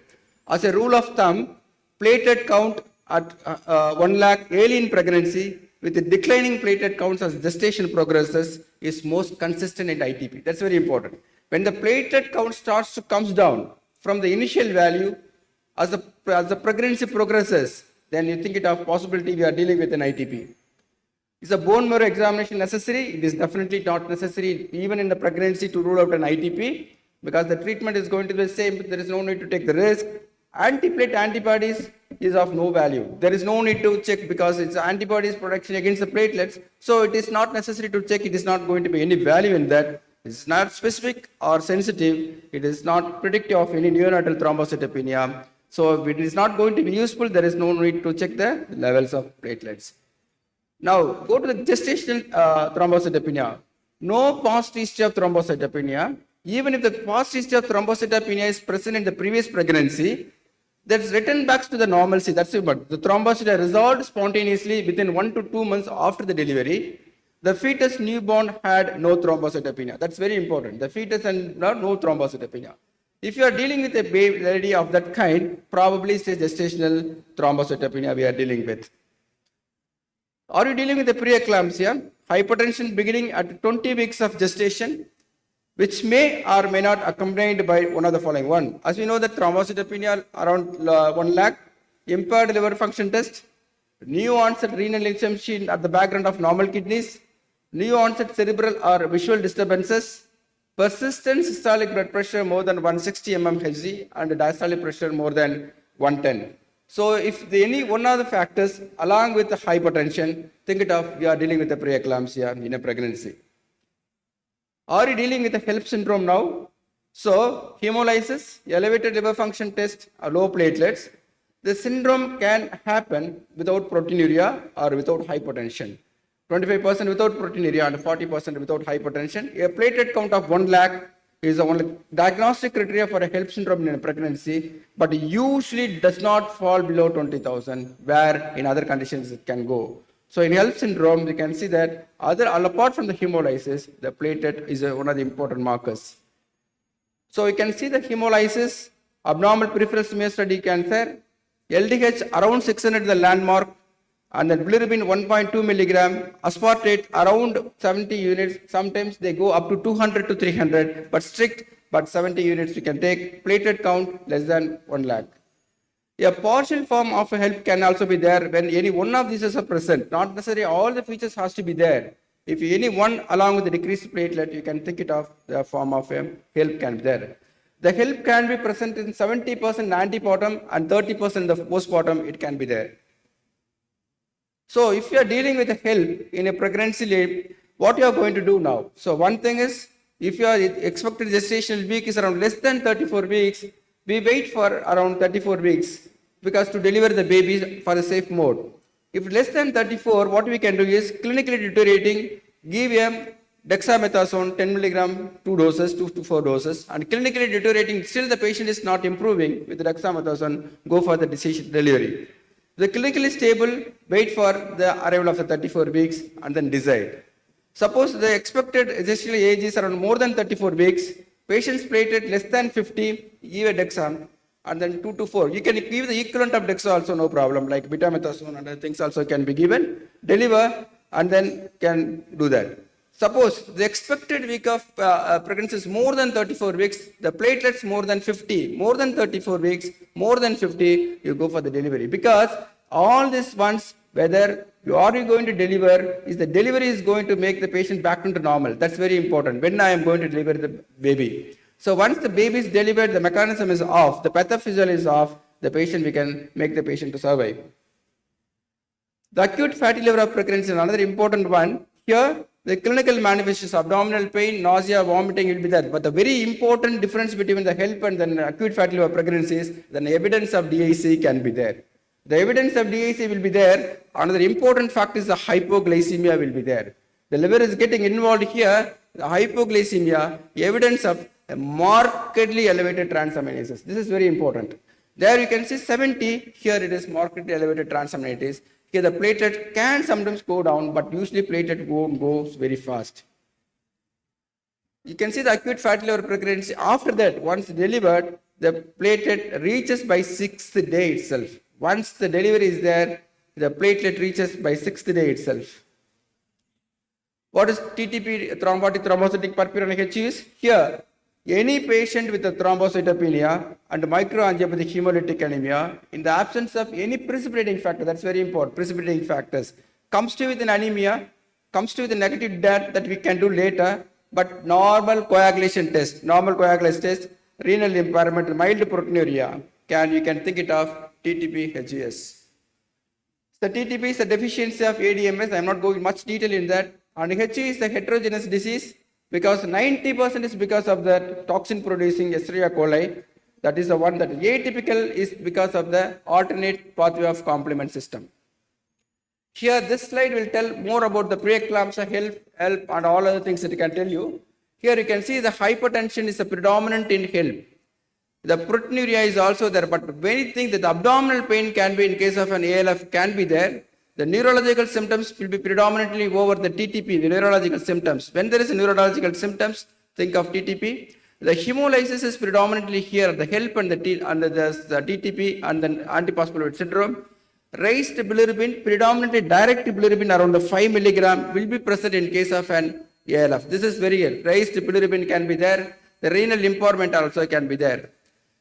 So here, usually it happens around the 3rd trimester. But the TTP can happen around the 2nd trimester. Quite a large slide it is. It takes a long time to go for it. With a lack of time, I'm just pushing up. What's the mainstay of the treatment? Here, the mainstay is about the delivery of the fetus. When you are going to deliver the fetus, and then what is the prevention for seizures with the magnesium sulfate and reversal of coagulopathy? This is another disease that can have in case of a pregnancy that we must keep it at. The type 2 von Willebrand disease can also be there that we must keep in our mind. What about the plasma exchange? That's a very important therapy that you have to, especially in TTP, thrombocytopenia, hemolysis, renal failure does not get improved after 40 to 70 years postpartum. When you are not able to differentiate between eclampsia, ALP, TTP or HUS, the plasma exchange will be very useful. In all cases, please do a thyroid because it's sometimes autoimmune. Thyroid disease also can play a role there. So in a nutshell, you can see here the thrombocytopenia, artifactual platelet clumping, normal one, true thrombocytopenia, schistocytes is there, consider TTP and HUS, blast nucleated RBCs, think of bone marrow disorders, microspherocytes, RBS clumping, think of Evans syndrome, lymphocytosis, atypical lymphocytes, think of infections, isolated thrombocytopenia, ITP, drug-induced, HIV, H. pylori also tend to produce those things, their investigation. Very, very simple chart it is, rhythmic chart, you can see that, can easily go through that and then find out what of it. What monitoring a thrombocytopenia? Platelet count. Are you confident of gestational thrombocytopenia? Don't worry. Every time the patient comes to you, you can ask the platelet to be done. Suppose if you think of ITP, then you have to do every week, they have to come and check it out. What is the use of steroids here? There is no generalized randomized trials to guide the management.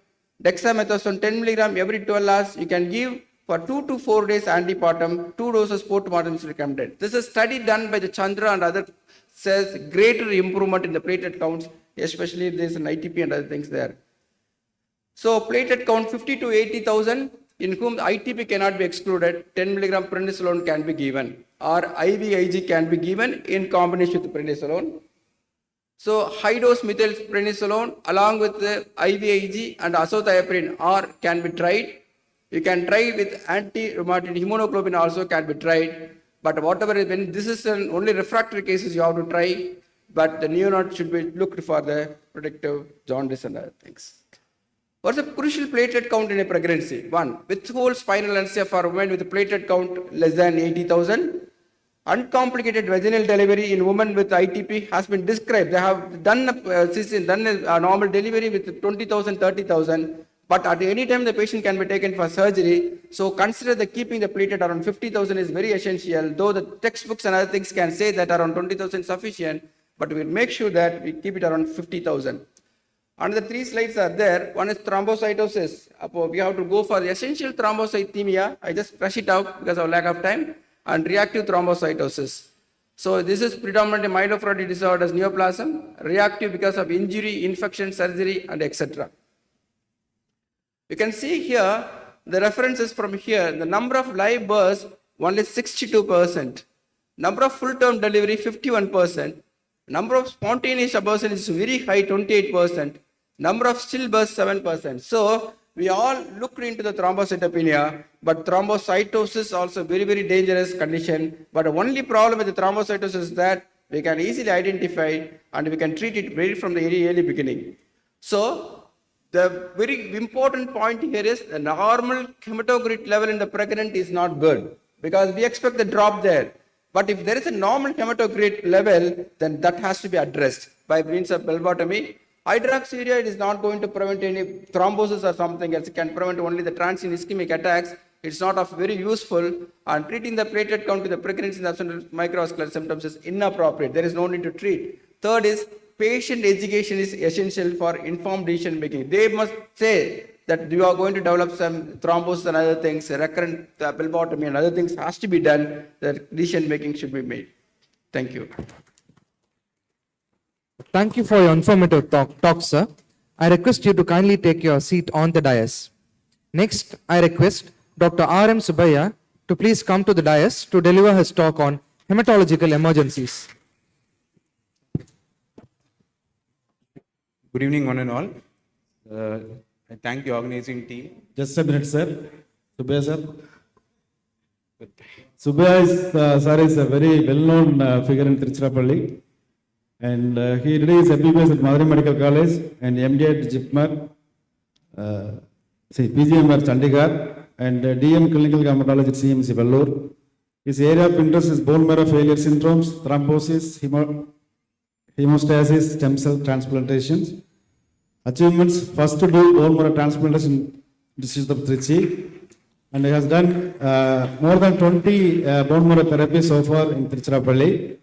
He has published many papers in international and national journals. Over to you, sir. Thank you, sir. I thank the organizing team for giving me this opportunity to participate in this fascinating conference. And then you have been loaded with a lot of data. So what I'll try to do is in the next 20 minutes, I'll briefly take you through 12 scenarios, what we see in hematology as emergency. And time is the measure, how you can see or audit yourself whether you're doing well or not here. And that will decide your outcomes when you manage these patients.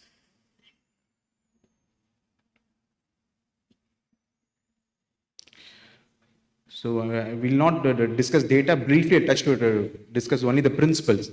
Febrile neutropenia, the first one. So this is the most common scenario what we see. There is no day without this disorder for us. So how do we define febrile neutropenia? You have to look for two things. One is fever, or single temperature of more than 101 Fahrenheit, or it has to be persistent for at least 1 hour for more than 100.4 on a background of neutropenia. So what do we call as neutropenia? That is severe neutropenia. Anything less than 1500 cells, absolute neutrophil count is neutropenia.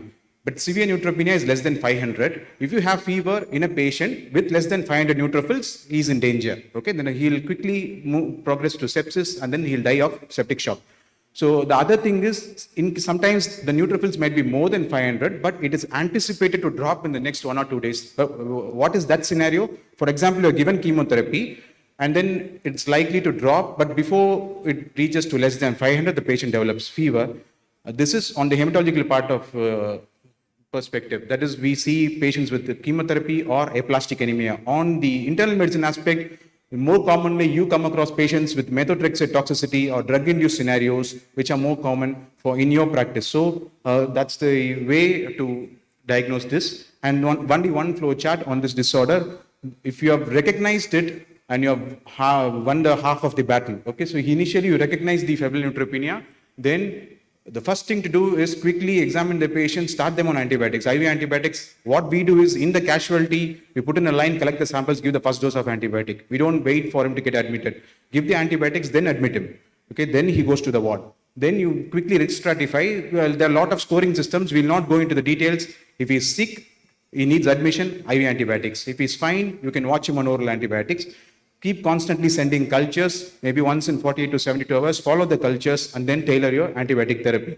And any fever for more than 7 days, you think about a fungal infection and then add empirical antifungals. That is how we manage these patients. The nursing care is of paramount importance. You should not keep the IV lines for more than 3 or 4 days, even if there are no signs of inflammation. No inflammation, still you change the line. So that is about febrile neutropenia. The next scenario is tumor lysis syndrome. What happens in tumor lysis syndrome? It happens in patients where he has got a tumor which proliferates so fast, which is the most rapidly growing human tumor ever known, which is Burkitt's lymphoma.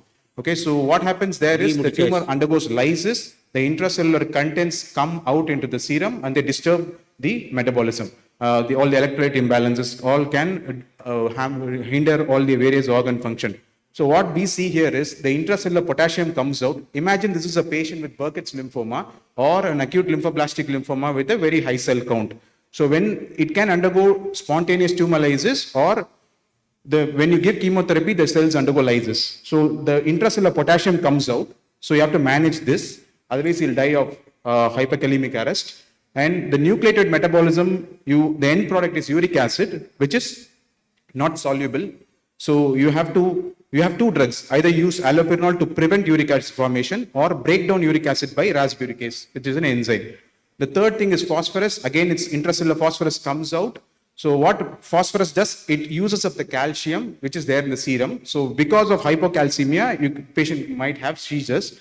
And the calcium phosphate, what is formed, can injure the kidneys, allowing a renal shutdown and thereby forming a vicious cycle. And all these metabolites can cause hypotension also. So this is how So simplest way is to see the Cairo-Bishop classification. We have got clinical criteria as well as laboratory criteria. In the labs, it's what we have seen already. The phosphorus, uric acid goes up along with the calcium dropping down. Okay, and potassium also goes up. On the clinical aspect, you will have a raised serum creatinine, cardiac arrhythmias can happen because of abnormal electrolytes, and seizures can happen. So those are the principles to find or diagnose. The management mainly is hydration, hydration, hydration. It's very important before you refer the patients, never give steroids. If you give steroids, the cells will undergo lysis, and without hydration, it will accelerate the renal shutdown. So if you are referring the patient, don't give steroids and tell them to drink plenty of water until they reach the referral hospital. The third, this is a fascinating disorder, acute promyelocytic leukemia or AML-M3. What happens here? There is a disseminated intravascular coagulation. All happens because of this promyelocytic cell here. Okay, this is a faggot cell. Oil rods are there. And this is an emergency. Even the patient lands up in the casualty at night, we still go see the smear and then start induction in the casualty itself before admitting. That is what we salvage these patients. And for us, no APML should die. That's the goal. That is how we manage these patients.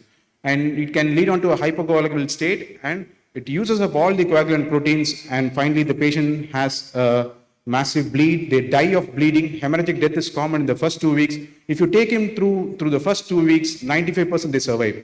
Our data, 10 patients so far in the last 3 years, 9 are alive, only 1 we lost because of enterococcal sepsis. And that's the basic pathology, the abnormal translocation between 15 and 17. The abnormal protein is formed, that's PML rara. So this protein arrests the white cell differentiation, and neutrophils cannot form. So this abnormal promyelocyte causes all the damage. So what we do pharmacologically, those are the two agents, arsenic and atra are used. They help to differentiate the promyelocytes into neutrophils. Okay, and by the time the patient gets discharged, they almost use up 150 units of transfusion. Maybe 30, 40 packed cells, 50, 60 FFPs, and 60, 70 platelets. That's how we manage them. So 1 month of huge, enormous blood component support is needed, along with the chemotherapy and supportive care to get these patients out. And it's a very fruitful experience. Despite all the hard work, they 95% survive if well managed. And that's the aggressive monitoring. Platelets should be kept more than 30,000 if no bleeding, more than 50 if they are bleeding, and fibrinogenemia has to be managed. You give FFP if you can transfuse, if there is good amount of volume overload can be taken up by the patient. If you can't do it, give cryoprecipitate, because you can't overload them with FFPs. And keep the hemoglobin more than 8 grams %. And until the DIC settles, you have to chase the reports. Send the samples, chase in 1 or 2, bug the lab continuously, get the reports. That's how you can manage these patients. Leukostasis. What is leukostasis? The white cell count is so high in number, it just disturbs the microvasculature. It could be either in the brain or kidneys or in the lungs. So it can cause ischemia to the organs and result in dysfunction of those organs. So the symptoms could be ischemia related. And how do you manage them? Identify them early. Hydration is of paramount importance again to prevent clogging of the microvasculature. And if the patient is not having any cardiovascular compromise and hemodynamically stable, then you can do a leukapheresis. That's remove the white cells out of the circulation. If that is not possible, then you have to start on induction therapy and just wait. Nothing much you can do. And it's a clinical diagnosis. There's no investigations for it. You do a radiology, the chest will be mostly normal, MRI will be normal, nothing much you will get. The simplest, you look at the CBC, the count is in lakhs. Usually it's common with myeloid disorders. The myeloid blasts are more large than the lymphoid blasts. So they clog the vessels. So that's how you continue hydration. Symptomatically, patient will improve. They usually present with altered sensorium or a renal shutdown. You start therapy, they improve. The next one is SVC syndrome. So simplest way, how can you remember this? The mediastinal mass, which hampers the venous inflow to the heart, which can present as SVC syndrome. There will be congestion in one. Clinically, you can look at the face or the upper limbs will be swollen. There will be plethoric. And that is the examples on the hematology side would be a mediastinal mass due to an acute lymphoblastic lymphoma or a mediastinal germ cell tumor. It's more common with lung tumors than in hematology, but those are the scenarios what we see here. Again, diagnosis is very important. A quick radiologically guided biopsy before the therapy. In case if there's no time, still there are instances where steroids have been given, the patient improves, the next day biopsy is done. Ultimate aim is to save the patient. But you should try the best to get a biopsy before implementing steroids. The same principle of tumor lysis applies here. You hydrate the patient well when you start them on induction. Otherwise, they will end up in tumor lysis syndrome. The non-oncological causes for SVC syndrome would be thrombosis involving those neck veins due to vascular devices in situ. There you manage with anticoagulation, and you will see the patient improving. A compressive myelopathy is the sixth scenario what we would come across. So what happens, common to see in patients with myeloma or lymphoma, the malignant cells within the marrow, they might expand and disturb the anatomical compression over the cord can happen, or sometimes they may cause a fracture in the bone. That fragment can again compress the cord. So the management depends upon what is the exact pathology. You identify the tumor, but always see for any unstable fragments are there or not. Why? Because if there are any unstable fragments, the patient would require a surgery. So again, biopsy is very important. If there's cord compression, you have to start them on steroids, and by parallelly, you have to work up the patient. If you have given steroids and wait for evaluating, the steroids may change the picture. The biopsy might just show you necrosis. So early biopsy is always better. You stabilize, at the same time, work up the patient and try to get a diagnosis here. The seventh is hypercalcemia in myeloma lymphoma. So how does this happen? Usually you would see in lung tumors or other tumors which can cause hypercalcemia. What happens in myeloma is the myeloma cells and the paraproteins erode the bone. So what calcium is deposited on the skeletal system comes to the circulation and disturbs your cardiac rhythm or causes other trouble like a kidney injury. So here we aggressively hydrate the patient to prevent hypercalcemia-induced renal injury. Bisphosphonates, if there is no renal failure, you can give. If there is renal failure, you try to dose adjust the bisphosphonates, and calcitonin can be given. The subcutaneous route works well than the nasal route, and you have to remember tachyphylaxis for calcitonin. So more than 48 to 72 hours, it doesn't work. So we have to stop it after 2 or 3 days. And refractory cases, you might need dialysis or denosumab, which is a rank ligand mediated inhibition of hypercalcemia. And loop diuretic can be used when you overload the patient with fluids. Try to stop ongoing thiazide diuretics. If thiazides are there, you have to stop that, which might aggravate hypercalcemia. Eighth scenario is sickle cell disease. So it's very common to see acute chest syndromes. It's more common in the pediatric population.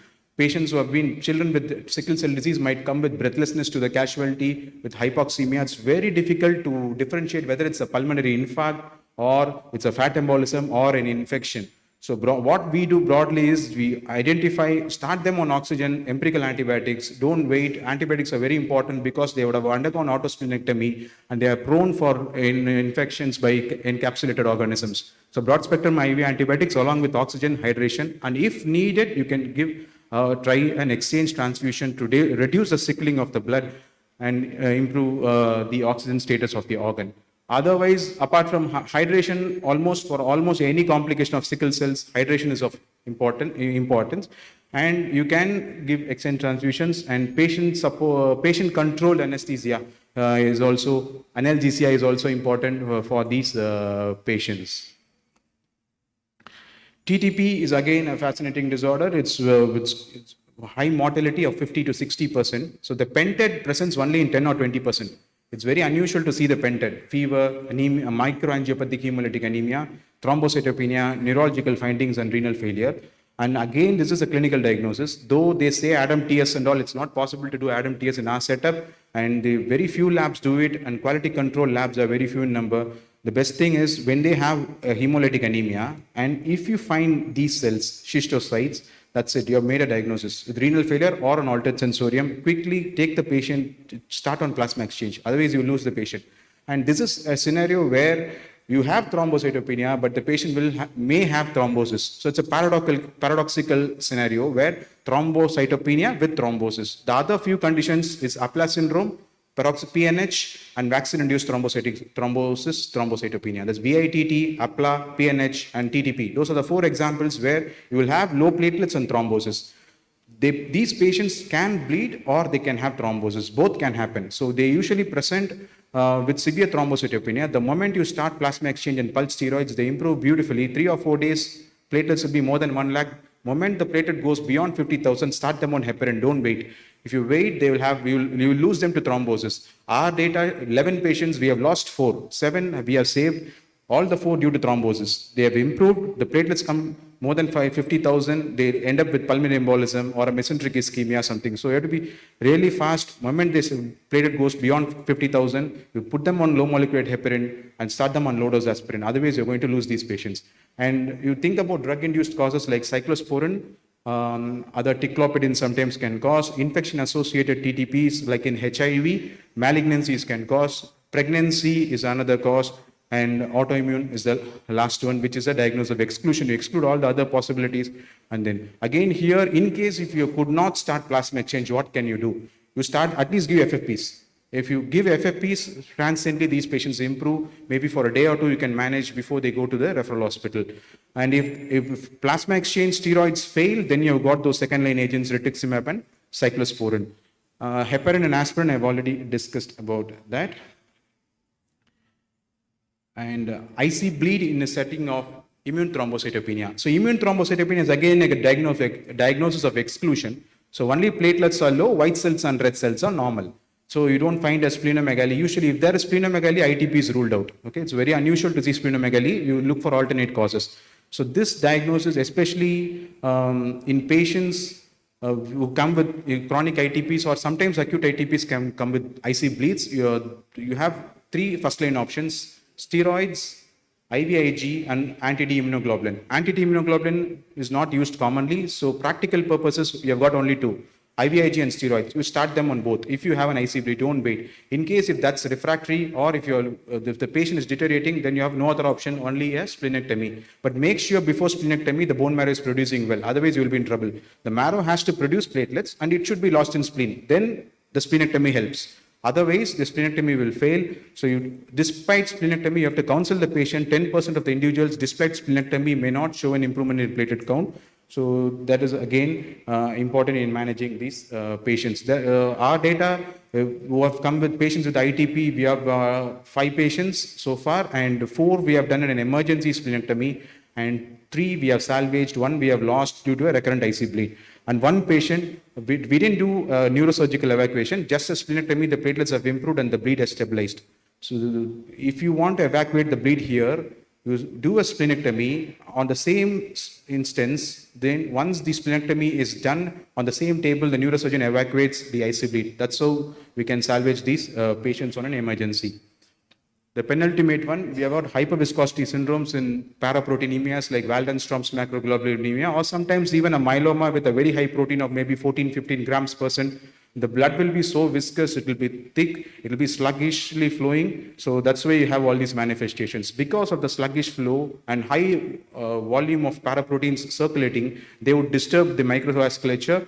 They can cause, they can interact with the coagulation protein, and the bleeding might happen, the thrombosis may not happen. So patient might present with mucosal hemorrhages, gingival bleeding, epistaxis or GA bleeding. And because of the high viscosity, the patient might present with headache or with the visual disturbances, and neurological features can also be seen. Fundus examinations of paramount importance, and symptomatic hyperviscosity has to be managed. Plasma exchange is the best way to go way forward for these disorders. We remove the hyperviscous plasma, which helps in improving the scenario. The last scenario is priapism. It's due to increased vascular flow to the through the penial vessels, but the back flow is reduced. So it can happen. The hematological causes are rare. It's more in the neurology instance, or the other causes are more common, but still it's an hematological malignancy if you encounter this disorder in a patient with sickle cell disease or CML. The idea is to get the urologist involved and also to manage the medical issue also. In case if you have CML, it's almost like hyperleukostasis presenting there. What we have seen already, there's a localized hyperleukostasis happening here. You try to reduce either a leukapheresis or start them on hydroxyurea with hydration. That helps. In sickle cell anemia, the same. Almost all the pathology in sickle cell anemia is due to vaso-occlusion in different vascular beds. If it happens here, you hydrate the patient, do an exchange transfusion, and transfuse blood. That's how we manage these patients. So I would stop here and I would be happy to answer questions.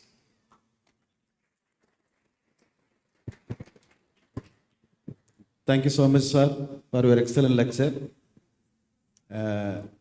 As far as hematological emergencies are concerned, nowadays it is overgrowing, isn't it? Yeah, so thank you so much for your wonderful lecture, sir, again. And you can ask any clearance of your doubts to all the three speakers. We can take a couple of questions if required.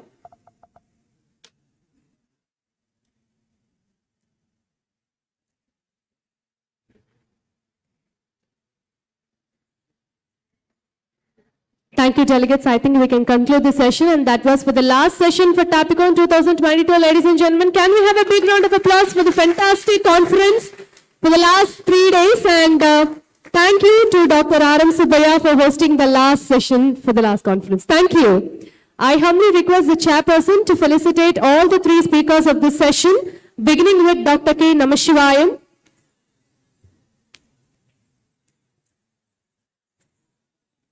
followed by Professor V. Rajendran,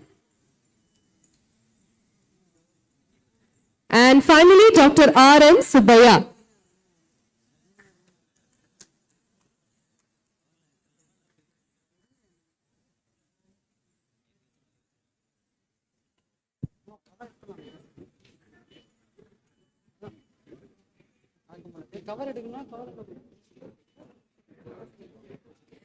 I in turn request the speakers to kindly felicitate our chairperson, Dr. Vela Idaraj, with a memento for meticulously chairing this last session.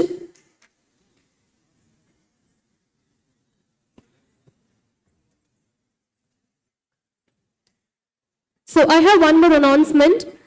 So those who have not received their certificates, delegates and both PG students can collect it from Lipon Pharma Limited stall, which is right in front of Hall A. So those who have not received their certificates, the participation certificates for the delegates and PG students can receive the same from Lipon Pharma Private Limited stall, which is right in front of Hall A. Thank you.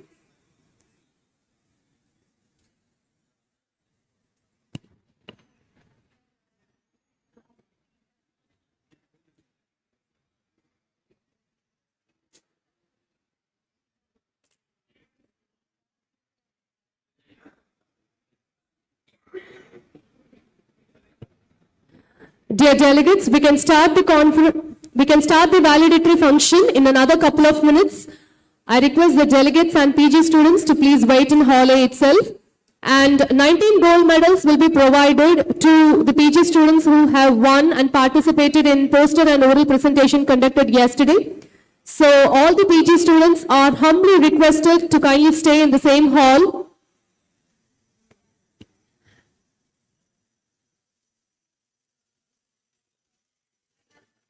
I as well request everybody to please occupy the front seats.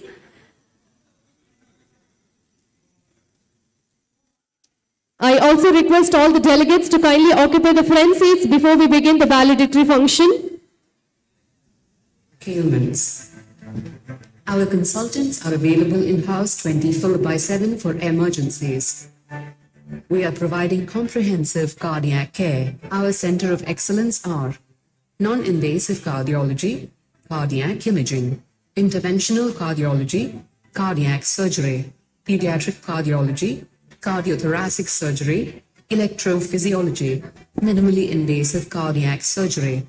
Our milestones and achievements: more than 20,000 coronary angiograms, 10,000 open heart procedures, 80,000 coronary angioplasty, approved center for heart and lung transplants.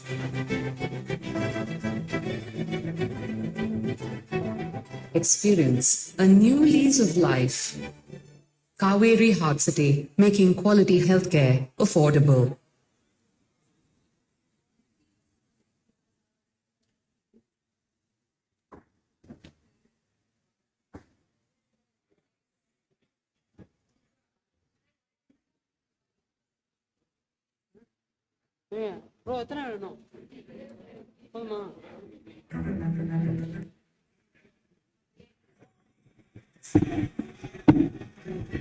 Tale. Whenever you call me Tale, I feel like a hero. But our real heroes are the doctors and nurses who save lives day in and day out. It is their sacrifice and hard work that keeps us safe and healthy. For your well-being, Kaveri Hospital.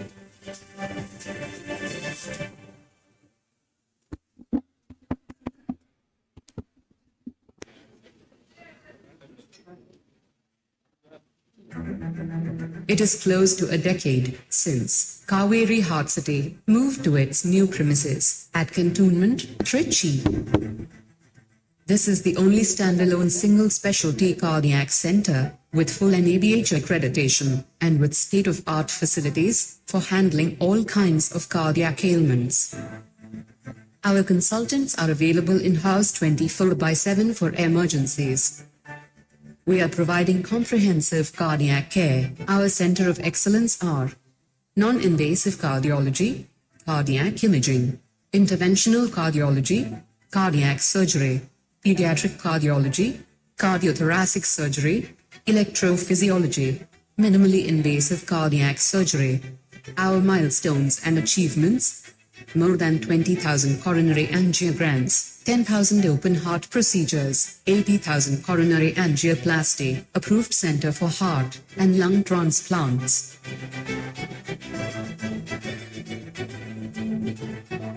Experience a new lease of life. Kaveri Heart City, making quality healthcare affordable.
Association of Physicians of India. Welcome once again to Tapicon 2022 and the valedictory function today. I humbly invite all the dignitaries on the dais, beginning with Dr. E. Prabhu, Chairman, API. With a good round of applause, let us invite the dignitaries on the dais. Dr. E. Prabhu, Chairman, API. Dr. S. Sethuraman, Immediate Past Chairman, API.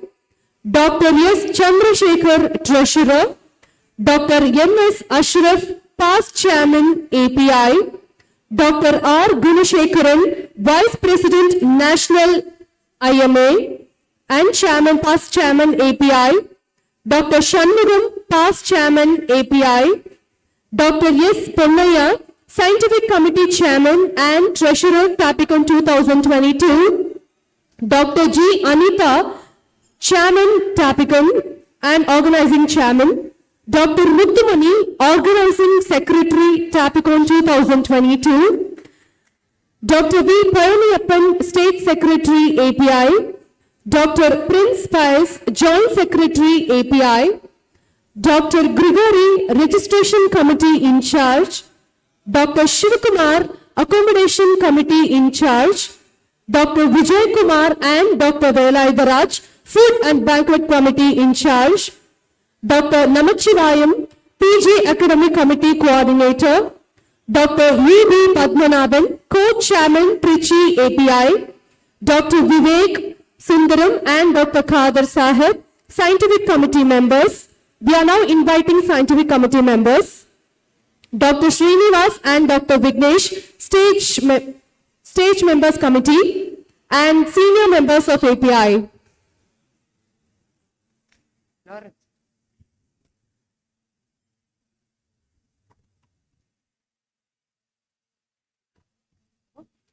I now humbly request Dr. S. Sethuraman to deliver the welcome address for the gathering.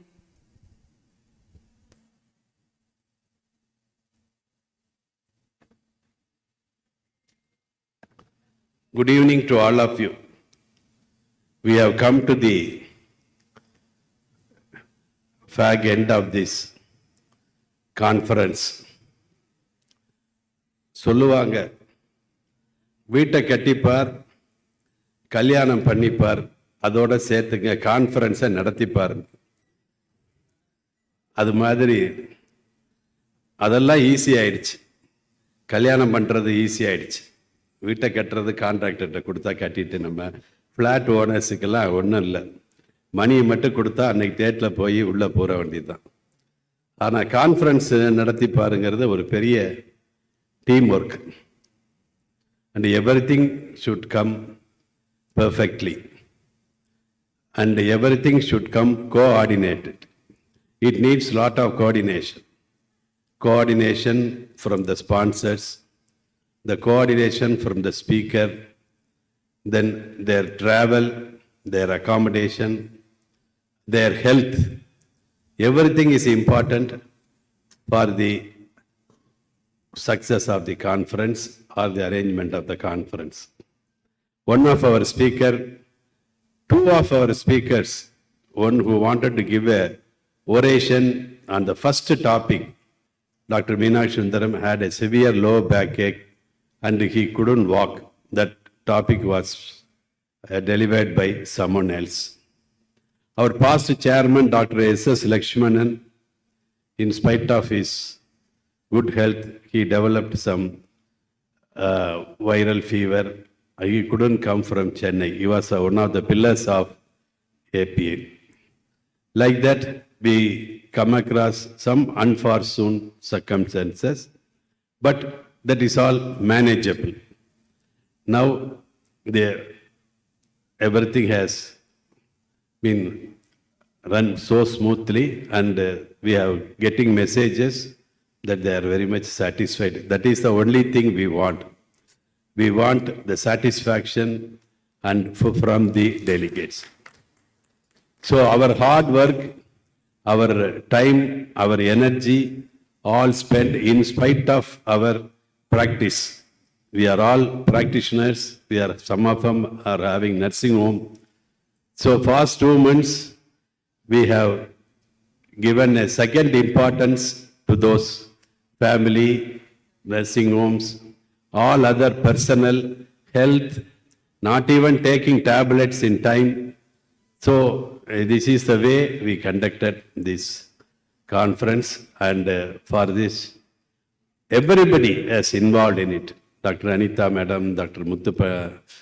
Muttumani, and so many, Dr. Kirihari, all them, Sivakumar. So Dr. Panaya sir, in spite of his age and other things, he was very active like a young person, and he was so active, and he is the main person who has for scientific committee, as well as he is handling the treasurer of the association. So in this way, Dr. Muttumani will give a detailed vote of thanks. He will mention all the people who were involved in the conference, and I welcome you all for this valedictory function, and I am very grateful and thankful to you for the, and Dr. Prabhu sir and Dr. Shanmugam sir. Prabhu sir is the incoming chairman.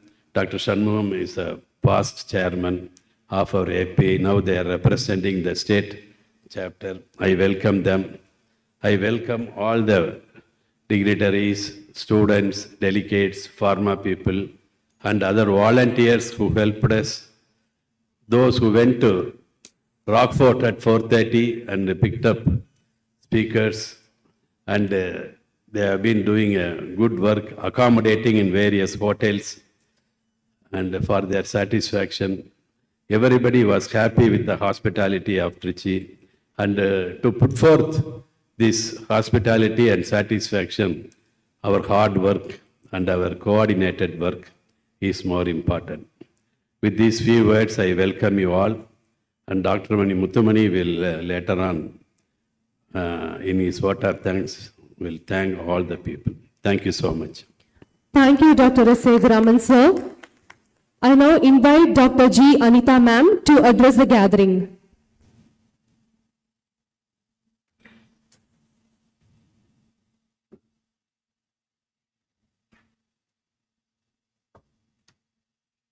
Good evening, ladies and gentlemen. It gives me immense sense of satisfaction. I thank the Almighty for having us all brought together. And for the past 2 months, we have lived as a single family. And with the guidance of all the seniors in the API, under the caring umbrella and guidance of Dr. Sethuraman sir and Dr. Ponaya sir, of course, my teacher, Dr. M.S. Ashraf sir, and Dr. R. Gunasekharan sir. Any small problem, any small doubt, they are ever willing to clear our doubts and help us and guide us. Whenever we are feeling low, by cheering us, and also very gratefully thank Dr. Muttumani and his wonderful team of friends, I should say.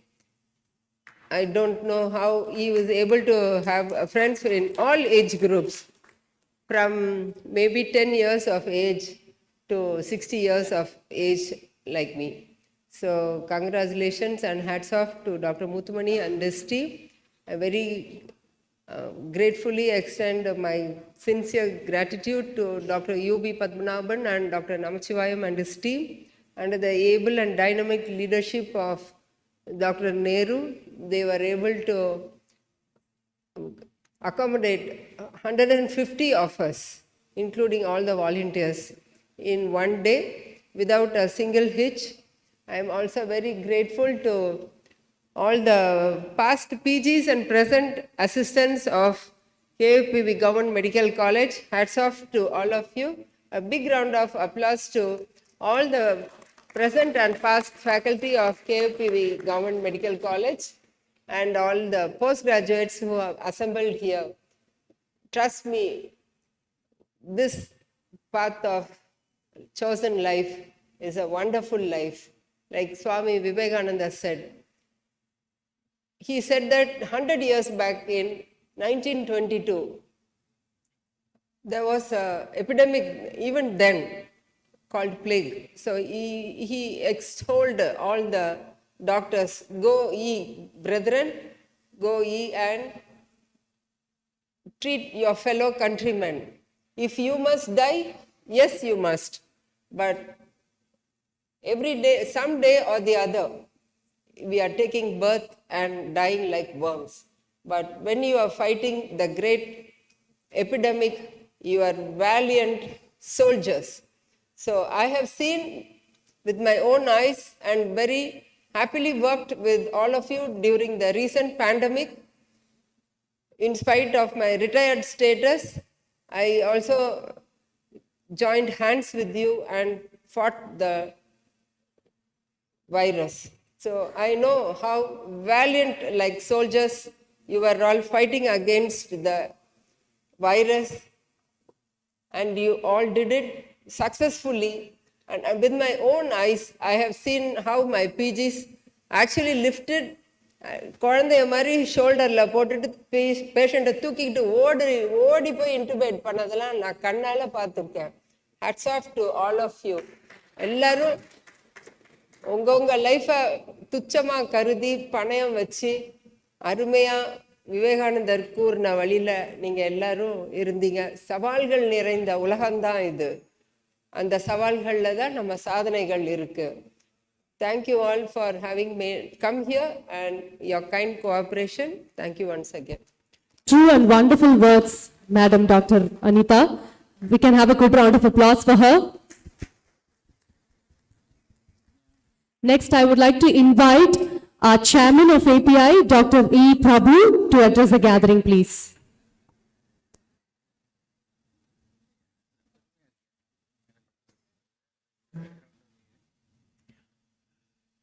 Most respected Sethuraman sir, my mentor Dr.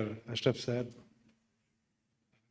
Dr. Gunasegaran sir, and all the senior members of APA Tirchi. The moment we think about Tirchi, we become emotional. The real love of all the senior physicians at Tirchi, I personally experienced. And as they say, all good things should come to an end. This was a very, very wonderful conference. Right from the time it was decided that we should have a conference in Tirchi, till this moment, everything was happening in a well-oiled motion.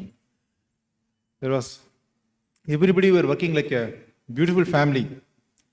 Everybody were taking responsibilities, owning their actions. And this is something which every chapter has to learn and every chapter has to follow. There are so many things we can recollect. But we should always be proud to be a physician. As it was discussed, it was told in the inaugural conference. We can see things happening right in front of our eyes. And we are the real leaders of the medical profession. And the beauty of this conference is perhaps the largest number of participation from the postgraduate students. And we should put our hands together for their wholehearted efforts. I took the opportunity to go around and see and enjoy how the medal exams were conducted. Both the faculty and as well as the students were very excited. Professor Anita Madam was beautifully coordinating right from the forefront. Dr. U.B. Vatmanaman was my senior in MBBS days in Stanley Medical College, and he was just beautifully conducting. I don't know how to express my wholehearted gratitude, and those exciting moments are really hard.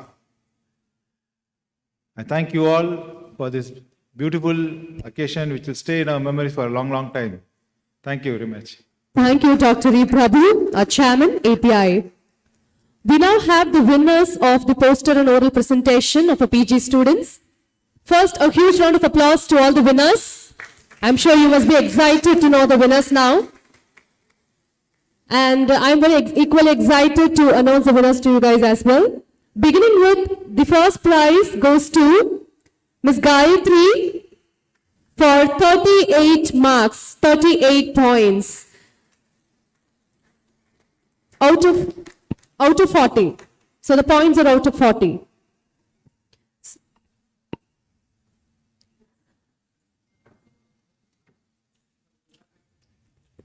I request the dignitaries to please present the award to the winners.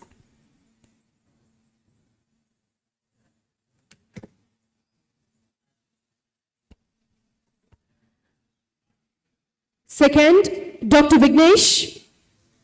Congratulations, Dr. Vignesh.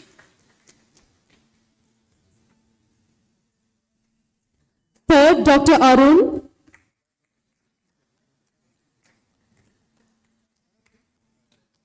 Next, Miss Namita. Next, Dr. Namita. Congratulations, Dr. Namita. Next, Dr. Gopal, yes. Congratulations, Dr. Gopal, yes. That first award was awarded by Dr. M.S. Ashraf for the Young Researcher Award that went to Gayatri. Thank you, sir.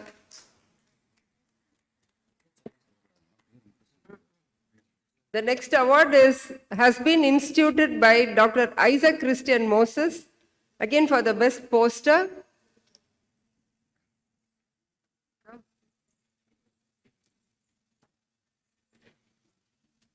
வாங்க.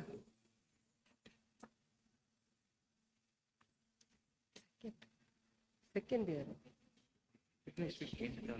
Second is Dr. Vignesh. Come. Dr. Vignesh. He's not here. Third is Dr. Arun. Do we have Dr. Arun? வாங்க. Come.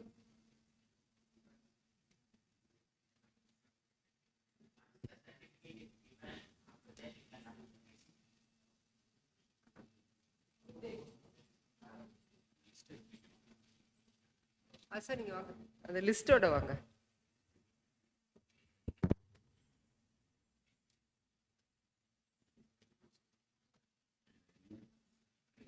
ரெண்டு தான் சொல்லியிருக்கு.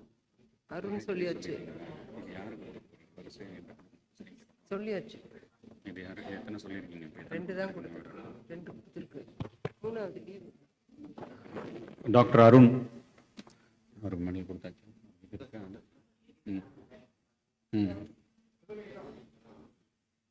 இல்லை அது என்ன medal அது?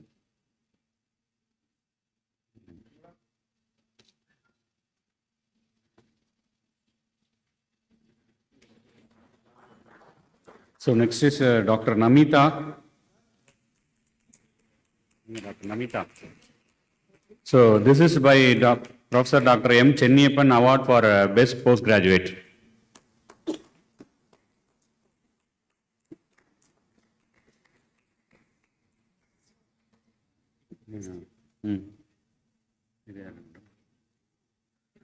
Dr. Gopal, yes.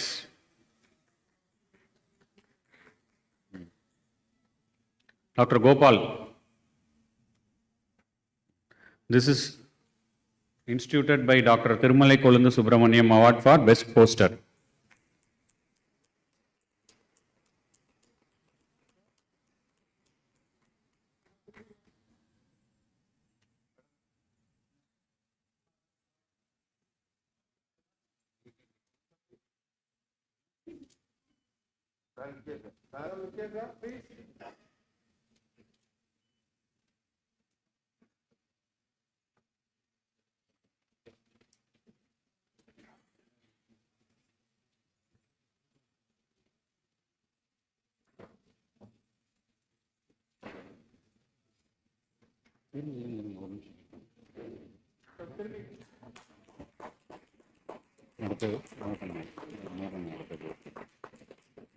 Dr. Mohan S.N.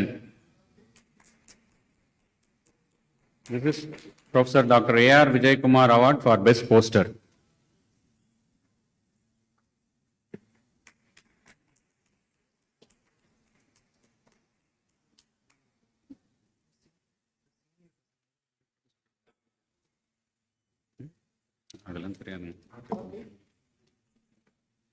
So Dr. Niranjana Devi. This is by Professor Dr. S.S. Annamalai Sami Award for Best Poster in Clinical Cardiology.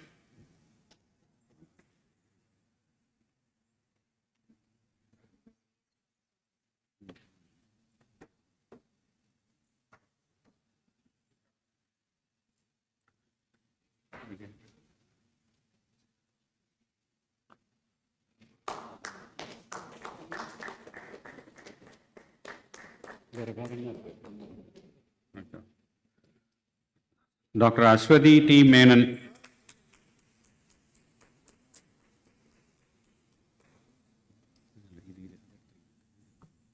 This is for Professor Dr. Vijay Vishwanathan Award for Best Paper.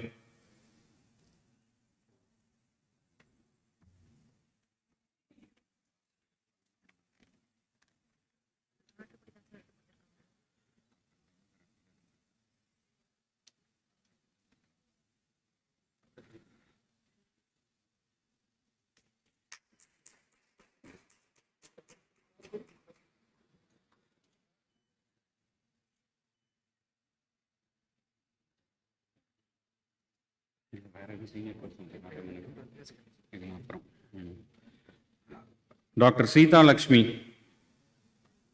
Dr. Sita Lakshmi.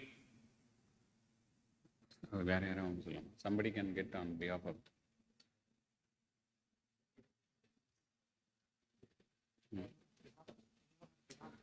Anybody on behalf of Sita Lakshmi? So this is for Professor Dr. T. Dinagaran Award for Best Poster.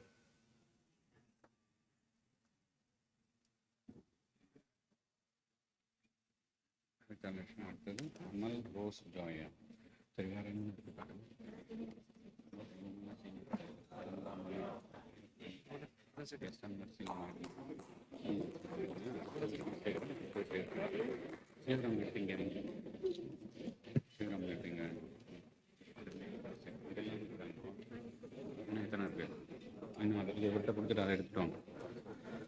Dr. Amal Rose Joy.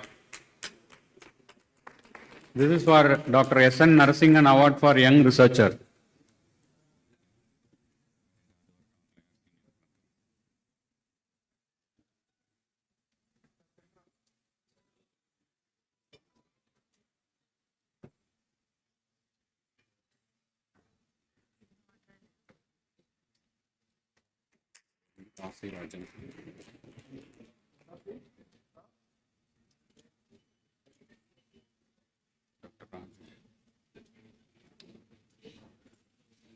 Dr.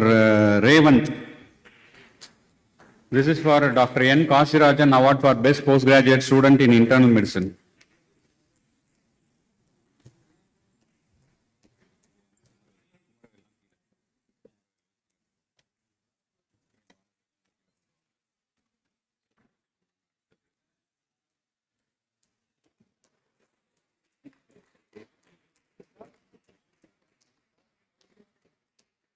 இது order இதுக்கப்புறம் இது அப்புறம்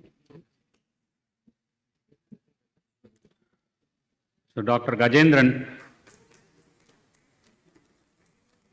Sir? Samaran. So this is for Dr. K. Shanmugam Award for Best Poster Presentation in Clinical Medicine. Gajendran.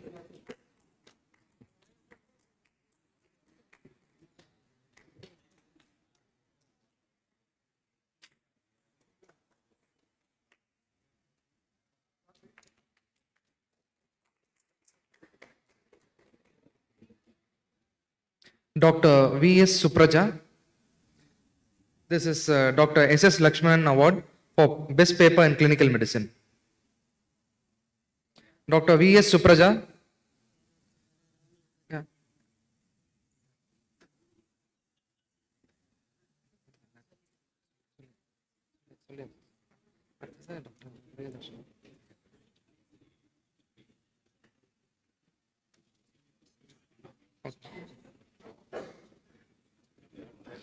Next, I invite Dr. S. Priyadarshan. He will be getting the Dr. R. Rajsekhar Award for Best Postgraduate Student.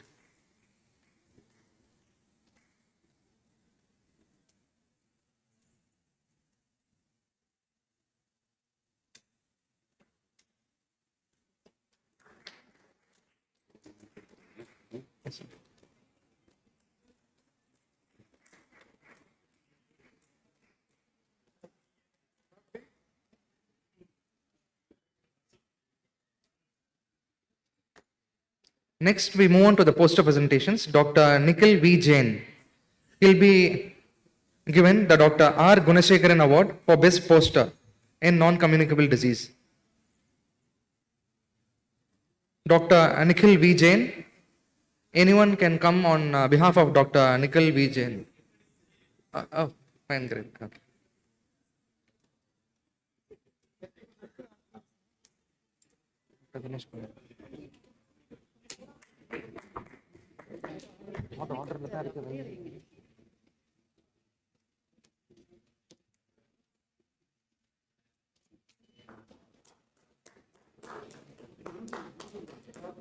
Next, I invite Dr. Dinesh Kumar K.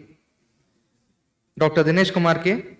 He'll be getting an award on Dr. S. Seduraman Award for Best Paper in Clinical Medicine.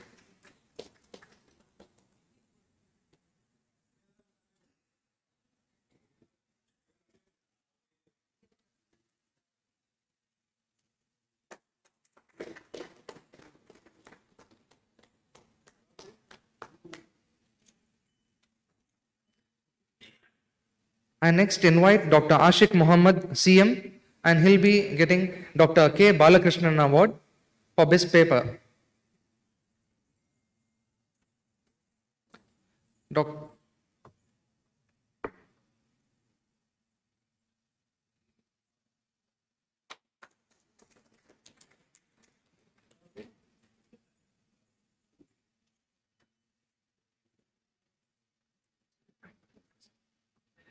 Next, I invite Dr. Arshad Musa, EP. He'll be getting Dr. P. Parandaman Award for Best Paper in Medicine.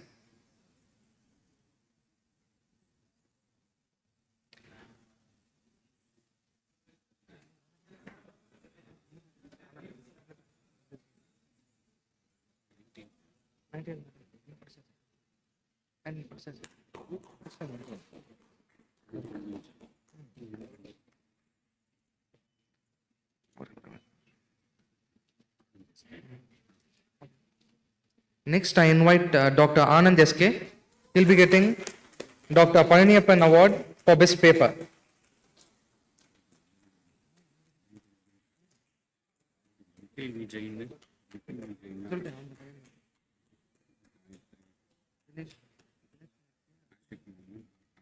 Once again,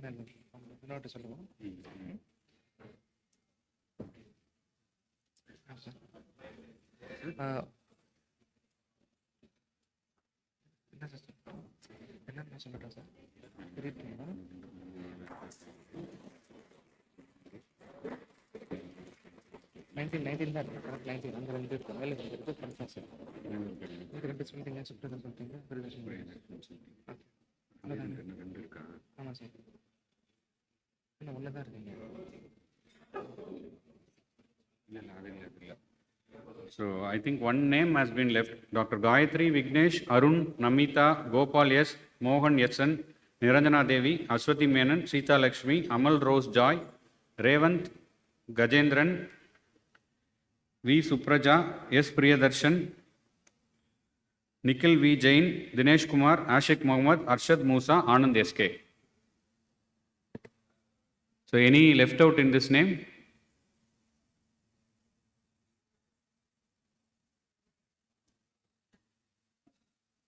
Arshad Musa, pointer. Huh? Oh, he was missing actually. Vignesh is not here. Vignesh, poster number 009, Vignesh.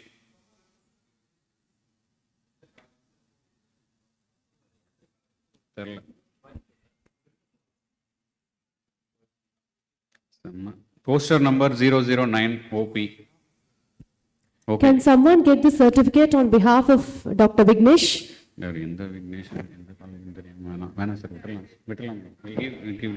We'll give to them directly, sir. No problems. Okay.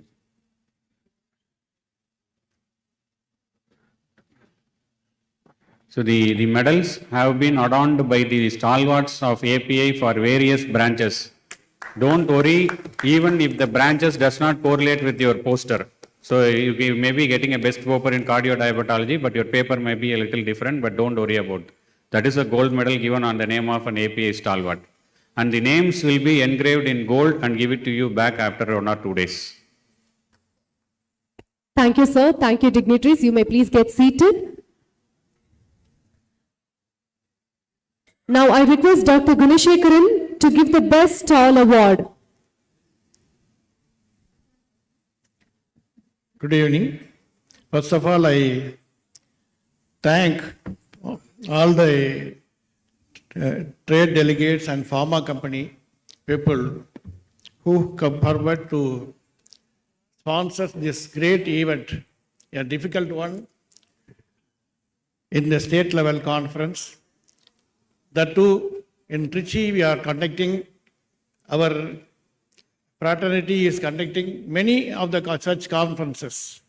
Even though there is some constraint to you, you have voluntarily come forward to support this conference by means of sponsorship. I thank everyone. And also, apart from your routine stall arrangements, you have other way also you have supported by voluntarily you are working for the Tapicon conference. For that, I must be thankful to all the company people, company managers and representatives and all of you. In this juncture, we want to appreciate few of the companies who done exemplary work and also show the stalls in an elegant way. Now we call upon Lippon Pharmaceutical as a first award.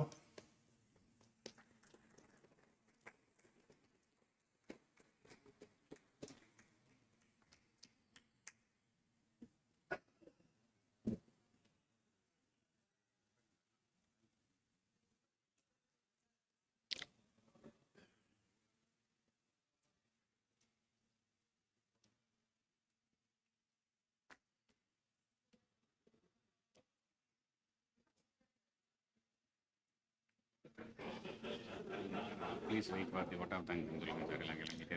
I request students, please wait for the vote of thanks.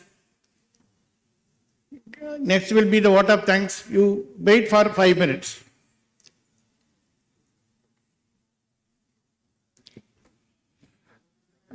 After this, I request ISIS Pharma to come forward to get the second prize.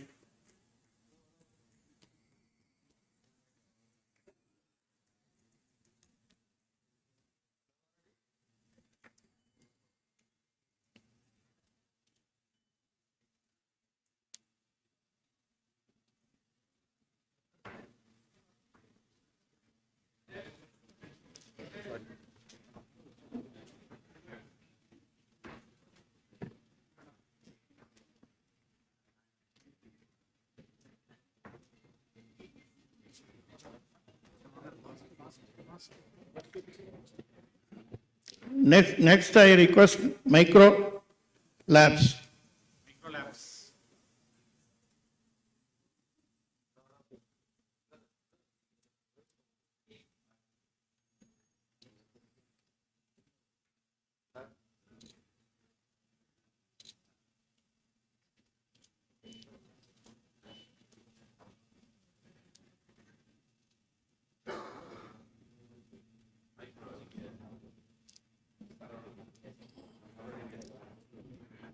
Next, I request Leah Pharma.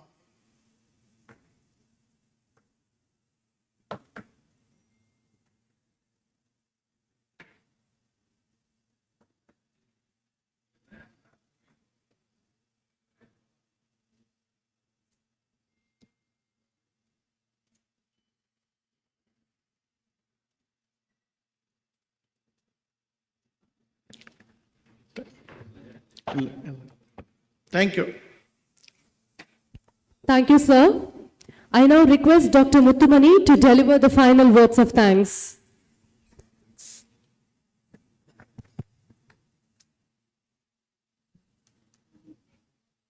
Slide one.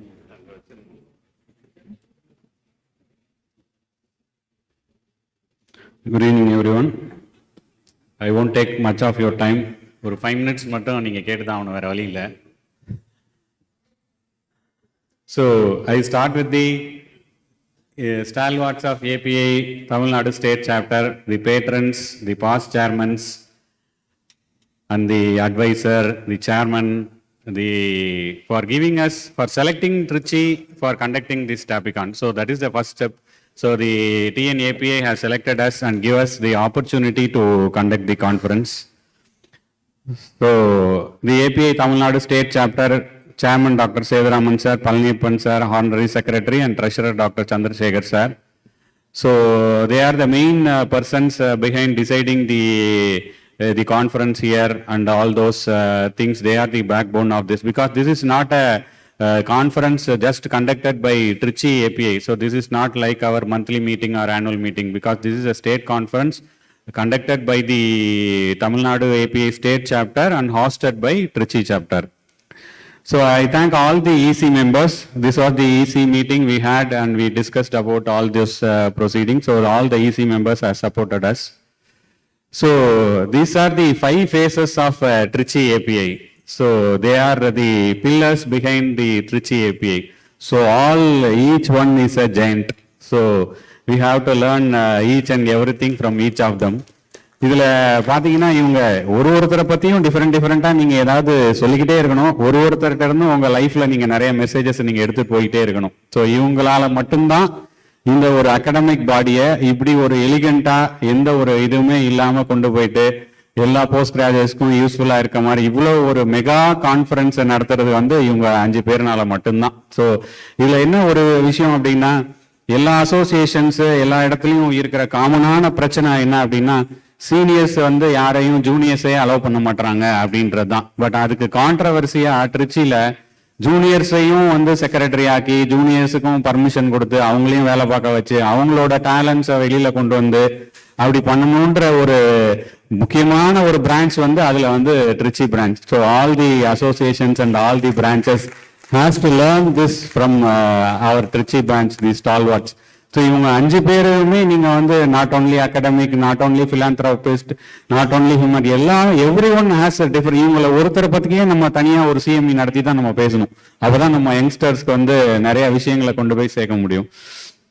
So next is the KFP medical college. So conference start பண்ணும்போதே we had lot of previous TAPICON bad experiences.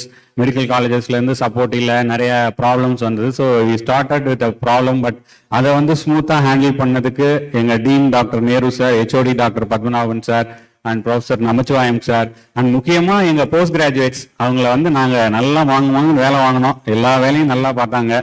பயங்கரமாக டைனமிக்காக exams அதெல்லாம் conduct பண்ணி கொடுத்தாங்க. So அவங்க ரொம்ப முக்கியமான part of this conference. So நாங்கள் நிறைய ஃபர்ஸ்ட் டைம் டாபிகான் ஹைலைட்ஸ் பண்ணியிருக்கோம் இந்த தடவை. We got 6 CME credit hours, 30 MGR medical university points. இது வரைக்கும் எல்லா state conference will get 25 and national conference will get 50. அப்படிதான் இருக்கும். நாங்கள் அந்த பெஞ்ச் மார்க்கையும் தாண்டி ஒரு 30 கிரெடிட் ஹவர்ஸ் வாங்கியிருக்கோம், கிரெடிட் பாயிண்ட்ஸ். And 1000+ registrations. ஒரு 2-3 டாபிகான் இல்லாத அளவுக்கு ரெஜிஸ்ட்ரேஷன், ஸ்பாட் ரெஜிஸ்ட்ரேஷனே we had around 25 to 50. 400+ abstracts வந்துச்சு. அதுதான் we are astonished by the number of abstracts. 440 abstracts வந்தது எங்களுக்கு. So we selected 210 posters and 218 oral presentations. 218 oral presentations will occur only in national conferences. So we took the task and we did this because for the benefit of the final year postgraduates, and we have given 19 gold medal and 15 clinical excellence gold medal. We had 5 orations and 3 guest lectures. So இவர் இதுக்கு முன்னாடி எங்களுடைய chairman பத்தி நான் சொல்லணும். Sir சிம்பிளா நீங்க எல்லாம் சந்தோஷ் சுப்ரமணியம் படம் பார்த்திருப்பீங்க. ஸோ அந்த படத்துல ஜெயம் ரவி இந்த மாதிரி அப்பா நீ ஆபீஸ்க்கு அனுப்புங்க அப்படின்னு. ஆபீஸ்க்கு போப்பா, ஆபீஸ்க்கு போனா நான் போறதுக்குள்ள எல்லா வேலையும் நீங்களே முடிச்சிருக்கீங்கப்பா அப்படின்னு. அந்த மாதிரி சார் ஒரு வேலையை நமக்கு கொடுப்பாங்க, அந்த வேலையை அவங்களே முடிச்சிருவாங்க. 12 மணி 1 மணி வரைக்கும் உட்காந்து எல்லாத்தையும் எழுதி ஒரு யங்ஸ்டர் மாதிரி அவ்வளோ டெடிக்கேட்டடா அப்படியே எங்களுக்கெல்லாம் தூக்கம் வரும் இந்த பக்கம். சார் 1 மணி வரைக்கும் உட்காந்து சின்ன சின்ன ஒர்க்கையும் எழுதி எங்களுக்கு எந்த ஒர்க்குமே இல்லாமல் எல்லாத்தையும் கம்ப்ளீட் பண்ணி கொடுத்துட்டாங்க. ஸோ அடுத்தது பொன்னையா சார். பொன்னையா சார் கூட ஒர்க் பண்றது, கூட டிராவல் பண்றதெல்லாம் it is a great gift for me in my life. Sir ஒரு ஜென்டில் பர்சன். அப்படியே ஒரு ஸ்மைல் பண்ணிட்டு அப்படியே ரொம்ப அவருடைய அந்த ஒரு ஸ்மைல்லையும் அந்த ஒரு ஃபேஷியல் எக்ஸ்பிரஷன்லயே அவர் விஷயங்களை சொல்லிடுவார். இது சரியில்லை, இதை நம்ம பண்ணணும் அப்படின்ற மாதிரி. So is the organising treasurer and scientific committee chairman. ரொம்ப முக்கியமான விஷயம் என்னன்னா, is one of the senior most physician in Trichy. சாரை பேரை சொன்னா அவ்வளோ ஒரு மரியாதை, அவ்வளோ ஒரு ரெஸ்பெக்ட் இருக்கும். பட் சார் எனக்கு ஃபோன் பண்ணும்போது, முத்துமணி டாக்டர் பொன்னையா பேசலாமா அப்படின்றார். சார் நீங்களாம் எப்போ வேணா பேசலாம் சார், நீங்க பேசுறதே எங்களுக்கெல்லாம் பெரிய விஷயம் அப்படின்னு நான் நினைப்போம். பட் சார் வந்து பேசலாமா, ஃப்ரீயா இருந்தா பேசுங்க, பிஸியா இருந்தா அப்புறம் பேசுங்க அப்படிம்பாங்க. அதே மாதிரி போங்க வாங்க அப்படின்னு தான் கூப்பிடுவாங்க. ஸோ இதெல்லாம் நம்ம ரொம்ப பெரிய ஆளானாலும் நம்மளோட ஹம்பிள்னஸை வளர்த்துக்கணும் அப்படின்றதுக்கு சார் ஒரு எக்ஸாம்பிள். நெக்ஸ்ட் வந்து மேடம் வந்து அவங்க பிஜியா இல்ல வந்து வாலண்டியரா இல்ல ஸ்டேஜ் மேனேஜ்மெண்டா இல்ல சேர்மனா என்னன்னே தெரியல, எல்லா வேலையும் அவங்களே பண்ணிட்டு இருக்காங்க. ஸோ கான்ஃபரன்ஸை என்னைக்கு ஸ்டார்ட் பண்ணமோ அன்னையிலிருந்து வந்து ஒரு பயங்கரமான ஒரு டாஸ்க் எடுத்துட்டாங்க மேடம். ஸோ தமிழ்நாட்டில் இருக்க எல்லா மெடிக்கல் காலேஜுக்கும் போய் எல்லா ஹெச்ஓடிஸ் ப்ரொஃபஸர் எல்லா பிஜி இன்வைட் பண்ணி, அதே மாதிரி எங்க கான்ஃபரன்ஸ் நடந்தாலும் போய் எல்லா ஃபார்மா ஸ்டால்லையும் நின்று எங்களை வந்து ஸ்பான்சர் பண்ணுங்கன்னு சொல்லிட்டு மேடம் பயங்கர டெடிகேட்டடா. யூஸ்வலா ஒரு சேர்மன் போஸ்ட்னா இட் இஸ் ஒரு டிசைடிங் அத்தாரிட்டி, ஒரு அடுத்த level post, they have to give instruction to others அப்படின்னு இல்லாம இவங்களே கிரவுண்ட் ஒர்க் பண்ணி எங்களுக்கு வந்து அது ஒரு பயங்கர மோட்டிவேஷனா இருந்தது. இன்னைக்கு மீட்டிங் எப்ப வேணாலும் மீட்டிங் வச்சுக்கிட்டே இருக்கலாம் அப்படின்ற அளவுக்கு மீட்டிங்கா நடத்தினாங்க.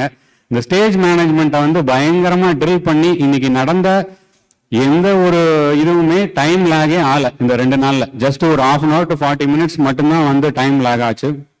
அதுக்கு வந்து மேடமோட அதுதான் முக்கியமான காரணம். ஸோ இதுதான் எங்க டீம். இந்த டீம் வந்து ஃபார்ம் பண்ணி ஃபர்ஸ்ட் ஃபார்ம் பண்ணும்போது we had 53 members. ஸோ அப்போ வந்து அந்த 53 members இதுல மிஸ்ட் சம் போட்டோஸ் பிகாஸ் நான் அவுட் ஸ்டேஷன்ல இருக்கவங்களோட போட்டோஸ் எல்லாம் நான் எங்களால் இணைக்க முடியல. பட் அவங்க எல்லாம் வந்திருக்காங்க. ஸோ இதுல என்னன்னா இந்த 53 members வந்து நாங்க டீம்ல சேர்த்தோன்னே எல்லாரும் என்னது சின்ன கான்ஃபரன்ஸ் மாதிரி வந்து ஆர்கனைசிங் கமிட்டி நீங்க வச்சிருக்கீங்க, இவ்வளவு பேர்லாம் வச்சிருந்தா கன்ஃபியூஸ் ஆகும், அதெல்லாம் இல்லை அப்படின்னாங்க. பட் இந்த 53 members-ம் each and every one is involve in one work. So இந்த ஒர்க்கை ஸ்பிளிட் அப் பண்ணி நாங்க கொடுத்தது தான் எங்களோட இந்த சக்சஸ்க்கு ஒரு ரொம்ப இம்பார்ட்டன்டான ரீசன். இப்போ next scientific committee members. So Ponnaiah sir, Narasingan sir, Selvaraj sir, Padmanabhan sir, Vivek Sundaram, Khader sir, Amarsivayam sir. So இவங்க போட்ட ஃப்ரேம் ஒர்க் தான் இந்த டாக்ஸ். ஸோ 2 ஹால்லையும் பார்த்தீங்கன்னா எங்கேயுமே கேப்பே இல்லை. யாருமே இந்த நடுவில் போய் டீ குடிச்சிட்டு வர்றது அந்த மாதிரி எந்த விஷயத்துக்கும் எந்திரிச்சு வெளியில போகவே இல்லை. ஸோ லஞ்சில் கூட பார்த்தீங்கன்னா hall was fully jam packed. இந்த ஹால் கொஞ்சம் பெருசாக இருந்ததுனால கொஞ்சம் க்ரௌட் கம்மியாக இருந்த மாதிரி தெரிஞ்சுச்சு. பட் 2 ஹால்லையுமே minimum we had 200 to 300 delegates at a time. So last topic கூட நீங்க பாத்தீங்கன்னா அவ்வளோ crowd was there. So this is because of the scientific committee meticulously preparing the work. அதாவது போஸ்ட் லஞ்ச் செஷன்ல என்ன பண்ணணும், எந்த டாபிக்கை போட்டா போஸ்ட் லஞ்ச் செஷன்ல உட்காந்துருப்பாங்க. ஸோ அங்க வந்து புல்லட்ஸ் போடுங்க 10 minutes. ஸோ அந்த மாதிரி ஒரு சின்ன ஸோ லாஸ்ட் டாபிக் லோக்கல் ஸ்பீக்கரை போடுங்க. ஸோ ஃபர்ஸ்ட் டாபிக் சீக்கிரம் கிளம்பிடுவாங்க. ஸோ இந்த மாதிரி எல்லாம் பிளான் பண்ணி பண்ணதான் ஒரு important part of the success. Another one is workshop. Hall ஃபுல்லா நிரம்பி வழிஞ்சிட்டே இருந்தது. ஃபுல்லா இடமே பத்தல. ஸோ ஒர்க் ஷாப் நடத்தினவங்களும் ஒர்க் ஷாப் அட்டன் பண்ணவங்களுக்கும் ஸோ ரொம்ப கஷ்டமா இருந்துச்சு. So doctor Rajasekar sir for fluid management, Senthil Kumaran டாக்ஸிகாலஜிலாம் நாங்கள் கொஞ்சம் கூட ஒர்க் ஷாப் இந்த லெவலில் இருக்கும்னு எக்ஸ்பெக்ட் பண்ணவே இல்லை. ஸோ மேனிக்வின்ஸ், டிஃபிபிரிலேட்டர்ஸ்லாம் வச்சு பயங்கரமா பண்ணிட்டாங்க. அடுத்து Senthilvel Murugan sir and team. So x-ray, CT, chest, நாங்கள் போஸ்ட் கிராஜுவேட்ஸை தவிர நிறைய ப்ராக்டிஸ்னஸ். முதல் நாள் வந்து ஒர்க் ஷாப்ல இடம் இல்லாதனால அடுத்த நாள் வந்து எனக்கு ஃபோன் பண்ணாரு, சார் ஒரே ஒரு சீட்டு ஃப்ரண்ட்ல மட்டும் கொஞ்சம் போட்டுருங்க சார் அப்படின்னு. யாரோ ஒருத்தர் ஃபோன் பண்ணாரு, எனக்கு ஃபோன் பண்ணி எனக்கு ஒரு ஃப்ரண்ட்ல சீட்டு போடுங்க அப்படின்னா. சார் எல்லாம் பிஜிஸ் நிறைய பேர், சார் நான் எம்எம்சி ரிட்டையர்ட் ப்ரொஃபசர், நான் வந்து அந்த டீச்சரோட ஃப்ரெண்டு, எனக்கு நீங்க சீட்டு போடுவீங்களா போட மாட்டீங்களா அப்படின்னு. சார் போட்டுறேன் சார் உங்களுக்கு ஃபர்ஸ்ட் கிளாஸ். ஸோ அந்த அளவுக்கு work was great success. இப்போ நெக்ஸ்ட் சாவனர் கமிட்டியில சார் வந்து ஃபர்ஸ்ட் அஷ்ரப் சார் யூஸ்வலா உங்களுக்கு தெரியும் ரொம்ப கம்மியா பேசுவாரு, நிறைய செய்வாரு சார். ஸோ அதுதான் சாரோட அந்த தீமே. ஸோ சார் சாவனியர் எடுத்தாரு, முத்துமணி இதுல வந்து நமக்கு நல்லா பண்ணணும்னா இதை வச்சு நம்ம கான்ஃபரன்ஸ் நல்லா நடத்தணும், கொஞ்சம் ஒர்க் பண்ணணும் இதுக்கு அப்படின்னு சொல்லிட்டு எங்க சாவனியர் வந்து ரொம்ப அழகா வந்திருக்கு. பயங்கரமா அதோட டிசைன்ஸ், அதை வந்து ஜஸ்ட் வீட்டுக்கு போய் தூக்கி போடுற மாதிரி இல்லாம சார் என்ன சொன்னாரு, இது எப்பவுமே இதுல முக்கியமான விஷயம்லாம் இருக்கணும்னு சொல்லிட்டு நிறைய ஆர்டிகல்ஸ் அதுல இருக்கு. ரொம்ப டே டு டே லைஃப்க்கு ஒரு எம்பிபிஎஸ் ஸ்டூடெண்ட் ஈவன் காமன் மேனுக்கு யூஸ் ஆகிற மாதிரியான ஆர்டிகல்ஸ் எல்லாம் கூட வந்து அதுல நாங்க பார்த்திருக்கோம். நெக்ஸ்ட் சண்முகவேல் சார் வந்து சாவனியர் கமிட்டி இல்லாம எங்களுக்கு வந்து ஒரு கார்பரேட் சிம்போசியம் அரேஞ்ச் பண்ணி கொடுத்து எங்களை வந்து அந்த ஃபைனான்சியலா எங்களை வந்து ரொம்ப சப்போர்ட் பண்ணி ஒரு எல்லாத்தையும் அவரே டிசைன் பண்ணி கொடுத்துட்டாரு. அவர்கிட்ட ஒரு விஷயத்துக்கு போனா அப்படியே அவர் கார்பரேட் சிம்போசியம் 5 பேர் இந்த டைம் வருவாங்க, இந்த டைம் போவாங்க, இதை பண்ணுவாங்க, நீங்க இதை பண்ணிருங்க அப்படின்ற மாதிரி எங்களுக்கு ஒரு ஃபைனான்சியலா நல்லா ஹெல்ப் பண்ணாங்க. So trade and exhibition committee doctor Gunasekaran sir, doctor Surendra Babu sir, doctor Kalaiyarasan sir. So இதுதான் எங்களோட கோர் திங் ஆஃப் தி இது. எங்களால் இந்த ஃபார்மா ஸ்பான்சர் இல்லைன்னா பண்ணியிருக்க முடியாது. ஸோ இதை எத்தனை பேர் வந்திருக்காங்க, வரல, லாஸ்ட் டைம் எவ்வளோ ஸ்பான்சர் பண்ணாங்க, என்ன ஏதுன்ட்டு ஃபுல்லாக இவங்க தான் completely they take over this thing. So reception and registration committee இதுதான் ரொம்ப முக்கியமான பார்ட். இதில் வந்து doctor Sivasankaran, doctor Gregory, doctor Praveenkumar, doctor Selvaraj, doctor Meena, doctor Rajamanickam, they read a very good. யூஸ்வலாக இந்த கான்ஃபரன்ஸ் எல்லாம் கொஞ்சம் நிறைய சண்டை நடக்கும் வெளியில் ரிசப்ஷன் ஏரியாவில் பார்த்தீங்கன்னா. அந்த மாதிரிலாம் பெரிய லெவலில் எந்த ஒரு ப்ராப்ளமும் இல்லாமல் ஃபர்ஸ்ட் நான் கான்ஃபரன்ஸ் ஆரம்பிக்கும் சார் இருக்கு சார், வெயிட் பண்ணுங்க சார், அடுத்தடுத்து ரிலீஸ் பண்ணுவோம் சார். ஸோ இது எந்த ஒரு இதுவுமே இல்லாமல் நீட்டாக நாங்கள் பண்ணிட்டு இருந்தோம். ஸோ அந்த மாதிரி எதுவும் ஆயிடக்கூடாதுன்னு மெட்டிகுலஸ்லி பிளான் பண்ணி. ஸோ அடுத்தது stage management committee doctor Prabhu, doctor Vignesh, doctor Khader Sahib, doctor Srinivas, doctor K Shanmugam sir, doctor G Anitha, doctor NS Prasad, doctor Bharathkumaran, doctor Surendran, doctor Sanjeev Krishnan, doctor Mohammed Ibrahim. இதுல என்னன்னா இந்த 53 டீம்ல சீனியர் மோஸ்ட் பர்சன்ல இருந்து ஃப்ரெஷ்லி ஃபினிஷ்டு போஸ்ட் கிராஜுவேட்டையும் நாங்க வச்சிருந்தோம். ஸோ அதுவுமே எங்க டீமோட ஒரு சக்சஸ். ஸோ இந்த பக்கம் சீனியர் மோஸ்ட் பர்சன்ஸ், இங்க ஜூனியர் மோஸ்ட் பர்சன்ஸ். ஸோ இவங்க வந்து இவங்களோட ஒர்க் தான் பாவம். ஆக்சுவலா இவங்க ரொம்ப ஜாலியா இருக்காங்கன்னு நாங்க ஆரம்பத்தில் நினைச்சிட்டு இருந்தோம். கடைசியில் இந்த 2 நாள் வந்து இவங்க ரொம்ப கஷ்டப்பட்டாங்க. கொஞ்சம் நேச்சர் கால் கூட எந்திரிச்சு போக முடியல சார் அப்படின்னு சொல்லி கொஞ்சம் புலம்பிட்டு இருந்தாங்க. ஸோ இதுல வந்து முக்கியமா இந்த ஒர்க்கை பார்த்தது இவங்க தான். டாக்டர் லாரன்ஸ், டாக்டர் லிடியா, பாருங்க மேடம் எல்லாம் வெயிட் பண்ணுங்க, doctor Hasan, doctor Durgalakshmi, doctor Manojkumar. So இவங்க தான் இந்த கான்ஃபரன்ஸோட மெயின் ரன்னர் ஆஃப் தி ஷோவே. ஸோ ஃபுல்லா காலையில இருந்து உட்காந்துட்டு ஃபுல் டைம் அது எப்படி நம்மளால சும்மாவே கொஞ்ச நேரம் உட்காந்துருக்க முடியாது. இவங்க எப்படி இவ்வளவு நேரம் உட்காந்துருந்தாங்கன்னு நமக்கு தெரியல. அதுவும் அதே திருப்பி சொல்லிட்டு ஏதாவது தப்பா சொன்னா வேற எல்லாரும் திட்டுவாங்க அங்கிருந்து. ஸோ இதெல்லாம் வந்து ஹேண்டில் பண்ணி நீட்டா பண்ணி கொடுத்தாங்க நமக்கு. ஸோ கெஸ்ட் ரிலேஷன்ஸ் இது ஒரு பெரிய டாஸ்க். எல்லார்கிட்டையும் போன்ல திட்டு வாங்குறதே பெருசு. எனக்கு வந்து மேரியாட்ல ரூம் இல்லை, எனக்கு வந்து பிஎல்ஏல ரூம் இல்லை, எனக்கு பிஎல்ஏ மேரியாட்டா மாத்து, மேரியாட்டா பிஎல்ஏ மாத்து, எனக்கு வந்து சென்னையில இருந்து டிராவல் கொடுக்கணும், மும்பைல இருந்து டிராவல் கொடுக்கணும், ஏகப்பட்ட இஷ்யூஸ் எங்களுக்கு. அதுல ஒருத்தர் வந்து எனக்கு ரூம் வேணா எனக்கு டிராவல் கொடுங்கிறாரு, ஒருத்தர் டிராவல் வேணா ரூம் கொடுங்கிறாரு. ஸோ எல்லாத்தையும் மண்டையை பிச்சுக்கிட்டு சார் வந்து நீட்டா பண்ணாங்க. So we selected people who can handle this kind of crisis. அதுதான் ரொம்ப முக்கியம். ஸோ சார் எல்லாம் one of the person like that. So catering and banquet committee doctor Vijayakumar, doctor Velayuraj, doctor K Saravanan. அவர் வந்து நேற்று பிரியாணி எல்லாம் சர்வ் பண்ணிட்டு இருந்தாரு. அவரை வந்து ஒரு பிஜி ஸ்டூடெண்ட் வந்து சார் என்ன சார் பீஸே போட மாட்டேங்கிறீங்க அப்படின்னு சண்டை போட்டுருக்கான். அவர் வந்து ரொம்ப கடைசியில பார்த்தா அவர் தான் இன்சார்ஜ். அவர் வந்து எல்லாருக்கும் பிரியாணி எல்லாம் சர்வ் பண்ணி நல்லா பண்ணாங்க. சரவணன் அண்ட் விஜயகுமார் சார் அவங்க 2 பேரும் இந்த பேன்கட் இந்த விஷயங்கள்லாம் கொஞ்சம் நல்லா பார்த்துக்கிட்டாங்க. ஸோ பிஜி மெடல் எக்ஸாமுக்கு இதுதான் ஒரு பெரிய சக்சஸோ. எல்லாமே ஸ்டால்வாட் எக்ஸாமினர்ஸ் இவங்க எல்லாம் தான் மெயினாக டிசைட் பண்ணாங்க ஹவு டு புட் மார்க், எல்லாருக்கும் எப்படி மெடல்ஸ் கொடுக்கறது அப்படின்னு. ஏன்னா யூஸ்வலா இதுக்கு முன்னாடி நடந்த டாபிக்கான நீங்க அட்டன் பண்ணிருப்பீங்க. The exams will be like giving a case scenario and writing this like that. இப்போ அந்த மாதிரில எல்லாமே it was real like exam. அந்த எக்ஸ்பீரியன்ஸை கொடுத்தது இந்த டீச்சர்ஸ் தான். They came back 1 day earlier, முன்னாடியே வந்து தங்கி காலைல 7:30 வந்து ஃபுல் டேவும் ஒரு ஏசி இல்லாம ஒரு கவர்மெண்ட் காலேஜ்ல வந்து ஒரு பெட் சைடு உட்காந்து எக்ஸாமின் பண்ணது வந்து இவங்க because it shows that there passion for teaching. So இனிமே தான் நம்ம கொஞ்சம் ஸ்டார் பர்ஃபார்மர்ஸ் எல்லாம் இருக்கிறாங்க. ஸோ ஸ்டார் பர்ஃபார்மர்ஸ் பார்த்தீங்கன்னா ஃபர்ஸ்ட் வந்து டாக்டர் டிஎம் பிரபு. இவர் வந்து பயங்கரமா அதாவது ஹிஸ்டாரிக்கல் அச்சீவ்மெண்ட். அதாவது நான் முன்னாடி அன்னைக்கு லாஸ்ட் இதுல சொன்ன மாதிரி ஒரு 24-25 பேரை வச்சு யூஜி பிஜி எக்ஸாம் நடக்கிறதுக்கே அசிஸ்டன்ட்டுக்கும் பிஜிக்கும் நாக்கு தெளிறோம். ஆனா இவர் வந்து 88 கேண்டிடேட்டை வச்சு 33 எக்ஸாமினரை வச்சு ஆஃப்டர்நூன் 3 o'clock எல்லாருமே 2 கேஸ் பார்க்க வச்சிட்டார். இந்த கீதா மேடம், உமாதேவி மேடம்லாம் we might have missed this, நாங்க வரலன்னா. So we learn lot of things from this exam அப்படின்ற அளவுக்கு அப்ரிஷியேட் பண்ணாங்க. ஸோ அவருக்கு ஒரு கிரேட் அப்ளாஸ். ஸோ அடுத்த star performer doctor Gregory. So அவர் வந்து ஃபுல்லா அவர்கிட்ட ஹேண்ட் ஓவர் பண்ண அடுத்த நிமிஷமே எங்களுக்கு 50% கான்ஃபரன்ஸோட ஒர்க் வந்து கம்ப்ளீட்டா முடிஞ்சிருச்சு. ஸோ அவர் என்னன்னா சேதுராமன் சாருக்கே இனிஷியல் தப்பானா மாற்ற மாட்டார். சார் முடியாது சார், சாரி சார் அப்படின்றார். ஸோ அந்த அளவுக்கு ரொம்ப ஒரு ஸ்ட்ரிக்டான ஆஃபீஸர். ஸோ அதனால எங்களுக்கு இந்த ரெஜிஸ்ட்ரேஷன்ல வந்து எந்த பிரச்சனையும் வரல. டூப்ளிகேட் ஆகிறது, முன்னாடி பண்றது, பின்னாடி பண்றது அப்படிலாம். ஸோ அடுத்தது வந்து இந்த ஒர்க் ஷாப் நான் சொன்னது. ஸோ ஒர்க் ஷாப்பை ஃபுல்லா பார்த்தது இவங்க 2 பேர் தான், doctor Ramesh and doctor Vijayanand.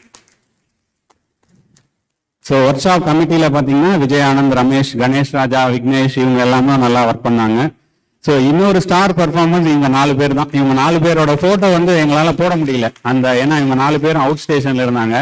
So இவங்க doctor Rajsekar is working in Kallakurichi medical college, doctor Ilanchezhian working in KMC Chennai, and doctor Anbarasan in Pudukkottai medical college, doctor Sathish in Villupuram medical college. இவங்க எல்லாமே கேபிவியோட அலுமினி. இவங்க எல்லாம் ஜஸ்ட் நாங்க கூப்பிட்டோன்றதுக்காக எங்களுக்கு வந்து even though they are not a part of Trichy API, அவங்க ஒரு ஸ்டேட் கான்ஃபரன்ஸ் அப்படின்றனால இவங்களை கொண்டு வந்ததுக்கு அப்புறம் தான் எங்க கான்ஃபரன்ஸ் இன்னும் கியர் அப் ஆச்சு. ஸோ இந்த 2 days 450 அப்ட்ராக்ட்ஸையும் கம்ப்ளீட்டா காலி பண்ணி எந்த பிஜிக்கும் பிரசன்டேஷன் இல்லாம இருக்கக்கூடாது. ஏன்னா we had one plan, just we can give certificate அப்படின்லாம், but we said no, every student has undergone examination for getting a certificate அப்படின்றத இவங்க ஃபுல்லா நடத்தி காட்டினாங்க எல்லாருக்குமே. So, oral and poster committee, Dr. Anbarasan, Dr. Rajshekhar, Dr. Angelian, Sridhar, Vivek Raja, Umash, Anbarasu, Ramanathan, Shivakumar and Tenmoli. இவங்க எல்லாமே ஃபுல்லா 2 days எங்களை ஒர்க் பண்ணாங்க. ஸோ முக்கியமா வந்து எங்களுக்கு speakers, chairpersons, delegates and post graduate, so அவங்க எல்லாமே கான்ஃபரன்ஸே நடத்த முடியாது. So I thank all of them. So இதுக்கு அடுத்து முக்கியமான ஒர்க் ஃபோர்ஸ், ரியலா வந்து இந்த கான்ஃபரன்ஸ் உள்ள நடக்கிறத பத்தி நம்ம பேசுறோம். இந்த பில்டிங்க்கு வெளியில ஒரு குரூப் ஒர்க் பண்ணிட்டே இருந்தாங்க டே அண்ட் நைட். சார் காலைல சொன்ன மாதிரி ராக்ஃபோர்ட்ல போய் யாரை கூப்பிடணும், நைட் ட்ரெயின்ல யார், இவங்க தான் எல்லாமே வைத்தி, கணேஷ், சுரேஷ், தினேஷ், முருகானந்தன், ராமராவ், ஆனந்தகிருஷ்ணன், தாமோதரன், தயானந்தன், இமானுவேல், சிவா, இர்ஃபான், ராஜேஷ். இதுல 1 or 2 நேம்ஸ் எதுவும் நான் மிஸ் பண்ணியிருந்தா மன்னிச்சுக்கோங்க. I am telling the entire team of ஒர்க் ஃபோர்ஸ். ஸோ நீங்க தான் வந்து ரியல் ஹீரோஸ். நீங்க வந்து அவங்கள எந்த ஒரு கம்ஃபர்ட்டோ இது இல்லாம கரெக்டா அவங்கள 4 மணிக்கு எந்திரிச்சு ராக்ஃபோர்ட்ல போய் பிக்கப் பண்றது, திரும்பியும் 2 நாள் கண்டினியூஸா தூங்காம ஒர்க் பண்ணிருக்காங்க. So from our heart we thank all of these people. And master of ceremony, நிறைய முன்னாடி பிரச்சனை வந்துச்சு, உங்க பேருக்கு கொஞ்சம் தெரியலங்க அதனால. ஸோ பிரச்சனை வந்துச்சு. ஸோ அது இருந்தும் எல்லாம் ரொம்ப கம்ஃபர்டபுளா கூலா இந்த பக்கம் அந்த பக்கம் எல்லாத்தையும் பேலன்ஸ் பண்ணி ஹேண்டில் பண்ணீங்க. Thank you. And thanks to particularly Kaveri hospital, Apollo hospital, Meenakshi hospital, Srinivasan medical college and Adhiparasakthi medical college. They are part of our இந்த அகாடமிக் கிராண்ட்ஸ் எங்களுக்கு கொடுத்துருக்காங்க. ஸோ அவர் சப்போர்ட் டீம் மெயினாக பார்த்தீங்கன்னா ஒயிட் அண்ட் பிளாக் எங்க டிசைனிங், அப்புறம் ரித்தி ஆடியோ விஷுவல்ஸ், நம்ம Julius and team. எங்கேயுமே ஒரு இடத்துல கூட ஸ்கிரீன் மிஸ் ஆகல, எங்கேயுமே பவர் பாயிண்ட் ஸ்லைடு ஓடல, எல்லா இடத்துலயும் எல்லாமே கரெக்டா நடந்துச்சு. யாருமே ஸ்பீக்கர்ஸ் கொஞ்சம் கூட வந்து கஷ்டப்படாம பண்ணி கொடுத்தாங்க.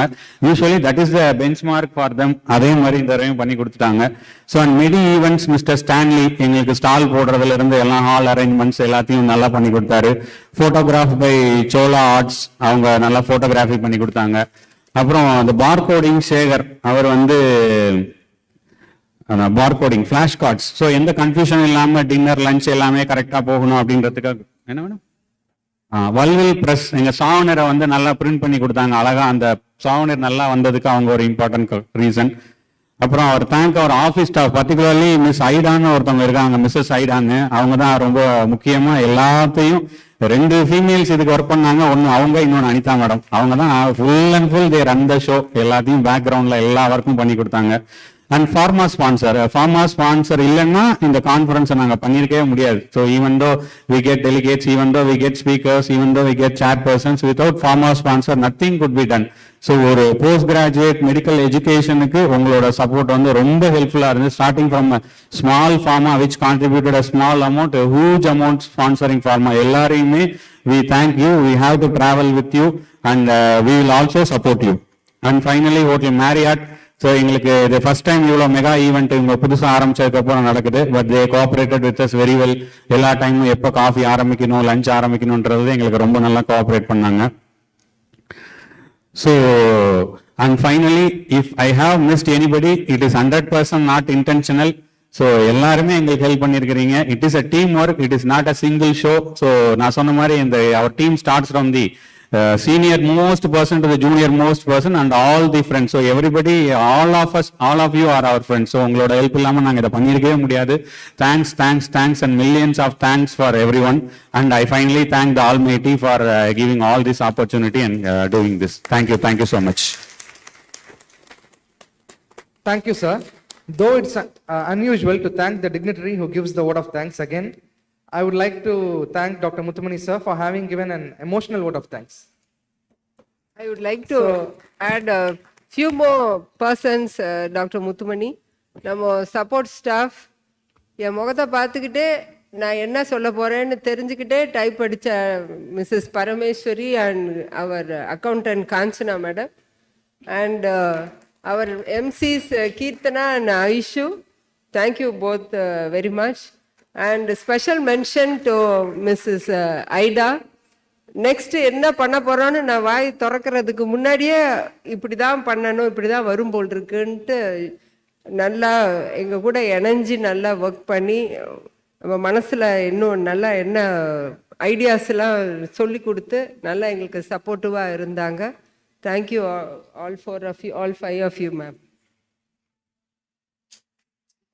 I once again thank our API committee members, esteemed speakers, distinguished faculties, respected delegates, and dear students for having honored us by attending our conference. Laya Pharmaceuticals, please come.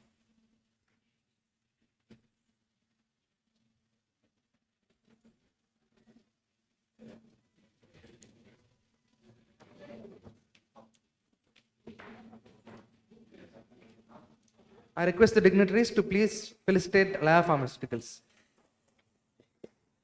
National.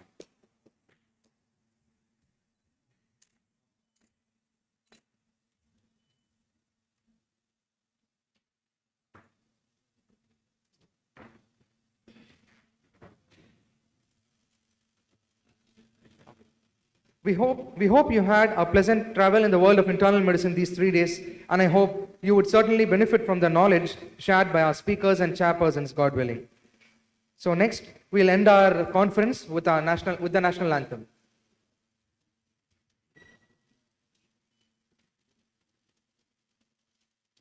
जनगण मन अधिनायक जय हे भारत भाग्य विधाता पंजाब सिंध गुजरात मराठा द्राविड उत्कल बंगा विंध्य हिमाचल यमुना गंगा उच्चल जलधि तरंगा तव शुभ नामे जागे तव शुभ आशीष मागे गाहे तव जय गाथा जन गण मंगलदायक जय हे भारत भाग्य विधाता जय हे जय हे जय हे जय जय जय जय हे.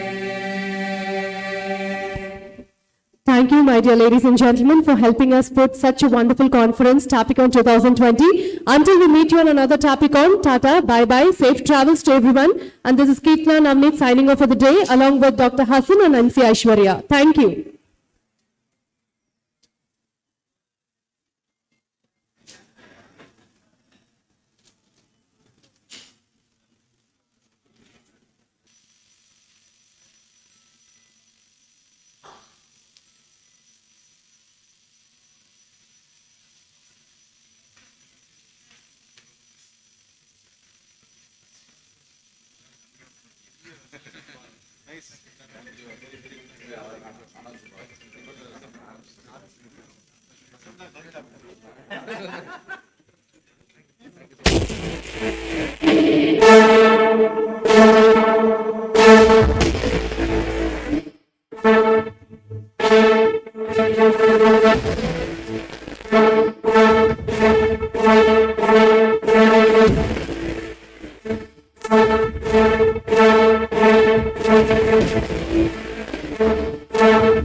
Thank you.